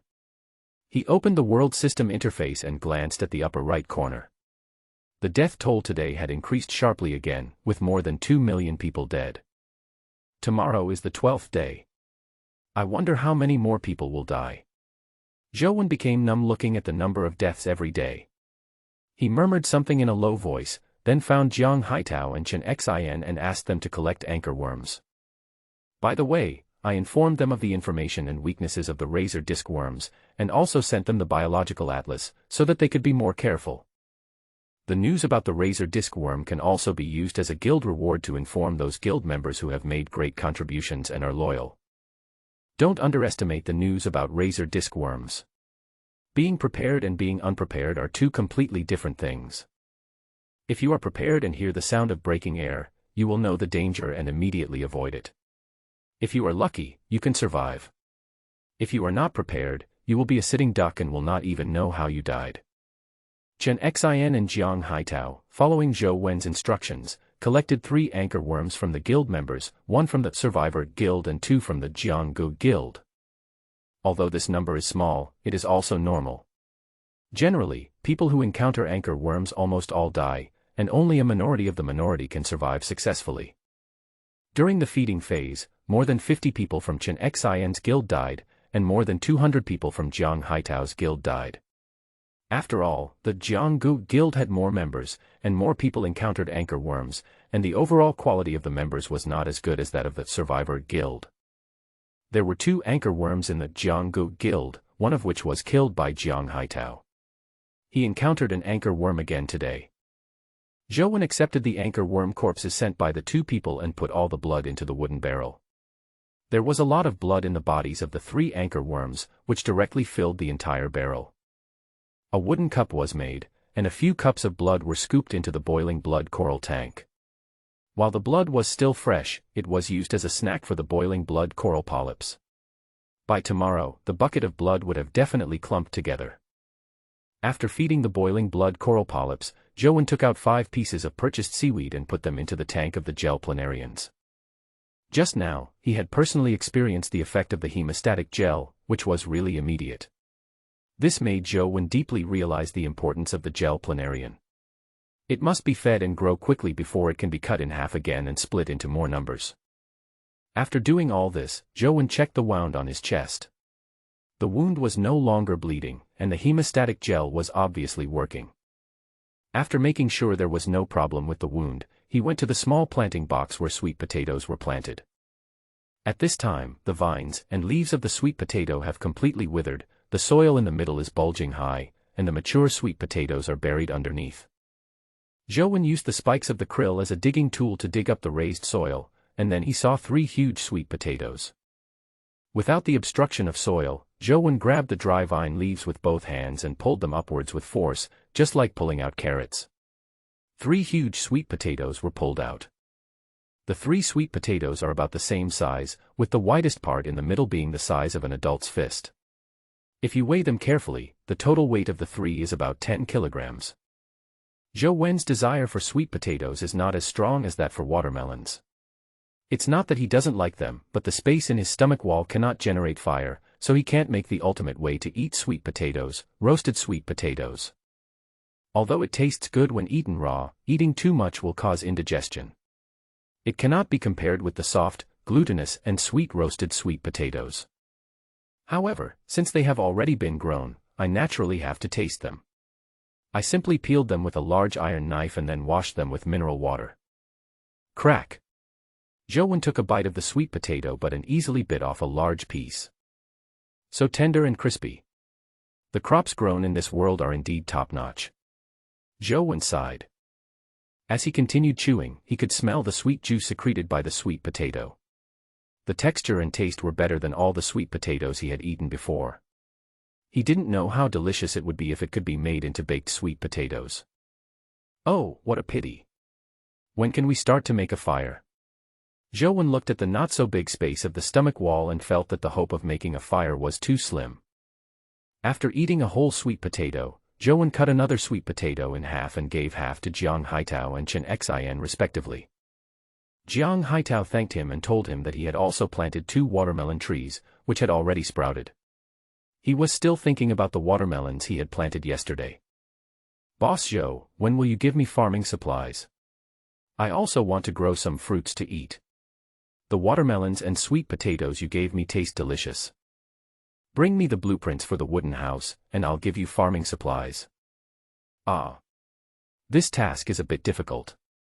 Don't talk to me about those useless things. I have announced that I will stop selling wooden foundations. The value of wooden houses is not as great as before. Hurry up and find a way to get him to hand over the blueprints. Okay, I'll try. The blueprint of the wooden house is still very useful. When there is extra space in the future, Zhou will definitely build a wooden house to avoid attacks from dangerous creatures. It is best to keep this blueprint in his own hands. After a while, Chen Xin sent the drawings of the wooden house. It's very efficient. I used a spiked breastplate to exchange with him, Boss Zhou, you have to give it to me. No problem, but is the other party willing to trade for a spiked breastplate? How is that possible?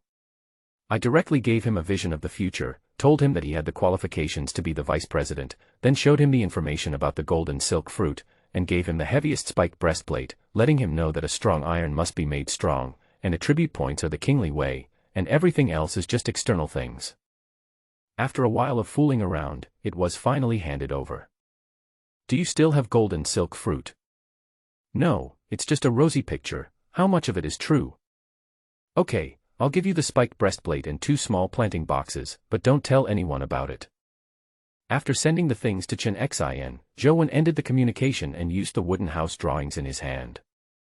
Wooden house blueprint requires 100 pieces of wood.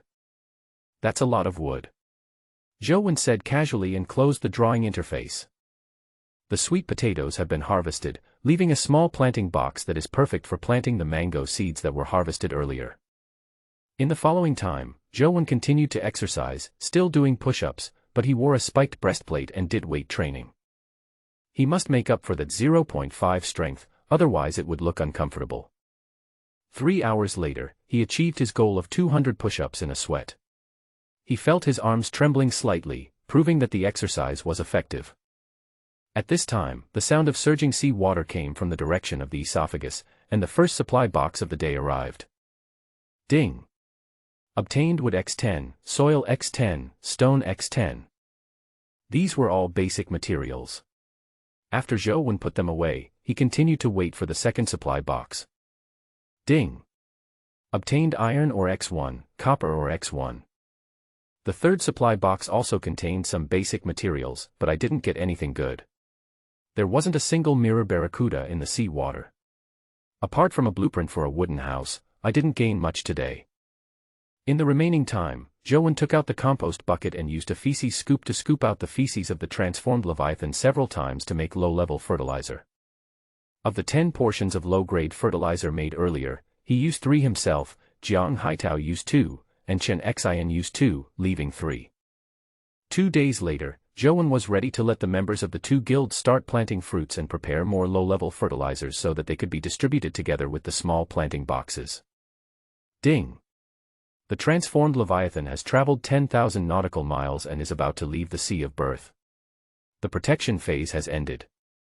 Based on the current speed, it will cross the border sea area and enter the deep blue sea in 1 day. Zhou, who was preparing to go to bed, was suddenly shocked by the reminder sound that suddenly appeared in his mind. He sat up and hit his head on the wooden foundation above without noticing it. It's still in the protection stage. Zhou expression froze, looking a little wooden. He couldn't believe the prompt in his mind. During these 11 days, everything Zhou experienced could definitely be described as fraught with danger, but now he was told that it was still in the protection stage. How dangerous would the unprotected deep blue sea be? Originally, as his character attributes grew these days, he wore a full set of spiked armor, held a newly acquired iron sword, and had gel turbularians that could stop bleeding, and boiling blood corals that could increase strength and speed. Zhou already felt that he could live well in this world. Even the razor disc worm he had just encountered today, although dangerous, he had found its weakness. Based on his previous experience with the emergence of anchorhead worms, Zhou thought that he might encounter razor disc worms in the next few days. He even prepared blood, just to spend the next few days safely. At that moment, the unknown world seemed to be over. Becoming less scary. But now, the unknown world has once again become like a fog, hazy and hazy. Haha, protection stage. Zhou smiled helplessly, then secretly cursed to vent his dissatisfaction. But what else can we do? Survival continues, and we can only wade into this more dangerous deep blue sea. No matter, go to sleep first. On the 12th day, the transformed Leviathan began to move. Zhou sat up listlessly. He did not sleep well last night. The unknown deep blue sea made him very uneasy. He kept imagining what dangers he would encounter in the future. Zhou yawned, crawled out of the rest area, and started today's patrol. The boiling blood coral polyps and gel turbularians were growing very healthily. The golden seaweed grew another 5 centimeters.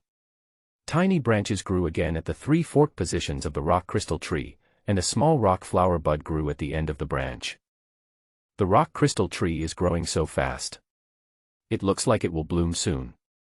Looking at the encouraging growth of the rock crystal tree, Zhou lingering worry faded a little. Then I added 3 portions of rock worm feces to the rock crystal tree, and today's inspection was over. When the time came for the transformed Leviathan to eat, Zhou hid in the rest area, waiting for the sea water to arrive. He just didn't know if there would be any dangerous creatures in the sea water today. Today is the last day to enter the deep blue sea. It can be said that the world system has some conscience and at least gives us one day to prepare. But what surprised Zhou was that the transformed Leviathan did not eat today. Ah! There's something good over there. Suddenly, the voice of Leviathan sounded in Zhou's mind. What good stuff? Not eating. Zhou was a little confused. Today's transformed Leviathan was a little abnormal. After a while, the esophageal diaphragm opened and a large amount of seawater poured in. Zhou immediately perked up and used a mirror to reflect the water surface to observe whether there were any living creatures in the water. But after looking for a long time, I felt lonely. I don't know why the sea water was so turbid this time, and it seemed that there was a lot of mud and sand mixed in it. After waiting for a while, the water surface was still very calm. There seemed to be no living creatures underwater, not even seaweed. Zhou needed to make 20 algae oxygen tanks today. Because there was no seaweed this time, he purchased 10,000 pieces of seaweed in the World Trade Channel in advance. 20 algae oxygen tanks were made using 200 pieces of seaweed and listed on the World Trade Channel. At this time, the turbid sea water gradually receded, leaving a large amount of mud and sand on the ground, and a white ball the size of an ostrich egg. What is this? Zhou put on all his equipment, holding a shield and an iron sword in his hands. He walked closer and observed that it seemed to be a fish egg. He quickly touched the shell of the fish egg with his hand, then opened the biological atlas to check. Bighead carp. Length, 20 meters. Weight, 100 tons. Food type, meat.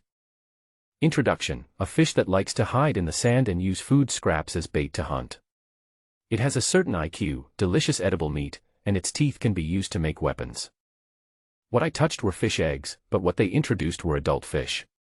Zhou was a little surprised, but he was immediately attracted by the edible nature of the fish. Generally, as long as edible organisms are mentioned in the introduction, they can increase attributes. I don't know if the fish eggs have any attributes. Zhou picked up the fish eggs and took a look. The shell of the fish eggs was very thin but very hard. Through the translucent shell, he could vaguely see the inside. However, this egg seemed to have been laid not long ago. There is no fish embryo inside and it is still in the fertilized egg state. Zhou used a large iron knife to gently crack open the shell, revealing the transparent egg liquid inside. He put his mouth close to the crack and took a small sip. It smells so fishy.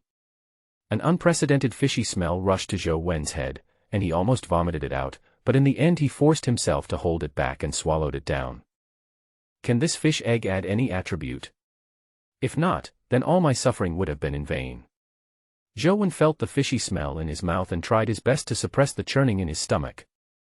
After hesitating for a moment, he didn't care anymore and closed his eyes and drank all the egg liquid in one breath. Zhou poured the egg liquid almost directly into his throat and swallowed it directly.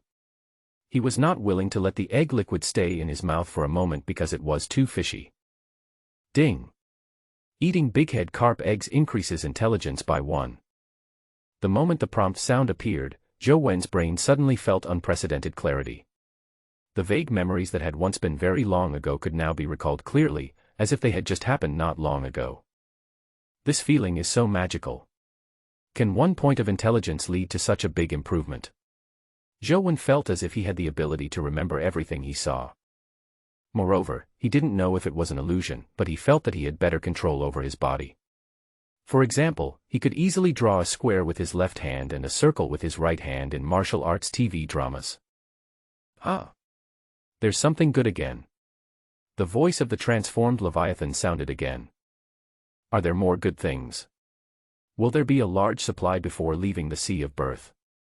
There must be supplies before a war. Zhou suddenly remembered this sentence. While waiting for the transformed Leviathan to swallow the good stuff, Zhou glanced at the system interface. The death toll had reached 2 million. This was just the beginning of the feeding phase. By the end of the entire feeding phase, I'm afraid that 10 million people would really have died. This is still the protection stage. Zhou quickly made 2 portions of boiling blood coral powder, and sent them to Jiang Haitao and Chen Xin, asking them to be careful. He also told them about the enhancement and side effects of the boiling blood coral powder and asked them to pay attention to the timing of use. According to Jiang Haitao and Chen Xian's current equipment, there will be no problem with one anchor worm. They are just afraid of having more than one. This will give them a way to save their lives. After all, they are two of their own people and they cannot afford any accidents. After waiting for a while, the transformed Leviathan swallowed the sea water again, and the sea water was still very turbid. Zhou was not sure whether there were any dangerous creatures in the sea water. Although he thought that the transformed Leviathan was a good thing and should not be dangerous, he still hid in the rest area for safety reasons. Soon, the sea water receded, leaving behind a large amount of mud and sand again. Fortunately, no large creatures were found. Zhou crawled out of the rest area and searched in the stomach wall space.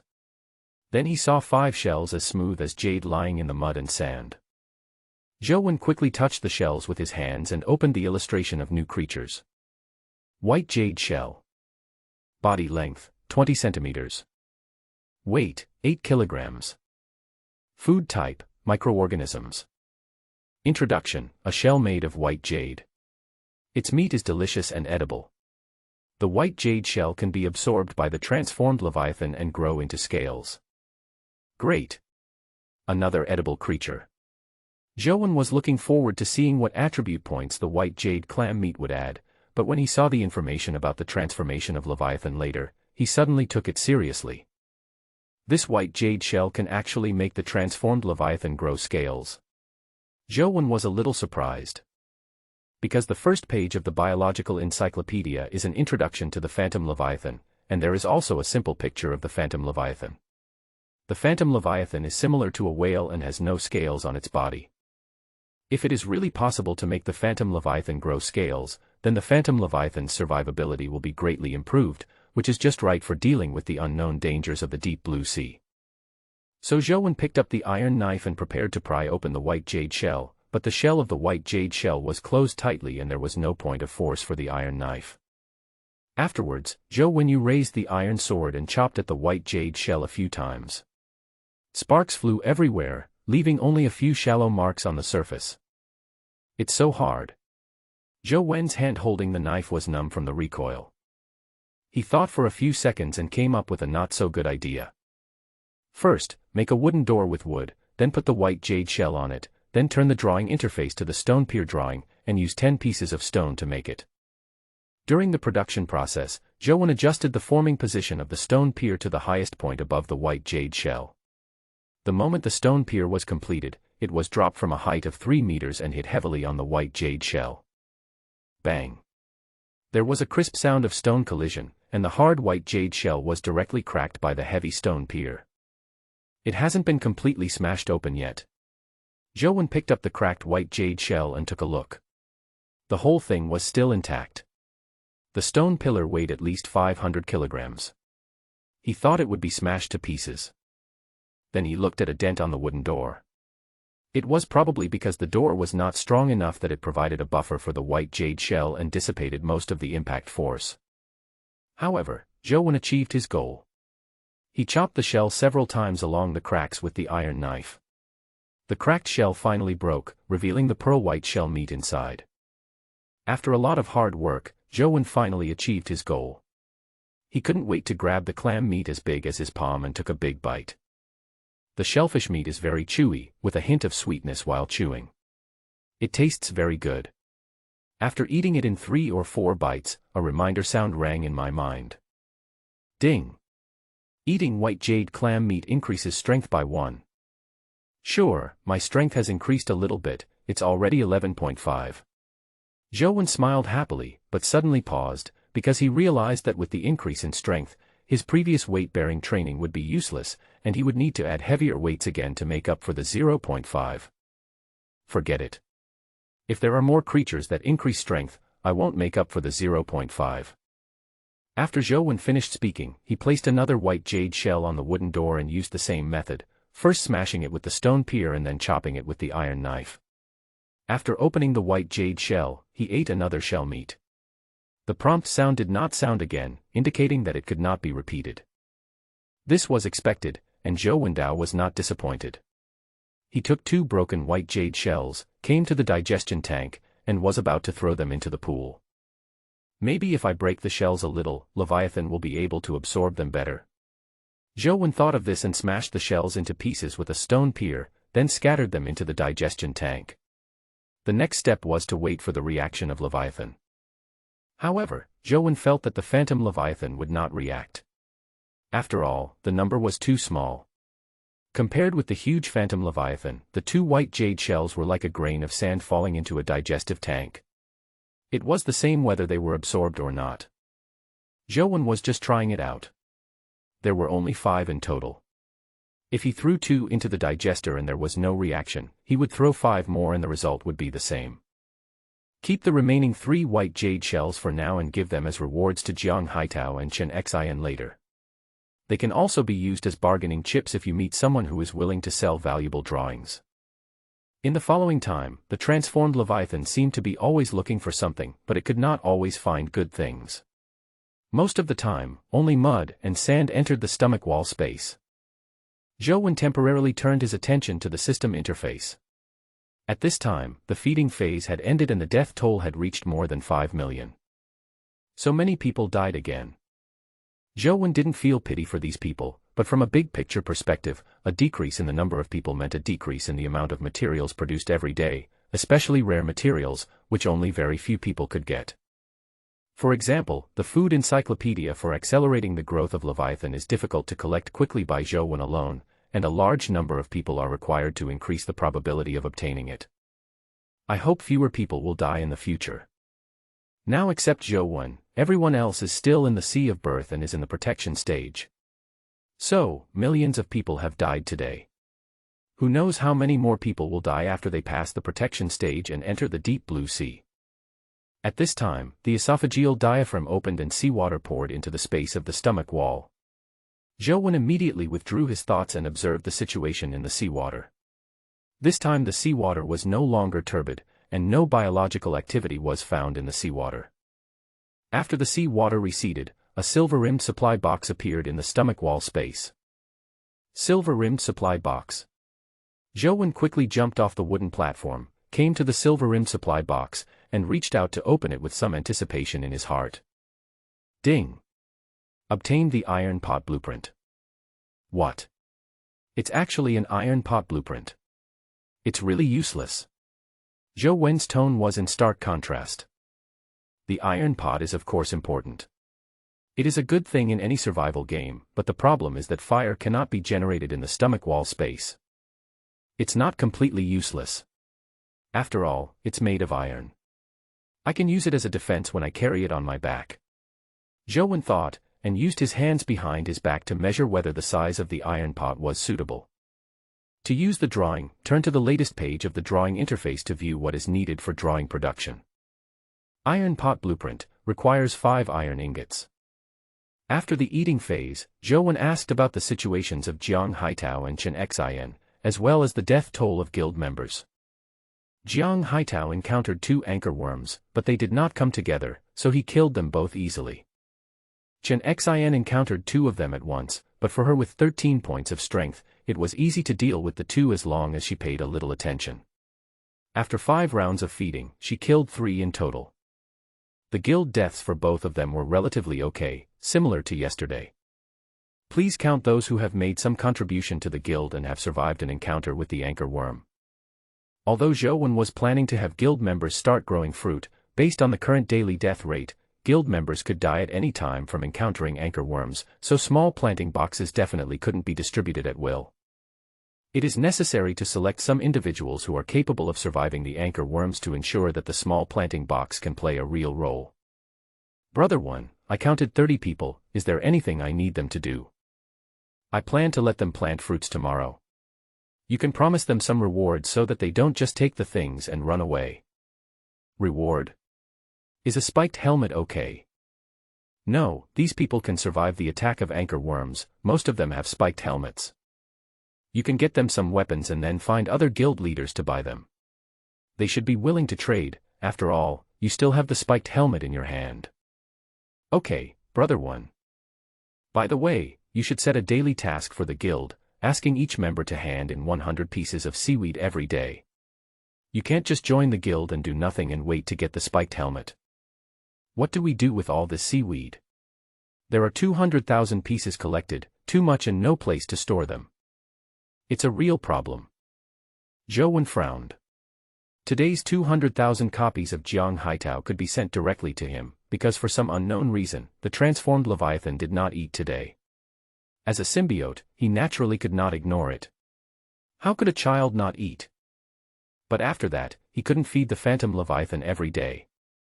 However, he had a guess before, that is, by trading a large amount of seaweed and feeding the Phantom Leviathan, would the Phantom Leviathan still eat? If you don't know how to eat, you can make use of this information to ensure your own safety. Give me today's copy first, and we'll talk about the 200,000 copies tomorrow. If it doesn't work out, give it to the guild members who have made great contributions as rewards. Tell them to eat more seaweed when they transform into Leviathan, which can speed up their growth. Okay, got it. After finishing the conversation with Jiang Haitao, Chen Xian also sent the list of people in her guild who met the requirements. There were more people than in Jiang Haitao's guild, with 50 people in total. Zhou also told Chen Xian that he needed her guild members to grow fruits. Ah. Boss Zhou, this is unacceptable. You just gave me a small planting box yesterday, and you're going to give it away for free tomorrow. I was thinking that this delicious fruit should be exclusive to our guild and given to guild members as a reward, so that they can know how powerful the guild is and feel a stronger sense of belonging. This is not a conflict. They need to harvest everything they grow, and then give most of it to me. You can keep some for yourself, or take it as a reward, or trade it with other guilds. How can it be the same? Taking it from them and then rewarding them is the same as not rewarding them in the first place. How can it be the same? Similarly, from another perspective, the small planting boxes are very important. Giving them free planting is also a reward, and it also carries a trust that they are shouldering the great responsibility of the guild. You paint them a rosy picture and tell them that they are the future backbone of the guild. By the way, the member who submitted the wooden house blueprint should be singled out as an extra member. Give him 2 small planting boxes to publicize his contribution to the guild by submitting the wooden house blueprint. After he successfully grows the fruit and turns it in, he can be given the biggest reward, a fishbone knife, to set an example in the guild, so that other members will have the motivation to turn in the blueprints. Okay. Afterwards, Zhou also asked Chen Xian to set a daily task in the guild. Each person was to hand in 100 pieces of seaweed every day. Today's 50,000 pieces would be handed over to him first. Then he thought for a while, sent the dung shovel and compost bucket to Chen Xian, and also sent him the method of making low-grade fertilizer. Wow. Why is Boss Zhou so nice all of a sudden? He just sent me the method and tools for making low-grade fertilizers for free. I am a very good person to my own people. I gave you something as good as the boiling blood coral powder. See how much I trust you. Thank you, Mr. Zhou, for your trust. When will the small planting box be delivered? I will give them some suggestions today. The small planting box cannot be given to you. It cannot appear directly from your hands. You need to trade with Jiang Haitao. Where is the trust you promised? Black-hearted boss. Don't interrupt. The small planting box and low-level fertilizer you obtained from him are the bargaining chips for your trade with him. Your 2 guilds are in a cooperative relationship on the surface. From now on, if the 2 of you have the same things in your hands, such as fishbone knives, boiling blood coral powder, small planting boxes, or other rare items, it can be explained reasonably to outsiders. Okay, but is it necessary to be so cautious? Don't worry about it, I just like hiding in the corners and crawling in the dark. After communicating with Chen Xian, it was almost time to enter the supply box today. At this time, the esophageal diaphragm opened and seawater poured in. Zhou waited until the seawater receded and saw another silver-rimmed supply box. It can't be that all the boxes of supplies today are silver-rimmed, Zhou said in surprise. Just as Zhou was about to open the silver-rimmed supply box, the childish voice of the transformed Leviathan sounded. I'm so hungry. I didn't find anything to eat today. There are still many good things that I can't find. I have to leave here quickly to find something to eat. When Zhou heard this, he was shocked. Hey, wait. The food will be here soon, don't leave any good stuff behind. Zhou Wen hurriedly urged Jiang Haitao and Chen Xin. Soon, 250,000 portions of seaweed were gradually distributed. This time Zhou Wen didn't need to move them. He just stood in front of the digestion tank. With a thought, all the seaweed fell into the digestion tank. Huh. The Phantom Leviathan's puzzled voice sounded. How could he suddenly feel full without eating anything? However, the transformed Leviathan didn't think much about it. Since he was full, he decided to digest the food first. So the transformed Leviathan temporarily stopped its activities. Now that I've digested it, I have to look for good stuff, Zhou Wen said with a smile, and walked to the silver-rimmed supply box and opened it. Ding! Obtained the Stone Foundation Blueprint. Stone Foundation Blueprint requires 100 stones. Zhou Wen directly used the drawings and checked the materials needed for production. It was much more than the materials needed for the wooden foundation, so he decided to make one and see for himself. Click to create, and 100 pieces of stone turned into blue light and condensed into a square cube with a side length of 1 meter in the area designated by Zhou Wen. The stone foundation is different from the wooden foundation. The wooden foundation is supported by 4 pieces of wood and looks like a table as a whole, but the stone foundation is solid as a whole, which is why the stone foundation requires more materials. It looks very solid. Zhou Wen knocked on it with the back of his iron sword, making a crisp metallic sound. Zhou Wen made 5 more, a total of 6 stone foundations. He planned to replace all 6 wooden foundations on the first floor. A wooden foundation is definitely not as solid as a stone foundation, especially since we encountered razor disc bugs yesterday that could penetrate wooden shields and doors. There will definitely be more dangerous creatures with more destructive power in the future. It would be much more reassuring if we replaced everything with stone. However, transferring supplies is a bit troublesome. Zhou Wen needs to move the things on the wooden foundation, and then he can put away the wooden foundation and replace it with a stone foundation. Zhou Wen placed 2 wooden foundations next to the 6 wooden platforms, and then made 2 new storage cabinets. After transferring all the items in the old locker to the new locker, put away the old locker and the 2 wooden foundations, replace them with 2 stone foundations, put the old locker on top, and transfer all the items in the new locker back. The same replacement was done in other areas. After a lot of work, 5 of the 6 wooden foundations were replaced with stone foundations, and 1 was not replaced because mangoes were planted on it. At this time, the small planting box and the mango seedlings are integrated. When the small planting box is put away, the mango seedlings will be gone. After all, it has been planted for almost a day and has grown nearly 20 centimeters in height. Zhou Wen decided to keep it for now and replace it after the harvest.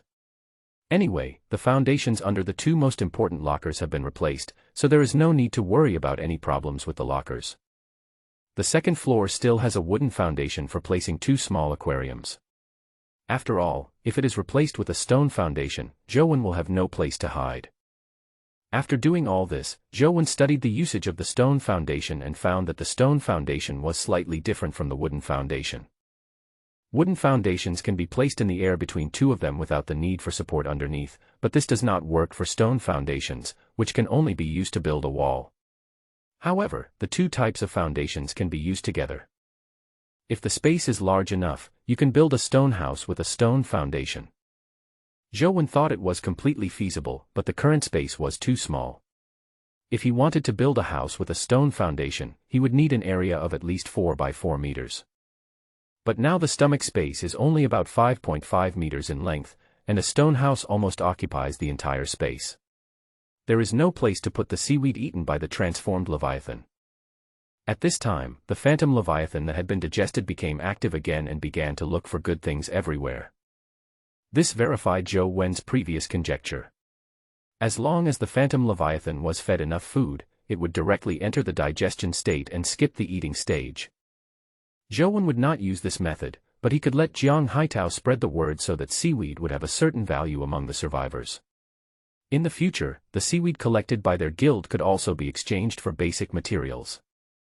Currently, Zhou Wen is the only one who buys 10,000 pieces of seaweed every day as a midnight snack for the transformed Leviathan. He doesn't know whether it has the effect of accelerating growth. Anyway, it only costs 1,000 pieces of basic supplies, which is no big deal for him. The seaweed market is too small and has no value. Once this news spreads and is verified, seaweed will have a certain value. Those who have a lot of materials will choose to skip the feeding stage in order to avoid encountering anchor worms. After all, life is the most important thing. The basic materials in their hands will be distributed to ordinary people.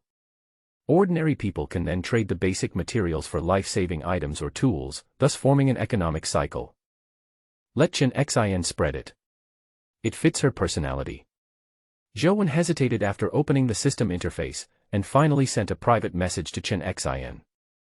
Is this method really feasible? Okay, I tried it. How much seaweed do you need? 250,000 copies may not be needed, but it doesn't matter. After it is distributed, someone will naturally study the minimum number. Okay, I promise to complete the task, Boss Zhou. Don't use this method. You need to have a sense of crisis in the unknown world. After the conversation, Chen Xin shared this idea on the World Communication Channel. Because it was she who proposed moving seaweed before, the survivors believed her guess more. In fact, this idea is easy to think of, but there is a prerequisite, that is, there are too many basic materials and the excess basic materials must be consumed quickly, just like Zhou. Zhou looked at it for a while, and after confirming that Chen Xin's message was spreading smoothly, he closed the interface. If this news spreads, there will be a disadvantage for Zhou, that is, people who are able to skip the eating stage may get an extra supply box, which means they can get 4 supply boxes a day. However, Zhou is no longer as worried about the survivors catching up with him as he was at the beginning. Because after the treasure cave on the 9th day, and today when I transformed into Leviathan and arrived at the border area, there was nothing to eat, so I needed to provide food before I could continue looking for good things everywhere. He realized more clearly how powerful the ability to hear the voice of the Phantom Leviathan was. It was far more powerful than he had initially thought. It's like a treasure cave. If you can't hear your inner voice, and the esophageal diaphragm opens, it's pitch black. Who would dare to go out? Who knows what's waiting for you outside? Even if someone brave enough to walk out, seeing the dark cave with a diameter of only 1 meter, how many people would dare to crawl in? After you crawl in, there are rock worms waiting for you. Even if you are lucky, the rock worms will be driven away by the transformed Leviathan. There is still a maze and many obstacles. How many people can come out alive with the treasure? So Zhou is now relaxed. Who should I be afraid of if I have cheated? If he finds an opportunity, Zhou can even start selling algae oxygen tanks in large quantities, but now is not the time because he really has no place to store the basic materials. Just as Zhou's mentality was gradually inflating, he heard the sound of sea water surging in his esophagus, and Zhou immediately crawled into the rest area and hid. This time, there was still no danger, and there was another silver-rimmed supply box. Ding! Obtained iron ingot X20. So many iron ingots. It's worthy of being a silver-rimmed supply box. Zhou's eyes lit up with excitement when he saw the 20 iron ingots. Zhou quickly put away the 20 iron ingots. He had obtained 5 in the treasure cave before. He used 3 and had 2 left, making a total of 22. Finally, we have extra iron ingots in reserve. Zhou said excitedly. An iron sword requires 3 iron ingots. When there were only 2 iron ingots left, Zhou always felt afraid to use any force when using the iron sword, as if he was afraid of breaking a rare treasure, because there was only 1, and if it was accidentally broken, it would be gone. But now, 22 iron ingots are equivalent to 7 iron swords, and he can use them at will. Do you want to make an iron dagger? Zhou still had a blueprint of an iron dagger that he had obtained from a previous trade. Before, there were few iron ingots, and he was reluctant to use them. Now that there were enough, he could make one for fun. After thinking about it, I finally gave up. The main reason is that the iron sword is now far superior to the dagger, and there is not much use in making it. There was nothing to do next, so Zhou started a new round of physical training. His strength points increased a little, so he needed to add more weight. When doing push-ups this time, Zhou used 3 pieces of equipment as weights: a spiked chest armor, spiked leg armor, and a spiked crotch guard, weighing a total of 80 kilograms.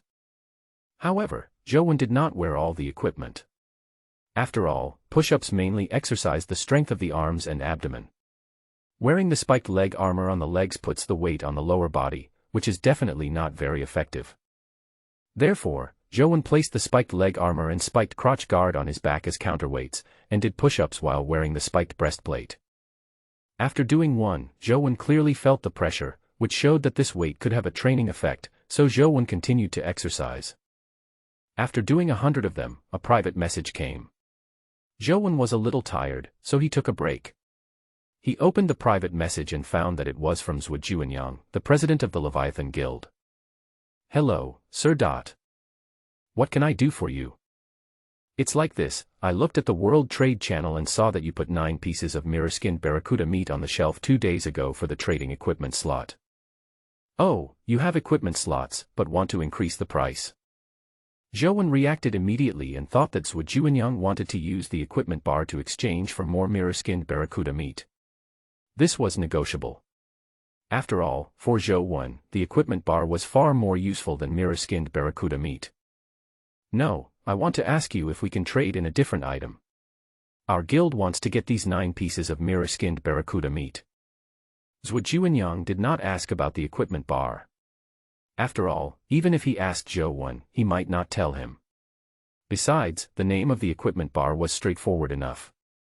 Anyone who had played the game knew what it was used for. "Yes, you can, but you can only exchange it for blueprints or some very rare items.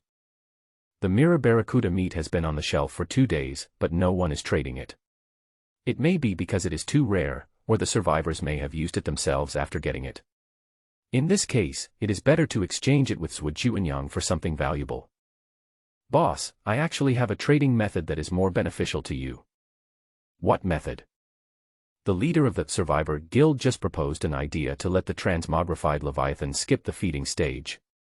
After discussion among several of our major guilds, this idea is considered very feasible, so we decided to try it tomorrow. "I know this. I saw it through the World Communication Channel. It is indeed a genius idea, but what does this have to do with your trading of mirror-skinned barracuda meat?" In fact, Joan had roughly guessed what Zhu Juanyang wanted to do. He found it a little funny when he thought that after going around in circles, he ended up coming back to him. "We are thinking that, after this conjecture is verified tomorrow, we will trade seaweed for mirror barracuda meat with you. Of course, the amount of seaweed is definitely not a few hundred or a few thousand pieces, but it will help you skip the eating stage, a total of 250,000 pieces, and this amount is only traded for 1 piece of mirror barracuda meat. If you are willing to trade all 9 to us, we will also give you an extra amount of seaweed that allows you to skip the eating stage. What do you think?" "Oh my God, you are such a genius." Joan looked at Zhu Juanyang's message. The more he read, the more he couldn't suppress the smile on his face, and finally he laughed out loud. "Good boy, after all this whirlwind tour, it really came back to me." However, it must be said that Zhu Juanyang does have some ideas. If the seaweed is sold individually, for example, 250,000 pieces of seaweed are sold separately, the higher life-saving value of skipping the eating stage will be lost. 250,000 pieces of seaweed may seem like a lot, but in fact they are not of much value. After all, tens of millions of people swallow 200,000 or 300,000 pieces of seaweed every day when they transform into Leviathan. This is equivalent to picking it up for free. If you are ruthless enough and sell 10,000 pieces of seaweed at one time, you can get 1,000 pieces of basic materials at Joan's purchase price. What does 1,000 basic materials mean? For most survivors, it is definitely a sky-high price that can make their hard life become easy and comfortable. Therefore, when seaweed begins to be traded on a large scale, there will definitely be a surplus of supply and the price will inevitably fall. It is impossible for Joan to trade 10 pieces of seaweed for 1 piece of basic material. By then, the price may be 1 basic material for 100 pieces of seaweed, or even 1,000 pieces. Then 250,000 pieces of seaweed will be equivalent to 2,500 pieces of basic material or 250 pieces. What's more, Zhu Juanyang is the guild president. He can collect seaweed from guild members, and there is no need to collect too much. If each guild member hands in 1,000 pieces of seaweed, that would be 1 million pieces. So, after analyzing it, Zhuo Juanyang used this method to find Zhou Wen to trade the mirror-skinned barracuda, which was completely a freeloader. This is indeed a good trading method. So you agree to the deal. But I am still somewhat confident in my own abilities. I don't need to skip the eating phase. How could Zhou Wen agree to this? If you were to use the method he proposed to trade with him, what else could he say? He could only say that you have some ideas. Moreover, in the eyes of others, there was really no need for Zhou Wen to skip the eating stage. He was now the number one among all the survivors and had the strongest strength. The anchor worm posed no threat at all. However, with the establishment of the guild, Zhou Wen's status in the eyes of the survivors gradually became less high than before. After all, how could one person compete with a guild with so many members, unless he was a cheater? Boss, please think about it again. We also have another guess, that is, if you skip the eating stage, you may get an extra supply box. That is to say, you can get 4 supply boxes a day. An extra supply box sounds good, but will the extra supply box necessarily contain blueprints? Or will it necessarily contain rare materials or rare items? After being asked this question, Zhuo Juanyang was completely speechless. Zhou Wen could completely use the mirror-skinned barracuda meat to trade for blueprints and rare materials. There was no need to get an extra supply box. In this way, Zhuo Juanyang's method of trading seaweed for mirror barracuda meat would not work at all with Zhou Wen.